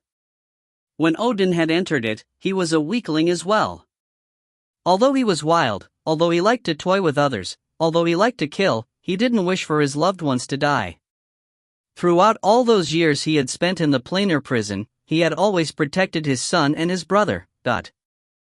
This time, they had passed through that dangerous weakness in the spatial walls and had returned to the Yulan continent. Passing through a weakness in the spatial walls was something which had to do with the amount of energy one possessed. The strength of the spatial bindings was variable, and the more energy one had, the stronger the spatial bindings were and the harder to break through them. The The spatial bindings didn't have much to do with insight into any profound mysteries. After all, insight was illusory and immaterial. The strength of the bindings facing ordinary high gods and seven-star fiends was the same when they attempted to pass through a spatial weakness. He had only taken 2 high gods with him. One was his son. The other was his brother. He had risked his life to take the 2 of them with him, and they had managed to flee the prison. As for his other subordinates he had brought, they were only gods and demigods. For him to be willing to risk his own life to bring these 2 with him made it obvious how much he cared about them. But today, both his brother and his son had died. Their corpses were right here in front of him. He had been very careful in the planar prison, but in the Yulan continent, aside from his own forces, the only high god present was Beirut. There were no other high gods. He didn't believe his brother and son would ever be in any danger. But today, their corpses were in chests in front of him. No, no! Odin bellowed in rage. Seize him! Odin stared viciously at that envoy. Immediately, many soldiers flooded forward, surrounding those envoys. With but a flicker, Odin's body appeared next to the 2 chests. He stared at the corpse in the right chest, then at the corpse in the left chest, his face like iron. Nya Mahler. Chester, JSITE. You, how could you? His entire body was trembling, and not a hint of blood could be seen in his face. My brother. My son. Don't worry. I will definitely avenge you. Definitely.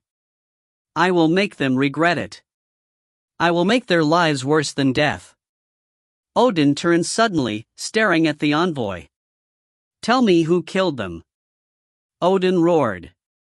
He knew very well that only a high god could have killed his son and brother. Humph. The envoy just let out a cold snort. Me. An icy voice rang out in the main hall. Instantly, everyone in the main hall, Odin included, turned to look. A figure had suddenly appeared outside of the main hall. This person was striding into the hall, one step at a time, the soldiers by his side completely unable to block him. He wore white mourning ribbons in his hair, and was dressed in ceremonial white robes. Seeing this, the ministers in the hall were all stunned. This clearly was a ceremonial mourning outfit meant for mourning deceased family members. Odin stared at Linley, his eyes spitting fire. Who are you? Odin growled. If you have decent memory, you should remember that you once killed 2 people. One was my second brother, while the other was my elder brother. Linley said in a soft voice. He hadn't appeared for nearly 2,000 years. There was nobody who recognized him today. Odin frowned, completely unable to tell who this person was. It seems you really have killed quite a few people. Linley stared at him coldly. Listen up. I am Linley Baruch. The ministers in the great hall were all shocked. They stared at Linley in disbelief.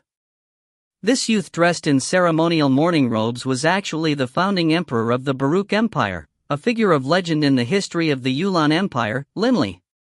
If you find any errors, ads pop up, ads redirect, broken links, non-standard content, etc., please let us know. Report chapter so we can fix it as soon as possible. Book 18, Chapter 9, Battle. Book 18, High God, Chapter 9, Battle. Linley Baruch? Odin immediately knew who this person was. Linley's reputation in the Yulan continent was simply too great. In terms of status, he was on a higher level than even the war god and the high priest had been on in the past. After all, Linley's accomplishments were simply too legendary. Odin's face was ashen, and he stared fixedly at Linley, grinding out one word at a time, "You dare to come? If I don't come, how am I going to kill you?" Linley's voice was like ice. Ha ha ha, Odin laughed from sheer rage. The deaths of his brother and his son had caused Odin's rage to rise to the heavens. In addition, he knew what Linley had accomplished. Nearly 2,000 years ago, Linley had just become a deity. As Odin saw it, no matter how great a genius Linley was, he would at most be able to become a high god. To fuse profound mysteries? That wasn't something that could be done in such a short period of time. In the instant in which Odin laughed from rage, his entire body transformed into a blur, instantly appearing before Linley. With a crunch sound, Linley's body was struck and sent flying outside of the palace. Odin let out a cold laugh towards the outside of the palace, then flew out as well. Linley and Emperor Odin are battling. Immediately, all of the ministers within the hall flooded outwards. Even many of the palace maids and attendants ran out as well. All of them looked about wildly and also towards the skies, hoping to see Linley and Odin. But they saw nothing. His Imperial Majesty against Grandmaster Linley, who do you think will win? The ministers discussed this amongst each other. With a wave of his hand, His Imperial Majesty destroyed half of the imperial capital of the Yulan Empire. Given his power, he will definitely win. Grandmaster Linley has disappeared for 2,000 years. Given his dominating talent, he's definitely grown even more powerful. Just as the many ministers were chatting amongst each other, suddenly, a terrifying explosive sound rang out from the corner of the imperial palace. Boom! From afar, a palace suddenly blew apart, sending countless pieces of rocks and tiles shooting everywhere at high speed. When these pieces of rocks smashed into the palace walls hundreds of meters away, they smashed giant holes into them. Countless miserable cries could be heard, as well as many helpless maids and attendants were struck by then. Some had their heads smashed apart, others had their limbs severed. But the ministers continued to stare into the skies. As for those envoys who were being guarded by the palace guards, they were watching as well. In the air above the Odin Empire's imperial palace, Linley and Odin had come to a pause. Linley was in full dragon form, his entire body covered with draconic scales. He stared coldly at Odin with his dark golden eyes. As for Odin, a look of disbelief was on his face. Impossible. Impossible. The exchange of blows from earlier had completely stunned Odin. Material attacks? Linley said coldly. I understand that you are specialized in the edicts of death. Why don't you use those attacks? Linley realized through the exchange of blows with Odin that this person was only using wind-type laws, and was emanating a wind-type aura as well, with no hint of a death-type aura. Based on what Linley knew, this Odin, reputed to be the Vile King, was an expert who specialized in the edicts of death.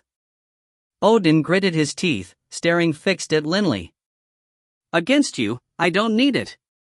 I'll let you know what regret is.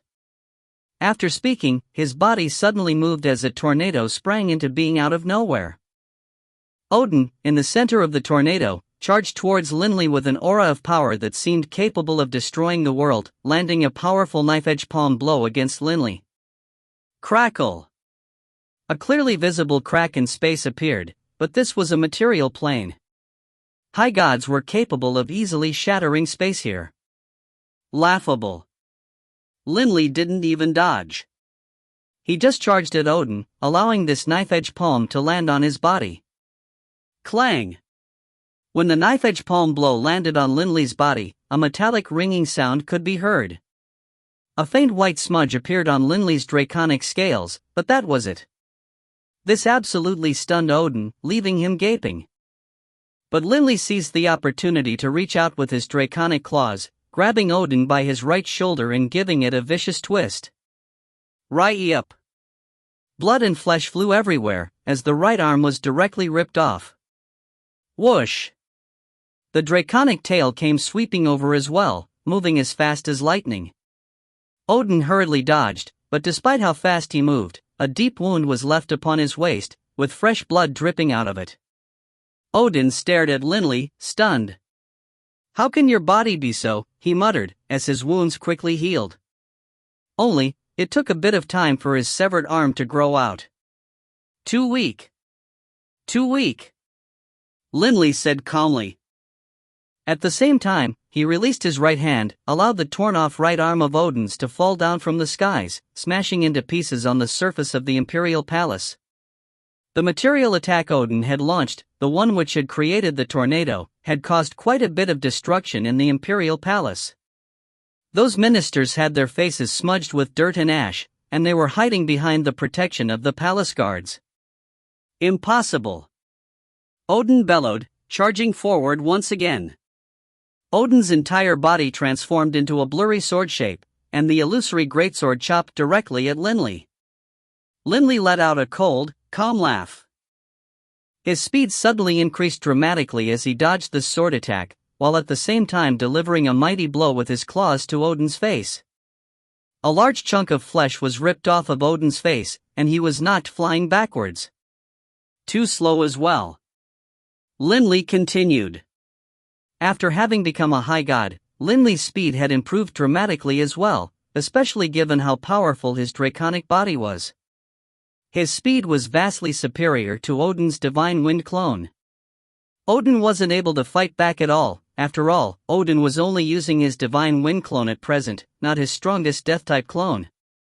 Odin turned to stare at Linley, his eyes filled with shock and rage. He wasn't able to accept this. How can he be so strong? Odin couldn't believe it. Where is your death-type clone? Even as Linley's words came out, Linley himself appeared before Odin, launching out his right leg in a kick that was like a decapitating blade towards Odin's neck. Terrified, Odin frantically dodged backwards, but although he was able to dodge the kick, and before he even had the chance to take a breath, with a bang sound, Odin was slashed by Linley's draconic tail, which slammed against his waist. Odin's body was bisected into two. His bones and his organs all came flooding out from his upper torso. The upper half of his body was knocked flying back. Aren't you supposed to be very powerful? Linley's voice rang out. Bang! Linley's fist smashed against Odin's chest, which split open like mud, caving in at Linley's blow, fresh blood spewing out. However, Odin's lower torso quickly began to grow out, and his left arm swung violently against Linley's body. Aren't you supposed to be the vile king? Bang! A leg landed against that left arm, sending Odin flying away yet again. Aren't you supposed to make me know what regret is? Linley landed a palm against Odin's head, and Odin was shot out like an arrow, smashing downwards with a bang into the stone floor, causing the entire ground to shake and split apart, while Odin himself was completely submerged into it. Linley slowly descended, landing on the ground. Come on. If you aren't dead, that is. Linley said calmly. From the very beginning, Linley had refrained from using killing blows. If Odin were to die so easily, that would be too merciful towards him. Linley clearly remembered how Odin had tormented his boss Yale. There were quite a few people watching this battle, and there were tens of deity-level experts in the Imperial Palace of the Odin Empire. These were all Odin's subordinates. They were watching in disbelief. Their invincible vile king was being utterly trampled, without being able to fight back at all. His Imperial Majesty. The senior ministers were all stupefied as well. Poof! Your Odin Empire is finished. Those surrounded envoys of the Baruch Empire raised their heads high. At this moment, a group of people watching this battle from afar in the sky flew over as well. It was Bibi, Wharton, Delia, Taylor, and some others. They all flew into the Imperial Palace. To them, the Imperial Palace was a place where they could roam about as they pleased. Nobody was able to stop them. Reynolds, watching this battle, couldn't help but shed tears. Boss. Second bro, Odin is going to die. Your deaths will be avenged. Right now, in the center of this arena, the earth lay cracked and shattered. A figure slowly crawled out from within. It was Odin. Odin's body was now completely repaired, but his eyes were still filled with rage and disbelief. Any other ultimate attacks? Linley laughed coldly. As he spoke, Linley's body suddenly advanced at such speed that although Odin struggled to dodge, Linley's leg flashed out and kicked him viciously in his crotch. An explosive, ripping sound could be heard, followed by Odin's anguished howl as he was sent flying upwards before landing on the ground again. "Where is your Death-type clone?" Linley stared at him emotionlessly. "What, would you rather sacrifice your Divine Wind clone than let your Death-type clone come out?" As Linley saw it, this clone of Odin's wasn't very strong. Linley's true target was Odin's Death-type clone. You, Odin stared towards Linley with utter hatred. He wanted to kill Linley, but he wasn't able to. "Linley, you are vicious. You are a piece of work," Odin said with fury. "But you won't be able to kill me." With a bellow, Odin instantly transformed into thousands of doppelgangers, all of which fled wildly every which way. This was the doppelganger technique of the laws of the wind. Seeing this, Linley didn't even move. Suddenly, a blurry earthen yellow aura instantly spread out to a diameter of 1,000 meters, and a terrifying gravitational pull was instantly applied to all of Odin's doppelgangers. But of course, the other people within this area, such as the maids, servants, Reynolds, Beebe, and the others weren't affected by it at all. Bang! Bang! A series of explosions could be heard as those doppelgangers began to implode from the terrifying pressure. Explosive bursts of energy rocked the grounds of the Imperial Palace, and the palace walls were once more damaged by it. The scene was one of utter chaos.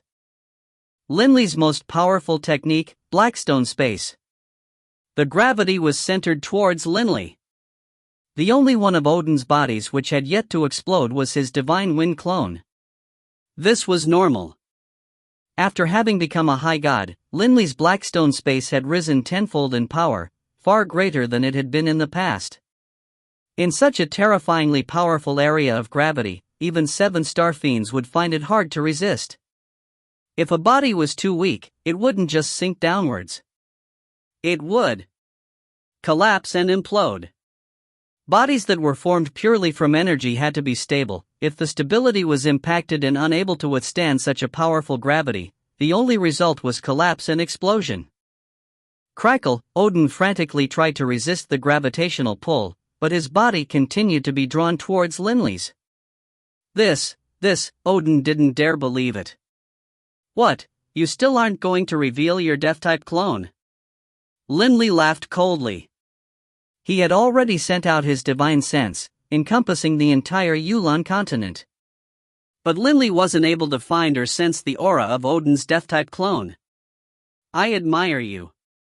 Odin returned to his icy calm. "In 2,000 years, you've become so very powerful.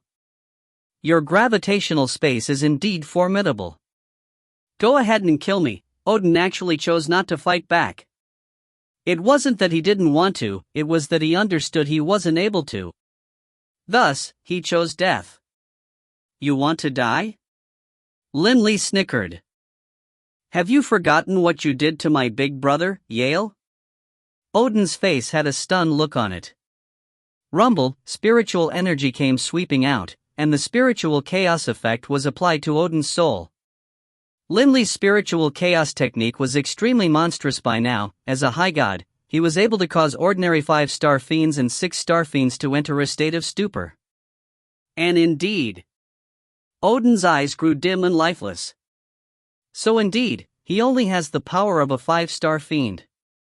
At most, he just barely approaches the power of a 6-star fiend. Linley's appearance changed as he returned to human form, while at the same time, those white funeral robes appeared around him once more. Odin just stood there dumbly. Linley turned to look, sweeping the Imperial Palace with his gaze, then said in a clear voice, "Odin is no longer able to fight back." As he spoke, Linley gave Odin a kick, and Odin, like a puppet, was kicked into the ground, not moving at all. The experts who saw this all felt stunned. Clearly, Odin was unconscious. Now, the 82 deities within the Imperial Palace are all to come out.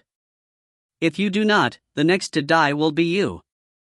Linley's cold voice rang out, while he also spoke out with his divine sense, allowing it to enter the minds of those 82. Those 82 were originally the subordinates of Odin.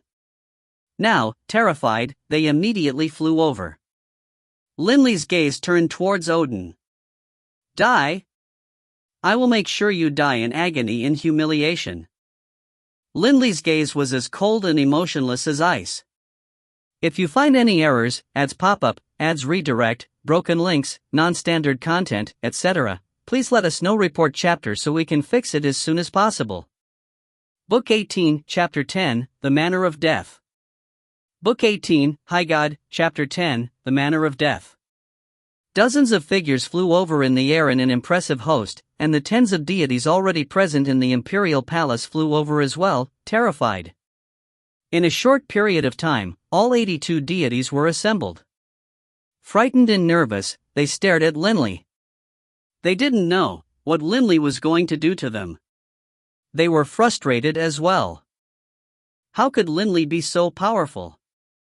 They had come with Odin from the planar prison to the Yulon continent, but they had never held the legendary Linley in any regard. But it seemed as though Linley was unreasonably strong. Lord Linley, these things have nothing to do with us. We just obeyed the orders of Lord Odin. One of them, a green-haired, middle-aged man, said hurriedly. It had nothing to do with us. Lord Linley, spare our lives. The 82 all begged for mercy. Having seen Linley's power, they understood that Linley was completely capable of just using his divine sense to attack all 82 of them. Not a single one of them would escape. Shut your mouths, Linley said emotionlessly. Immediately, all of the 82 deities fell silent, not daring to say a word. The entire devastated imperial palace was deathly silent. Those ministers, palace attendants, maids, and guards who stood in the distance were in a state of panic as well.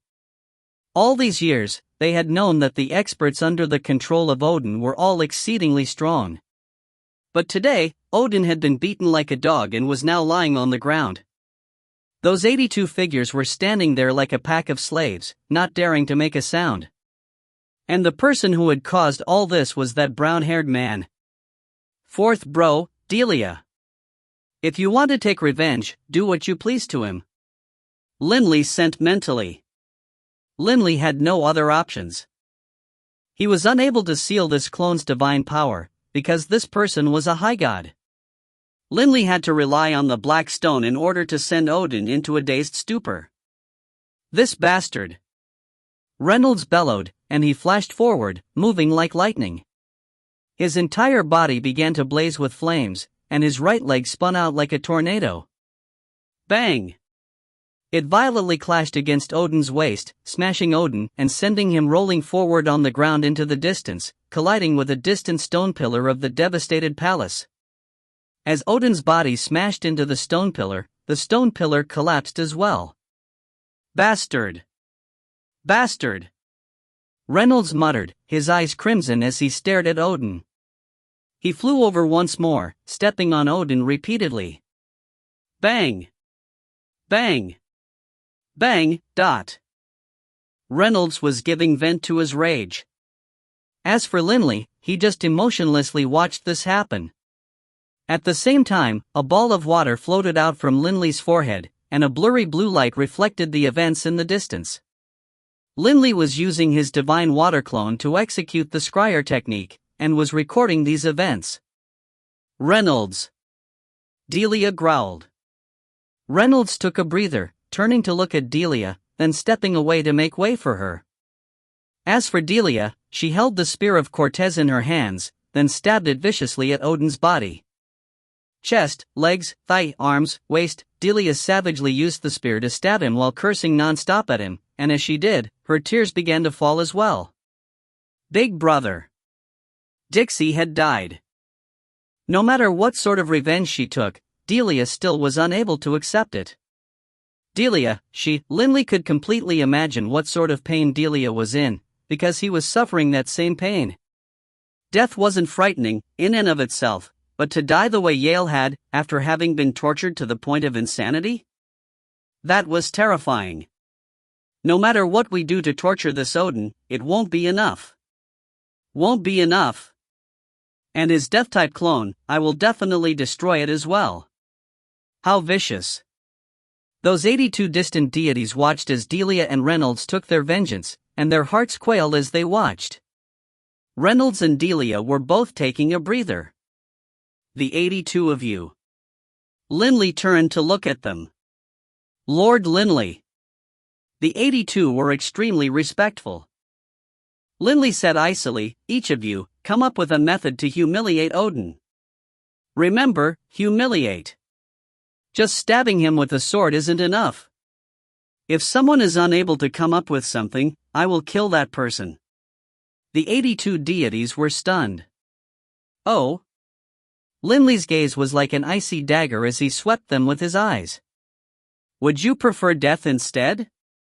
The 82 deities stared at each other. Odin was their leader, after all. But after hesitating slightly, they all began to walk towards Odin. They knew their own limits, and they could tell that Odin was definitely going to die. Since he was going to die, humiliating him wasn't a big deal. Odin, who would have thought that you'd have a day like this? One of the deities said, stabbing Odin viciously in the throat.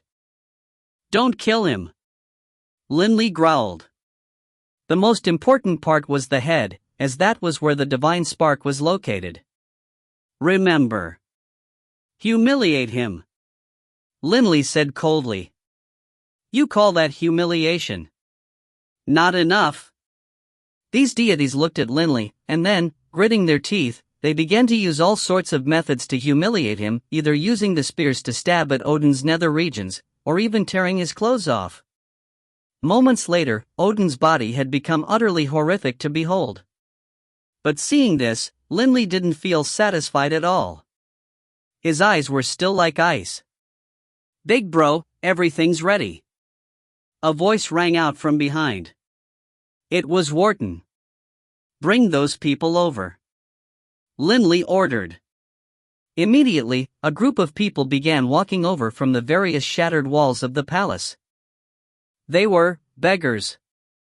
These were beggars that had been summoned over from all over the imperial capital. Although the imperial capital was fabulously rich, it had its poor regions as well, along with a large number of beggars. Hundreds of filthy beggars had entered the imperial palace. Oh ho, so this is the imperial palace. The eyes of the beggars were all shining. Go. Please, use your imagination to come up with ways to humiliate that person on the ground. Each of you will receive a gold coin, and whoever does well will be gifted with 100 additional gold coins. The youthful-looking man leading these beggars said in a clear voice. 100 gold coins? The eyes of the beggars lit up. Ha, humiliate someone? Easy. A big fellow rushed forward. Those 100 gold coins are definitely mine. The hundreds of beggars, all wanting to be first and none wanting to be last, charged forward. They had no idea that the person on the ground was a high god. No idea that this was the emperor of the Odin Empire. All they knew was that if they performed well, they would receive 100 gold coins. To these beggars, 100 gold coins was a sum of money which could make them go crazy. All of you, come. The youthful leader immediately barked. Ha, the first beggar immediately urinated into Odin's mouth. That's nothing. The second beggar sneered, walking to Odin as well. One beggar after another came forward, summoning all of their imaginations in their desire to win the 100 gold coins, and using all sorts of ways to humiliate this person. Seeing this, the 82 high gods were in shock, and their faces turned white. Compared to these beggars, they were simply too gentle. What they did could only be considered punishing. What these beggars were doing truly caused one to be in a state worse than death. Hey, this fellow's skin is so tough. I'm not able to cut it open no matter what I do. One beggar called out. This beggar was holding a needle, as though wanting to do something to punish him, but unfortunately, this was the body of a high god, after all. Although Odin didn't specialize in body training, his body was still made from divine power. How could an ordinary beggar possibly pierce the skin of a body formed from divine power? Next. The young man said emotionlessly. I should be the winner. Those 100 coins should be mine. I haven't even had the chance to use my skills. The needle-holding beggar immediately called out. F***ck off. A beggar in the rear pushed him aside. Ha, it's Daddy's turn now. As he spoke, he flipped Odin's body over. That's going a bit too far. Some of the ministers weren't even able to watch any further. But Linley just watched this emotionlessly, not a single hint of an expression on his face. Linley had to admit, these techniques did go a bit too far, and were enough to make a person go insane from humiliation. But he was only humiliating a single person, Odin. As for Odin, he destroyed all of the core members of the Dawson conglomerate, forcing Yale to kill his own family. In addition, he didn't even let Yale die, he tormented Yale instead. Compared to this, what was happening to Odin was quite benevolent. Let them go. Linley said calmly. Yes. The youth said respectfully, immediately leading the beggars away. Linley stared at the filthy, naked, blood-stained body wearing tattered clothes, but felt no pity in his heart at all. At the same time, Linley retracted his spiritual power, but expanded his blackstone space once more, trapping Odin within. Odin's eyes opened. Odin looked at himself. His face immediately changed. Bang! Divine wind power swirled, and Odin's body became completely purified, and a new set of robes appeared as well. Odin forced himself to his feet, staring at Linley. What did you do to me? What did I do? Linley laughed calmly. Why don't you watch for yourself as to what was done with but a thought? Linley made the crystal ball above his head shoot out rays of blue light, forming a massive image in the air above them. The images began to move, replaying what had just happened. Linley naturally had recorded it all. After all, Odin had been in a state of spiritual stupor. If he didn't know what had happened, how could Odin be tormented by it? This, Odin's face changed, and he couldn't help but look towards Reynolds and Delia. The Scryer recording had finished displaying the images of what Delia and Reynolds had done. Next, it began to broadcast what the 82 deities had done. The tactics the 82 deities had used were far more excessive. Odin's face was ashen, and he couldn't help but turn to stare at those 82 men. You had the gall. The group of deities couldn't help but feel startled, but then they recovered, and one laughed. Humph, Odin, you are about to die. What are you being so arrogant for? Watching the various events occur, Odin grew speechless from rage. Odin, keep watching. The best part has yet to start. Linley said calmly. In the Scryer recording, the beggars had appeared. Odin's eyes turned round. Beggars? He, Odin, was a venerable, exalted high god. To high gods, even saints were like ants.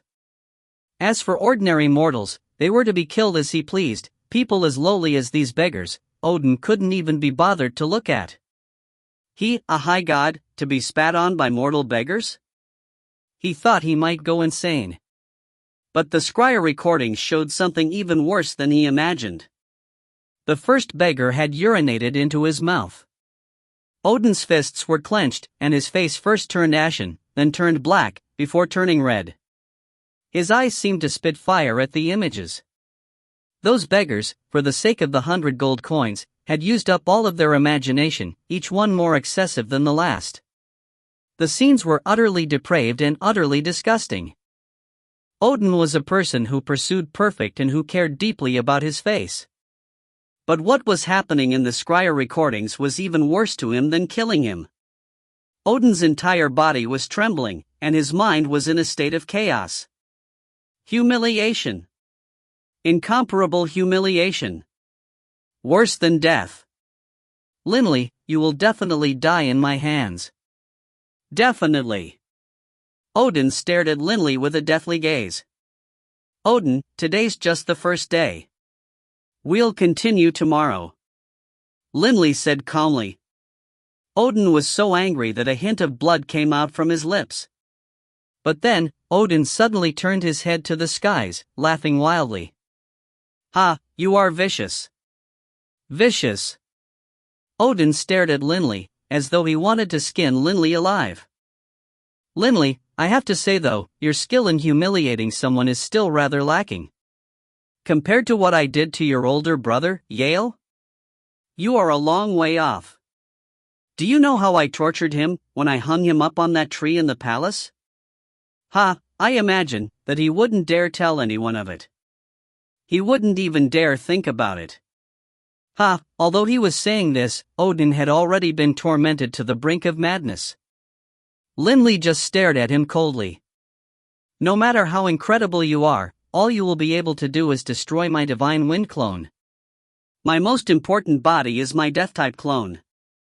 If my divine wind clone is destroyed, it is destroyed. It doesn't matter. If my son dies, I'll have another one. Ha, let me tell you this. My death-type clone went to the netherworld long ago. If you have the ability to do so, come find me in the netherworld. Ha, as for further humiliating me, ha, in your dreams." Bang! While wildly laughing, Odin's body suddenly exploded. Self-explosion? The surrounding group of experts were all stunned. None of them had imagined that Odin would actually choose to die like this. Clearly, Odin was no longer able to withstand this sort of torment and humiliation, and had chosen suicide instead. Linley's gaze was like ice. The netherworld? Linley murmured to himself. If you find any errors, ads pop up, ads redirect, broken links, non-standard content, etc., please let us know. Report chapter so we can fix it as soon as possible. Book 18, Chapter 11, A Pleasant Surprise. Book 18, High God, Chapter 11, A Pleasant Surprise. Odin's sudden self-detonation caused the 82 deities to be shocked. They all waited nervously. Suddenly, Linley turned to look towards them. The 82 deities immediately said, "Lord Linley, we completely obeyed your orders. Please spare us. What we did in the past, we did at the orders of Lord Odin. We had no choice." They were all begging for mercy. "Father, you cannot spare them." Taylor's frantic shout came from behind. "HRM?" Linley turned to look. Reynolds, by Taylor's side, said in an equally frantic voice, "Third bro, these 82 absolutely cannot be spared. When those saints were killed, it wasn't Odin who personally did the deed, it was these claws of his. George was killed by this group of people as well, and Dixie was killed by them as well. It was them." Delia couldn't help but turn and look, her eyes filled with hatred. What sort of status did Odin have? How could he possibly lower himself to kill saints? All of these vicious acts had most likely been carried out by these claws of his. The 82 began to panic. "Lord Linley, we can't be blamed. It was Lord Odin's orders." Linley swept them with a cold look. One of the deities, terrified, actually began to flee while frantically calling out through divine sense, "Flee, quick!" He could already sense that things were growing grim from Linley's gaze. As he fled, immediately, the other 82 began to flee as well. Some flew into the skies, others drilled into the ground.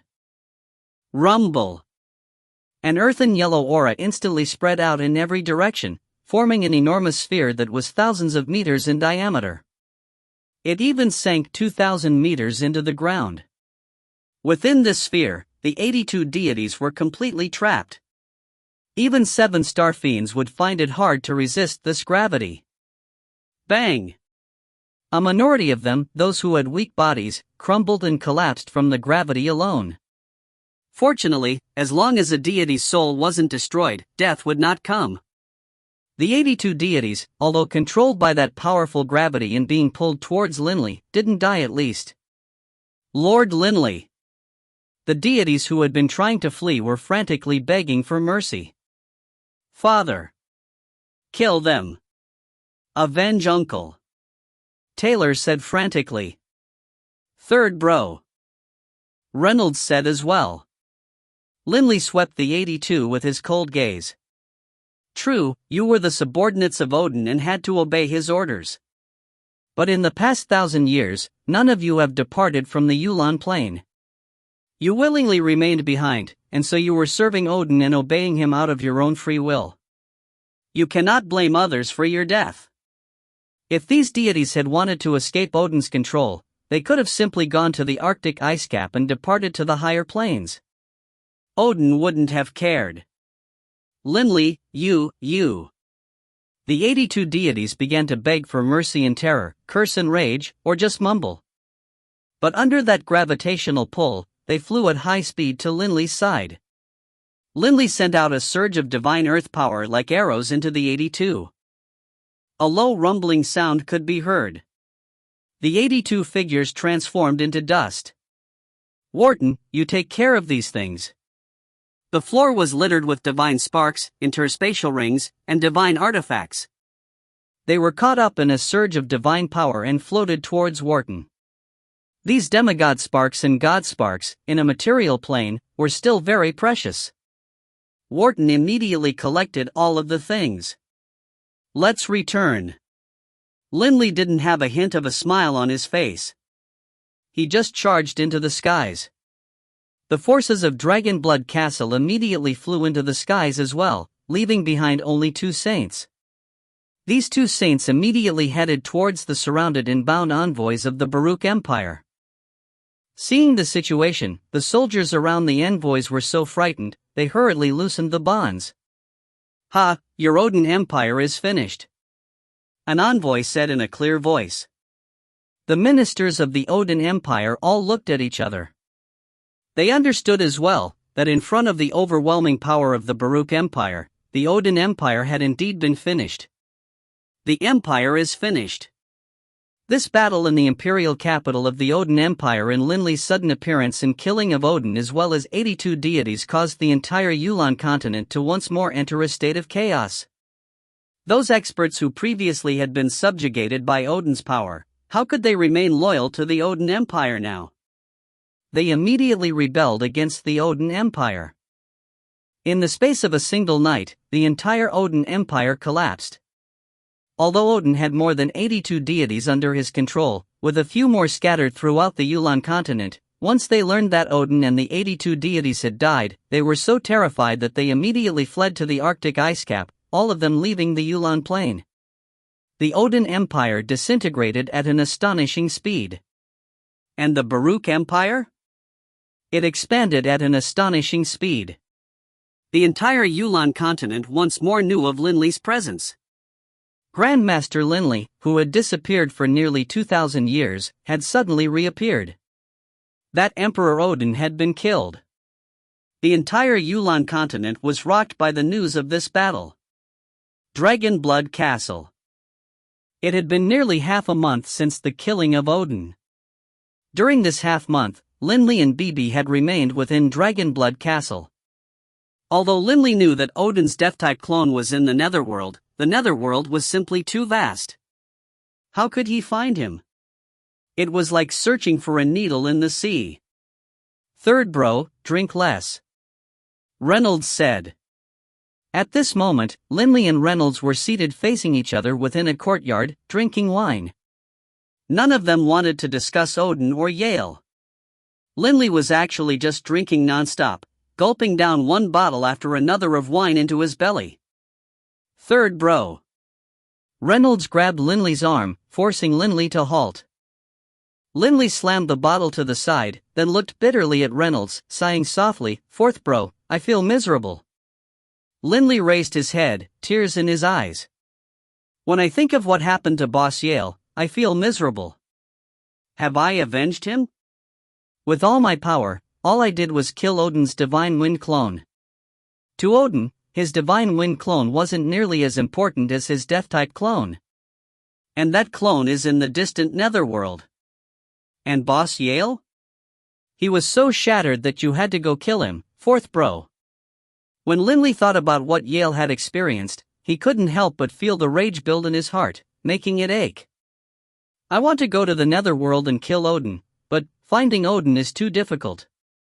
The netherworld is simply too vast. The netherworld was like the infernal realm, both were higher planes.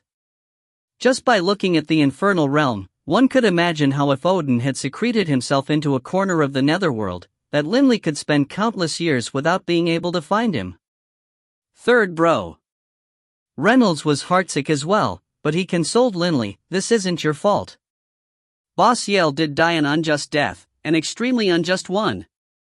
But if you hadn't returned, we wouldn't have been able to kill even as much as Odin's Divine Wind clone. You've already done very well." I think, if Boss Yale knew of this, he would also feel slightly consoled. Linley laughed bitterly. At most, slightly consoled. In terms of pain, in terms of humiliation, in terms of torment, Yale had suffered far more than Odin had. The loss of his Divine Wind clone didn't have too great an impact on Odin. He was still a 7-star fiend, and was still a powerful figure in the netherworld. Whenever Linley thought about how Odin was free to roam the netherworld, Linley felt the unjustness of it all. He wanted to torment Odin, but in terms of what he was capable of, he had done all that he could. Odin truly deserves to die. Linley couldn't help but say this yet again. He does deserve to die. 10,000 deaths wouldn't be enough. Reynolds said viciously as well. If he had simply killed Boss Yale, I wouldn't hate him as much as I do right now. But whenever Reynolds thought of the last time he had seen Yale and had seen how Yale was at the point of collapse, of that dispirited, tormented body. Yale had been too pitiable. He had already gone insane. Alas! Linley was still furious. He couldn't help but slam the table, and with a bang, the table split apart. "Boss, boss!" A voice rang out from afar. Linley turned to look, only to see a black-robed Beirut and Bibi enter together, with Wharton, Delia, Nis, Wade, and the others following from behind. Beirut looked at the shattered table in surprise. "Oh, Linley, what is it? Why'd you smash the table?" "Lord Beirut." Linley forced a smile out. He was indeed in a terrible mood. "Feeling angry and upset over what happened to your friend?" Beirut laughed calmly. Linley didn't say a word. Actually, deep in his heart, Linley was still slightly upset at Beirut. Beirut definitely had known that Odin's Death-type clone had left the Yulon Plain. But Beirut hadn't stopped him at all. Still, Linley didn't say anything. Because. Why should Beirut help him? The fact that he occasionally helped out was enough. He couldn't always be looking after Linley's affairs. "I know exactly what happened." Beirut let out a low sigh. "Originally, I was planning to leave Odin for you to handle. But on one occasion, I was on a visit to inspect the necropolis of the gods. During that period of time, Odin's Death-type clone left to go to the netherworld." Beirut voluntarily explained, making Linley feel a surge of gratitude. Actually, Beirut hadn't needed to explain. The reason he explained was because he now considered Linley as a member of his family. The netherworld. Delia shook her head. "The netherworld is too vast. Finding Odin will be too hard." "Unfortunately, yes." Beirut sighed as well. Bibi said resignedly, "Grandpa just so happened to be in the necropolis." "Geez." Suddenly, Bibi's eyes lit up and he looked at Beirut. "Grandpa, my boss said that this time, we should go adventure in the necropolis of the gods. Help us open it up sometime." This was something which Linley and Bibi had already discussed in the infernal realm. On this return trip, investigating the necropolis of the gods was indeed something they had planned. But after the Odin event, Linley was no longer in the mood. Investigate the necropolis? Beirut raised an eyebrow, then shook his head. "Bibi, there's no point for you going to the necropolis." As for Linley, Beirut looked towards Linley.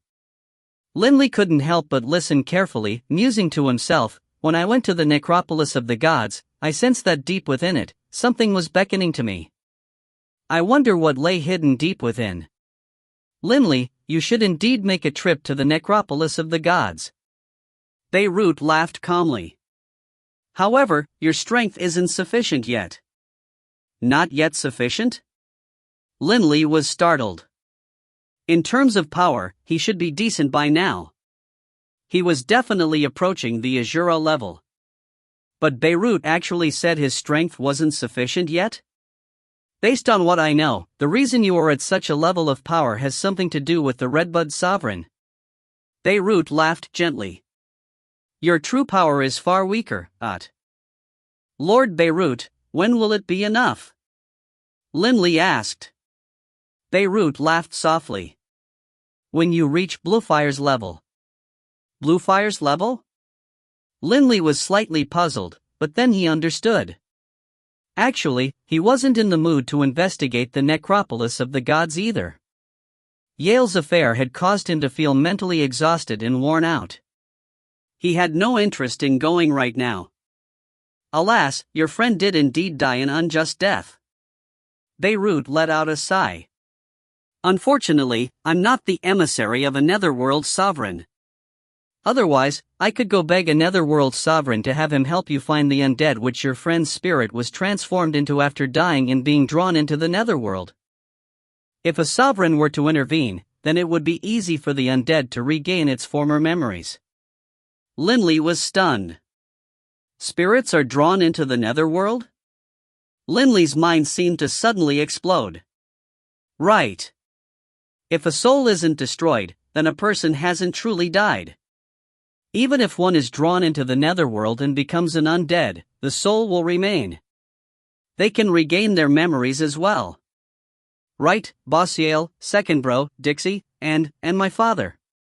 Limley's face instantly turned red. Red from excitement. Limley's greatest regret was his father's early death, and the unfairness of it.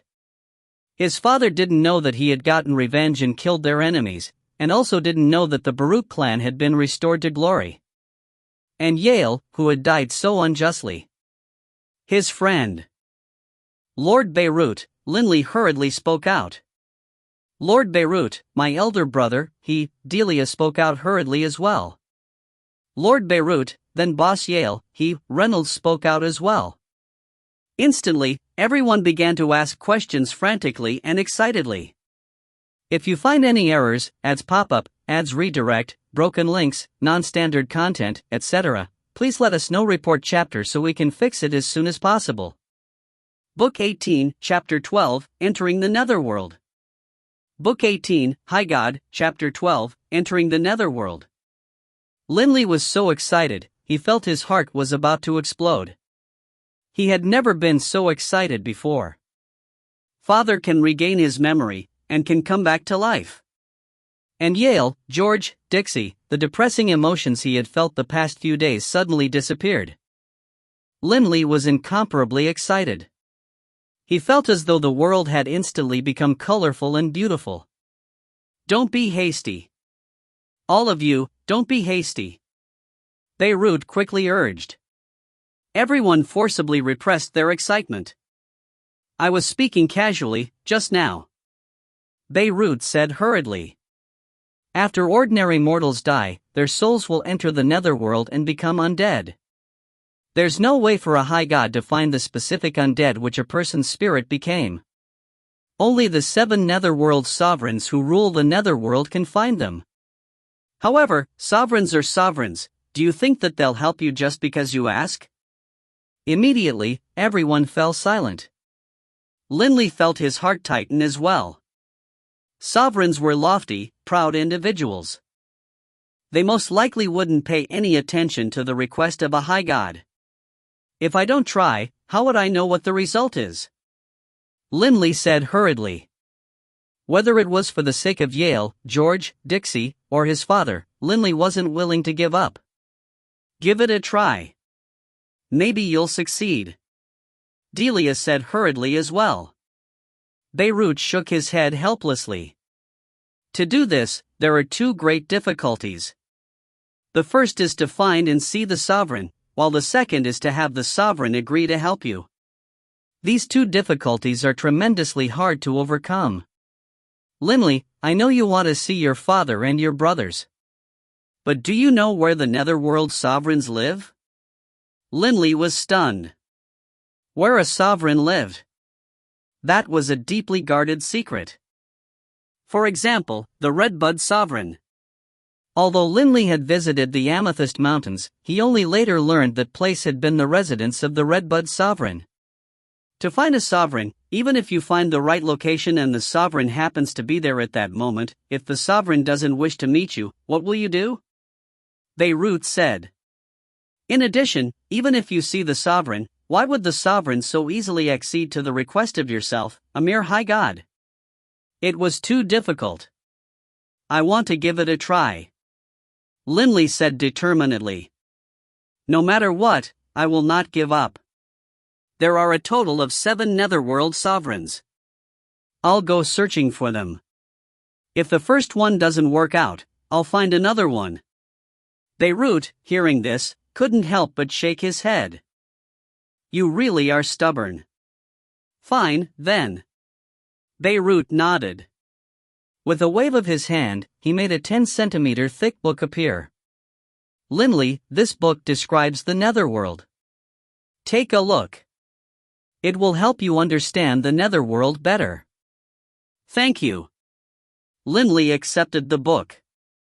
While in the Infernal Realm, he had never paid much attention to the affairs of the Netherworld.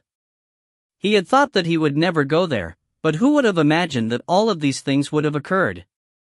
If you truly are going to go to the Netherworld, then let me give you this bit of advice. Beirut said resignedly. This isn't really advice, I imagine you can think of it as well.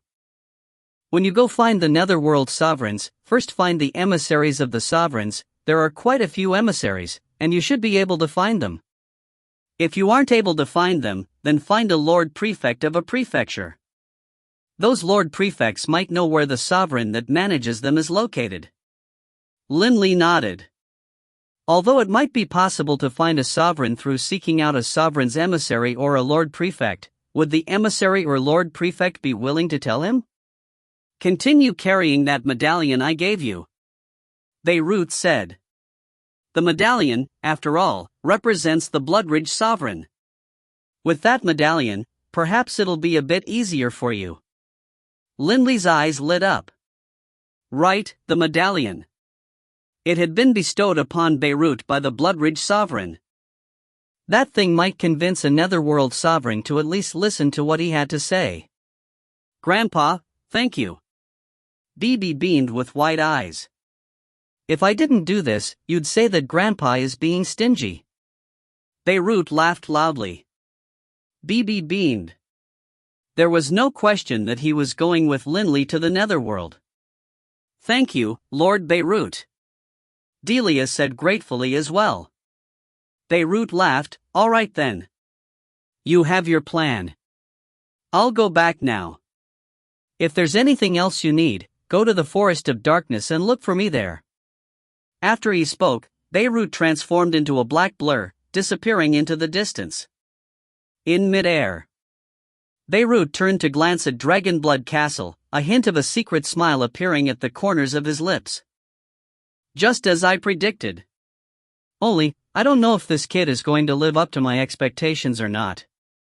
And then, chortling to himself, he flew back to the Forest of Darkness. After learning this news, everyone in Dragonblood Castle was in a state of excitement. But immediately afterwards, they felt a sense of pressure. To go ask for a sovereign to assist them, this was simply too hard. Everyone was worried about whether or not Linley would be able to succeed. They also feared that the sovereign might be enraged and kill Linley. Sovereigns shouldn't have bizarre, violent personalities, right? Wade said, worried. Don't speak rashly. Delia immediately scolded. Bibi laughed in a very certain manner. Don't worry. After the Netherworld sovereigns see the Bloodridge sovereign's medallion which the boss and I have, they shouldn't kill us. Bibi, although appearing outwardly confident, was still very nervous in his heart. After all, would another world sovereign necessarily give face to the Bloodridge sovereign? In fact, it might be possible that the netherworld sovereign might just so happen to have a grudge against the Bloodridge sovereign. Nobody could be certain. Sovereigns view themselves as far above us. As long as we don't offend them, they won't lower themselves to kill us. Linley said calmly. As for this trip to the netherworld, only Bibi and myself will go. Linley and Bibi had already discussed this through their spiritual connection. There was no telling what would happen on this trip to the netherworld. If he and Bibi headed out by themselves, they would have nothing to fear. But if they brought others along, they wouldn't be able to protect them in a dangerous situation. Right. Delia, hearing this, nodded as well. Bibi. But Nis was rather reluctant. We'll return soon. Bibi chortled. At this time, Linley's body split into two, as a fiery red-haired Linley walked out. Delia, my divine fire clone will remain here. And Nis, if there's anything you need, you can just tell my divine fire clone.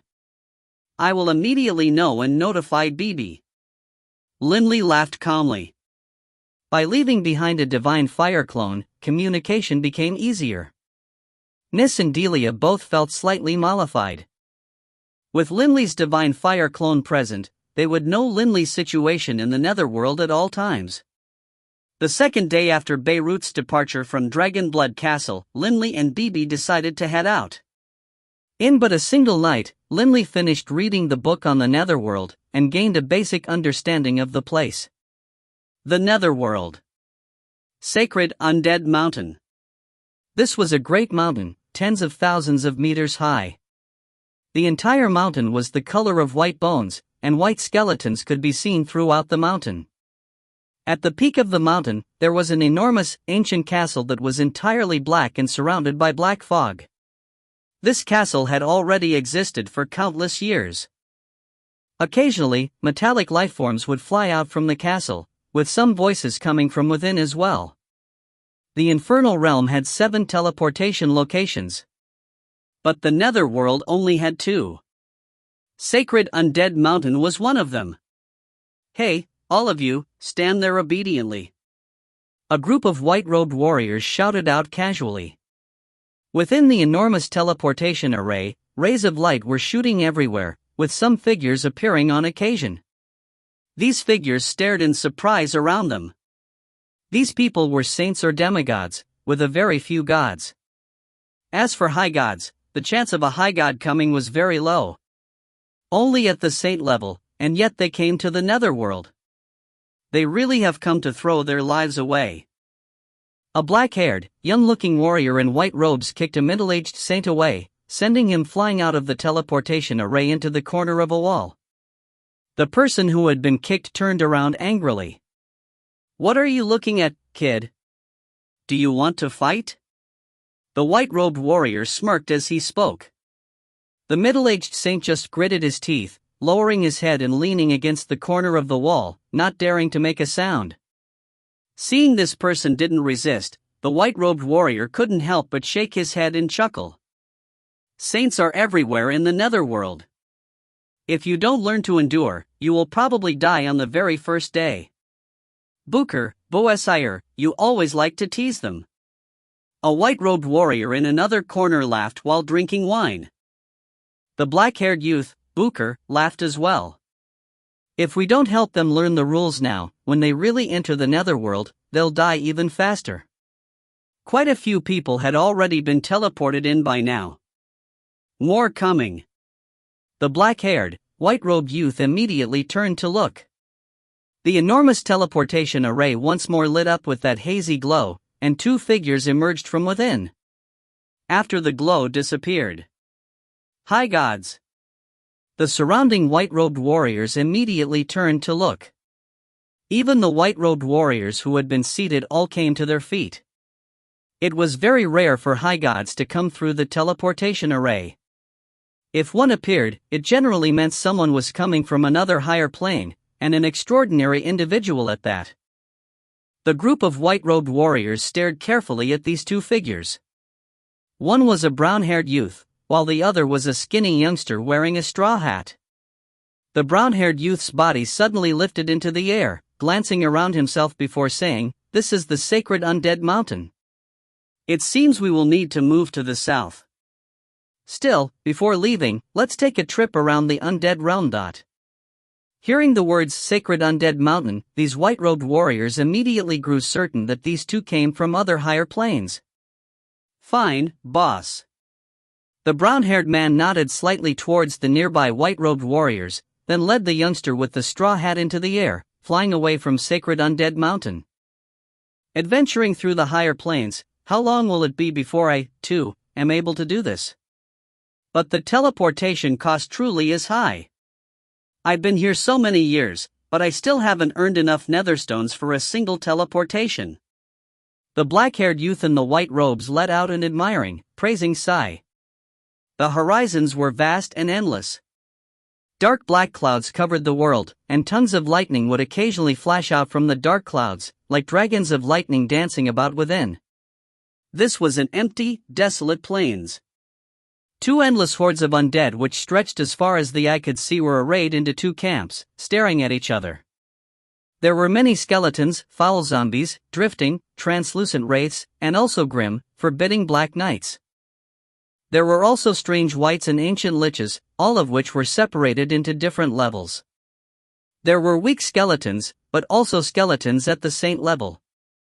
Cabasir, Kabi-Uasire, you only have two choices, a booming voice shook the heavens. Submit to me or die. But the reply was just a cold laugh. Attack! Immediately, the booming voice roared in anger. Attack! Another voice, a cold, fierce one, howled as well. Immediately, the vast swarms of undead in the two camps attacked the other side wildly. A battle between undead was like waves crashing against each other. The entire world was filled with skeletal dragons, and skeletal griffins howled through the skies, while venomous fogs billowed out, filling the world. Large numbers of undead on both sides died. Right at this moment, the two armies of undead came to a sudden halt, as their leaders both stared towards the skies, stunned. In midair, two figures flew past at high speed. The terrifyingly powerful aura they emanated was causing the countless undead below to feel terror in their hearts. This was an aura that was countless times more powerful than the auras of the two undead who ruled them. They didn't dare to resist it at all. But moments later, the two figures disappeared into the horizon. We just released a hint of our aura, but they were so terrified they wouldn't even dare move. BB laughed with a chortle. You really are bored, aren't you? Linley didn't know whether to laugh or to cry. Just now, when they had departed from Sacred Undead Mountain and began to fly towards the northern part of the undead realm to take a look, BB realized that his high god aura would cause these undead to be extremely terrified, and so he constantly released his aura, intentionally frightening those undead. As for Linley, there was nothing he could do with regards to BB's trouble-causing antics. The netherworld was different from the infernal realm. It was just a single, terrifyingly enormous continent. This vast continent was even larger than the 5 continents of the infernal realm put together. The northern part of the continent had countless undead populating within it, and so this area was known as the Undead Realm. As for the southern part of the continent, this was the real, so-called Netherworld. As for the Sacred Undead Mountain, it was located at the borders between the Netherworld and the Undead Realm. Large numbers of undead are dying at every moment in the Undead Realm. Undead grow in power by devouring the spirits of other undead. What I fear the most is that the undead which Yale, George, and my parents have become have already been devoured by others. Linley was rather worried. Still, he flew with BB away from the undead realm, flying south towards the border it shared with the Netherworld. If you find any errors, ads pop-up, ads redirect, broken links, non-standard content, etc., please let us know. Report chapter so we can fix it as soon as possible. Book 18, Chapter 13, Northbone Prefecture. Book 18, High God, Chapter 13, Northbone Prefecture. The vast continent of the Netherworld was filled with undead in the north, and thus it was known as the Undead Realm. The weak undead who lived there were at most saint-level undead. Generally speaking, upon becoming deities, the vast majority would fly to the south, entering the world of experts, the Netherworld. South of Sacred Undead Mountain. That was the place which was viewed as the true Netherworld. As one of the 4 higher planes, the management structure of the Netherworld was quite similar to that of the Infernal Realm. The Netherworld had a total of 81 prefectures. As Linley and Bibi flew into the Netherworld from Sacred Undead Mountain, the first prefecture they entered was the number 1 prefecture of the northern Netherworld, Northbone Prefecture. Currently, in the air above Northbone Prefecture, a metallic lifeform that was less than 10 meters long was flying forward at high speed. Linley and Bibi were within it, but right now, Linley was frowning in concern. Just now, Linley and Bibi had gone to the borders of the Undead Realm to take a look. After doing so, Linley began to worry. The slaughters happening in the Undead Realm were even more terrifying and even more common than the Infernal Realms. The undead constantly battled each other, devouring each other's souls to strengthen their own, increasing their own power. Father died nearly 2,000 years ago, while George, Yale, and Dixie died 1,000 years ago. So much time has passed, have they, too, died within in the battle between undead? Linley was worried about this. Once the undead creature a departed soul was formed into was killed, the soul would be devoured, and the person would truly be dead. Even if Linley managed to find a sovereign, it would be useless. Linley couldn't help but feel concerned. Too much time had passed, after all, and the battles in the Undead Realm were too vicious. Boss, don't worry, Bibi said hurriedly. Your father, George, and Yale, none of them have weak souls. Even if they were transformed into undead upon entering the Netherworld, they would be powerful undead. The chances of a powerful undead surviving are much better. That's all I can say to myself. Linley nodded slightly. But Linley understood that with each passing moment in the Undead Realm, countless powerful undead were being killed and devoured. What we need to do is make use of every moment. Linley frowned. If I want to find a sovereign, I can't just run about blindly. It's best to find a sovereign's emissary or a lord prefect and make an inquiry. Boss, do you know who the emissaries are, here in the Netherworld? Or where the lord prefects live? Bibi asked. Linley shook his head. Best I find a high god and ask, first. Linley only knew some basic information regarding the Netherworld. As for where the various lord prefects of the Netherworld lived, that was hard to say. Some lived within their prefectural palaces, while others lived in cities. But some lord prefects lived in very distant, remote mountain ranges. Since he had to find a high god, Linley began to pay attention to the outside world. He couldn't just scan every single metallic creature that flew by for high gods, then stop them and force them out and ask them. That would just anger them, and although they might be afraid of Linley's power, they might lie to Linley out of enmity. While flying, Linley paid close attention to the outside. On the third day, while drinking fruit wine and staring through the translucent window, Linley's eyes suddenly lit up. Several kilometers away, there were nearly 10,000 gods under the command of tens of high gods who were in pursuit of 10 or so people. Bibi, here's our chance, Linley said. Chance? Bibi glanced sideways casually. What chance? It's just a group of bandits fighting outside. On the way over, Linley and Bibi had encountered quite a few scenes of bandits fighting people. However, the forces involved were small, and the conflicts were also small-scale. Just follow me, Linley said in a low voice.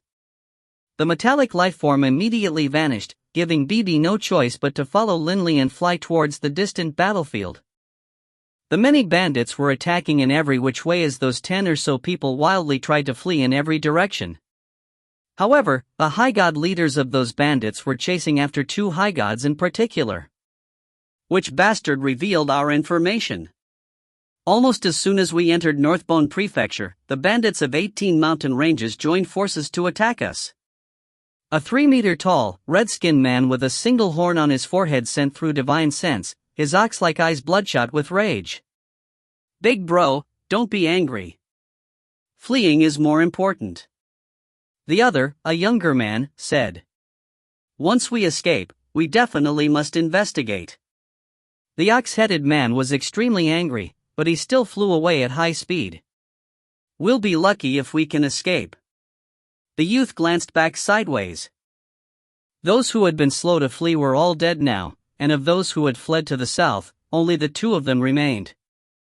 But of course, they had some comrades who had fled in other directions. By now, nobody was able to take care of anybody else. Swoosh! Swoosh! 8 figures suddenly appeared in front of the ox-headed man and the youth. The 8 stared at them coldly. Not good. The ox-headed man and the youth immediately came to a halt. As they looked to the other sides, they found out that the other directions also had people barring their path. "The 2 of you still want to flee?" A deep voice rang out, and a muscular, bearded dwarf who was 1.5 meters tall said. The dwarf floated there in mid-air, staring at them with his emotionless golden eyes. "Big bro, we're finished." The youth and the ox-headed man looked at each other, feeling powerless. Surrounded by bandits. Their losses were catastrophic this time. "If you are able to kill us, then do so." The ox-headed man swept the surrounding bandits with his gaze, then laughed coldly with anger. "Even if you kill us, you won't be able to obtain our things. Generally speaking, people with valuable possessions would keep clones in their headquarters. If this ox-headed man was killed, his clones would remain alive, and thus, his interspatial ring would still be inaccessible." The dwarf laughed coldly. As the general commanders for the bandits of the 18 mountain ranges, these people had done this more than a few times before. They were quite experienced. They knew that others had clones in other places, and so even if they killed these people, they wouldn't be able to acquire the treasures within. "I'll give you 2 choices." The dwarf's deep voice echoed in the heavens.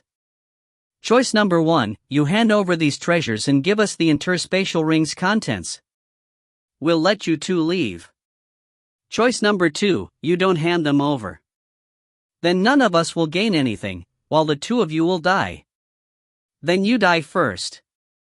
The ox-headed man bellowed, and his entire body instantly transformed into that of a mighty black bull, surrounded by blazing flames. He shot out towards the dwarf like a flaming mirage. The dwarf just laughed disdainfully, and in his hands, a 2-meter-long black great axe appeared.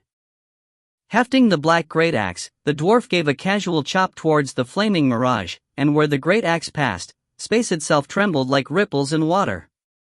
Suddenly, an earthen yellow aura descended from the heavens, spreading out to a diameter of 1,000 meters, forming a hemisphere of earthen yellow light and trapping all of the high god bandits within, as well as the ox-headed brothers. In addition, beneath that hemisphere of earthen yellow light, a round plate formed from divine earth power was formed, covering up this hemisphere. Swoosh! Swoosh! Swoosh! In an instant, the 33 high god bandits and the 2 ox-headed brothers trembled as their bodies irresistibly were drawn downwards, smashing heavily against the round plate formed by divine earth power.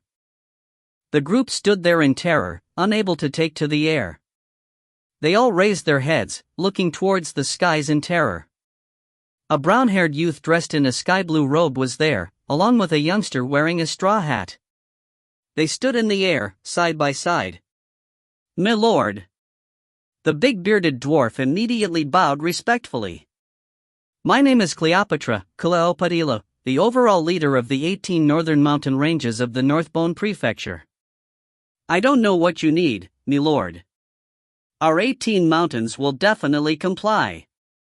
Instantly, the other 32 high god bandits bowed as well. Within this field of gravity, they could already sense the terrifying power of the gravitational pull. Good heavens, there's actually such a powerful gravitational space. If he wanted to kill us, he could slaughter us with ease. In this sort of area, killing them would be utter simplicity for Linley. "Milord, my name is Amos Amo. I'm willing to serve you, milord." The ox-headed man immediately bowed as well, and the youth by his side also bowed. In the netherworld, they all knew when to be arrogant and when to be respectful. Clearly, the person who had just appeared was an invincible expert. A hint of a smile was on Linley's face. "I have a question, gentlemen," Linley asked. "Milord, pray tell." The big bearded dwarf immediately said, and the ox-headed man was listening carefully as well. Linley laughed calmly. "I want to know if a sovereign's emissary lives in Northbone Prefecture." "I know the answer to this. The Lord Prefect of our Northbone Prefecture is himself a sovereign's emissary." The big bearded dwarf immediately replied, while the ox-headed man also said, "The Lord Prefect of Northbone Prefecture is one of the supreme experts of the netherworld, and he is indeed a sovereign's emissary." Linley felt a surge of delight. It seemed as though this Northbone Lord Prefect should know quite a bit about the sovereign. BB immediately asked as well, "Where does the Lord Prefect live?" "You, speak." BB pointed at the ox-headed man. The ox-headed man said respectfully, "The Lord Prefect of Northbone Prefecture lives in a grassland located thousands of kilometers to the east of the city of Haida. Ordinary people aren't able to enter, but of course, given your statuses, milords, it will be very easy for you to pay a visit." Outside the city of Hyde? A map instantly appeared in Linley's mind. Linley already knew the general locations of the cities of the netherworld like the back of his hand, and currently, Linley had already focused on a specific location. "Is he outside of Hyde?" Linley looked towards the dwarf, who hurriedly nodded as well. Only now was Linley certain. "Fine. You can leave now," Linley said calmly, retracting his blackstone space. The group of bandits and the ox-headed brothers were stunned, looking at each other. "Thank you, me lord." The ox-headed brothers immediately bowed, then fled to the south at high speed. Quite a few bandits immediately prepared to give chase. "You still want to kill them?" BB barked. Instantly, the group of bandits halted. Linley glanced at them, then at the dwarf and said calmly, "Perhaps you should just forget about this particular business transaction." Right. The dwarf immediately acknowledged the other. "Cleopatra. A fine name." Linley laughed calmly, then flew with BB into the skies, disappearing into the horizon. "Boss, should we chase or not?" The other bandits looked at the big bearded dwarf. "Chase my ass. We won't be able to catch up. And, if we really chased just now, I imagine that Lord would have been able to kill us all with the wave of a hand." The dwarf snorted coldly. The other bandits couldn't help but feel a surge of fear. "Enough. Let's collect the interspatial rings from the battlefield, then go back." The dwarf immediately led the vast host back to their headquarters. The bandits of the 18 northern mountains of Northbone Prefecture were indeed a powerful force, and their leader, Cleopatra, was someone who was nearly at the 6-star fiend level of power. The bandits had 18 chiefs, but of course the dwarf was the overall leader. In one of the 18 mountain ranges, a bald man dressed in black battle armor flew into a castle, and the bandits at the gates of the castle all bowed and said, "Chief." The bald, black-armored man just strode into the hall, filled to the brim with rage. "Chief, why are you so angry?" A gentle voice rang out. "Ugh." The bald man sat down upon his throne in the main hall, grumbling unhappily, "You have no idea. Today, we brothers of the 18 mountain ranges all joined forces, and were at the verge of success. But who would have imagined that a pair of supreme experts would suddenly appear out of nowhere, and ask us questions about the Lord Prefect and Sovereign's emissaries? And they even forced us to let those 2 fat sheep escape. Then our luck really was terrible." The gentle voice said. "Ugh." The bald, black-armored man stood up again. "Enough, George. Quite a few of the brothers of our mountain range died this time. The squads need to be rearranged. Help me handle it. I'm not in the mood. Yes, Chief. The reply came from a youth with a very friendly smile on his face. If Linley was here, he would have immediately recognized that this was his brother, George. If you find any errors, ads pop-up, ads redirect, broken links, non-standard content, etc., please let us know. Report chapter so we can fix it as soon as possible. Book 18, Chapter 14, Say Ant. Book 18, High God, Chapter 14, Say Ant.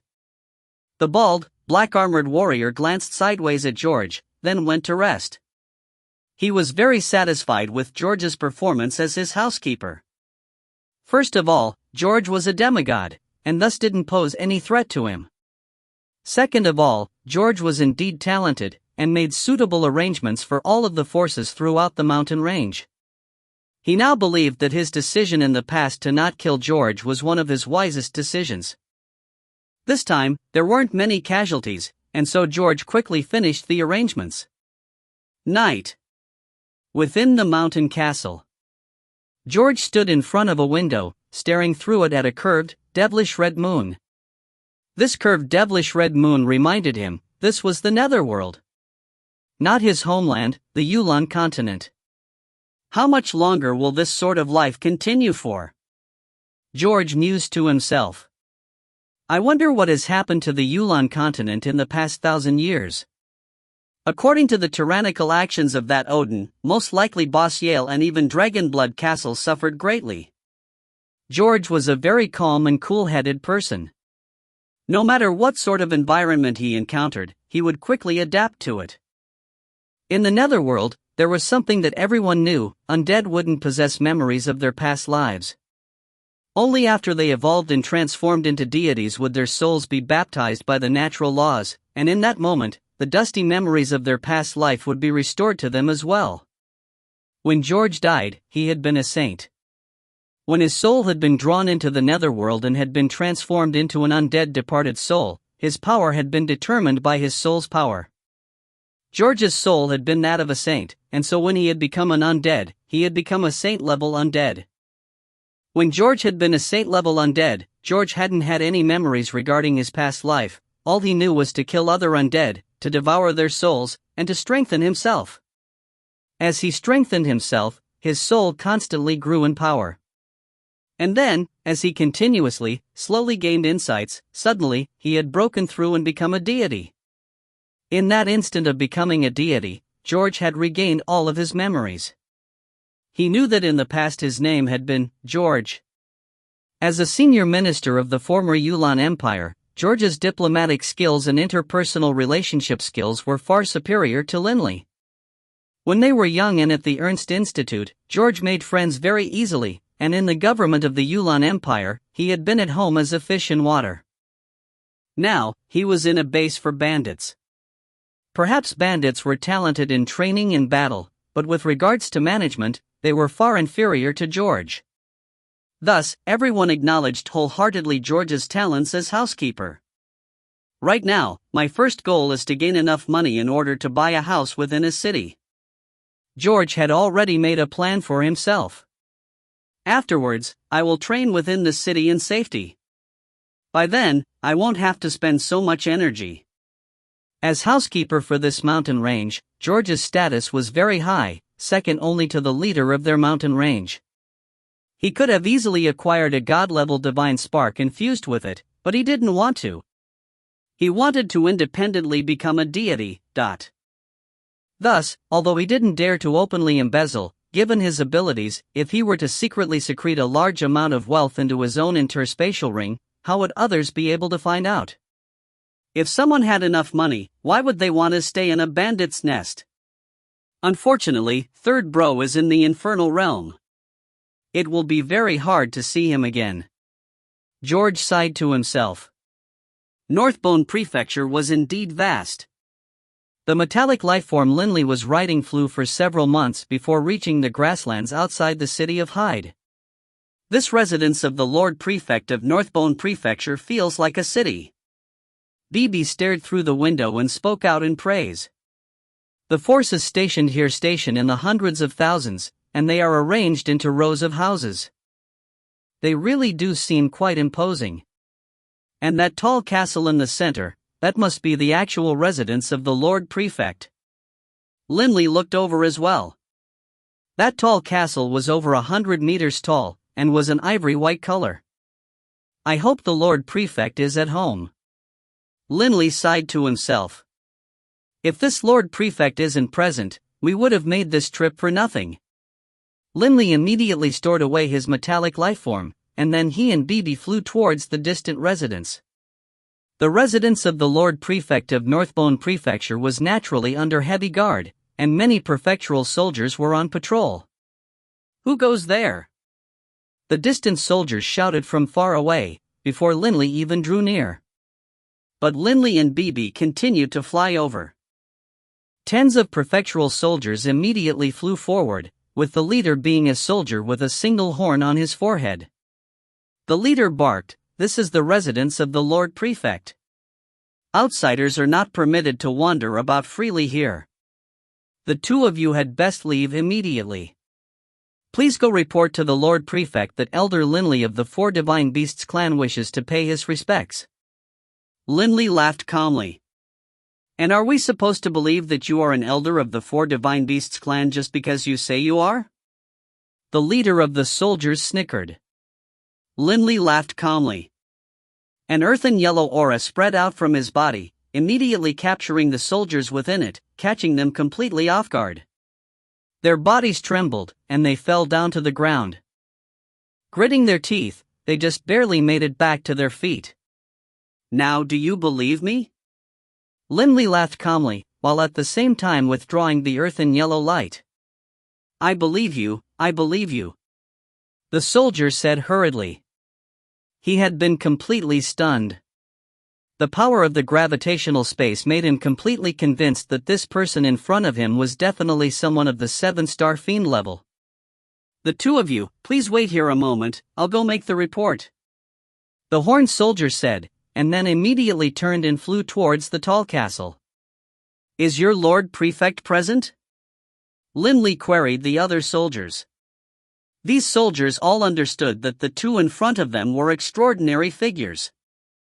One of them, a big bearded soldier, laughed in response, "Me lord, we are just ordinary soldiers.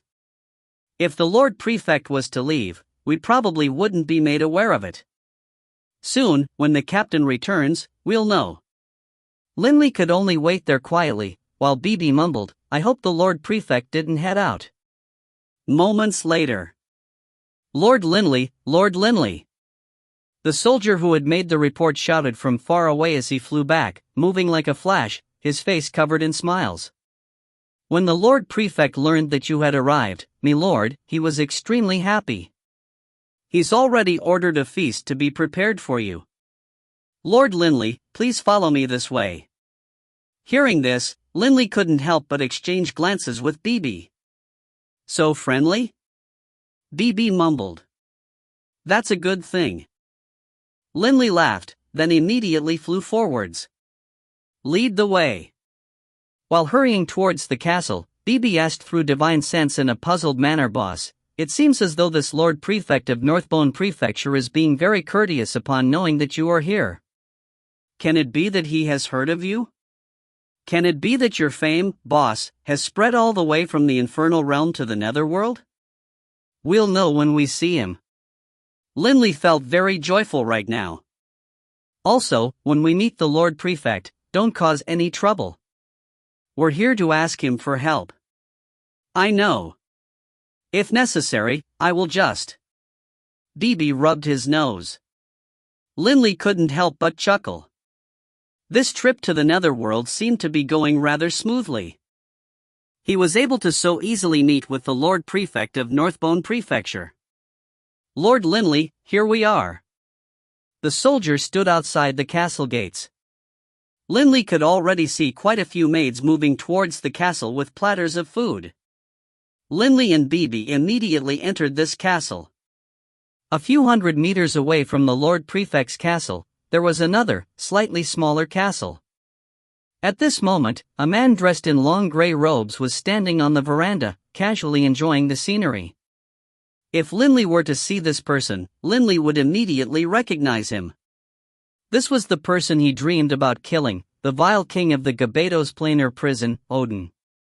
When Odin had arrived in the Netherworld, he had been transported here by the sacred undead mountain as well. Thus, his first stop was to Northbone Prefecture. While journeying through Northbone Prefecture, he quickly understood that given his current level of power, although he could be considered a supreme expert in the Netherworld, he hadn't truly reached the pinnacle of power. There was no way he could compare to the Lord Prefects of the Netherworld. And while journeying, he had encountered the Lord Prefect of Northbone Prefecture. After sparring multiple times with the Lord Prefect, he wholeheartedly submitted to the other man's power, and so had become the Lord Prefect's subordinate, becoming the third envoy controlled by the Lord Prefect of Northbone Prefecture. Odin looked into the distance in surprise. He saw two figures be led into the Lord Prefect's castle. Them! Odin's pupils suddenly contracted, and his face changed dramatically. How has Linley come to the Netherworld as well? How could Odin forget the humiliation his divine wind clone had suffered, back in the Yulan continent? Even though that sort of humiliation, to him, was quite basic. But to Odin, it was still the greatest humiliation he had ever suffered. He hated Linley. Back then, he had viciously snarled at Linley, telling Linley to come to the Netherworld to find him. But who would have thought that Linley would actually come to the Netherworld? It seems he is fixated on killing me. Odin's gaze was cold. He even dares to come meet with the Lord Prefect. Does Linley know that I'm here, or is he here on other business? Odin was still rather puzzled as to whether or not Linley knew he was here. If he did, would Linley dare to so openly meet with the Lord Prefect? It must be understood that Odin was the Lord Prefect's subordinate. I had wanted to just let things be done with. Who would have imagined that you would chase me into the Netherworld? Oof. Odin was so angry that he suddenly moved, flying out of his own castle towards the Lord Prefect's castle. His divine wind clone had gotten a complete sense of Linley's power. Odin understood that in terms of material attacks, Linley far surpassed him. Even in soul attacks, Linley had enough power to make him, Odin, enter a dazed state and lose consciousness. Through this, Odin had become certain that Linley wasn't weaker than him in terms of soul attacks either. To kill Linley, by myself, I won't be able to do it. I'll have to ask the Lord Prefect to help. Odin immediately flew in through a side door, entering the Lord Prefect's castle. The guards all knew who Odin was, and so didn't block him. Within the guest hall, a long table was covered with all sorts of delicacies, and bottles of precious wine had been prepared as well. Linley and Bibi were seated off to one side, while facing them was a blue-robed, graceful woman. In the host's seat, there sat a handsome, middle-aged white-robed man with a white beard, beaming so widely his eyes were creased. This middle-aged man was the Lord Prefect of Northbone Prefecture.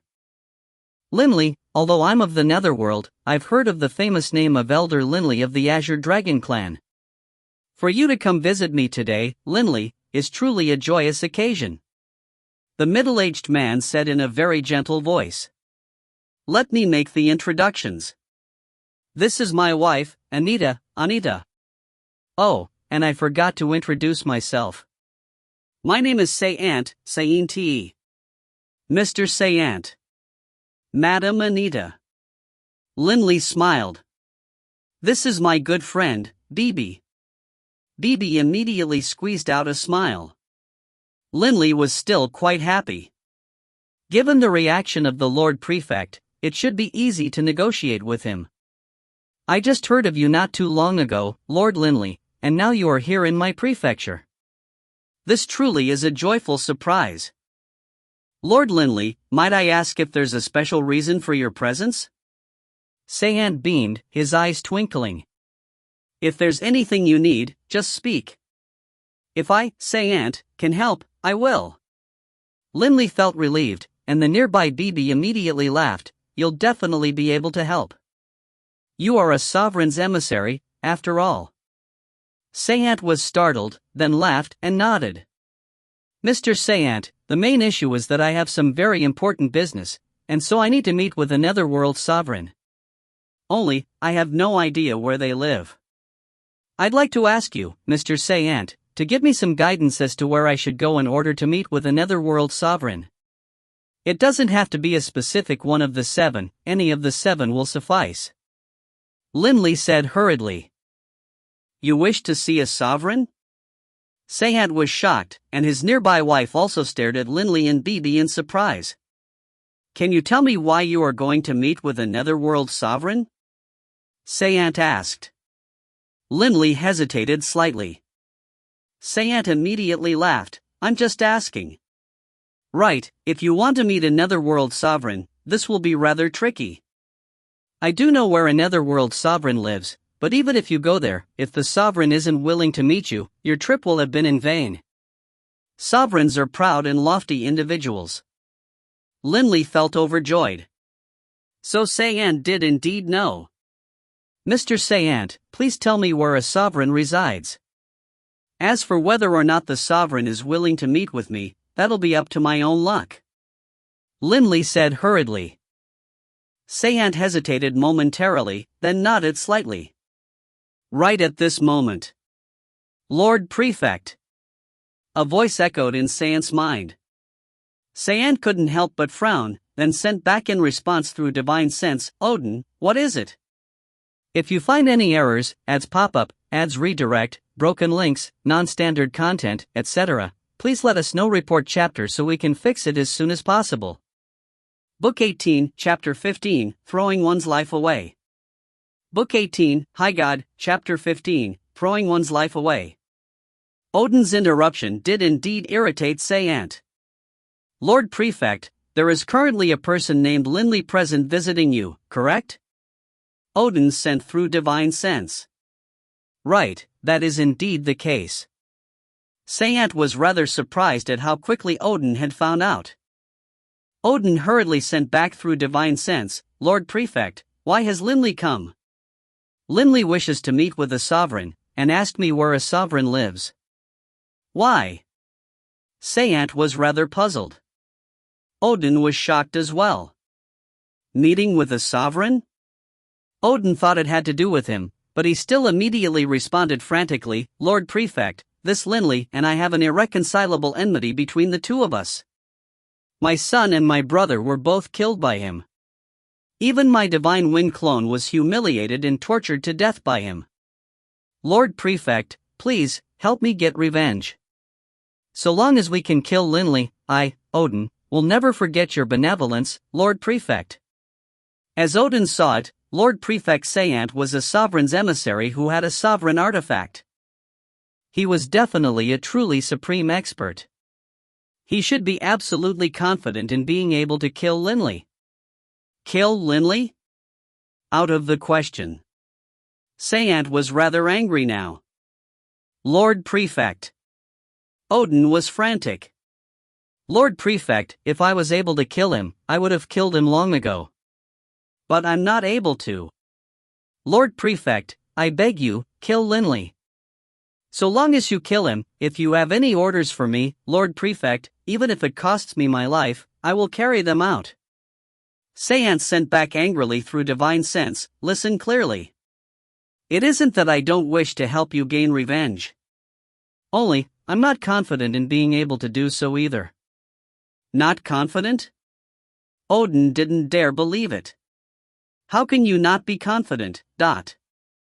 Odin, you should be aware that not long ago, I went to visit an old friend and that I just returned not long ago. Sayant said. Right. Odin knew of this. I had gone to visit the patriarch of the Ashcroft clan. It was the Nether Serpent himself who told me about Linley. Do you know that when Linley was a god, he was able to kill multiple 7-star fiends by himself? Sayant barked back through divine sense. Odin was stunned. God? How is that possible? Based on the projections of the 8 great clans, now that Linley is a high god, it is very likely that he has reached the level of being a paragon. Even if the projections of the 8 great clans are incorrect, given his amazing performance as a god, now that Linley is a high god, his strength is such that even I am not certain of victory against him. Sayant sent back. Not to mention, victory over and killing were 2 different concepts. Sayant wasn't confident of even being able to defeat Linley, much less kill him. Tell me, am I supposed to go kill a presumed Paragon-level expert? Sayant sent back. Odin was stupefied.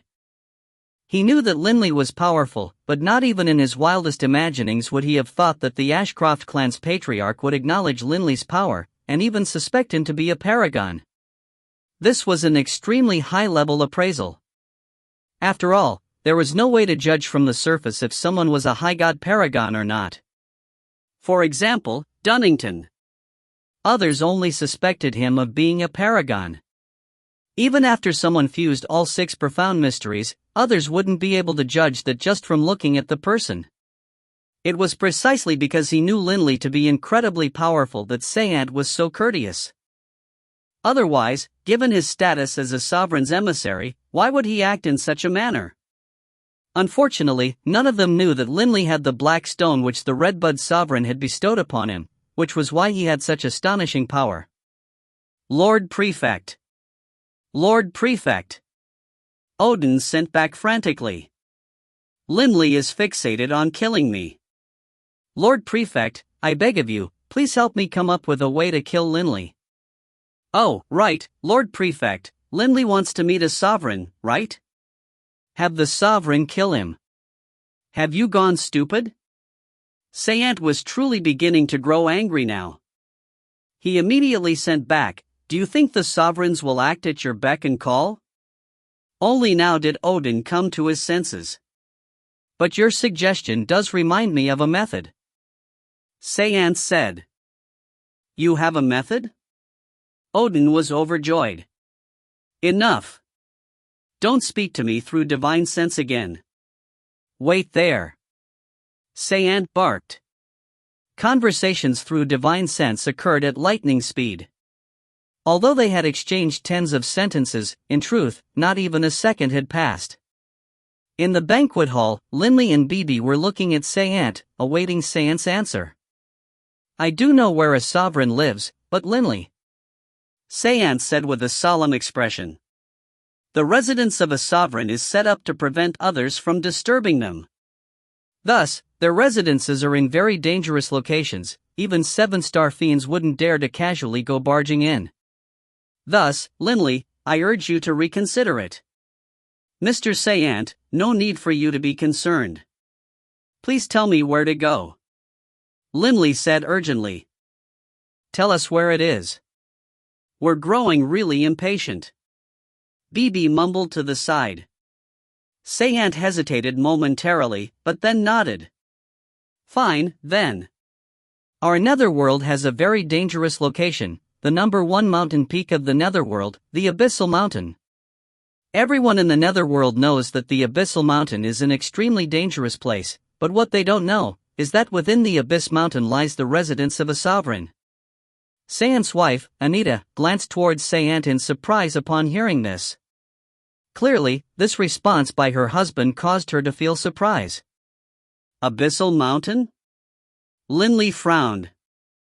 In the book provided him by Beirut, the descriptions of the various places had also included a description of the number 1 tall mountain of the netherworld, Abyssal Mountain. According to what the book said, the Abyssal Mountain was the most dangerous location of the netherworld, and that no matter what, no one was permitted to barge in. I want to see how dangerous it can be. Linley made his decision. Madam Anita, what's that look on your face? Bibi's eyes were keen, and he noticed that Anita's expression seemed strange. Can it be that the Lord Prefect's words are incorrect? That's not it. Madam Anita laughed in response. I'm just surprised. Abyssal Mountain actually has a sovereign living there? I didn't know about it prior to this either. Oh. Bibi nodded as though suddenly enlightened. Boss, I feel as though something is off. Bibi sent through divine sense to Linley. When Madame Anita heard Seant say Abyssal Mountain, the look in her eyes was very strange. Something is off. Although Bibi had a rather childish disposition, as a god-eater rat, his senses were very keen. Don't guess rashly. Linley sent back. Seant then urged, Linley, Abyssal Mountain is far too dangerous. I urge you not to go. How about this, why don't you stay here with me? As a sovereign's emissary, although I'm not able to actively reach out to the sovereign, perhaps at some point, the sovereign will summon me, at which point, I'll be able to help you convey the message to the sovereign. Unable to actively reach out to the sovereign? Linley frowned. How long would he have to wait? That's not necessarily so. Bibi snorted. I saw a sovereign's emissary burn a sheet of sheepskin parchment covered in magic runes, and the sovereign appeared. This was what Beirut had done, and then the Bloodridge sovereign had appeared. With but a single word, he had sent the 8 great clans away, dispersing them. Seant glanced at Bibi in astonishment, then laughed. Bibi, I didn't imagine that you'd even know about this. Indeed, this is a type of method by which one can summon a sovereign. Only, that paper with magic runes isn't something that I can create, the sovereign has to personally create it. That's the only reason why the sovereign would sense the paper being burned, but. However, the sovereign didn't bestow one upon me. Seant said apologetically. And Linley understood that even if Seant had one, why would he use up such a precious item on behalf of Linley? Mr. Seant, I am already extremely grateful to you. But Abyssal Mountain is deep within the Netherworld, and it will take me 30 or 40 years to travel there from here. It will take too long. I wonder if you know any of the residences of the other 6 sovereigns? Linley asked. Linley wanted to waste no time in saving his father and brothers. Abyssal Mountain was indeed a bit too far. I'm not. Seant shook his head regretfully. Linley, although I'm a sovereign's emissary, I don't know where the sovereigns live. The only reason I know of Abyssal Mountain as being one such place is because I once heard the sovereign speak of it. As for the others, I truly have no idea. I imagine the sovereigns don't wish to be disturbed. Linley felt rather resigned. Still, he had already gained something on this visit.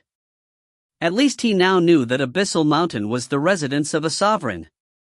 Abyssal Mountain. Linley had made up his mind. His father and brothers had spent nearly 2,000 years in the undead realm. If they had been able to last for so many years, lasting a few more decades probably wouldn't be too hard. Linley, let's not just chat. Come, taste some of the special delicacies of the Netherworld. Seant laughed while speaking. Linley and Bibi continued to chat casually with Seant and his wife while drinking wine, spending quite a bit of time in the process. Afterwards, Lord Prefect Seant of Northbone Prefecture and his wife, Madame Anita, escorted Linley and Bibi all the way out to the perimeters of the guard camp. Mr. Seant, Madame Anita, no need to see us any further. Linley said gratefully. Seant let out a sigh. Linley, to be honest, I truly do not wish to see you go to Abyssal Mountain. Abyssal Mountain truly is dangerous, although I haven't gone deep into it myself. I've heard others speak of how dangerous it is long ago. Watching you head to Abyssal Mountain, alas. Linley, I urge you to just wait. In a few 100,000 years or a few million years, perhaps the sovereign will summon me, but. Hundreds of thousands of years? Millions of years? If his father and siblings hadn't transformed into deities, they would die in the battles between undead. No matter how hard Linley worked, by then, it would all be fruitless. No need. Linley laughed. Bibi, standing there to one side, seemed rather unhappy. Linley suddenly thought of something. On this trip to the Netherworld, aside from helping his father and his brothers regain their memories, which was his primary goal, he had another goal. If he had the chance, he would kill Odin.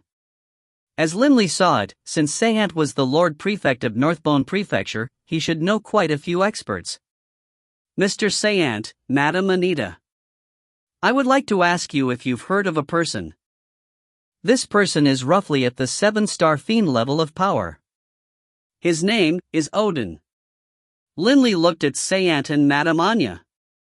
Sayant raised an eyebrow, but Anita began to laugh. Haha, Odin. Of course we've heard of him. Madame Anita laughed as she spoke. Linley's eyes immediately lit up, and Bibi turned to look as well. You know him? Linley said in surprised delight. Madame Anita let out 2 chuckles. Yes. When Sayant and I were roaming within the borders of Northbone Prefecture, we once ran into Odin. Odin's power was indeed not bad, but compared to my husband, Sayant, he was still quite a ways off. He lost multiple times, and submitted wholeheartedly, and so chatted with us for a time. We asked him to stay with us for a while, but he said that he had just arrived in the Netherworld, and wanted to roam about the other regions of the Netherworld and do some adventuring. We didn't stop him. I have no idea where in the Netherworld he is now. Oh.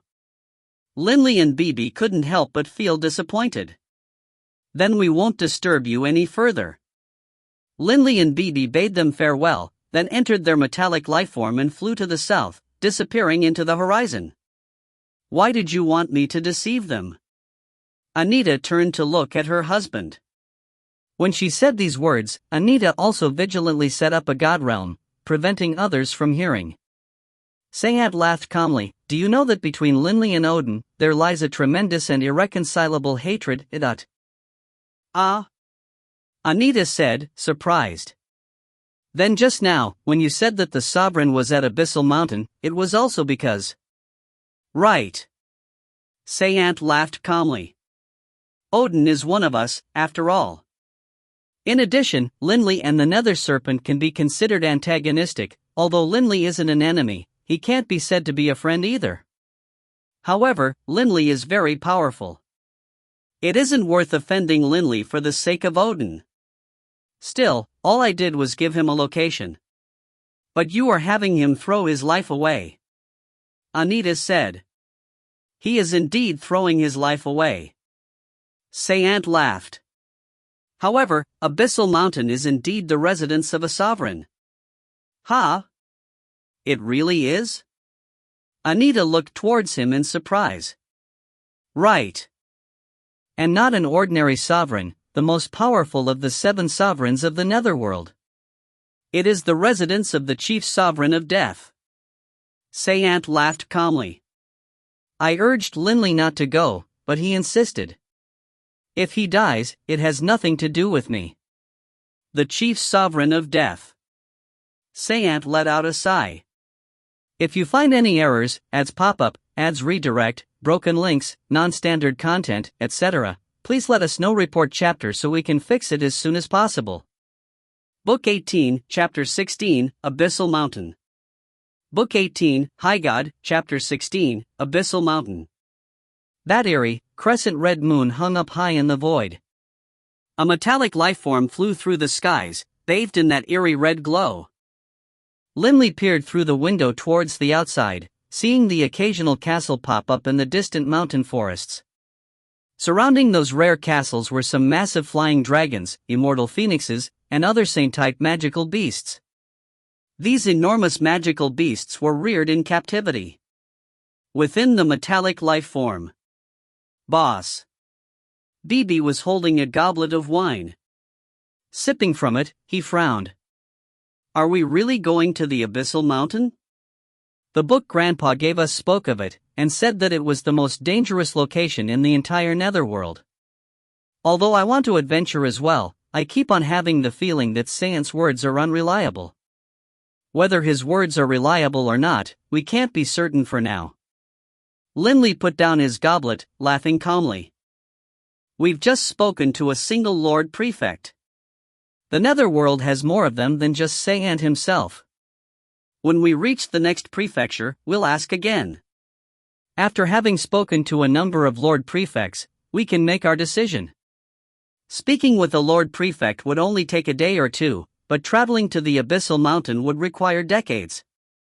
Nursing his goblet while walking to the front of the metallic lifeform, Linley stared through the window again, into the ancient nighttime scenery of the netherworld.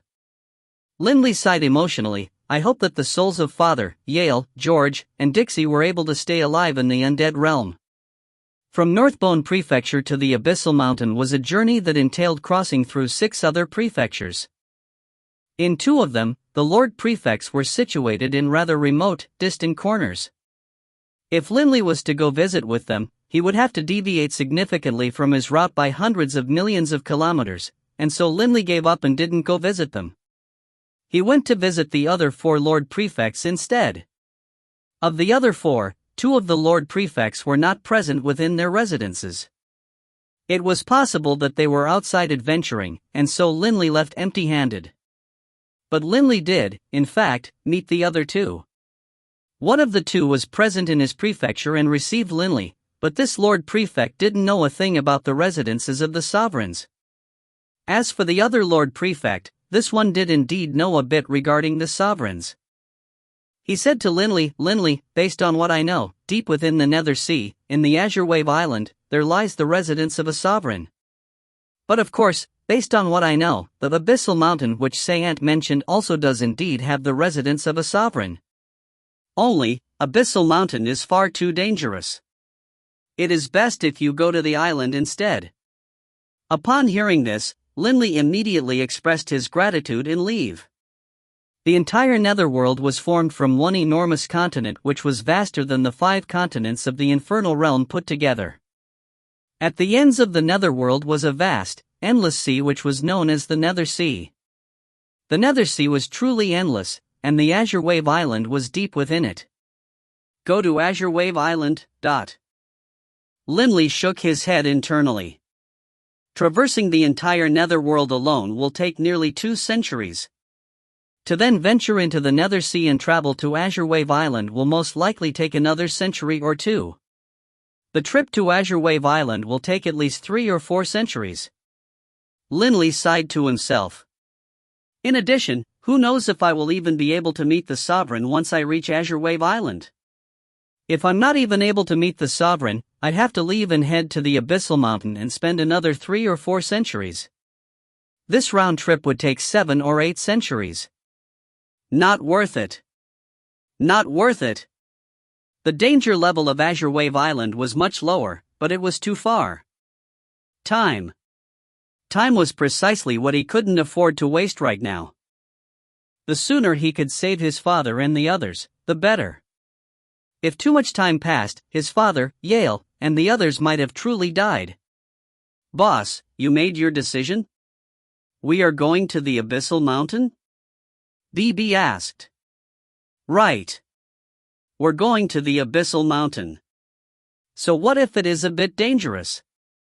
At least I am now certain that the Abyssal Mountain is indeed the residence of a sovereign. If we fail in our journey to the Abyssal Mountain, we can then hurry to Azure Wave Island. No matter what, we can't waste any time on roundabout trips. Linley said. Hey, boss, take a look outside. BB suddenly said in astonishment. Linley looked through the translucent metal to the outside as well. He saw that far in the distance, above a tall mountain, in the air above an ancient castle, 2 men were standing in mid-air, staring at each other. Both were dressed in long black robes, while one had long silver hair and the other had long violet hair. The violet-haired man's entire body was crackling with lightning. The 2 flashed like lightning across the skies, exchanging blows. Bang! A large crack in space appeared. These 2 are both fairly strong. They should be at the 7-star fiend level of power. Linley evaluated. This journey was so boring. All we saw were some gods or some weak high gods fighting amongst themselves. It's rare to see supreme experts battle. Boss, let's take a break and see who wins. BB's eyes were shining as he spoke. BB was rather interested in battles between supreme experts. Linley was helpless. We'll only stop for a short period of time. Linley still brought the metallic lifeform to a halt. In the distant horizon, those 2 supreme experts exchanged multiple blows, their power causing the skies to split open time and time again. But a few moments later, the body of the silver-haired man suddenly vanished like an illusory shadow as he fled at high speed into the distant skies. As for the violet-haired man, he pursued at high speed. "Hey, that's boring. They ran away before anyone died," Bibi said resignedly. "Enough. It doesn't matter who lives or dies. We aren't too far from the Abyssal Mountain by now. We'll be there in a few months. Let's make haste." Linley once more controlled the metallic lifeform, sending it flying forward. "A few more months? Whoa! I look forward to it. They say the Abyssal Mountain is dangerous, but how dangerous, really?" Bibi's eyes were gleaming. "We'll know when we get there." Linley laughed, while his mind thought back to the descriptions of the Abyssal Mountain, the book he had read. The Abyssal Mountain was the greatest of the mountains of the Netherworld. It was more than 1,000,000 meters tall, with a circumference of over 10,000 kilometers. The Abyssal Mountain was constantly surrounded by tricolored fog clouds, which actually formed heaven-earth chains around the entire mountain. The wall of fog was not to be touched, as any who touched it was almost guaranteed to perish. The Abyssal Mountain was filled with dangers, and people were not to casually enter it. Tricolored fog clouds? Heaven-earth chains? Linley's mind was filled with questions. The descriptions the book had regarding the Abyssal Mountain was very sparse. It just repeatedly warned that the Abyssal Mountain was not to be entered, and that it was very dangerous. As for the tricolored fog clouds and the heaven-earth chains, it didn't describe them in detail. Linley spent the next few months in quiet training, and time passed quickly. On the 30-plus years of this journey, Linley's divine clones remained constantly in training, while his original body assisted his divine earth clone in meditating on the laws of the earth. However, the amount of improvements he made in 30 years wasn't that significant. For example, his divine water clone had reached the bottleneck in the 6th mystery long ago, but despite so much time having passed, he had yet to make any breakthroughs and reach the high god level. "Boss, boss!" Bibi's jubilant cries rang out. "Hurry, hurry, look, look! Abyssal Mountain! Abyssal Mountain!" Linley, who had been seated in the meditative position within the metallic lifeform, absorbed in training, suddenly opened his eyes. Swoosh! Linley hurried to the front of the metallic lifeform, staring out through the metallic metal. In the distance, a towering, dazzling mountain spire had appeared, surrounded by a layer of faint blue light. It looked like a blue mountain, but upon taking a closer look, Linley realized that the blue light was constantly flashing.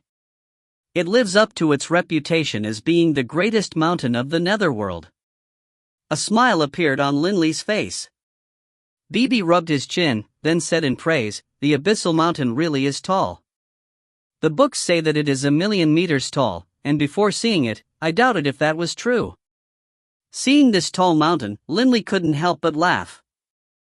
The mountains of his homeland, the Yulan continent, were tens of thousands of meters high at most.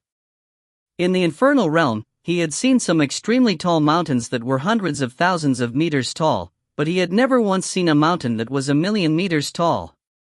The Abyssal Mountain. "We're here." Linley let out a sigh. "Woo, we're here." Bibi called out jubilantly. "Gosh darn it, the past 30 years have bored me to death. We finally made it. Everyone says the Abyssal Mountain is very dangerous, but I want to see what exactly is so dangerous about this place. I want to see what it can do me, Bibi." Linley glanced sideways at Bibi, not knowing whether to laugh or to cry. It truly was quite hard for Bibi to feel as though he was in any danger. Bibi's body was so tough that it could be said to be even tougher than Godspark weapons. His material defense could be said to be invincible. As for his soul defense, although Linley wasn't certain, given that Bibi was capable of executing an innate divine ability such as the God Eater, Bibi's soul was definitely not weak, and he also had a soul-protecting artifact. "Don't be incautious. The Abyssal Mountain is the residence of a sovereign. No matter how mighty you are, can you be mightier than a sovereign? Be low-key, be low-key. Linley laughed. Sovereigns wouldn't lower themselves to attack me, and as long as it isn't a sovereign, what have I to fear? BB laughed. Although they were able to see the abyssal mountain from far away, in truth, Linley and BB were still more than 100,000 kilometers away from the mountain itself. It was precisely because the abyssal mountain was incredibly high that they were able to see it from such a distance. However, 100,000 kilometers, given the flying speed of the metallic lifeform, they were able to traverse it in less than an hour. The nearer they drew to it, the harder Linley and BB found it to breathe. Boss, it really is ridiculous. BB was completely stunned. Heaven-earth chains, tricolored fog clouds, so this is what the book referred to. Linley couldn't help but feel astonished as well. The abyssal mountain, as they saw when they drew near, gave off the feeling of being so tall that it pierced the very heavens. But it wasn't the height of the abyssal mountain which was the most astonishing. The abyssal mountain was completely wrapped in fog. The lower half of the mountain was wrapped in a white fog, while the top half of the mountain was wrapped in gray fog. As for the very peak of the mountain, that area was wrapped in a violet fog. Because fog of 3 different colors surrounded it, there was no way to see deep into the abyssal mountain. The strange thing was, heaven-earth chains had appeared. They saw that, like waterfalls, from the top of the abyssal mountain to the bottom, countless chains of lightning snaked downwards. These countless chains of lightning were as thick as a normal-sized person, covering the surface of the fog. There was roughly just 1 or 2 meters between each chain of lightning. Good heavens, every single chain of lightning has to be 1,000,000 meters long. BB said in praise. Linley sighed in praise as well. No wonder they are described as heaven-earth chains. These countless lightning chains that cover the entire mountain, where in the world do they come from? Only a place like this could possibly form such oddities. How marvelous! Let's go in. Linley and BB flew out of the metallic lifeform. After storing it away, Linley headed directly to the base of the abyssal mountain, flying at high speed. Although they were already quite close, they still had to fly for some time before reaching the base of the mountain. Boss, let's go in. BB began to fly inwards as he spoke. Hey, you two, me lords, halt, halt. A cry suddenly rang out from nearby. BB couldn't help but come to a halt, and Linley turned to look as well. A youth dressed in a long green robe flew out, his face filled with tension. He hurriedly said, "Me lords, this area is covered with heaven-earth chains. No matter what, don't go inside. If you run about inside wildly and touch any of the heaven-earth chains, you'll die for sure. We know that the heaven-earth chains cannot be touched. We'll go in from between them." BB laughed. Linley nodded as well. Although countless chains of lightning descended from the peak, there was still 1 or 2 meters between each pair of lightning chains. This space was more than enough for people to fly through. It seems you two don't know anything. The youth picked up a rock from the ground, then casually tossed it towards the crack between a pair of lightning chains. As the rock passed through the space between the lightning chains, crackle! Between the chains of lightning, a semi-translucent membrane suddenly formed, which completely blocked the space between them. In addition, it had countless electric sparks snaking across its top, flowing between the 2 chains. These electric sparks reduced the stone into nothingness. Linley and BB were both stunned. Under normal conditions, the translucent membrane between the chains of lightning are invisible. But they are always present. Thus, if you want to go through, you'll suffer attacks from countless sparks of lightning. This lightning is no ordinary lightning, even powerful high gods will instantly be reduced into ash by those lightning bolts. The green-robed youth repeatedly warned. If you find any errors, ads pop up, ads redirect, broken links, non-standard content, etc., please let us know. Report chapter so we can fix it as soon as possible.